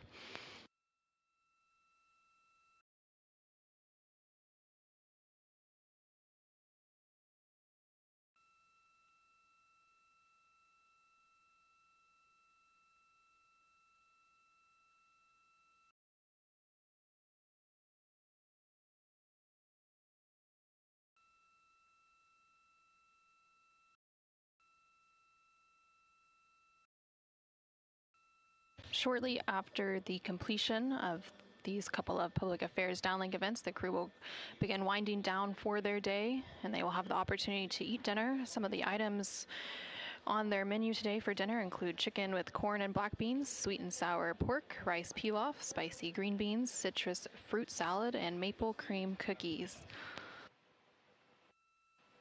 All of the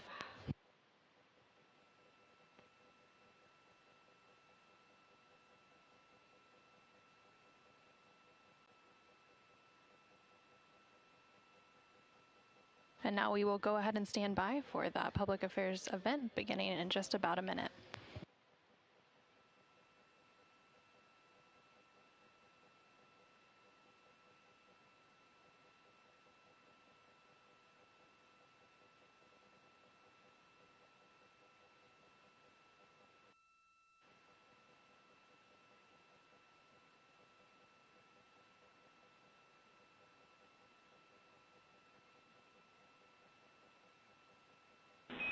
Integrity Houston, no action for the DU-1. Caution, we're taking a look.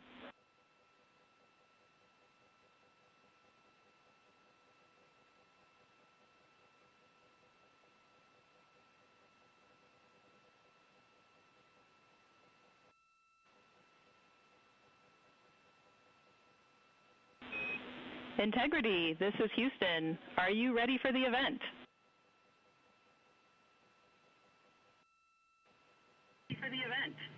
Hello, Houston. Integrity is ready for the event. Administrator Isaacman, this is Mission Control Houston. Please call Integrity for a voice check. Integrity, Jared Isaacman, comm check.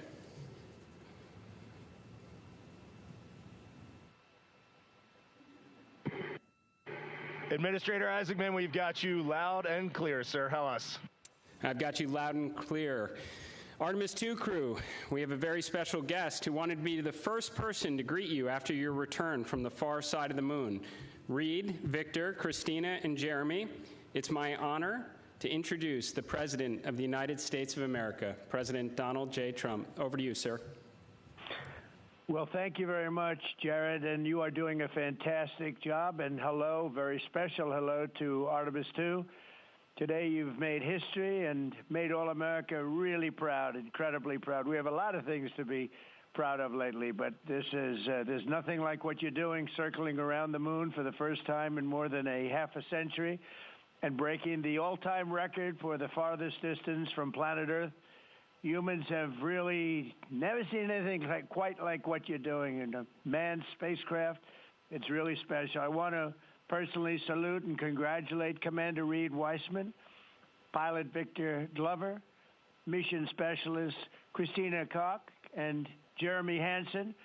And I also want to thank the entire amazing team at NASA, headed by Jared, who's a very special guy, by the way, and you all made this day possible, and you've really inspired the entire world. Really, everybody's watching. They find it incredible. I just watched you go to the back of the moon, and people haven't been there in a long time, we can say, but it's going to be more and more prevalent because we're going to be doing a lot of traveling, and then you're going to ultimately do the whole big trip to Mars, and that's going to be very exciting. So you look at, we had no astronaut has been to the moon since the days of Apollo program. The Apollo program was also very special, but that was 50 years ago, and at long last, America is back, and America is back in many ways stronger than ever before. We're the hottest country anywhere in the world.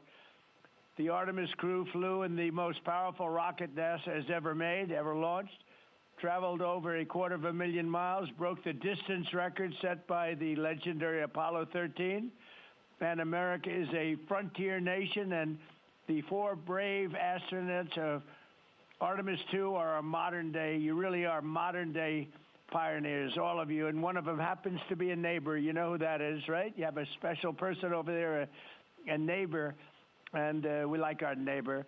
Your mission paves the way for America's return to the lunar surface very soon. We're going all out. We're doing everything we can, and it's headed up by Jared. We'll plant our flag once again, and this time we won't just leave footprints. We'll establish a permanent presence on the moon, and we'll push on to Mars. That'll be very exciting. I'm waiting for that so much. I'd love to be here, but maybe we won't quite make it in terms of timing, but we will be up in the moon, and that's going to happen soon. So America will be second to none in space and everything else that we're doing, and we will continue to lead the whole thing into the stars, this incredible journey into the stars. So I just wanted, it's an honor to speak to you, and I wanted to congratulate each and every one of you. And tell me, what is the most unforgettable part of this really historic day? The whole world is watching and listening. Please tell me.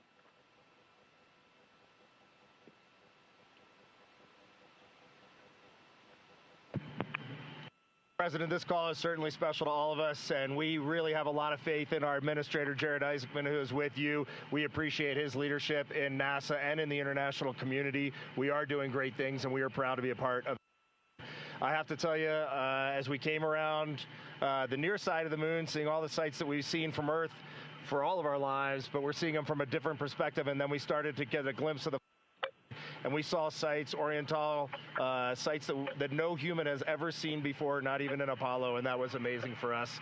And then the surprise of the day, we just came out of an eclipse where the sun, moon, and the entire dark moon about that big right out the window that we were watching. We could see the corona of the sun, and then we could see the planet train line up, and we at Mars, and all of us commented how excited we are to watch this nation and this planet become a 2-planet species.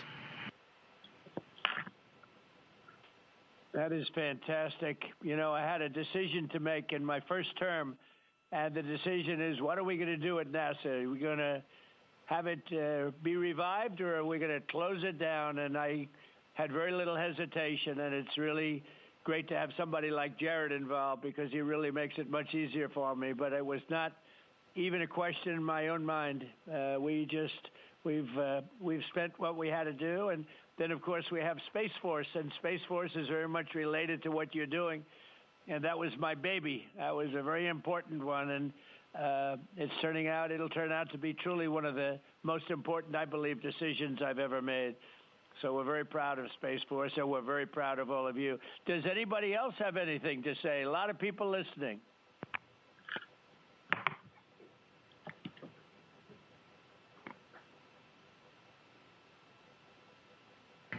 Mr. President, it's a be here with you speaking about our incredible day today. I think one of the biggest highlights was coming back from the far side of the moon and having the first glimpses of planet Earth again after being out of communication for about 45 minutes. It really just reminds you what a special place we have and how important it is for our nation to lead and not follow in exploring deep space. I'd like to ask, what was your feeling when you had no communication, zero communication? All of a sudden it was cut off by, obviously, your very special location.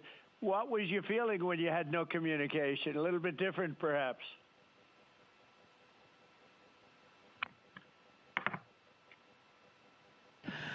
Yes, Mr. President, it was I said a little prayer, but then I had to keep rolling. I was actually recording scientific observations of the far side of the moon.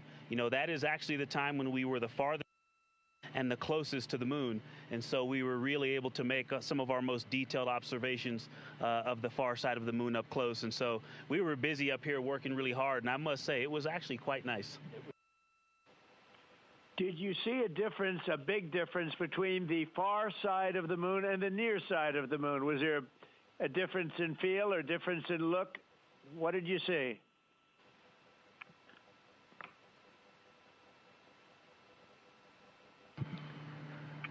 Well, Mr. President, we certainly did, and our science team really set us up well to understand what they thought we might see.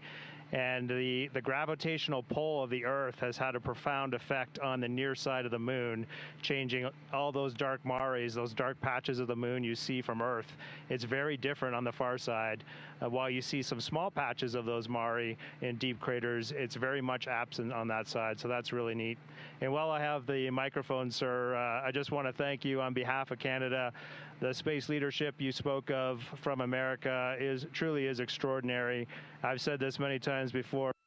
A nation that leads like that and creates and sets big goals for humanity that brings other countries along with it is truly incredible. And I know that's a very intentional, not a necessary decision, intentional decision to lead by example and to allow other countries like Canada to share our gifts and help you achieve these mutually beneficial goals, like establishing a presence on the moon and eventually going to Mars. And Canadians are so proud to be a part of this program.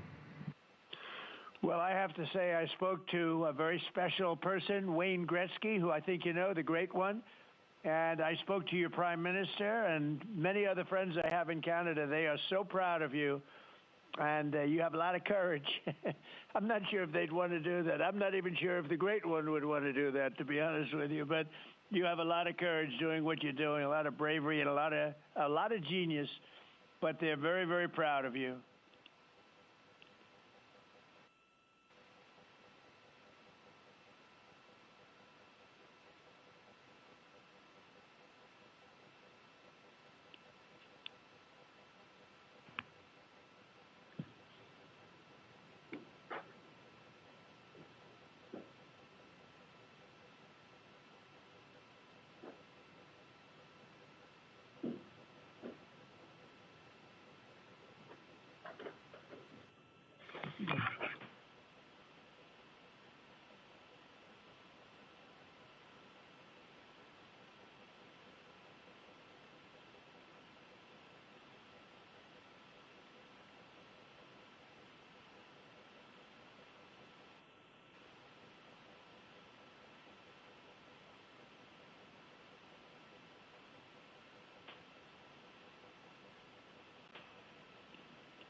Administrator Alex, I'm going to just get a quick comm check, make sure you guys are still on the line and we didn't have a handover.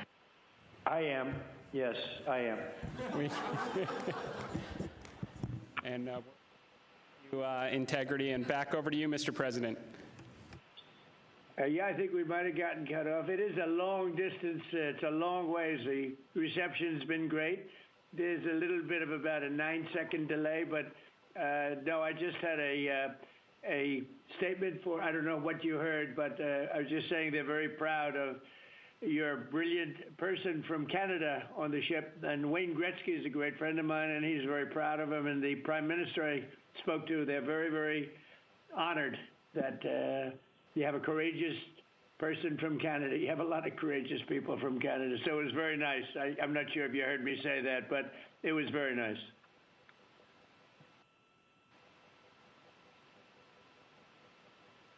Yes, Mr. President, we heard that, and we do love our Jeremy Hansen. We love all our Canadian astronauts, Jenny Gibbons, Josh Kutrick. They're just great people, and they're such a welcome addition to our Corps. Great. Well, I really look forward to, when we can, I look forward to seeing you in the Oval Office. I'll ask Jared to bring you over, and I'll ask for your autograph, because I don't really ask for autographs much, but you deserve that. You really are something. Everybody's talking about this. And I look forward to having you in the Oval Office at the White House, and we will celebrate your incredible achievements and triumphs. This is big. This is really big stuff. The whole world is talking about it. And if you have the time, I will certainly find the time. I've been pretty busy also, as you know, but I will absolutely find the time, and we'll get together, and I'm going to be giving you a big salute on behalf of the American people and beyond that.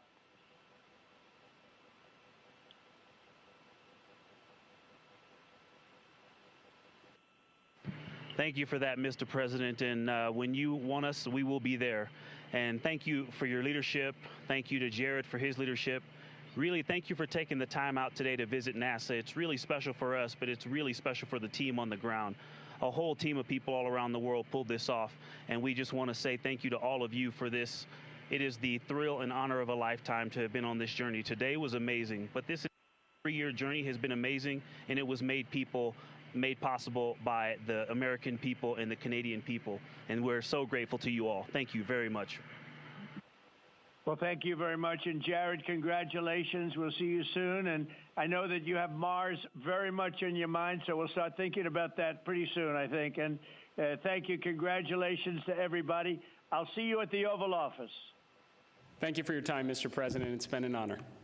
Thank you very much. Bye. Bye. Integrity. This is Houston ACR. That concludes the event. Thank you. Thank you to all participants. Integrity, we are now resuming operational audio communications.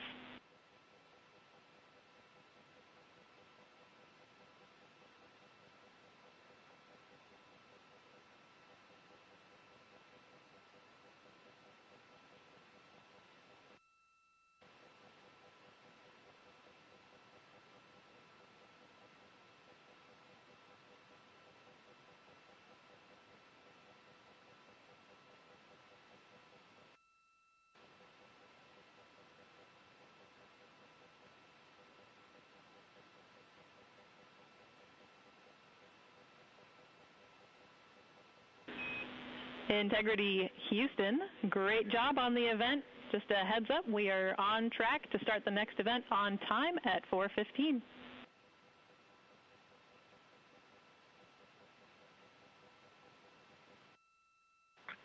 Okay, sounds great. We'll be ready.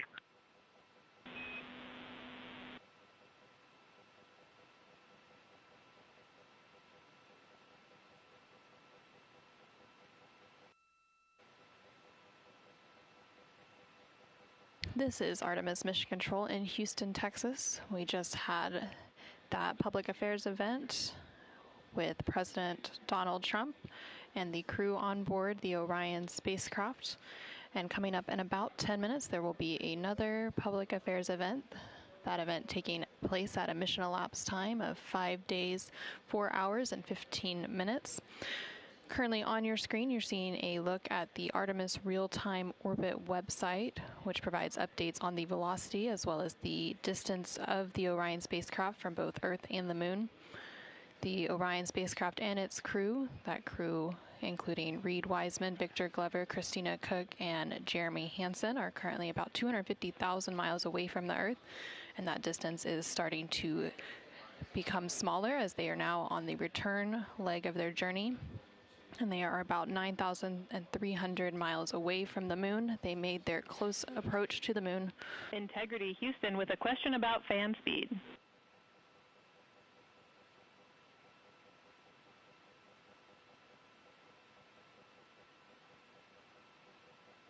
Go ahead. Hey, Reid, we were wondering if this adjusted fan speed is something that you would like to keep going forward, or if it was just a specific change request for the events this evening.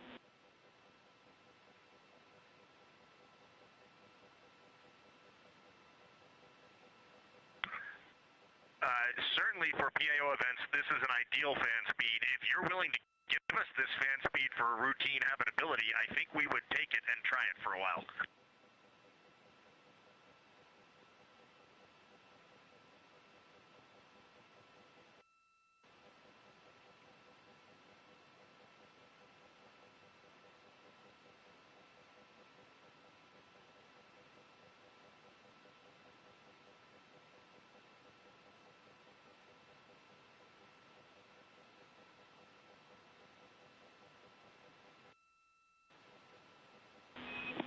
And Reid, we are able to support keeping the fan speed in this config. Happy to keep it here to collect data.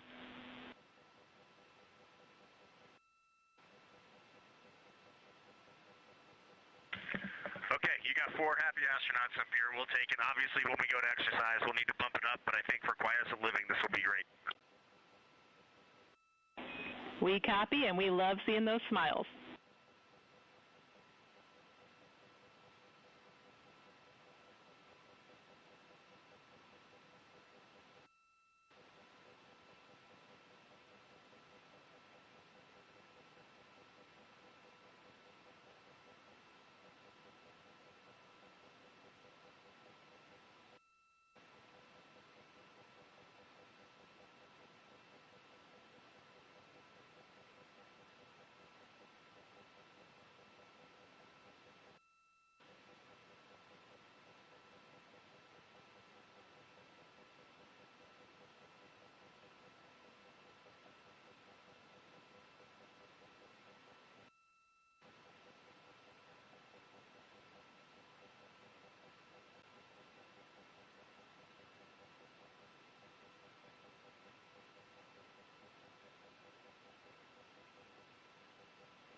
integrity for docking camera. Go ahead.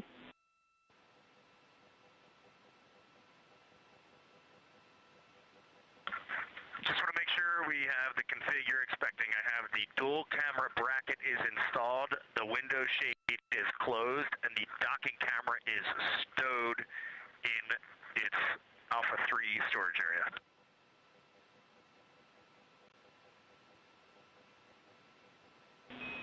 That's a good config.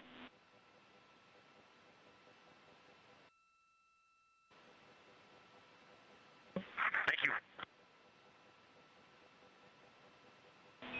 And while I've got you, we are 3 minutes out from an on-time start of the next event.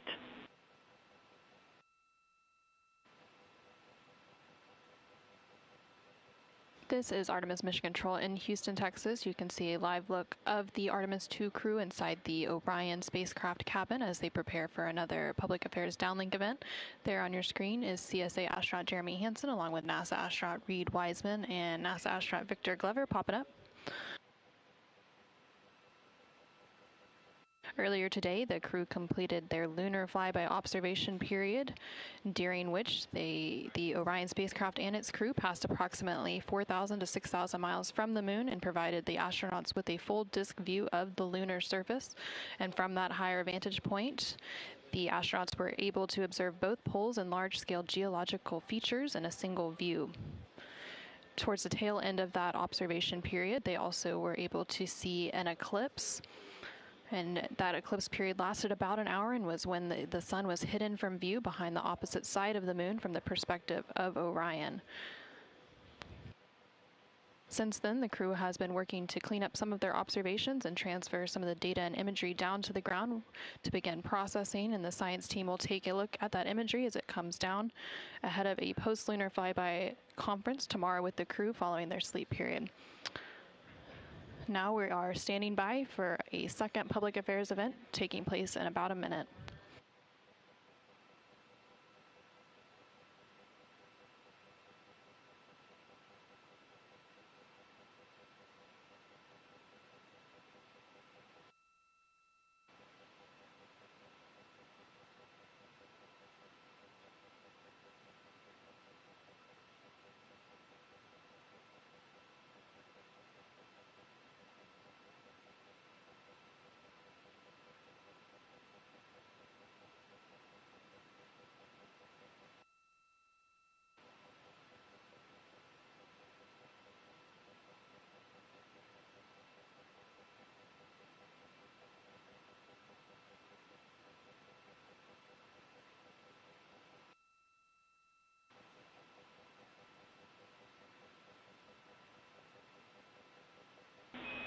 Integrity, this is Houston. Are you ready for the event?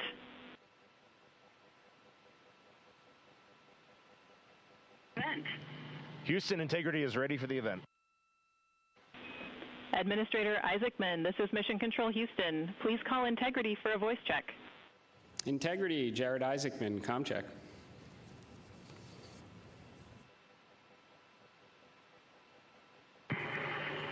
Administrator Isaacman, we've got you loud and clear up here.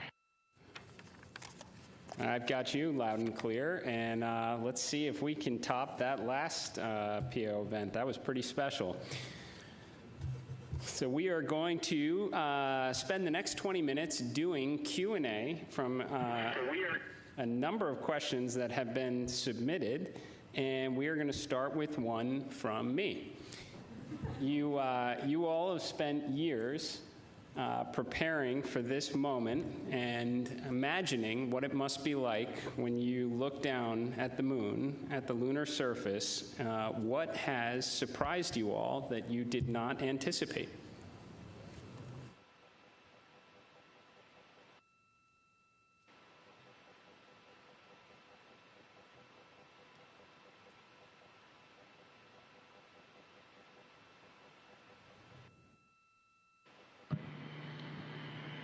Go ahead.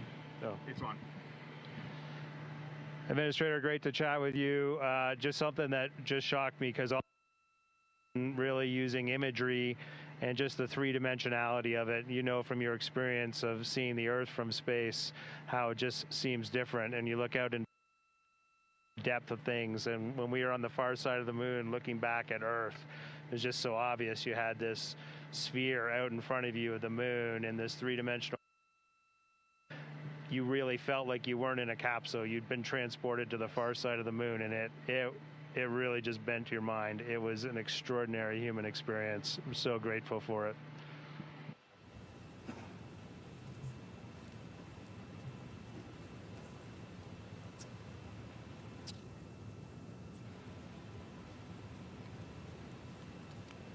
Integrity, Jared, anyone else want to answer that one?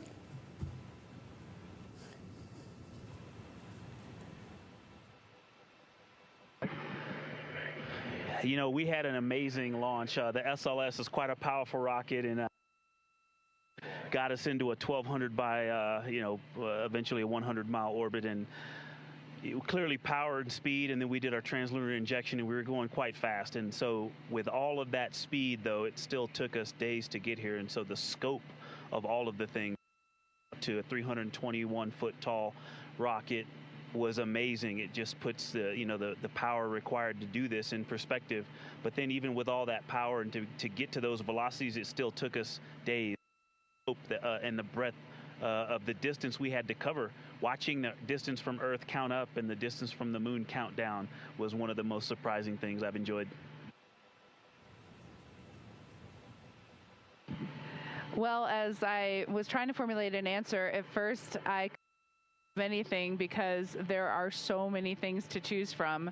I'll try to just narrow it down, but I'm going to go with something we did yesterday, a manual power flight test objective, where we just basically got to sit at the vehicle. It was Jeremy and I this time, and just drive around using the rotational hand controller, basically just drive it with the stick, and how well it handled, how tight the control algorithms were, and watching it respond when we actually degraded it on purpose by going into 3 degrees of freedom control, by actually inhibiting some of the jets, which even though we have jet redundancy, of course, for each other in these complicated algorithms. So it was just amazing to be in a deep spacecraft and just be flying it around by hand.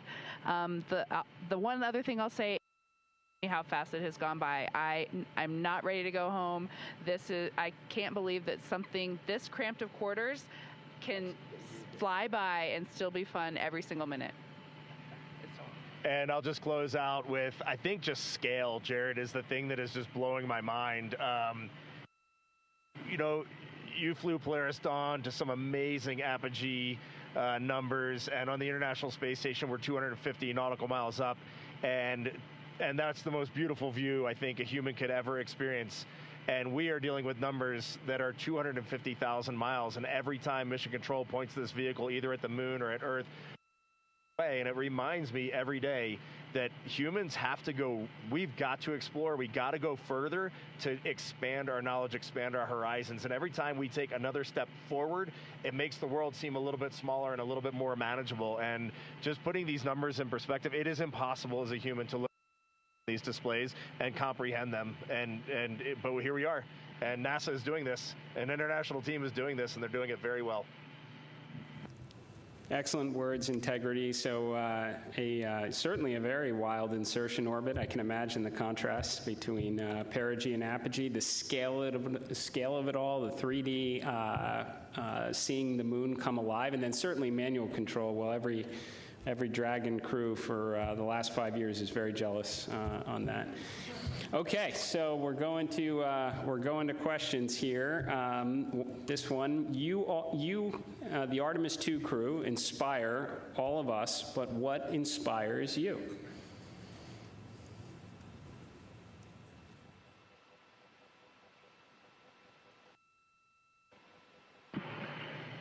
I think as you get older, your answer to that question changes a lot. Certainly when I was a young boy and a young man, just seeing an airplane flying overhead, to me, that really lit a fire in me.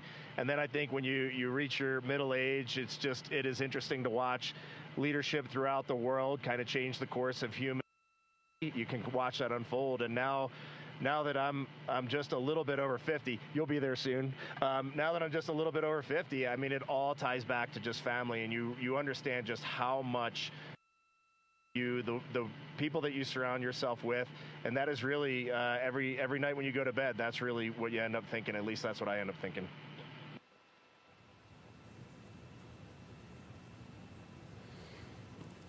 Thank you. All right, so here's a question. It's a good one. So for the Artemis II crew, what is the advice you would pass along for the next astronauts that will go in Orion?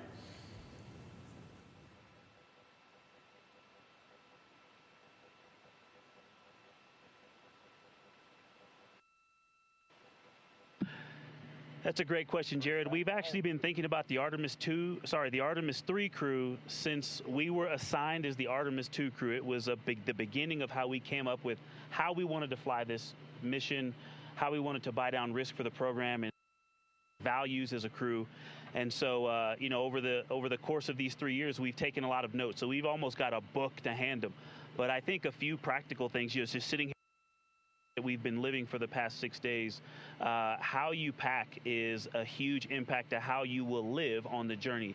And so things like food and your hygiene products, and then you know what's going on with our waste management system, the technology that we have, practicing that and being familiar with that and being prepared mentally. I used it on the space station. I used it at home in training. But I'll be honest, I wasn't really prepared to have to use it for over half the mission. And but we adapt and overcome. And so I can't wait to talk to that crew. I'm glad you said it, or else I was. We definitely have to fix some of the plumbing. Okay, this question is from Merriam-Webster. So wordy one here. So you are going to be, you've already surpassed more than 250,000 miles from Earth, farther than any human has gone before.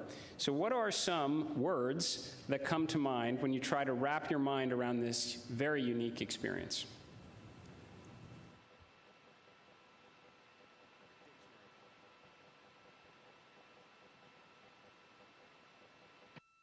I'll be honest with you, the main word, because superlatives just don't do it justice, is humility. We would never be here if it weren't for so many people that came before us, starting with Neil Armstrong, Katherine Johnson, Dorothy Vaughan, civil rights movement leaders, everyone who worked on this spacecraft. Before we got here in our 3 years of training, we went all over the country and even to our European and Canadian partners to see the people who have put their hands on this hardware, the millions of parts from every valve, to this entire thing, the people that put on harnesses every day to rig it up in the VAB. They all passed the record. We definitely didn't pass the record up here alone. So this is actually very similar to the question the President of the United States asked just a brief bit ago. But during the quiet moments on your journey, when you were out of contact with everyone here on Earth, what were some of the thoughts that tended to occupy your mind most?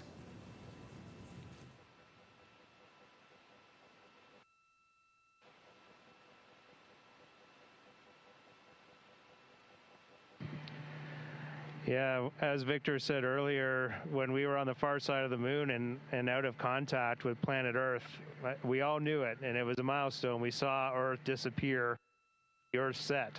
But we were so busy with the science, and we have such faith in our vehicle integrity, such faith in mission control, that we were just at complete peace and just doing our job. And just trying to do a good job to collect as much science data as we could while we were on the far side of the moon, and we were just giddy in here, like of our lives. He's being a bit humble, but as soon as we went out of comm with planet Earth, we did have maple cookies. As we just gathered together for about 30 seconds, each one of us had a maple cream cookie, and then right back into the science. But we had to take a moment to honor that time going behind Earth, and it was going behind the moon and out of touch with Earth, and that was a very surreal moment for this crew.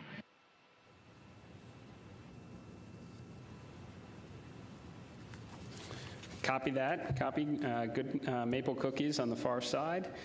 And how has this journey changed? How has this journey already changed the way you see our home planet and humanity's future among the stars?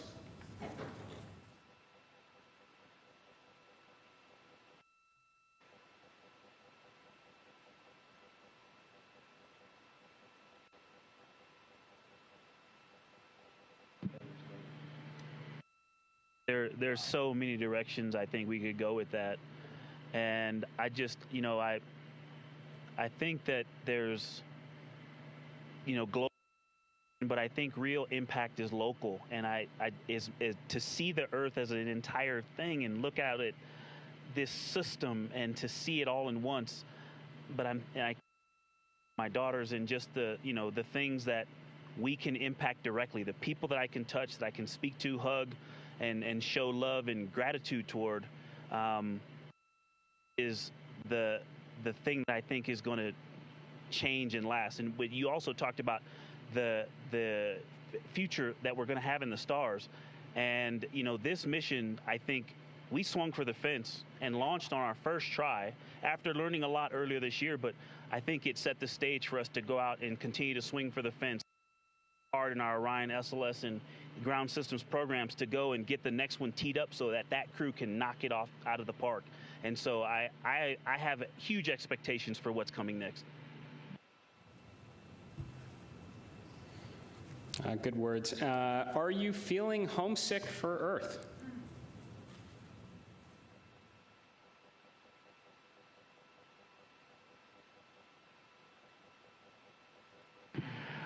I will tell you, last of my eyes, I did start thinking about getting home. It's not homesickness at all, but the first time probably in 3 years, I let my mind get past the moon and back towards home, and I had to catch myself right there. You're an operator just like we are, and that is the place to be when you're up here. We got to look one step ahead. What's next? What's our next burn? How are we setting up our trajectory to get home? And we are going to do that. We are locked in, and we are definitely excited for the second half of this mission. And we are on guard. We are first crew to fly this vehicle. We are ready for any contingency in any scenario, and we are going to stay locked in every second until we are back on that Navy ship and then home reunited with our families. And copy that. Astronauts like being in space. That checks out. Okay, there's a lot of questions from the space photography community. How are the pictures going so far?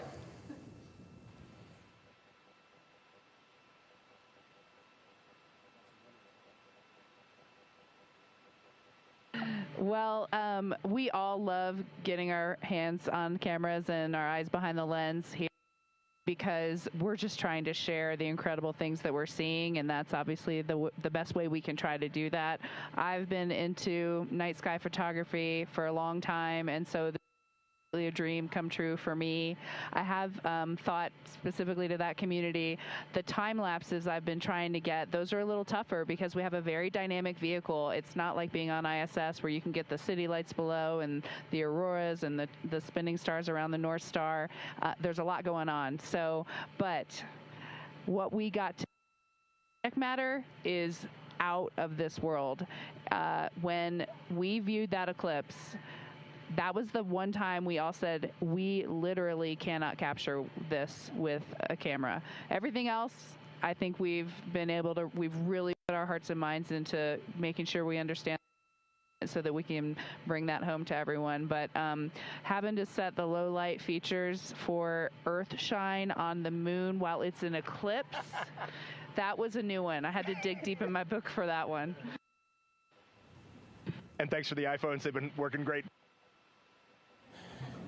Very glad to hear that. And there are a couple billion people back here on Earth that are extremely excited to look at the imagery you've captured up there.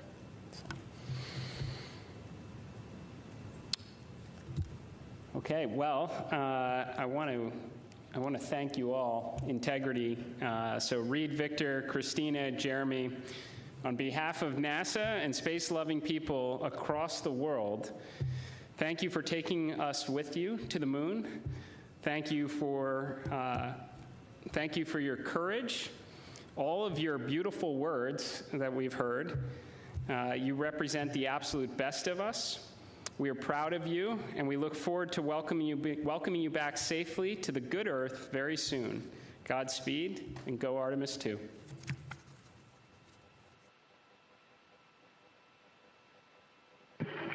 Thank you so much, Administrator. We are just proud to be a part of this team, doing our work every day, and we are supported by a huge world of humans, and we are just honored to be a part of that. Thank you. We'll see you soon. Integrity, this is Houston ACR. That concludes the event. Thank you. Thank you to all participants. Integrity, we are now resuming operational audio comm.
This is Artemis Mission Control in Houston, Texas.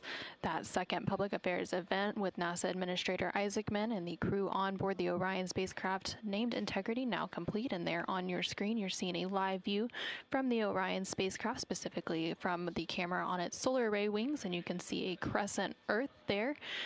The crew is now officially on the return leg of their journey, and Earth is now their target, with that splashdown targeted for April 10th.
This is Mission Control Houston inside the Artemis Flight Control Room as the lunar flyby coverage is coming to a close.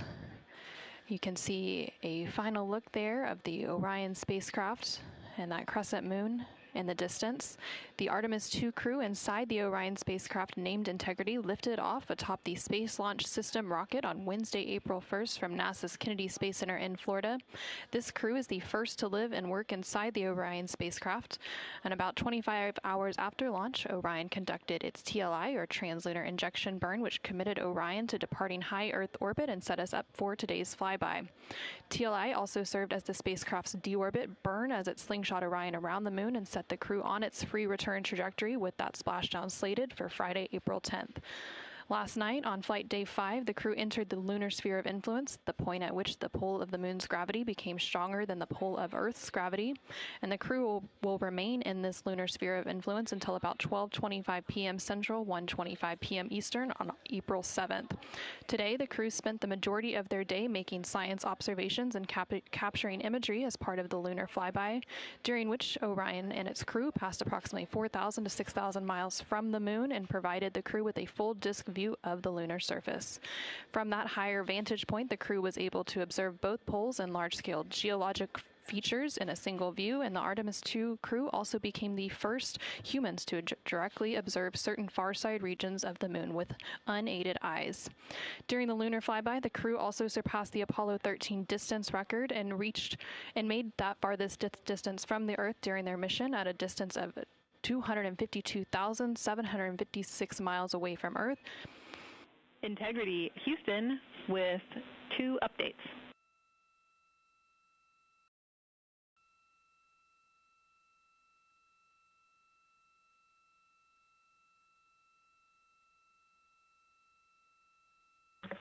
Houston, go ahead with the updates.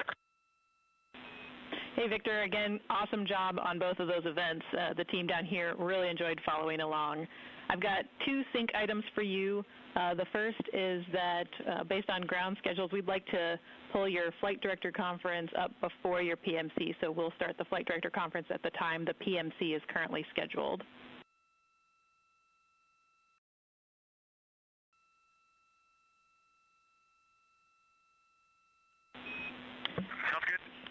And the second item is just following up on the DU-1 caution. We believe this is a recurrence of what we saw with DU-2 earlier in the mission. It's back up, and it's ready for you to reconfigure displays as you wish. And I see you have that in work.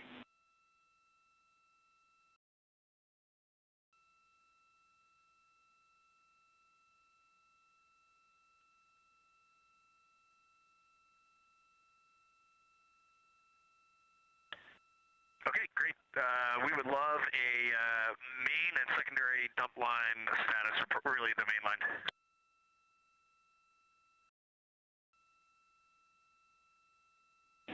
Check in.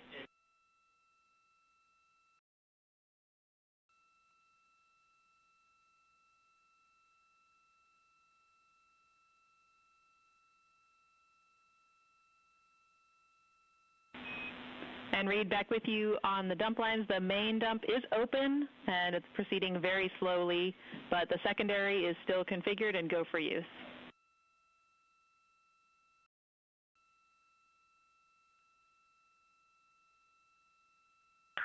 Okay, sounds good. Thank you. And this is Artemis Mission Control. Some communication there between NASA astronaut Reid Wiseman and the Capcom, or capsule communicator, here in Mission Control, discussing some of the final activities on their timeline for the day before they head into pre-sleep and get ready to close out Flight Day 6. So during the flyby period, the Artemis crew and in its Orion spacecraft reached a farthest distance from Earth at 252,756 miles, which was 4,112 miles farther than Apollo 13. And a couple minutes prior to that farthest distance milestone, Orion also made its closest approach to the moon at a distance of 4,067 miles. And at the end of the lunar flyby period, the crew was also able to see an eclipse with the sun hidden from view behind the opposite side of the moon from the perspective of Orion. And during this time, the crew saw a mostly dark moon, and the crew also used the opportunity to analyze the solar corona, which is the sun's outermost atmosphere. And once the sun was completely out of view behind the moon, the crew observed impact flashes, which are flashes of light from meteoroids striking the surface, and some deep space targets, including planets such as the Mars, Venus, and Saturn. The crew's observations during this flyby, along with handheld photography and images from the Orion spacecraft, will form the basis for scientific investigations into the moon's geologic history, the lunar environment, and current processes such as new impacts. At this point in the Artemis II mission, the crew and the teams on the ground have begun or completed 23 of the 27 high-priority objectives for the mission, providing a tremendous insight into the operation of the Orion spacecraft and critical information as we prepare for future Artemis missions. Now that the lunar flyby observation period has concluded, along with the public affairs events that followed with President Donald Trump and NASA Administrator Jared Isaacman, we are going to wrap our broadcast coverage on NASA Plus. Thank you to everyone who tuned into our coverage on NASA Plus, as well as through our streaming partners on Peacock, Netflix, Amazon Prime, and HBO Max. While our NASA Plus coverage is concluding, our 24/7 continuous coverage will continue on NASA's YouTube page, so you can continue to follow our Artemis II crew on their return journey back to Earth. This is Mission Control Houston.